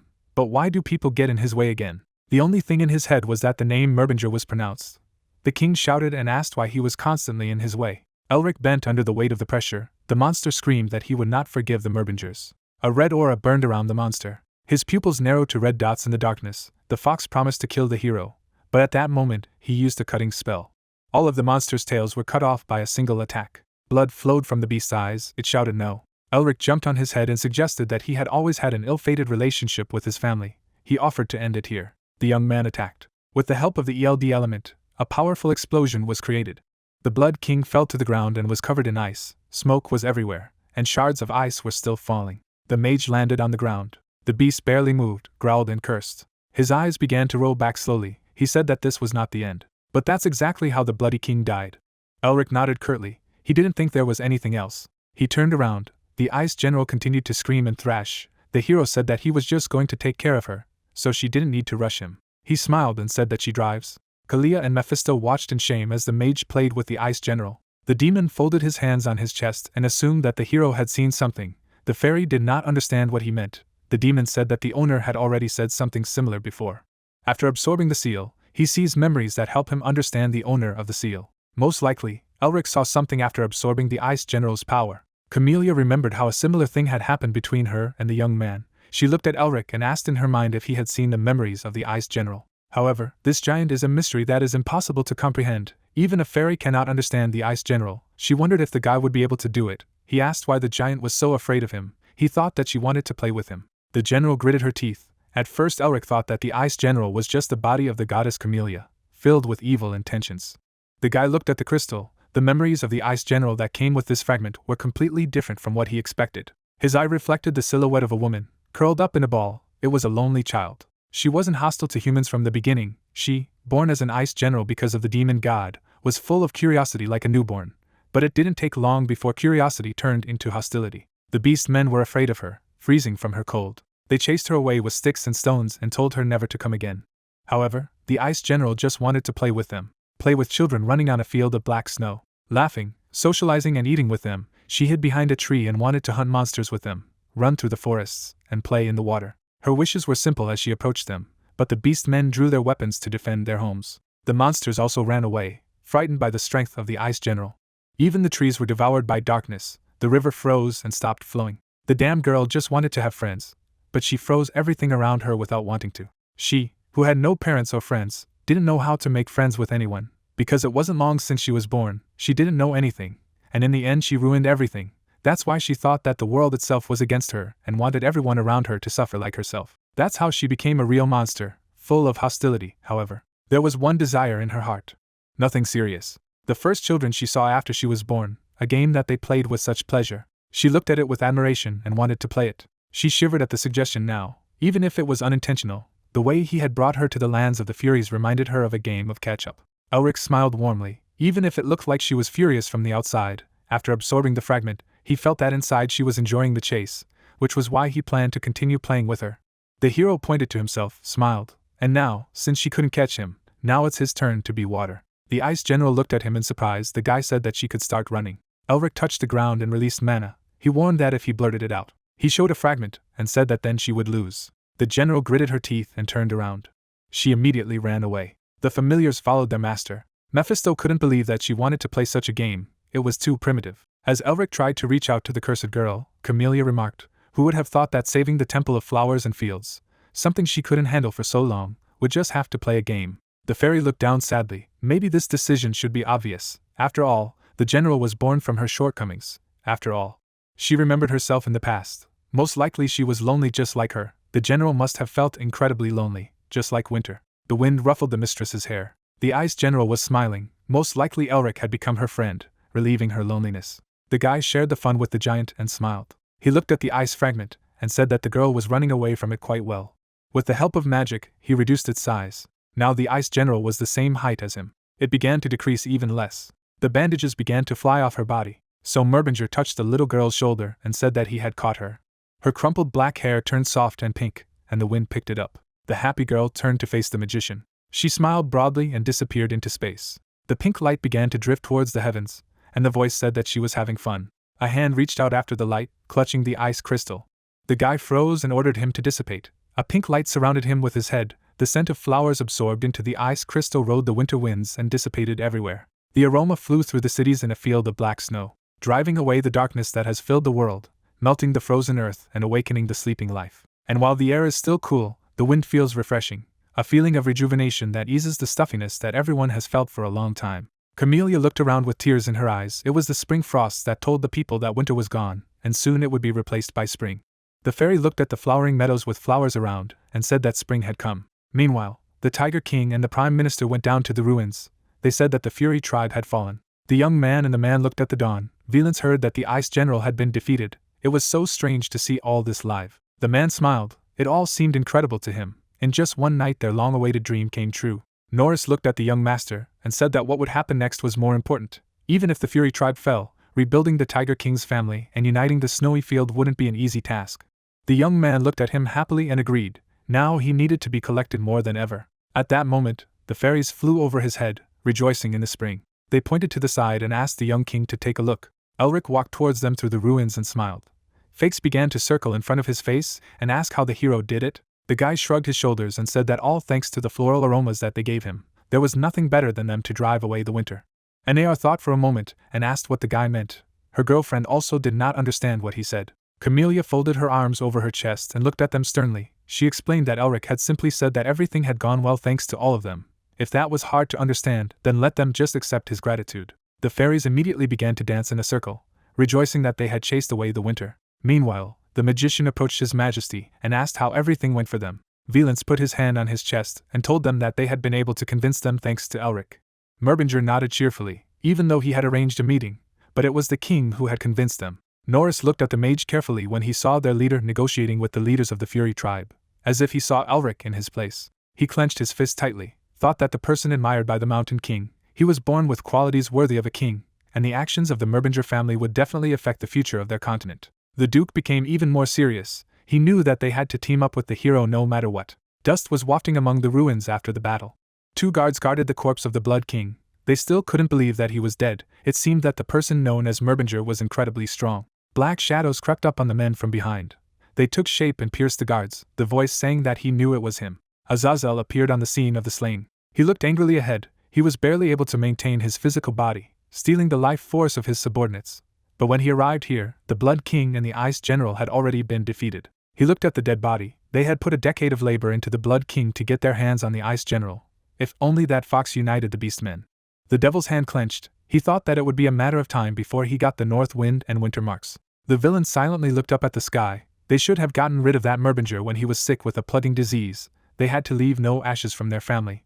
Now their smugness had backfired. The monster's eyes flashed. In this case, there is only one way to deal with this problem. He looked at the corpse again and decided that he needed to awaken the demon they had placed in the Blood King. Azazel fell to his knees and began to cry out to the Demon King and the Demon God. He plunged his hand into his heart and declared that he was giving his life to them. A black flame erupted on the body of the vessel. A terrible voice said that his wish had been granted. The fox's eyes opened. He looked rather sad, but if so, he had to gather these feelings. Black smoke began to cover the body of the reviving fox. Black and red smoke enveloped the beast's feet. The demon inside him demanded that he constantly revel in negative feelings. The flames continued to burn. It took time. The fox gritted his teeth in anger. The demon inside him said that this was how one could become a supreme demon. His eyes were filled with rage and mana, and a new path was opening up for the Blood King. Not far from that place, the hero was asked what he planned to do with the Ice General. The guy looked at the crystal and replied that now that he had collected all the materials that form winter, his face turned serious. He decided that he should end the winter. Camellia asked how he was going to do it. Elric turned around and said that he had never heard of such a thing. But did Camellia know anything about it? The fairy spread her hands. If he knows, then he knows. If he doesn't know, then no. The guy didn't understand anything. Suddenly everything around shuddered. Elric looked intensely ahead and asked if the Blood Wolf King wasn't lying when he said that his death wasn't the end. A terrifying resurrected creature appeared over the city. Red smoke emanated from his body, and his eyes burned crazy yellow. The monster threw back its head and screamed for miles around. His body absorbed a colossal amount of mana around him. The houses began to burn. The soldiers reported that someone had sacrificed themselves to use the power of the demon god to revive the Bloody Wolf King. Elric looked ahead in fright, the soldiers saying that if it was left like this, a new ice general would appear. The guy reached into the inside pocket of his cloak. He felt that everything was going too well. He took out the orb and turned to Hayes and Sean. He ordered them to gather all the beast men and lead them out of the city. He himself jumped into the attack. His sister asked what about him. The young man approached the revived demon and declared that he would take care of himself. Mephisto caught up with the young man and asked him what he would do alone, because he had to understand that this was not an opponent that he could handle on his own. Camellia looked at the guy anxiously and said that the demon was right. He was able to defeat the fox thanks to the support of the ice general, but this time he would be so unlucky. Elric took out a crystal and said that he had an idea. Although he wanted to study it a little before using it, the fairy didn't understand what he was talking about. Elric put the artifact on his tongue. He was going to end the winter right now. The familiars looked at him in fright and demanded that he stop and spit it out. However, the mage's body was already covered with an icy crust. Hoarse breathing came from his mouth. His eyes flashed with lightning. The mage pointed his hand forward and told winter to come. A powerful storm arose. Even Mephisto had to hide from him. He swore that this idiot was causing them all problems again. Camellia struggled not to be sucked into the blizzard. She knew that the ice crystal was a mystical object with incredible properties. This alone made it dangerous, and there was an ice general inside. The same entity that brought winter to a field of black snow for a long time. A drop of sweat rolled down the girl's face, even if she was sure that Elric could do it, but to do it without preparation. Either his humanity will change, or his body will break due to the enraged mana. What is the hero trying to do? The guy gritted his teeth. Hot steam came out through them. He knew that he would experience an immense amount of mana. His tattoos were blazing. The seals of the harsh cold and winter wind quickly grow in strength, absorbing energy. My heart clenched inside me. The hero looked down at his hand, his mana mains unable to sustain the enraged mana. He looked at the mad fox and told himself that he had to hold out no matter what. The light began to fall on the young man's face. He was knocking out of his chest. The mage opened his eyes again. He found himself in the snowy forest of the mental world. Behind him, Otto was talking to the girl. He asked if she would go with him. The girl smiled warmly and nodded silently. The man smiled back. He asked how she could nod like that, not knowing that he wouldn't hurt her. The girl thought for a moment and shook her head. The guide looked at her warmly and said that she was very kind. How could he perceive her as his enemy? He laughed and suggested that if they went that way, she wouldn't be bored anymore. The girl joyfully threw herself into his arms. Suddenly she noticed the hero, and she ran to him. She stopped a few steps away and bowed silently. Elric leaned over to her and asked her to focus on how he would play on the other side. Otto walked over and patted the girl's head. He said that the young man did even better than he and Ustin expected. They thought that the hero would defeat the ice general and imprison her in an ice crystal. The girl smiled and said that Elric was able to see who she really was, understood and calmed her heart. The conductor looked at her and said that if he had tried to understand her at one time, as the guy did, maybe she would not have suffered so much. Snow fell abundantly on their heads. In any case, Otto deliberately discarded the last method. The hero coped faster than he thought.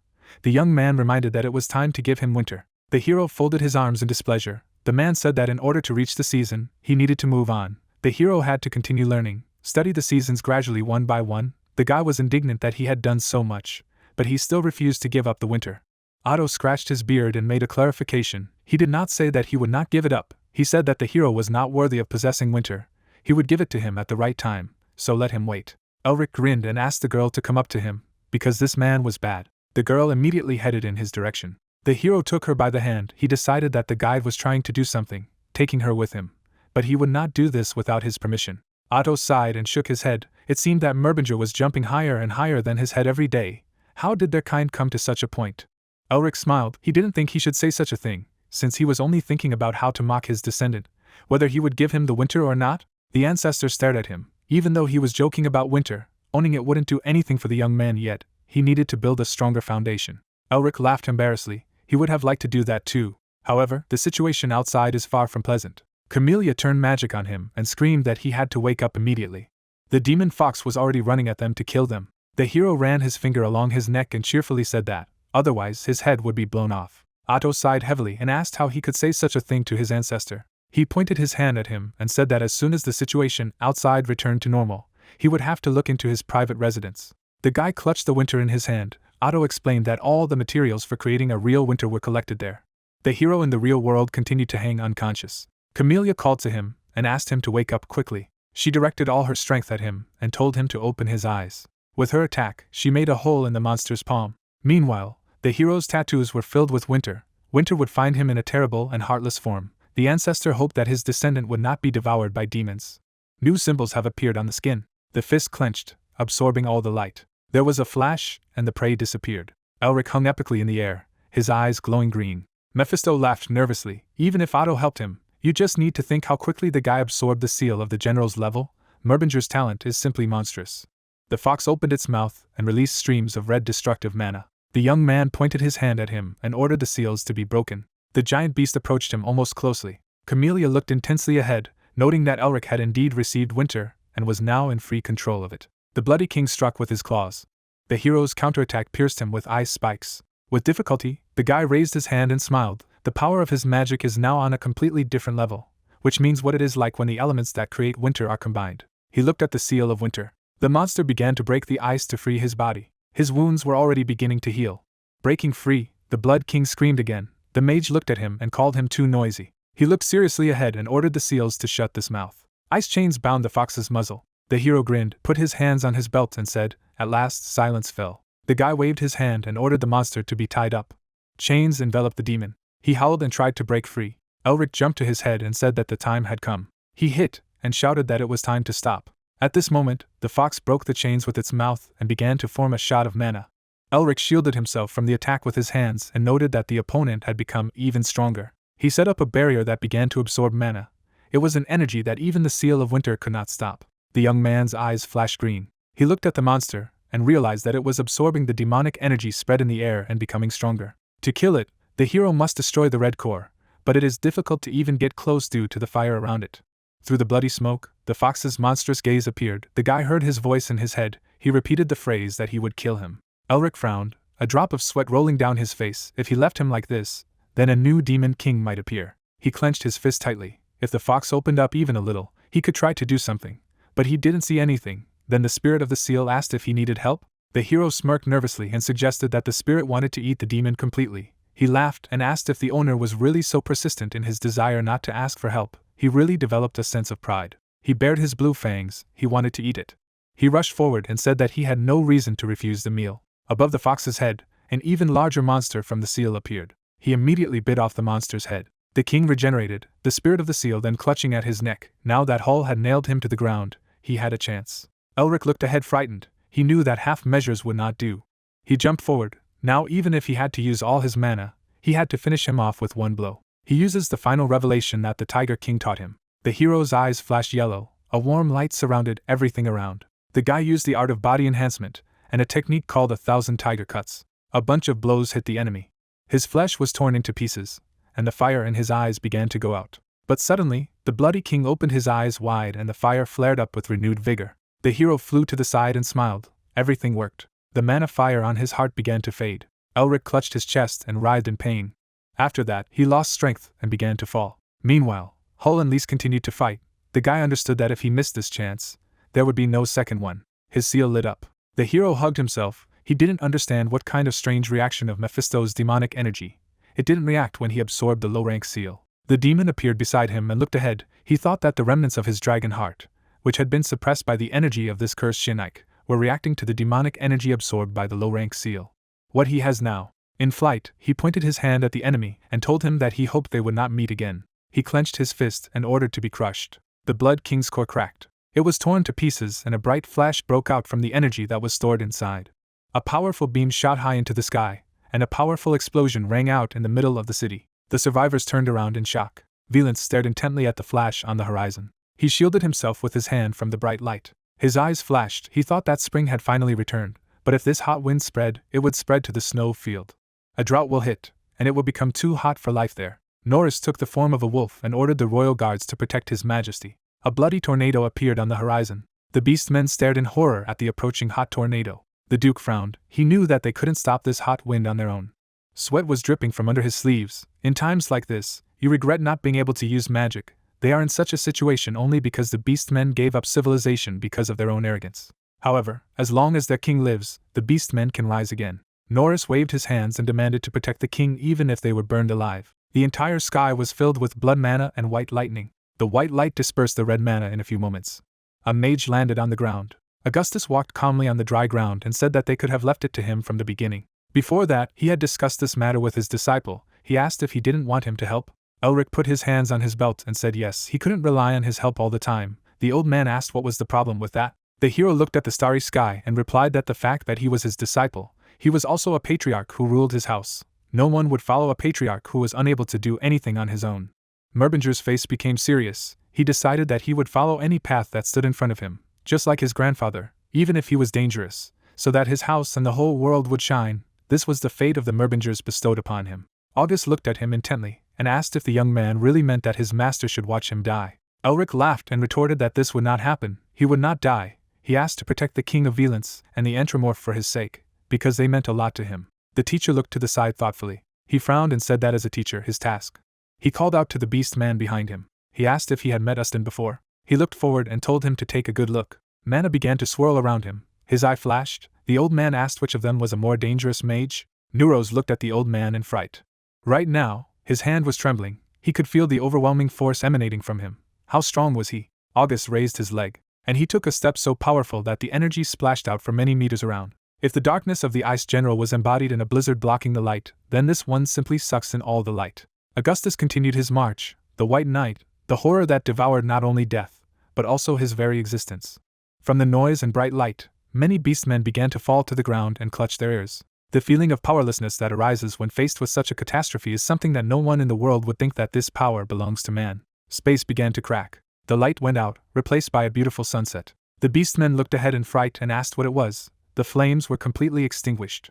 Norris looked at the trembling paws and realized that the old man had suppressed such a powerful disaster. Valence ran up to him, and the Duke asked if the gentleman was all right. The boy looked at him anxiously, and said that they must return to the city as soon as possible, for Sir Elric was in danger. August looked ahead and coughed. He asked if the Tiger King really thought that his apprentice would fall because of something like this. The detachment went to meet them.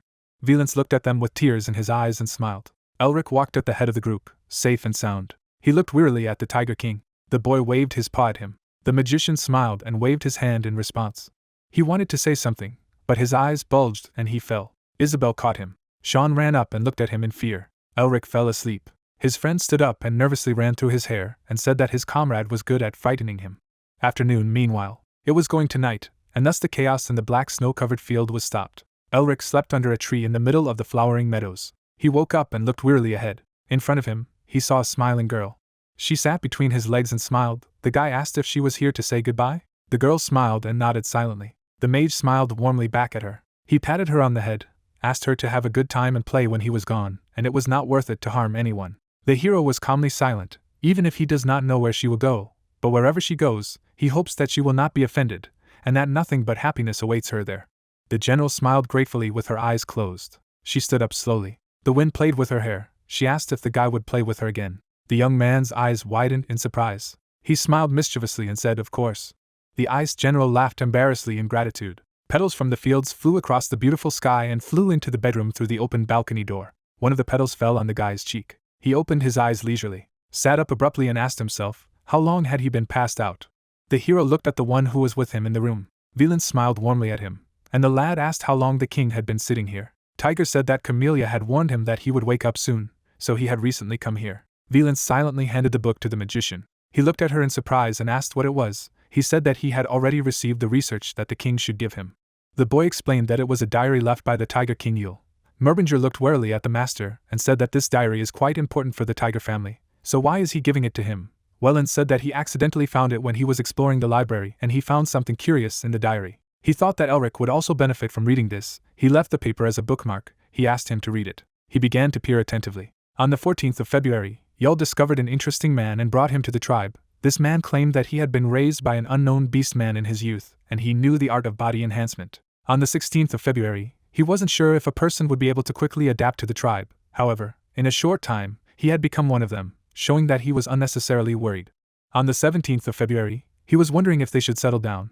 When this guy recommended the perfect place for them, they settled in that place. On the 29th of February, the man showed interest in his body enhancement. If you think about it, there is something similar in his body enhancement art demonstrated by him. Their man volunteered to be a guide and they set out on a journey to defeat the Ice General. The hero looked at the pages of the diary in surprise, asking himself, how is this possible? The person mentioned in the diary is definitely him, isn't he? Even the events related to the Ice General and what happened afterwards are completely consistent with what he experienced in the ordeal. His hand rested on the pages. Brother Yul disappeared. He disappeared as suddenly as he appeared. His name is Elric Merbinger, and he said that he was the future descendant of his house. The hero touched his artifact on his chest in surprise. If you thought about it, the trials seemed too realistic to be just a product of his mental world. But if it was real, then there was magic to go back in time, but such an all-powerful divine force simply couldn't exist. He remembered Otto. Now he knows nothing about it. The descendant said to find him in his personal residence. Elric abruptly dangled his legs to the floor. He needed to return to the Empire as soon as possible. Sean burst into the room, alarmed. He looked at the hero and said that he was worried that he might not wake up. His friend grinned. He doubted that his friend had run in just because he had woken up. What had happened? Sean looked at him intensely and said that a war had begun in the Empire. Elric froze, dumbfounded. Sean leaned closer and repeated, "The war had begun in the Empire?" Elric asked. What kind of sudden nonsense did he start talking about? Sweat appeared on his face. He assumed that the Red Lion had raised a rebellion. Count of the Winds, you can't help but know who. The House of the Red Lion is one of the 8 vassals that protect the Empire. The Red Lion is the governor of military colonies established to protect borders, and the troops under his command are considered an elite unit. Elric got up and walked out of the room. If such a person rebelled, such a person should not be taken lightly. Sean looked at him anxiously and told him that by the end of the day, the Count of Winds would be declared an enemy of the Empire. Elric scratched his chin. He knew something was wrong. He sped up and asked, "Isn't it strange that a house known for its loyalty should suddenly start a rebellion?" Sean tensely revealed that there were rumors that this house had colluded with demons. Elric turned abruptly and asked.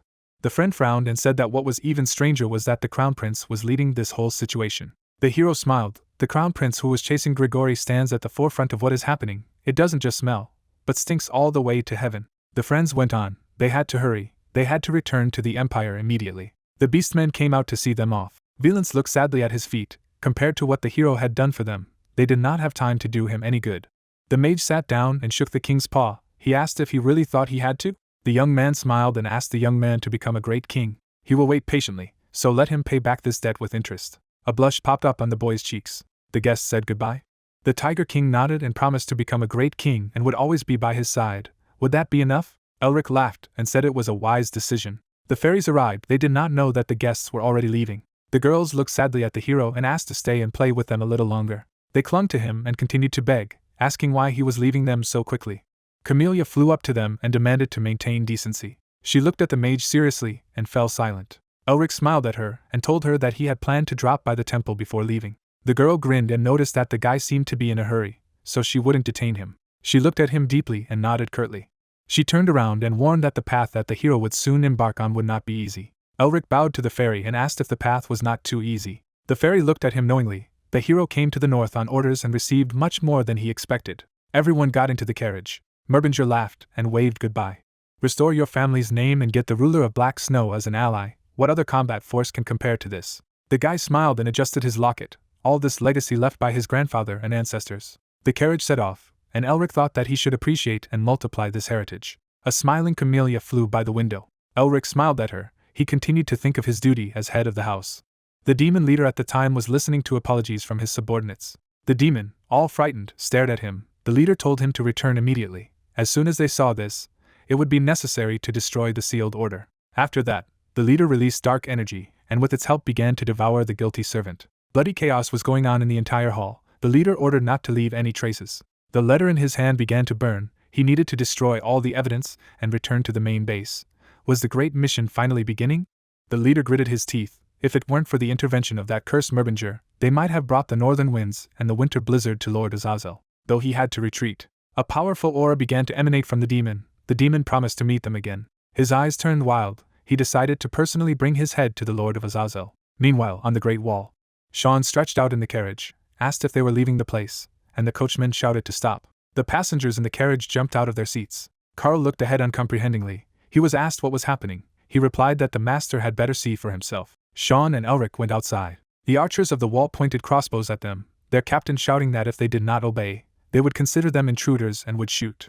The hero frowned. The guards put ballistae on the walls, which usually happens only in wartime. Could it be because of the Red Lion? The guards demanded to identify themselves and the size of the escort. Sean pointed his finger at the carriage and told him that they had passed from the Neristar family in it 2 months ago. A magic circle appeared on the roof of the carriage. Neristar waved his hand and asked to open the gate. The commander of the guards looked over the edge and asked if the young master meant that they had finally returned after 2 months, since they thought they were dead.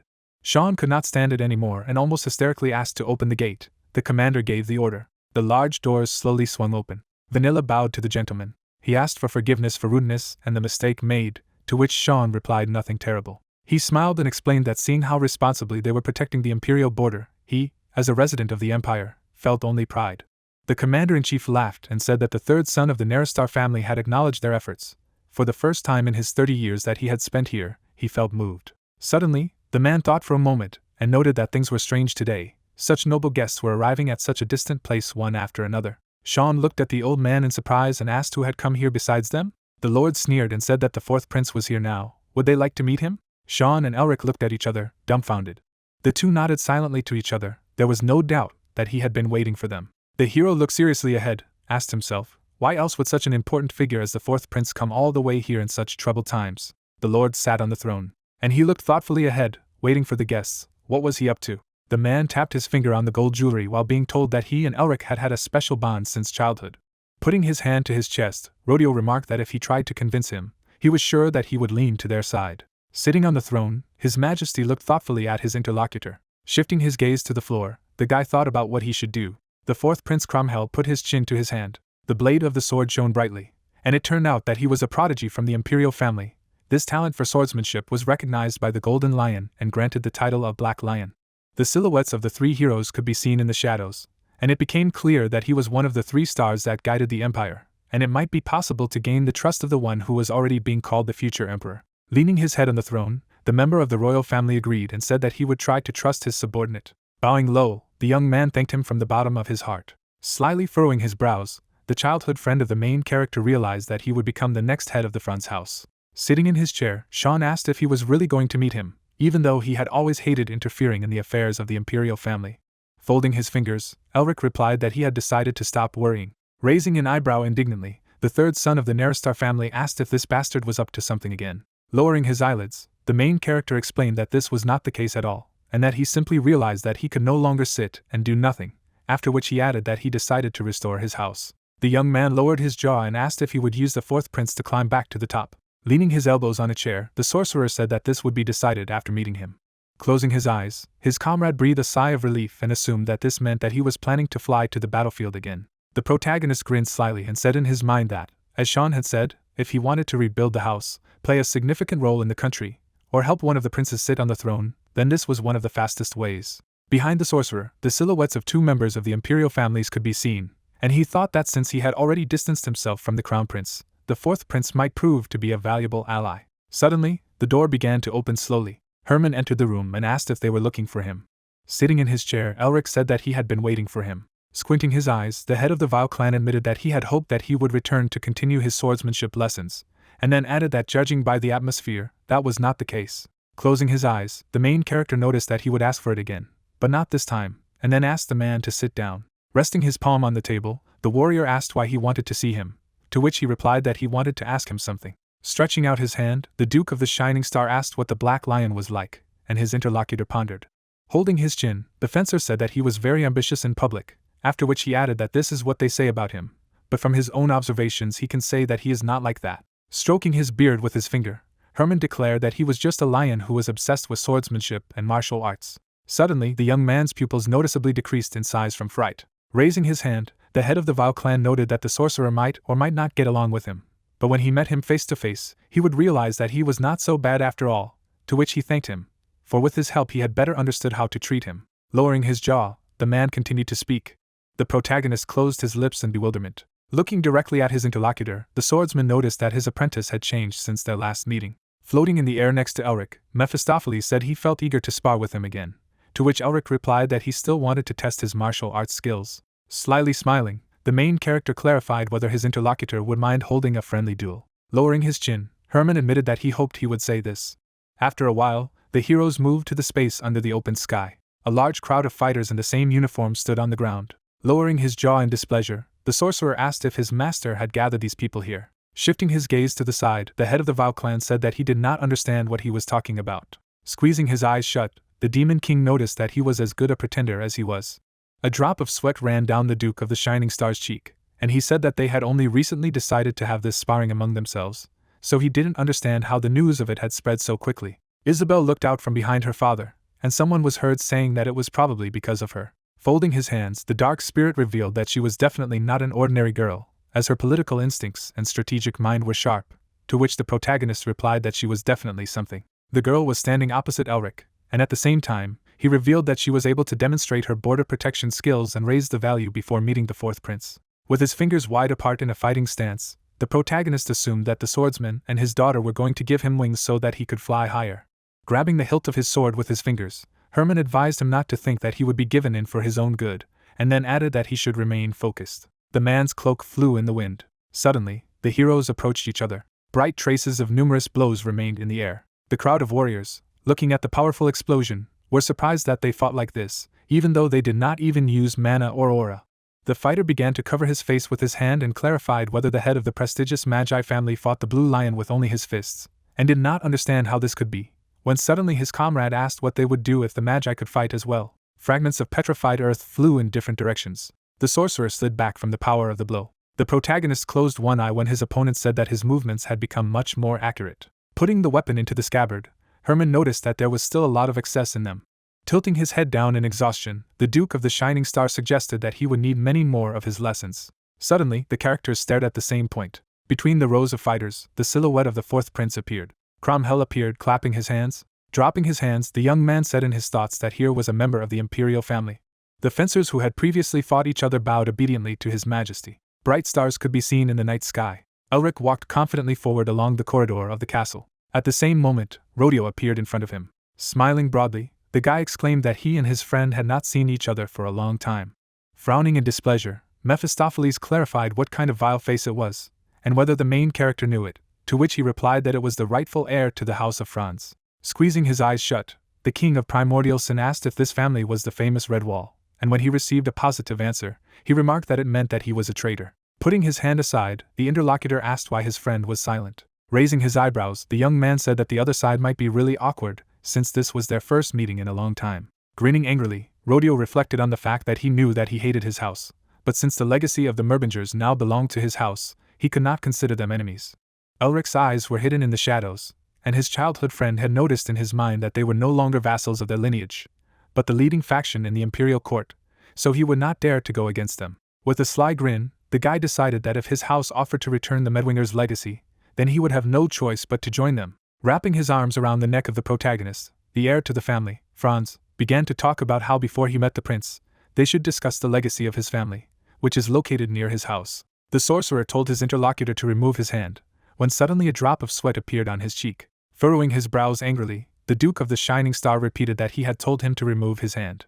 Behind the protagonist, the ghost of the Demon King hovered. Gritting his fangs tightly, Mephistopheles said that this meant that those who claimed to be the Merbinger's right-hand man knew nothing about them. Clenching his hand into a fist, the sorcerer declared that Count Franz should pay him the highest respect, and the dark spirit said that it was a grudge that had been held by House Merbinger. With his pupils bulging furiously, Elric wondered how a third son like himself dared to be so familiar with the Duke of the Empire, and then his assistant remarked that this resentment would never go away. Rodeo began to move cautiously towards the window. A huge red wall appeared, namely the Franz house, which is a colossal fortress that guarded Merbinger for 1,000 years, and it was also a vassal house that shed the blood of many enemies who turned their eyes to the Merbingers. The children rushed to hug the adult man, and the main character said that this is why he and his sister called the patriarch of the house Franz uncle, and trusted him more than anyone else. The count's eyes emitted a bright red glow, and it turned out that they had sided with the imperial family, captured their legacy, and helped bring House Merbinger to its downfall. The little heir to the Franz family grinned maliciously, and what was worse was that they had tried to assign the very name to the proud magical bloodline when they tried to betroth Rodeo to Hayes. The children sat behind a huge gate, and the sorcerer said that after refusal, they were left in an abandoned mansion, barely surviving. Frowning menacingly, the protagonist did not understand how they had the audacity to behave so shamelessly despite this. Bowing, Rodeo said that he had been disrespectfully rude to His Excellency. Shifting his gaze to the side, the Duke of the Shining Star explained that since he had managed to understand this, he might be lost from his sight, because he didn't even want to see him. At the same moment, the young man and his dark assistant began to walk away. The heir to the family, Franz, clenched his teeth tightly in anger. Putting his hand to his chest, Elric introduced himself and announced that the patriarch of the Merbinger family was greeting Prince Cromwell. The prodigy from the imperial family smiled and said that he was glad to meet him, and the protagonist thought about the fact that it was obvious that he heard the conversation near the door, but did not show any reaction. Hovering in the air above the sorcerer, Mephistopheles explained that he did not care about the insults of his subordinate, because instead he looked at him with interest, to which he replied that most likely he knew what kind of person this rodeo was, so he did not expect much from him, and probably wanted to know how he would respond. The protagonist parted his lips in alarm when asked if he had used the art of body development during his duel with the blue lion. The sorcerer's eyes widened in fright, and wondered if he had been able to discern the art of body development. The fourth prince stood with his hands folded behind his back. Squeezing his eyes shut, the talented swordsman noted that he knew that this technique had been declared forbidden magic by the magic tower, but he didn't have to worry, because the information about it wouldn't leak into his ears. Putting his fingers to his chin, Cromwell suggested that he get down to business. With a sly grin, the prince asked what he thought of his family's former domains. Elric bit his lips in alarm. Mephistopheles sharply thrust his lips forward. Smiling broadly, the Demon King exclaimed that he seemed to have been taken by surprise, and then added that this man was well known for his ability to take a dominant position in negotiations. Standing opposite the interlocutor, the sorcerer said in his mind that he thought that he would slowly lead to the topic, but immediately got down to business, so if he was careless, he would lose control of the negotiations. On the protagonist's hand was a blue magic seal. Lowering his chin, the sorcerer apologized and clarified what exactly the prodigy from the imperial family was up to.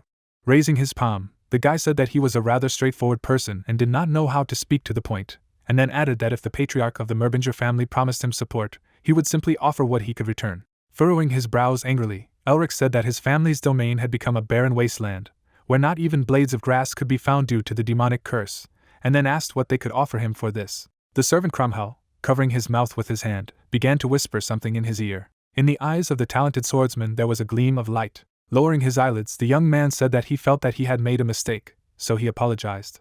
With a sly grin, the fourth prince began to talk about a land that was comparable to the former possessions of the Merbingers. Pointing his finger back, the prodigy from the imperial family cited the example of the border territory of the Red Lion House.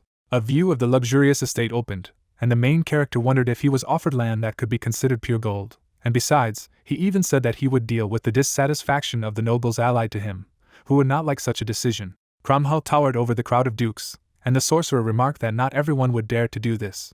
After bowing, the protagonist asked for forgiveness and said that he was only a subject of the empire and only followed his majesty's orders. Lowering his eyebrows, the patriarch thought that he had not been in the mood for negotiations from the very beginning. The fourth prince had a slight smirk on his face as the sorcerer mused that he only wanted to measure how much he was valued and find out what kind of person he was. The guy raised his hand and said that his proposal still stands, so he asks to think about it again, after which he added that if he wants more, they can discuss what can be added. The Duke of the Shining Star closed his lips in confusion and realized that he wasn't giving up just like that, when he suddenly asked if he could ask one request in this case. It seemed as if a man was knocking on the wall with effort. Rodeo spread his trembling legs wide and resented how Elric had dared to do this. The only heir to the family, Franz, gritted his teeth tightly in anger and did not understand whether his childhood friend thought that because he had a more noble surname, he could humiliate him, after which he swore to himself that he would respond to this insult 1,000 times. The young man turned his head abruptly to the side when he was addressed. Folding his hands behind his back, the servant announced that His Highness was summoning him. Approaching the table, Rodeo asked if he had been summoned. Waving his hand upwards, Cromwell said that he had summoned a member of the Franz family, and then asked what his request was. The protagonist closed his eyes, and his former comrade assumed that this bastard would try to use him as a mediator since the negotiations failed. Lowering his chin, the guy did not understand if this idiot really thought that this would fix their relationship. With his pupils bulging in fury, Rodeo asked him in his mind to make a request that he be able to return today's humiliation 100-fold. Pointing his finger forward, Elric asked for one of the hands of the only heir of the Franz family. Cromwell parted his lips in bewilderment. Raising his eyebrows in fright, the young man wondered if he had gone completely mad. Sitting in an armchair, the prodigy from the imperial family asked if he knew that House Franz supported him. Closing his eyes, the main character said that this was a great pity. The fourth prince covered his mouth thoughtfully with his fingers. Smiling maliciously, Rodeo wondered in his mind if his enemy really thought he would reject his families for such a man, and then thought that for many years House Franz had been loyal to the fourth prince. Folding his hands in his lap, the talented swordsman asked if it was true that the guy was his vassal, to which he replied that he himself and his house had sworn allegiance to His Highness. Lowering his eyelids, Cromwell remarked that in that case he would forgive him for what was about to be done, to which Cromwell clarified what he was talking about. Suddenly, the fourth prince began to draw his sword from its scabbard. At the same second, a prodigy from the imperial family chopped off a subordinate's limb. The hand of the only heir to the House of Franz began to fall down rapidly. The sorcerer looked at the table in fright and thought that he was a mad bastard, although he was just trying to disrupt the negotiations, while his former friend screamed loudly in pain. Grasping the soiled part of his body with his fingers, the talented fencer asked for his opinion. Squeezing his eyes shut, Cromwell clarified whether this was enough for them to become friends, to which the protagonist realized that he was crazy. Smiling anxiously, the sorcerer noticed that his interlocutor was trying his best to make them friends, and then added that House Franz and the others would turn against him. Sitting on the couch, the prodigy from the imperial family said that there was no need to worry about it, because this family would never leave him. The fourth prince seemed to be holding his subordinates on a chain, and the Duke of the Shining Star mused that he thought he was holding the House of Franz in his fist, and perhaps the rest of the noble houses as well. Elric grinned contentedly and decided that if he contacted him, things might take an interesting turn, and then Mephistopheles noticed that they were the same. Stretching the severed limb forward, the talented swordsman asked if it was true that at least he had shown sincerity. Suddenly, the main character raised his palm. The sorcerer abruptly shifted his gaze to the side. Cromwell furrowed his brows menacingly. Through the gray smoke in the broken window, the silhouettes of the soldiers appeared. His mouth wide open in rage, the servant loudly called out to his highness. The warriors jumped from above, and the subordinate shouted that they had to leave. Leaning back, the protagonist did not know if he was an assassin. The sorcerer's fingers began to glow brightly, and he wondered if this was an assassination attempt despite the presence of the patrol, himself, and the prince's guard. Streams of icy air rushed towards the villains. The protagonist tightly wrapped his hand around the magic of cold. Turning his head back, the Duke of the Shining Star decided that he had to hurry up and grab the prince. Cromwell seemed to swing his sword from side to side, attacking his enemies, and the young man was surprised that he was all right. The fourth prince bent his knee. Fragments of stone scattered in different directions. The talented fencer slid his boot across the floor. The assassins dodged sword blows. The prodigy from the imperial family furrowed his brows angrily. The warriors flew far back at the same time. The guy stood, his hands tightly clenched into fists. With a sly grin, Elric said in his mind that it was true, because it was the Black Lion, so he was unnecessarily worried. A guard of soldiers ran into the building and shouted that it was the prince. Raising one eyebrow in bewilderment, the main character wondered if these idiots really wanted to die. The black-hooded warriors turned back and did not understand when they had managed to get so close. When someone was outraged by someone who dared to attack his highness, Hermann stretched his fingers forward and shouted that he needed to stop the assassins and protect the prince. Dark nights could be seen in the room. The defenders stood on either side of Cromwell, and the sorcerer noticed that the prince's guard and even the Blue Lion had joined the fight. It seemed as if a group of enemies ran through the doors, and the protagonist thought that they had broken in, not knowing their fate. The head of the vile clan resolutely lowered his chin. The fourth prince nodded in response. Suddenly, the heroes took off. The prodigy from the imperial family swung his sword. The fencer hit the enemy on the head. Biting his lips, the Duke of the Shining Star realized that he even sympathized with the assassins who had to face the two lions. At the same moment, his eyes began to emit a green glow. Yellow silhouettes of opponents could be seen in the room, and the young man decided that he would go and take care of those who continued to hide in the shadows. The warriors were hiding behind the columns in the hall. Wrapping his fingers around the knife, the fighter muttered that his partners might not even try to fight the Blue Lion, because their target was the prince. The commander abruptly raised his hand up. A moment later, he pointed out the direction of the attack to his subordinates. The assassins abruptly jumped out of cover. It seemed as if ice shards were flying at one of the prince's enemies. The magic beam struck down several opponents, and the others did not understand what was happening. The eyes of the hiding warrior emitted a red glow. Elric held out 2 fingers forward. Suddenly, a wide smile appeared on his face. Releasing an energy flow into the opponent's face, the main character used the skill of piercing. The main character pretended that his hand was a gun and exhaled on it. Mephistopheles asked what kind of position it was, to which he spread his hands to the sides and replied that he did not know, because he just suddenly felt that he had to stand up like this. While the sorcerer continued to attack his rivals with his finger beams, the dark spirit noticed that they were poor bastards, and then added that they had excellent stealth techniques, but they had to face a natural enemy. Furrowing his brows angrily, the Duke of the Shining Star wondered who they were, and why they would go so far as to kill the fourth prince. Leaning his knee against the floor, the protagonist said that they needed to capture a few and interrogate who they were, and then someone noticed that they would not be able to take them alive. Tilting his torso back, the sorcerer was frightened by his sister's silhouette. Turning back, the young man clarified what her words meant. Lowering her eyelids, Hayes replied that they had been trained for such an eventuality. Behind the heroes was a battle with the assassins, and the girl said that even if they were prevented from committing suicide, their hypnotic bookmark would go off and they would die. Clenching his hand into a fist, Elric asked if she knew who these people were, to which Elric replied that they were the Red Ghost. Looking straight ahead, the main character admitted that he had never heard of such a thing. Squeezing her eyes shut, a member of the Black Skull Association told her that they had only recently been formed, so everything about them was kept strictly secret, and then her brother asked how she knew about them in this case. The lady opened her bright eyes and revealed that their leader was the sworn enemy of her mercenary captain, after which she added that it was a long story. Putting his finger to his chin, the sorcerer began to talk about a secret organization, the existence of which is unknown to the public. The commander raised his sword in the air and shouted that all groups had to retreat. With a sly grin, Elric noticed that they were running. Magical insects flew towards the enemies, and the main character realized that if he attached a familiar, they would know where they were going. Closing his lips, the sorcerer asked in his mind if they had expected this. Suddenly, the Duke of the Shining Star looked away when someone said that if they allowed them to carry out tasks like this, then their entire organization would be uprooted. Lifting his chin, the protagonist did not believe that such a thing could be. The black cloak fluttered in the wind, and the patriarch of the Merbinger family did not understand how a living being could not have a flow. On the balcony stood a warrior with a wooden mask on his face. Grabbing his sword with his hand, the assassin noticed that he thought they were having fun here. Suddenly, the villain swung his weapon from top to bottom. Bright flashes of light could be seen on the backs of the warriors. Gritting his teeth tightly in anger, the young man was unhappy that he had discovered familiars. Looking up, Cromwell asked if he was their leader, who they were, and who had sent them to kill him. The enemy's eyes radiated a red glow, and then he asked if His Majesty expected him to reveal the whole truth so simply. The saber of the talented swordsman was covered with streams of magic, and he said that it was fair, and yet if he blurted it out, it would be too boring. The fourth prince abruptly charged. Following him, Herman jumped up in the direction of the Blacken. The silhouette of the assassin began to blur as he talked about how being surrounded by lions would not end well for him. At the same moment, the soldiers turned their heads to the side. Putting their swords in front of them, the swordsman held back the enemy's blow. Jumping to another lodgia, the villain admitted that he would be happy to play with them, but he is afraid that now is not the right situation for this.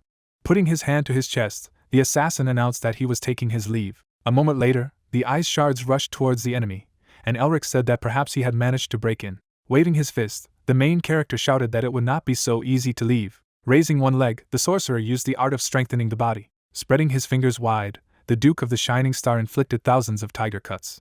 Suddenly, the protagonist gritted his teeth tightly, and the opponent exclaimed that he thought it was a mage. Through the holes in the wall, a dark blue sky could be seen. Turning his head towards the holes, the assassin remarked that even breaking through it would be dangerous. Magic chains swept towards his opponent as the sorcerer decided to tie him up. The metal links emitted a bright glow.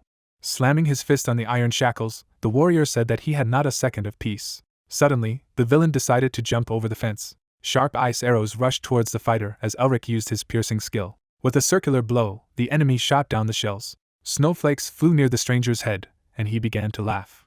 Hayes jumped from above, and at the same time her opponent said that she was the only woman in the Black Skull. The assassin jumped back to avoid being struck by the huge hammer, and wondered if he and the Patriarch of Merbinger were working together. The brother and sister resolutely closed their lips, and the opponent said that this was a very unexpected turn. The villain's eyes emitted a bright red glow. Cromwell and Herman ran to the side, and the fighters said that everything was confusing in many ways.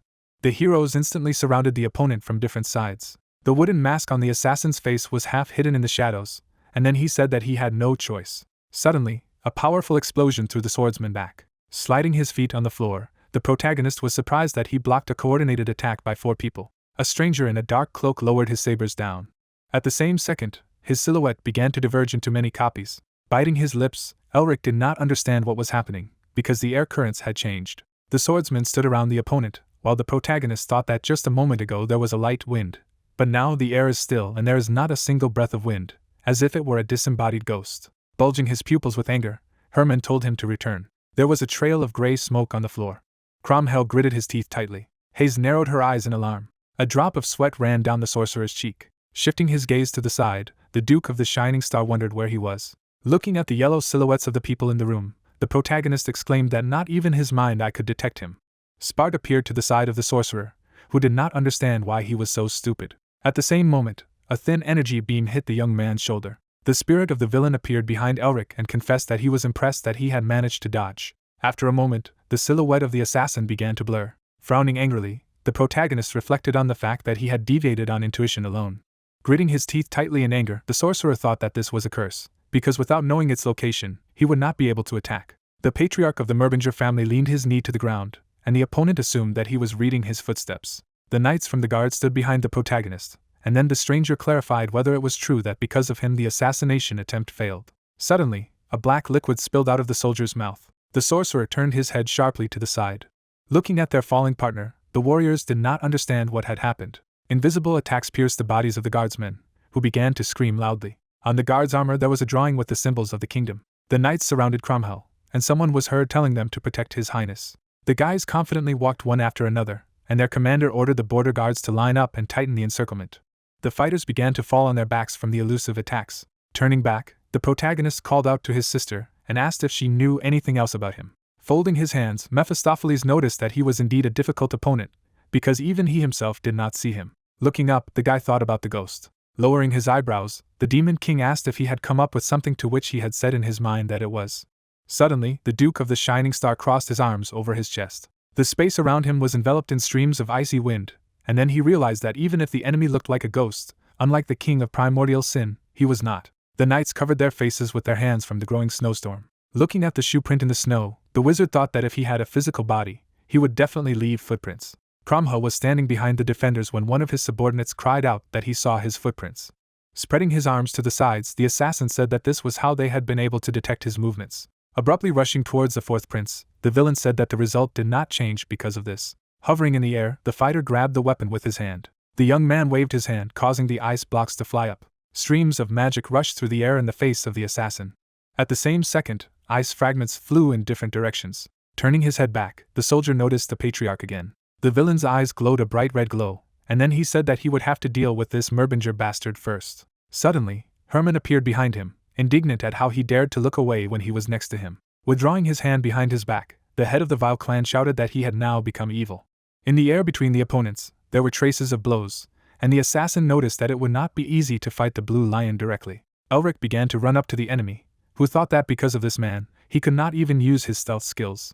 The wind streams went straight to the exit from the room. The warrior's eyes glowed red. At the same second, the fencer struck a circular blow. Raising his head up, the villain realized that this is an overwhelming and cruel force that leaves no room for resistance. High in the sky, Augustus hovered, and the assassin was surprised at his appearance. The old man gritted his teeth tightly in anger, and noticed that they had made so much trouble just because of one rabid rat. The soldiers began to smile broadly and said that they were relieved that they were now saved. Throwing his hands behind his shoulders, the assassin said that now he could not do anything.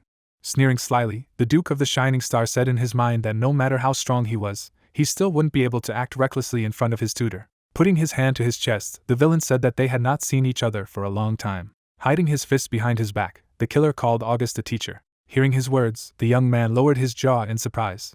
Augustus, hovering in the air, asked who he was to call him a teacher, to which the spirit replied that in the past and still had always considered him as such, and then clarified that he did not think the same of him.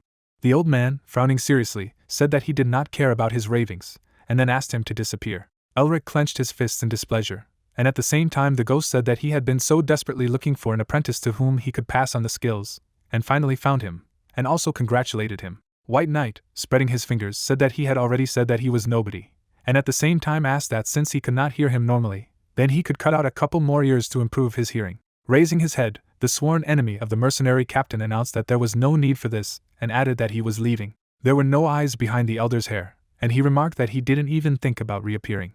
Placing his hand on his chest, the spirit explained that if he had the opportunity, he would pay him an official visit. Suddenly the fourth Prince Cromwell appeared. The main character, biting his lips, thought that if his teacher had already decided something, then even the prince would find it difficult to change his mind. August's serious expression was visible, and at the same time the protagonist wondered how the man in the wooden mask and his teacher were related. A prodigy from the imperial family, approaching the sorcerer, said that he was sorry, because he hoped that they could talk more, to which he replied that he was sure that the next time they met, they would be able to talk enough. The talented swordsman raised his eyebrows in surprise when he heard that then they would deepen their friendship. Touching the Magus's shoulder, the young man said that the body enhancement art he had shown was impressive, and would like to fight him the next time they met. The Duke, smiling slightly, said that he would wait for this day. The expressions on the guys' faces were satisfied. Closing his eyes, the fourth Prince Cromwell announced that he was then leaving. A moment later, the prodigy from the imperial family turned around. Elric lifted the corners of his lips happily. The main character noticed how his friend sighed heavily, after which he asked if something was wrong. Sean, looking ahead, explained that his father was saying he needed to see him urgently. After a while, it seemed as if the protagonist was sitting opposite the teacher. Crossing his arms, the sorcerer hoped that they had all returned by now. Herman, standing next to the magician, said that it seemed to him that their paths diverged here, and then he said that unfortunately the appearance of a blue lion in the hexagram could lead to trouble, and therefore it was best to disperse here. Isabelle, blushing, asked the mage to be careful. Smiling slightly, the Duke reciprocated. Mephistopheles looked at the children happily. After a moment, Elric waved his hand in displeasure. It seemed as if the main character sighed heavily. Directing his gaze at the teacher, the protagonist asked if he could ask what connected him to that killer in the wooden mask. August raised his head. Then the old man crossed his palms. White Knight, parting his lips, replied that he could consider it a connection with the past. The Duke looked thoughtfully ahead. Opening his mouth, the mentor said that they shouldn't know about it. The carriage could be seen driving along the path. A view of a huge castle opened. A spirit walked along the dark corridor. The red ghost took hold of the doorknob. The man, sitting on the chair, noticed that he was confident when he left. Turning to the entrance, Andre added that he now looked terrible. A moment later, the mercenary captain's nemesis fell onto the sofa. Standing up abruptly, the Red Lion asked where the fourth prince's head was, and then asked not to say that he had come empty-handed. The spirit began to take off his mask, and the gentleman asked if he was serious, and at the same time said that he had come out of the place pompous. The young man, frowning seriously, listened to the fact that a ghost who claimed to be able to kill anyone in the world could not return empty-handed. Sitting down next to him, Andre asked where he was hiding his head, and whether he wanted to surprise him. Beating off the man's hand, the red ghost asked him to be silent. The gentleman, smiling, said that he had indeed failed the task. Closing his eyes, the Red Lion said that someone had said that killing the fourth prince outside the palace would be a cakewalk, after which the mercenary captain's sworn enemy was annoyed by him and his mouth that did not close. Andre asked what was the reason for his defeat, to which the spirit, turning his gaze to the side, replied that it was because of Elric. Raising his eyebrows in surprise, the man asked if the patriarch of House Merbinger really knew how to do this, and also noted that although he was called a disciple of the White Knight, he was just a magus, and then the guy said that all the information was out of date. Frowning menacingly, the red ghost explained that the Elric he had seen was at least a lap 7, and his melee skills were impressive. Leaning back, the gentleman clarified when everything had gone wrong. Introducing a prodigy from the imperial family, the Red Lion wondered what had gone wrong when he refused the crown prince's offer to support him, or when he said that he wanted to give up his title and retire, angering the Golden Lion and losing his patronage. Slapping the documents with his palm, Andre thought that in any case he had already been condemned as the leader of the rebel army, and he had no way to explain himself. The man bared his teeth angrily and muttered that it was because he had tried to kidnap the fourth prince in order to use him for a new deal with the crown prince, or to take him hostage and force the imperial army to retreat. Holding his head, the master realized that everything had failed. The spirit touched his face sharply. Suddenly 2 girls appeared, and at the same time the red ghost noticed that there was only one way out. The lady, putting her hand on her side, said that it meant that he had failed his task, after which the second asked if he had finally answered her. The guy leaned forward, and the Red Lion thought that because of his decision, tens of thousands of loyal people could die in vain. Standing beside the ladies, Andre decided that now was not the time to weigh the risks. Lowering his eyebrows, the man muttered that they had been declared traitors, accusing them of forming an alliance with demons. Stretching out his hand, the gentleman added that he had no choice but to give them exactly what they wanted. A view of the castle opened up. Guy, sitting opposite the boys, said that he understood that they were tired after a long journey, but there was a reason why he told them to hurry here. Then, the 9th level magus held out a scroll. In a second, the main character unfolded the document. Crossing his fingers, one of the greatest reported that the emperor himself had given the order. The protagonist frowned seriously when he heard that Merbinger needed to take part in the war at home. The duke, holding a scroll in his hands, said that this was a decree of the emperor, non-compliance with which was punishable by death. Looking at the document, the sorcerer explained that to prevent abuse, it could only be used on the houses of the high nobility a limited number of times, while Merbinger could only use the decree twice.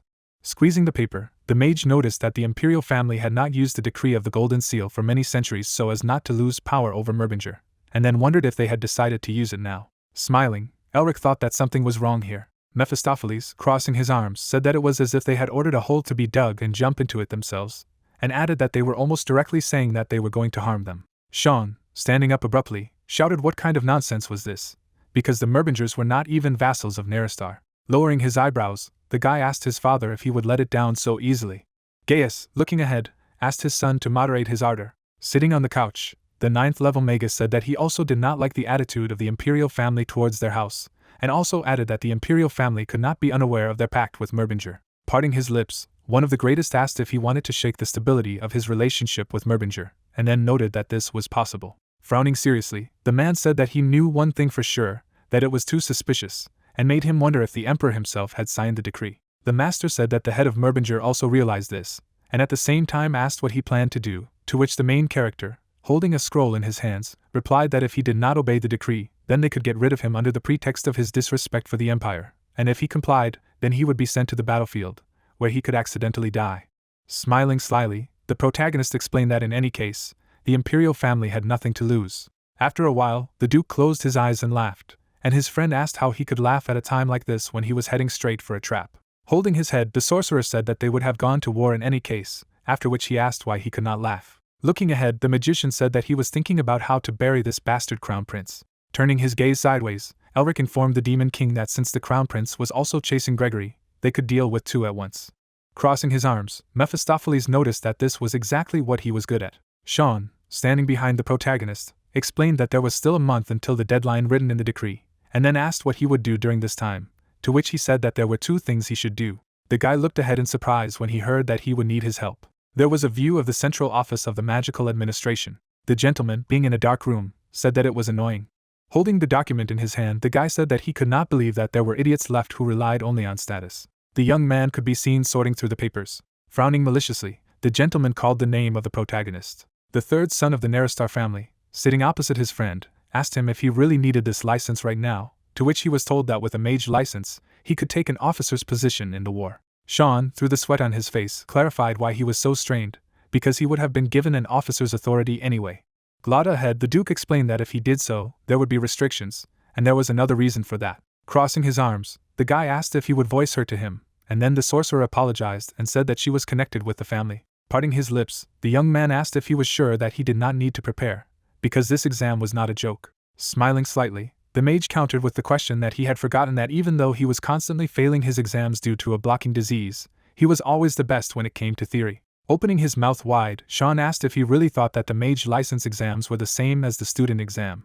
Stretching out his index finger, the 3rd son of the Neristar family said that each examiner had his own problems on the exam, and that examiner Brian passed only 0.1% of his examinees. Looking out the window, Elric said that it only meant that most of the examinees knew nothing about the subject. Adjusting his sleeves, the main character asked if he had said that the exam would take 8 hours, to which he received the answer that as far as he heard, everything was so. Placing his palms on his feet, the protagonist asked his friend to rest for a while. Standing up abruptly, the Duke announced that he would return in half an hour with a perfect result. After a while, the gentleman, holding his hands behind his back, gave his name and explained that he was an examiner of the 5th rank of the Central Bureau of the Magical Administration, and then asked if it was true that he was the examinee Elric. The sorcerer, standing opposite him, answered in the affirmative and asked if he could already begin the examination. Turning around, Brian explained that they would first confirm his identity, and then move on to the exam. The Demon King crossed his arms as he clarified if this was the guy his friend had mentioned, and if he would be fine. After a second, the magician spread his palms in different directions. Bright rays of light could be seen. A rank 5 examiner walked over to the table and said that the first part included the topics of the elements, physics, necromancy, alchemy, ancient history, black magic, and more, and added that there would be a total of 600 questions in the written exam. Elric picked up the book, and at the same time, it was heard that the use of magic would be considered cheating. Scratching his ear, the main character asked if there were any reasons to use magic. Turning away, the gentleman muttered that he knew that he had healed his illness and had become the hero of the Lacenta, and was displeased with his arrogant behavior.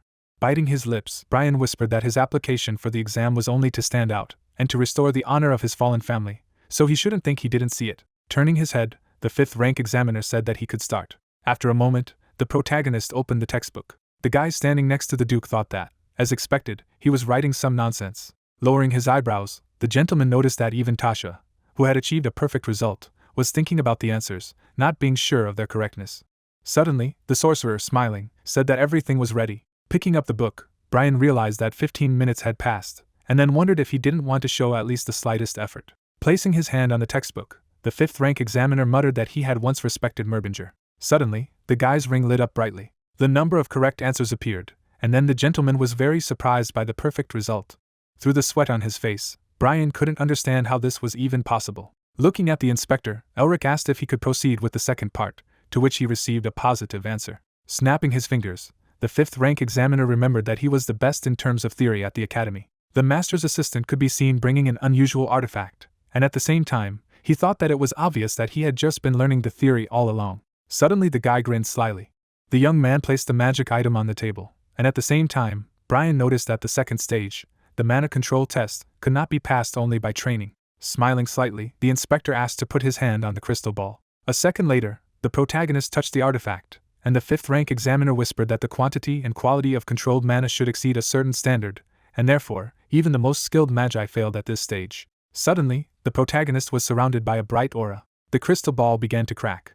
After a moment, the magic object shattered into small pieces. The guy opened his jaw in bewilderment. Scratching his head, the Duke said that he thought he had broken the ball, and then asked if it was considered a failure. The gentleman bit his lips in confusion. Sean seemed to be standing near the carriage. Noticing his friend ahead, the young man asked why he had come out in half an hour. Smiling slightly, the 3rd son of the Neristar family clarified how everything went. Then the sorcerer opened his mouth contentedly, holding out a temporary warlock license. The patriarch of the Merbinger family countered to why he was asking. Sean, holding the newspaper in his hands, read that he would be back before the tea had cooled down, and so expressed his confidence to his friend before he got out of the carriage. Lowering his eyebrows, the guy exclaimed that he was writing a whole novel here. Elric looked ahead contentedly, and his friend called him lucky and asked how he had finished the exam in less than half an hour. Sitting on the sofa, the young man asked if he had already decided where he would go to pass the third test, namely the task, to which he received the answer that he would go to the Forest of Red Souls. Raising his eyebrows, the third son of the Naristar family noticed that it was easier than he thought, and then clarified why not come up with something more difficult, because it would not attract much attention. Closing his eyes, the main character explained that there was not much time left, and therefore he wanted to finish everything as soon as possible. Biting his lips, the protagonist asked the Demon King if it was true that his saga was really there, and at the same time he said that it was up to him to believe or not. The night sky appeared, and Mephistopheles said that the saga was hidden in a place full of ghosts. A huge number of undead were visible, after which the King of Original Sin added that if it came from Otto's pen, then it was not difficult to believe it, and it was even possible that all those ghosts that filled the Forest of Red Souls were created to guard the saga. The guys turned their heads sharply. Suddenly the girl opened the door. Hayes walked into the room and asked her brother if they could talk. A view of a huge castle opened. The lady, walking beside the Duke, asked if he had said that he was going to the border province of Vins, to which he replied in the affirmative and asked in the opposite of what else he could do, since the Order of the Golden Seal had been announced, and then added that not only he, but the Magic Tower and the house of the Duke of Lion had also been summoned. The sorcerer, looking at the mercenary, asked what she was for, and then she said that it seemed that she was also going there, because her organization had received an order for military conscription. Suddenly a dark box appeared. The magician, through the sweat on her face, asked if she could refuse, and at the same time said that she was not a full-fledged member of the organization, and his sister said that even associate members were obliged to join, and added that those who refused would be expelled. Lowering his eyebrows, Elric objected to the girl. Suddenly, the box hit the ground. Hayes turned around and said that he couldn't tell her to leave just because he had begun to live a decent life. Touching the heavy box, the lady said that thanks to it she did not have to worry about money, but loved her work, and was proud of what she had achieved by going her own way. Turning her gaze to the side, the mercenary asked if he was telling her to lay down her arms and just rest, and at the same time she noticed that if he even hinted at some nonsense like a wedding, she would open his head. Closing his eyes, the main character explained that he would not say such a thing, because this is her life. The Demon King held his chin and said that his sister was even bolder than him, and the protagonist wondered if their family would exist without it, and added that if she had a talent for magic, then she could be the head of the family instead of him. The Duke asked the girl to take care of herself, and also said that they would see each other on the front line, and then she, smiling, hoped that his plans would also come true. Slapping his chest with his hand, the sorcerer said that it was she who had protected the family until now, and added that he did not have to worry, because from now on he would take care of it. Suddenly, Hayes touched her brother's head. The lady, blushing, noticed that he had grown up. The Magus' expression was joyful. A view of the dark forest opened up. The girl opened her mouth wide and asked why the banshee was the reaper. Suddenly, the guy tripped over the root of a tree. Elton quickly fell off his feet. A monster appeared behind him. A second later there were bursts of blood. The lady looked ahead in confusion. The young men held their swords tightly. The warrior opened his jaw and asked what they should do. Biting her lips, Sophia wondered if this was the end of them. Suddenly, shards of ice flew over the guys. Elric was standing near the trees. Stretching out his palm, the main character used a piercing skill. The girl, with her mouth wide open, exclaimed that ice arrows would not work, and added that physical attacks had no effect. The lady noticed how the magic projectiles attacked the bodies of the undead, and then she was very surprised. Banshee held out his scythe in front of him. Ice shards pierced his weapons. Suddenly, one of the shells pierced the monster's head through. A moment later, the monster hit the ground. The warriors looked ahead in bewilderment. The protagonist clenched his fist sharply. Closing his eyes, the Duke said that he had finally caught one. Lowering his eyebrows, the sorcerer explained that because of Sparta, ghosts constantly escape, and he could not even complete the task, and he needed to collect 10 portions of the essence of ghosts. But he collected only 2, and at the same time he said that he would be happy to help, but he himself knew that he could not. Mephistopheles, with his hands at his sides, asked that Hanan he told him that not taking him would be much better for his mental health. The blue teeth of the magical creature appeared, and he said that the Demon King was only a shell, and everyone kept chattering incessantly, and even the ghosts ignored him. Opening his mouth wide, the master clarified that how could ghosts even realize the greatness of this king? Elric frowned in disbelief. Looking at his hand, the protagonist wondered what the Banshee Reaper was doing here, and whether they shouldn't live deeper in the forest. Looking at his seal, the protagonist reflected on the energy contained in this demonic aura. Suddenly the seal of winter lit up. Turning to the forest, the Duke thought that saga meant somewhere nearby. Suddenly, the guys leaning forward said that he had saved them, to which the sorcerer replied that he had done only what he had to do. Smiling, the mage wondered how it was that they were being chased by a banshee reaper. There were blood stains on the things. The patriarch of the Merbinger family lowered his eyebrows sharply. Elric noticed the soiled textbook. The boys blushed, exclaimed that it was simply unbelievable, and added that only someone of at least a magus class could break through the barrier of the reaper's banshee, and the girl asked if he was from a magic tower. The main character clenched his fist. Looking ahead, the protagonist wondered how they dared. The Duke looked at the bloody things again. There were red spots on the book, and the sorcerer wondered how they dared to lay hands on his family's belongings. Crossing his arms, Mephistopheles remarked that he had to save the grave robbers, to which the magician replied that maybe it was for the best. Parting his lips, the Demon King asked what he was talking about. Elric, frowning seriously, said that these bastards would dig their own graves. Opening her mouth wide, the girl apologized for being very embarrassed to say this, after which she asked if he could help them again. Lowering her head, the lady said that their friends were still in the dungeon, and they would reward him, give him as much as she wanted, and then asked for help. The guys, leaning forward, begged the main character. Looking ahead, the protagonist replied that he would help them, and then asked where they were. Sophia, blushing sharply, asked if it was true, and at the same time the guys thanked the Duke. Stretching out her index finger, the girl exclaimed that they had better hurry before the Reaper Banshee arrived. Suddenly, the travelers grinned menacingly. The sorcerer frowned seriously. Raising his eyebrows, Mephistopheles called the group of people nonentities and noticed that when they stumbled upon him, they signed their own death warrant. The lady, pointing towards the cave, said that this was the dungeon. A moment later, the mage lifted his leg off the ground. Elric walked to the dark entrance. Sophia looked at him thoughtfully.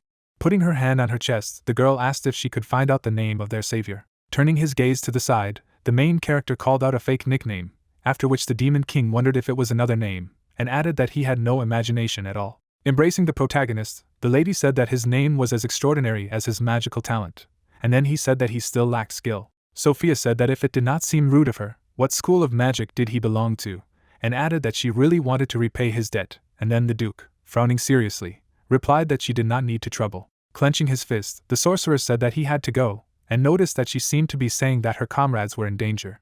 The mage's expression was menacing. Baring her teeth, the girl did not believe that he could keep such an indifferent face when she literally threw herself at him. Smiling, the lady thought that he had a good magical talent, but behaved like some kind of hermit. Standing behind Elric, Sophia muttered that she was better, and as this hermit dealt with the dungeon guards, she would stick a knife in his back and take all the treasure. Then the traveler looked at her companion. Holding her hands behind her back, the girl whispered that she was counting on a noble fool. It was clear how the guys were following the main character. Looking back, the protagonist asked where her comrades were, to which he received the answer that they were inside when they escaped, and if they were still alive. The lady parted her lips and said that they were most likely hiding at the corner of the fourth corridor. The Duke asked everyone to be careful and said that no one knew what they might meet here, and then Sophia, grinning, said that they would be careful, and therefore he did not have to worry. Unexpectedly, terrible monsters appeared. The traveler fell sharply off her feet. A moment later, the reapers took off. Closing her eyes, the girl asked for help. The sorcerer stretched out his hand. Suddenly, an unusual aura surrounded the undead. The lady, sitting on the floor, wondered what he was doing. It was very cold, and didn't he know that banshees didn't care about such attacks? The frozen bodies of monsters appeared, and at the same time, Sophia thought that this could not be because elemental magic does not work on ghostly creatures. Opening his mouth, the magician asked if they were okay, to which he received a positive answer. Getting to her feet, the traveler thanked him. Through the sweat on her face, the girl muttered that he was stronger than she thought, and then wondered if he possessed saint power. Crossing her arms, the lady said that she did not think that he would be able to deal with the guards of the lower levels so easily, and as soon as he dealt with them, they would immediately strike. Suddenly, Sophia, opening her jaw, could not understand what kind of nonsense it was. Elric, walking past the frozen enemies, said that they were short on time, and therefore they had to hurry. Rounding her eyes, the traveler reflected that given how much and what he conjured, he should have emptied his mana reserves long ago, but he still looked calm. Keeping his hands in his pockets, the protagonist noticed that at least thanks to them, he did not have to wander through the forest in search of Otto's tomb, and the stolen artifacts were also returned to their rightful places. Smiling broadly, Mephistopheles explained that he had received some demonic energy. Spar, who was behind the protagonist, said that this was an interesting turn of events, and added that he had heard that Merbinger were the enemies of all Inhumans, and he wielded their powers. The Duke touched his chin and muttered that this part was still a mystery to him. Looking at his hand, the sorcerer thought that in order to restore winter, Otto had created a seal by using demonic relics and giving it a new shape. The monster could be seen lying on the floor, and the mage noticed that the guardians of this place had shards of that seal. A dark sky appeared, after which the patriarch of the Merbinger family added that in their thirst for more power, they allowed the demons to consume them, unleashing devastation on the world. Elric, turning his gaze to the side, whispered that he had some insight, but no more, and that he would know the truth for sure. Stretching out her index finger, the girl said that if they turned right here, they would fall into the depths of the dungeon. A moment later, the main character approached at the corner of the corridor. A huge door was visible. The protagonist's pupils burned yellow. Noticing the unusual aura, the Duke muttered that all the mana flowing in this dungeon was drawn to this door, and therefore there must be an entrance to the depths. Looking at the lady, the sorcerer asked if it meant that their comrades were locked behind this door, to which she replied positively and added that there was something terrible there, and therefore he needed to be careful. A moment later, the mage touched the gate and said what he was opening. A bright light appeared. A flickering glow could be seen through the crack. The expression on the face of the patriarch of the Merbinger family was surprised. Inside the container was a green liquid. A view of the creepy knights opened. Wounded people were lying on the floor. Suddenly, the monsters turned their heads. Sophia, opening her mouth wide, realized that they had all reacted. Biting her lips, the traveler thought that when they entered, only one reacted, and he single-handedly slaughtered the entire group. The girl looked at her comrade and muttered that this mage was definitely strong, but she doubted that he would be able to handle a dozen at a time, and it would be a failure if he died here, because they were also in trouble here. Turning around, the lady realized that they needed to get out of here as soon as possible. A moment later, the guys opened their jaws in bewilderment. Turning around, Sophia asked what was happening. Unexpectedly, it seemed as if the knights knelt before the main character. The main character silently took a few steps forward. The living armor slowly rose to its feet. The guys looked at this with horror in their eyes and asked each other in a trembling voice what they should do now. What if they followed him, and they suddenly attacked them? Suddenly, the girl in front of them said that if they wanted to leave, they should go on their own, because this mage had just revealed the secret of the dungeon. She smiled madly and mockingly asked if they were stupid enough to give up at such a moment. Hearing this, the guys rushed after the girl, saying that they would also go. After that, the doors inside slammed shut. A bright green glow emanated from the artifact. The main character continued to walk slowly forward. Out of the corner of his eye, he looked at the living armor and asked himself if it was Otto's servants. A powerful magical aura emanated from the armor, and the young man said to himself that they were servants, who preserved the deeds of their master even after death, after which he asked himself if he would be able to get equally loyal and reliable allies when he rebuilt his home. Elric walked down the corridor, surrounded by loyal servants. After a few seconds he stopped. He saw a powerful magical energy ahead of him, and realized that it was the same magic that was in the tomb of the Ice Mountain Queen. Without hesitation, the guy stretched out his hand with a magical artifact in her direction. The artifact immediately reacted with a bright purple light. Suddenly, in the eyes of the main character and Mephistopheles, there was a shock from what they saw. Inside, on a rocking chair, sat a man, the great ancestor who had laid the foundation of the House of Merbinger, who had been waiting for Elric, his distant descendant, for several centuries. Approaching him, the guy quietly said that he had come. The old man was lying in an armchair with his eyes closed. The main character tied the artifact around his neck and said with a smile on his face that he looked like a middle-aged man in the trials, but here he was very old. After a few seconds, he tilted his head slightly and asked in confusion how many years he had been waiting here like this. Suddenly, the demon put his hand on his face and began to laugh. Suddenly, his aura changed, and he burst out laughing madly. Mephistopheles' eyes lit up brightly, and he shouted the old man's name loudly. The demon grinned madly and said that he wasn't sure, but he was still a human, adding that he thought that he would torment them forever. He, who looked like a real monster, still turned out to be a human. Otto was lying in the same place and showing no signs of life. Mephistopheles flew right in front of him and went on to say that he had sworn countless times that if he managed to rebel, he would take revenge on him and everyone who followed him with his own hands. But in the end, these oaths turned out to be meaningless and empty. The protagonist looked at the demon out of the corner of his eye and said to himself that his reaction was quite natural, because the demon god and the 4 demon kings tried to consume the continent, but could not overcome the Merbinger wall created by the founder and Otto. Bending right down to the old man's face, Mephistopheles shouted loudly that this could not be, that it could not end like this. His eyes were full of rage and hatred, with which he continued to shout that he closed his eyes alone with a smile, after which he asked what about the resentment burned in his chest, the screams and sadness, what should he do with them? He put his hand on the back of the chair and ordered him to answer and say at least something. The boy stared at this silently and asked himself what secret Otto was keeping. On his hand was the seal of winter, and the guy asked himself what it was and what the real secret of their family was. The snowflakes on his hand glowed brightly. Suddenly the image of the old man began to dissolve. From what he saw, the main character opened his mouth in surprise. Suddenly, a strong magical energy appeared in the air, and then Elric asked himself if it was Otto's mana. With every second, it became stronger and stronger, enveloping the guy. A few seconds later, the main character's eyes suddenly lit up. In an instant, everything around him changed. With surprise in his eyes, Elric looked ahead and wondered where he was. Suddenly, surprise turned to shock when he heard a familiar voice that told him that he must have a lot of questions. Otto sat not far in front of him, and added that with his current knowledge he clearly did not understand much. Without hesitation, the guy knitted his eyebrows and asked who the Merbingers were. The old man, without opening his eyes, replied that he could not answer every question he asked, but as a reward he could answer a few questions, since he had gone so far. After these words, he clapped his hands. At the same moment, everything around him changed, and a man in a long robe appeared. As soon as the main character saw him, he immediately realized that he was the founder. The man's face was hidden under a hood. With eyes full of surprise, the guy looked at him and said to himself that he didn't understand it then. But now he clearly felt the overwhelming power of the one who created the Merbinger house. This force made his entire body shake. Suddenly, 4 people appeared behind him, one of whom ordered him to stop counting like a sparrow, because his noise gave him a headache, and his head was already spinning, so he had to be silent. Hearing this, Elric turned around in surprise. The girl hit young Otto on the head with a stick and shouted at him to keep talking, to which he shouted back that he would be silent. The protagonist noticed the girl's long red hair and said to himself that given her red hair, she must be the only woman among the 4 vassals, and was said to be the best in terms of the amount of mana and destructive power. The girl put a smoking pipe in her mouth. Christina Merbinger exhaled smoke and showed her powerful energy. Out of the corner of his eye, the protagonist looked at her and said to himself that, judging by her explosive temper and exuding warmth, she must have been in the summer among the 4 seasons. Suddenly, all 4 of them turned their heads and realized what was beginning. Looking up, Elric saw a madly dark magical energy in the sky. Suddenly, a foot appeared out of the darkness. A second later, Mephistopheles appeared in front of everyone. The rest of the demons followed him, and the main character realized that they were the demon kings. But suddenly, an entity made entirely of darkness appeared. Her eyes burned brightly, and then the protagonist realized that he had seen him when they dealt with the Snow General. This is the god of demons. The founders in 4 seasons looked at the invaders without a drop of fear in their eyes. The demon god and the demon kings with wide smiles on their faces looked back at them. They stood opposite each other, and that's how their war began. The main character, frowning, looked at this and said to himself that it was incredible. He had seen Otto parry Mephistopheles' blows, and he said to himself that he thought he had become quite strong, but now he could not imagine how he would be able to resist such a thing.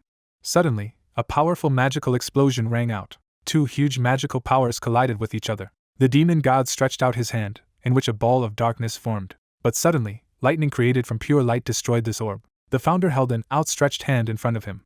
The main character could not take his eyes off the powerful explosion, asking himself what it was. He looked at the demons and humans who were fighting against him, and thought about how the magic used by both sides was very different, but somehow seemed so familiar. Each of them found an opponent. Shock filled Elric's eyes, and then he wondered if it was. But before he could finish speaking, the old man rose to his feet and said that they repented, adding that by devouring, absorbing, and drinking all the mana of the world in order to destroy, slaughter, and cleanse all the non-humans from this land. The guy looked at that and asked if the Merbingers were originally inhuman. Then the old man created a magic ball in his hand and replied, no way. The power in his hand stopped more and more, and he continued to say that they were Merbingers and inhumans together called Ma. They were 2 sides of the same coin, born of the same principle. There was a slight smile on the founder's face, but the demon god looked at him with a kind of malice in his eyes, and the protagonist said that the founder and the demon god came from the same root, but clashed in battle when their goals diverged drastically, and he would never have thought that the founder was of the same divine rank as the demon god. After saying that, he drew an image of an all-powerful founder in his mind. Otto looked at the guy and explained that the Merbingers and the Inhumans, born from the same root, were looking for each other's destruction, which was why the war continued. During the fight, Azazel was erased by a stream of incredibly strong magical energy. His comrade, Lilith, suffered the same fate. Christina blew the head off Satan's shoulders with one swift blow of her sword. Only Mephistopheles was able to escape unharmed. A bright flash of light struck the sky, and in the end, the war ended in their victory. Otto looked at the main character with excitement in his eyes, when suddenly he said that there was one problem: they won the war, but lost the battle. In the sky, the demon god and the founder were in front of each other. Dissolving, the all-powerful evil said that he was still a man, but he chose this path. The guy silently wiped the blood from his mouth. The demon god said before disappearing that this arrogant choice had led him to death in the end, and even if he disappeared, he would still leave something somewhere. But he didn't. Hearing this, the founder chuckled. The protagonist looked at this from the ground and asked the old man if the founder had lost to the demon god, to which he firmly replied that it was so. After all, the curse he received killed him, and at the same time, the demon god could be reborn anywhere. But before closing his eyes for the last time, the founder left several prophecies. As he spoke, Otto clapped his hands. For 4 seasons they knelt before the founder under the shade of a large tree. They all wept bitterly. Suddenly, Otto clenched his hands into fists and shouted with all his might that he would definitely restore their family. After the death of the founder, he put on his cape and, as the head of the family, continued his will and led the family along the path of prosperity. At the same time, preparations were made for winter, when snow fell in flakes from the sky. Otto was on one knee in the mountains. Returning to the huge building, fairies always flew around it. In his youth, he always had the widest smile on his face. But over time, all joy disappeared from his face, because they waited, forgetting about love and youth and everything else, waiting for the appearance of the descendant predicted by the founder, who was destined to save the world. At present, the old man smiled warmly and said that it was finally time to fulfill this legacy. Putting his hand on the shoulder of the main character, he added that it was because he finally met him. Squeezing his shoulder slightly in his hand, the old man declared that he was the child from the prophecy. As soon as the protagonist heard this, shock appeared in his eyes. After a few seconds, he closed his eyes and repeated to himself Otto's words, saying that he was a descendant chosen by the founder 1,000 years ago. Suddenly, the guy gritted his teeth in anger and said to himself that this was some kind of curse. Seeing this reaction, the old man put his hand to his chin and said to himself that, as he thought, he was not very happy about it. Then Elric put his hand to his chest and asked displeased what he should be happy about, adding that he wanted to create his own destiny by his own will, and not to be someone's puppet. Then Otto smiled and said that prophecy was only what it was, a prophecy, nothing more, adding that the world was divided into many ways, different choices, changing its form, and he had certainly already felt some such changes. As soon as the guy heard this, he opened his mouth in surprise. He drew in his head the image of King Eel, who always smiled broadly. Suddenly, the old man spread his hands in different directions and said that prophecy or not, the choice is always his, even if he doesn't agree with them, they can't force him. Immediately after saying that, he created a powerful magic energy in his hand and said that he had asked him at their first meeting and would ask again. Otto assumed the image of his middle age and asked if he would stop the wheel or let it roll. Then the main character smiled broadly and replied that his answer remained the same. He looked at his interlocutor and added that this was the fastest way to become stronger, after which he asked why he would refuse it, and after saying that, he asked the old man to do so. Hearing this, Otto raised his head in surprise and asked what he was talking about. The young man smiled warmly and asked if he hadn't told him to come here to end the winter, and then asked, after all, that he did not renege on his words. Upon receiving such a question, the old man closed his eyes and, grinning, said that he could not believe it. It was very dark in the tomb. The girl and her comrades stood aside, one of whom asked what they should do now, if they could just stand there, to which the other replied that it was not such a bad idea, because if they broke in, the guards would simply kill them. Suddenly, they turned around abruptly, seeing a bright glow inside. Both guys immediately smiled madly and realized that the treasure had awakened. At the same moment, one of them cut off the head of his comrade and shouted loudly that the treasure would be his. After that, he immediately rushed at the main character. Putting his sword behind his head, he shouted loudly that the guy would die here like a dog, but he would use his belongings wisely. But as soon as he shouted that, blood spurted out of his mouth. The guy collapsed dead to the floor, and a dagger was sticking out of the back of his head. The girl with glowing eyes looked at him and said that he was blinded by greed and his judgment was clouded, because he did not even see the absurd flow of mana flowing from this mage. From the main character, powerful magical energy spurted in all directions. The girl took the blade out of the head of her dead comrade, saying to herself that, not to mention the fact that without this mage, they would not even be able to get out of the dungeon, so now she should just take the belongings of these two dead idiots and stay next to the main character until the very exit. Thinking of this, she shifted her gaze to the dead guy's backpack. Suddenly, her eyes went into shock when she heard Elric's voice, who said that she had pretty good instincts. The girl immediately turned around. Above her, she saw the main character, who smiled ominously and added that she was not so bad for a tomb raider. Hearing this, the girl fell to the floor and asked in a shaking voice how he knew, to which he asked in response if she really did not understand. Putting his hands in his pockets, the guy took a few steps towards her and explained that they had made this fact obvious from the very beginning, so he couldn't help but understand what they were doing. In shock, the girl opened her mouth and said to herself that it was not they who led him into the trap, but him, adding that he deliberately lured them here. After realizing this, she bowed her head to him and begged for forgiveness and mercy. The protagonist then leaned over to her and mockingly asked why it would be, adding that they tried to kill him themselves, so why can't he kill them? His eyes burned brightly as he asked the girl. Tears poured from the eyes of his interlocutor, and she shouted loudly that they would do anything to keep them alive.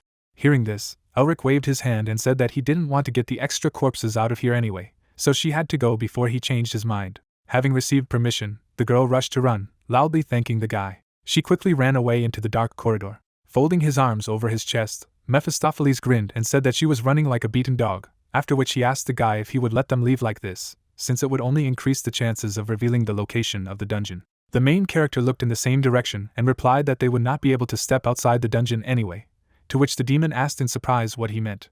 Then Elric raised his hand and replied something like that.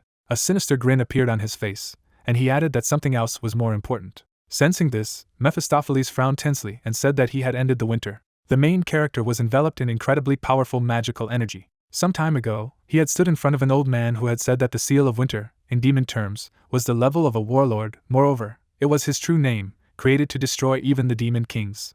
After saying that, he clapped his hands and added that the seal of winter was born of the awakening of two forces. The space around them changed rapidly. Elric's eyes were surprised by what he saw. He saw huge magical seals, and the old man explained that if magic is the act of manifesting the world's laws and truths, then power is the distortion of these laws and truths by the will alone, which is why sometimes these forces are also called divine. In his hand, Otto created a bundle of magical energy, and added that the forces that gave rise to winter were called the North Wind and the Blizzard.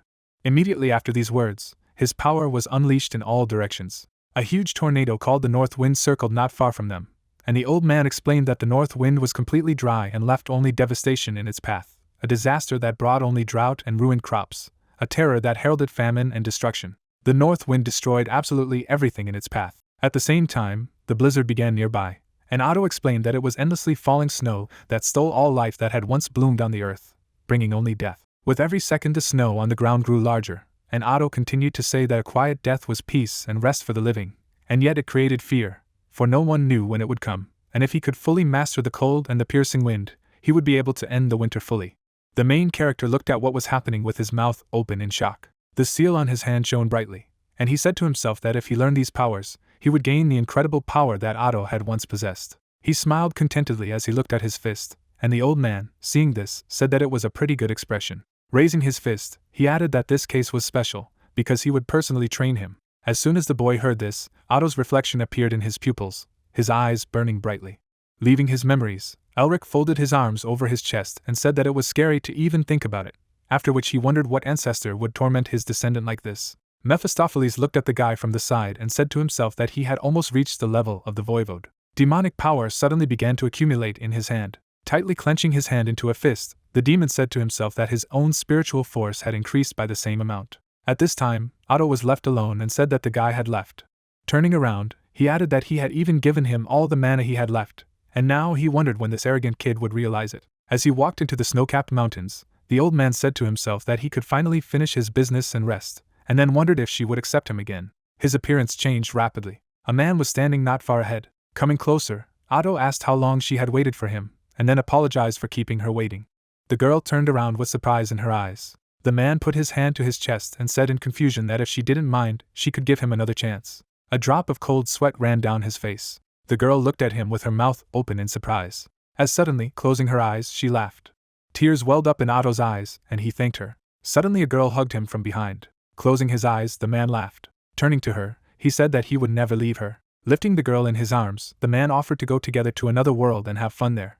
After that, the three of them walked towards the portal. Entering it, Otto looked behind himself out of the corner of his eye and said that it would be really hard for the next one. At the same moment, the protagonist turned to the old man's chair and asked himself if he had heard something or imagined something. Receiving no answer, he grinned, saying to himself that although he had tormented him a lot, he was grateful to him for everything he had done for him. Bowing, the young man said to himself that he would find peace wherever he went. And as he was leaving, the demon turned around. He looked at the empty rocking chair and said to himself that Otto was his old enemy, and someday they would meet again and end the unfinished battle. After these thoughts, Mephistopheles went after the main character. At this time, the light in the corridor was dimly burning. The Tomb Raider ran forward with all her might, saying to herself that not only did she have to run away like this, but she had also lost all her treasures. After a while, she reached the exit from the tomb. Breathing heavily, she lowered her head and asked herself if she should hide somewhere nearby, and when the guy came out, slip in and steal something. After thinking for a while, the girl raised her head and said, no, because if she was caught, then she was finished, so it was better to just leave. With that, she raised her leg to take a step forward. Suddenly, horror appeared in her eyes, because she realized that if she took even one step outside the tomb, she would die. At the same moment, the girl raised her head, hearing a voice saying that she was quite observant. The cleaners of the Blue Lion family were walking in her direction. The boy stepped forward, rested his hand on his side and asked if Elric was inside. Cold sweat poured down the girl's face, and after hearing this, she asked herself if the mage was the hero Lacenta, after which she replied in a shaking voice that she had nothing to do with him. But before she could finish, blood spurted from her throat in all directions. With one quick blow, the guy blew her head off her shoulders. Taking a few steps forward, he said that he had asked it just like that. Turning around, he smiled ominously and added that none of them would come out alive anyway. In Paul Vile's residence, A man sat on the throne and asked if he was going to bring him Elric's head this time, to which the man in front of him replied that there was no need to worry. Hilton, the captain of the first squad, smiled lightly and explained that he had sent Tanant, the best elite, so success was inevitable.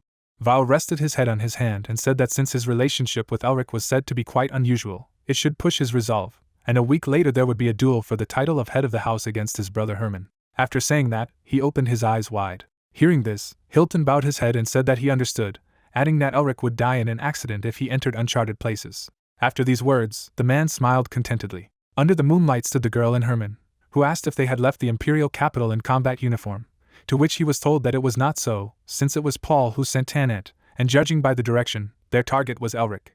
As soon as the man heard this, he frowned tensely. After a short pause, he raised his head to the sky and asked if the brother he once knew was no longer in this world, adding that if only he could at least have one more drink with him. Isabelle looked at her father with some displeasure, and said to herself that he was still extremely soft on his people, so she had to make him more cruel in some way. Keeping her hands folded, she introduced several men and said that their uncles had led their troops in pursuit. Hearing this, Herman looked down at his daughter and said that Tanant was a dangerous person known as the Sword Paul, and the fact that he had been put forward meant that serious countermeasures had been taken, so Elric should not be allowed to meet him. At this time, Tanant and his men entered the tomb. Suddenly, the Reapers appeared before them. All the guys immediately got into a fighting stance, when suddenly one of them ordered everyone to get out of the way. Tanant's only eye suddenly lit up brightly. The guy rushed forward at the same second. With a big smile on his face, he destroyed the Reapers with quick attacks. When he was victorious, he sheathed his sword and said that cutting ghosts was in bad taste. Tanant licked his lips and added that if real people appeared here then.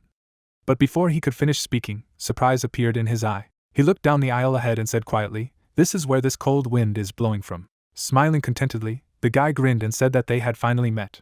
The main character slowly walked towards his opponents. Folding his arms over his chest, the demon said that he had let that woman go because of those bastards, to which he replied that someone had been sneaking after him since he entered the forest, so he decided that he shouldn't get his hands dirty. Hearing this, Mephistopheles chuckled and said that he sounded like one of them, after which he asked what he planned to do now. Then Elric held out his hand and replied that since he had learned something new, it was worth trying. With that, he unleashed powerful ice magic towards his opponents. Seeing this, Tanant took out a scroll from his inner pocket and ordered everyone to prepare for ice magic. Tearing up the scroll, he said to himself that they knew that the second and third squads had fallen to ice magic. At the same moment, they were all enveloped in flames. Ice chains rushed in their direction. Fire appeared on the blade of Tanant's sword, and he said to himself that with their seventh circle fire magic, his spell would simply not work on them. After these thoughts, he cut the ice chain above him with a quick blow. Swinging his sword, he deflected the attacks and asked if this was all he could. Tanant was smiling broadly and adding that his tricks wouldn't work, so trying to block their eyes. But before he could finish, shock appeared in his eyes. The fire was gone, and the cold appeared around them. With glowing eyes, the main character walked in their direction, making you wonder what this ominous aura was. There was no emotion on the guy's face as he used the snowfall ability. Streams of cold were released in the direction of the invaders. Each of them fell under the influence of ice magic. The cold in the air was getting stronger with every second. Ice appeared on Tanant's face and his clothes. He stood with his hands raised and said to himself that his lungs were instantly frozen, after which he wondered if a person was capable of using such power. After asking himself, he decided to turn around. Most of his men, the top elites protected by the magic of the seventh circle, were wiped out in a single attack, turning into ice. Turning to the protagonist, Tantant said to himself that he had been told that he had only recently become a mage, since he had become even stronger here. And while he was asking himself this, Elric continued to stand with his arm outstretched in their direction. Suddenly, Tananti turned around sharply and shouted loudly, ordering a retreat.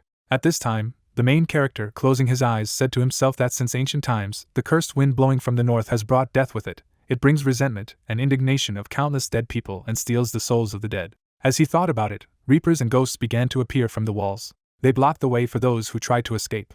With every second, there were more and more of them. This is the second force of winter. Without lowering his hand, Elric used the north wind. The reapers began to brutally kill those who tried to escape. With quick and strong blows, they cut through their bodies. Blood spurted in all directions. Looking at this, Tananti gritted his teeth in anger and said to himself that he must report what had happened to his master, even if he was the last one standing. But during another attack, his leg was entangled in ice chains. Seeing this, the young man frowned in displeasure and shouted loudly, ordering not to disturb him. With a single blow, he destroyed the ice chains. Gritting his teeth in anger, he turned around and hissed that the guy should just wait, because next time he was.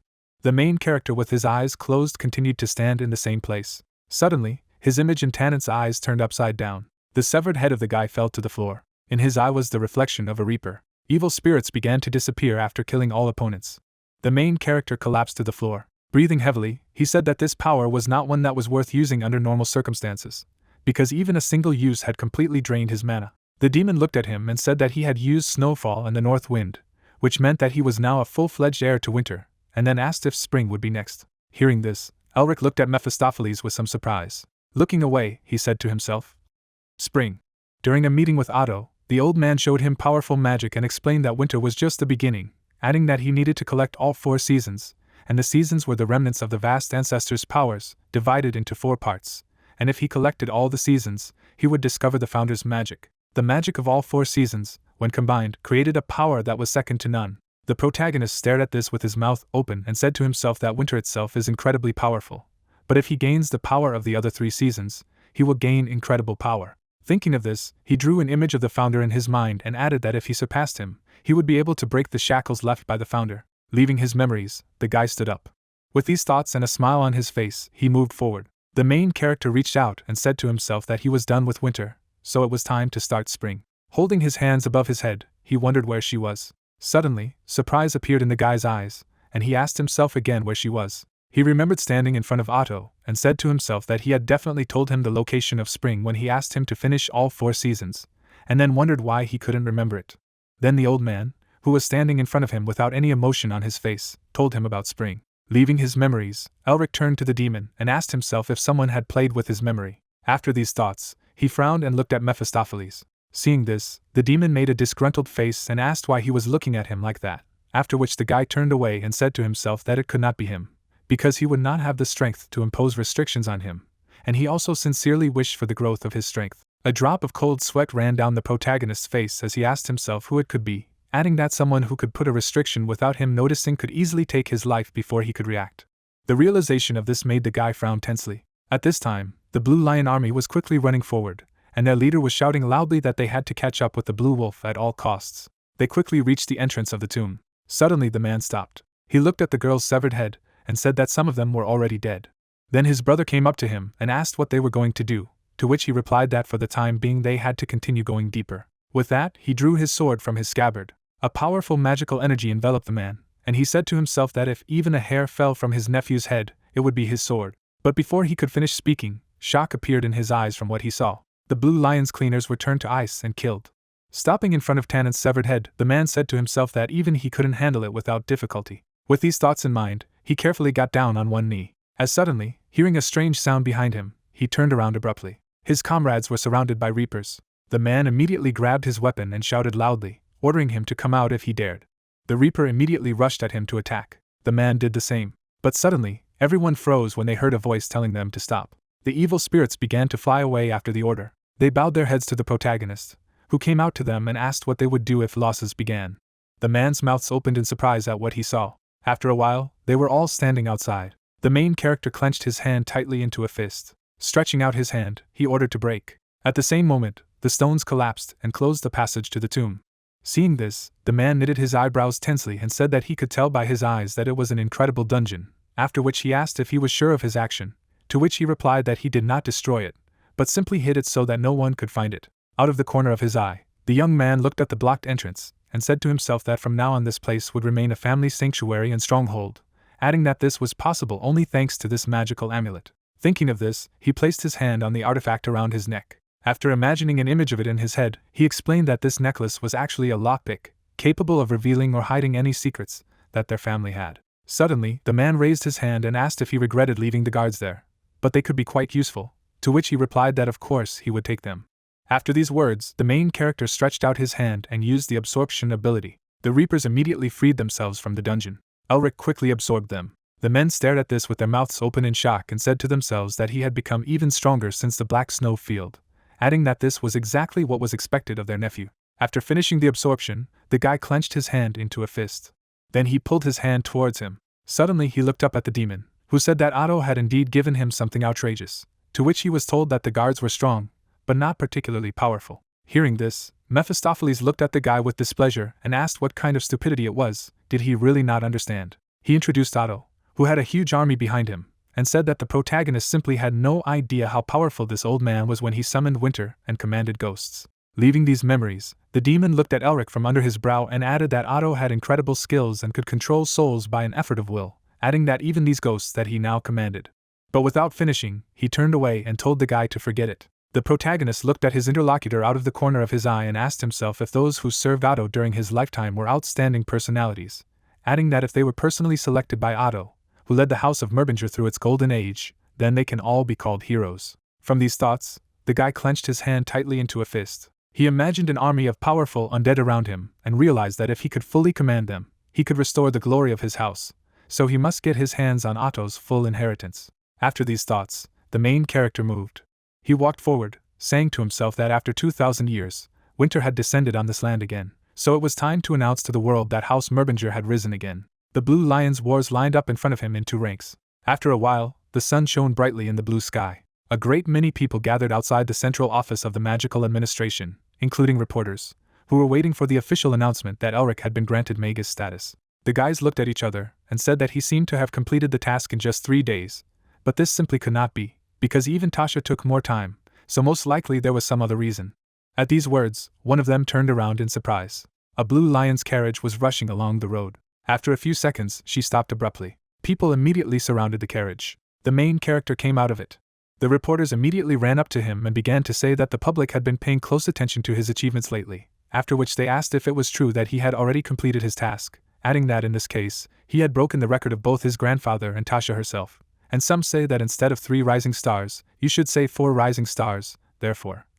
They are interested in what he will say about this, and what his secret is. Elric walked forward silently, not answering the questions. He came to the man who said he had been waiting for this moment. The guy held out his hand and told him that the Central Bureau of the Magical Administration was now officially confirming Elric's achievement of the status of a Magus. The protagonist held his ID in his hand while reporters shouted loudly, asking how he felt, given that in 30 years he was the first member of the Merbinger family, the home of prestigious magicians, to receive official Magus status, adding that they wanted him to share his thoughts.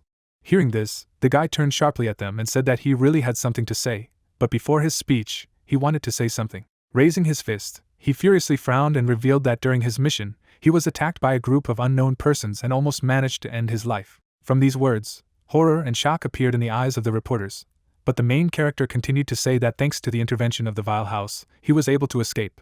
But after much reflection, he came to the conclusion that he could not leave this humiliation unpunished. Not far from the carriage stood the members of the Vile House. Reporters waited with their mouths open in shock. The protagonist was staring at them with his shoulders squared as he suddenly declared a war of possessions.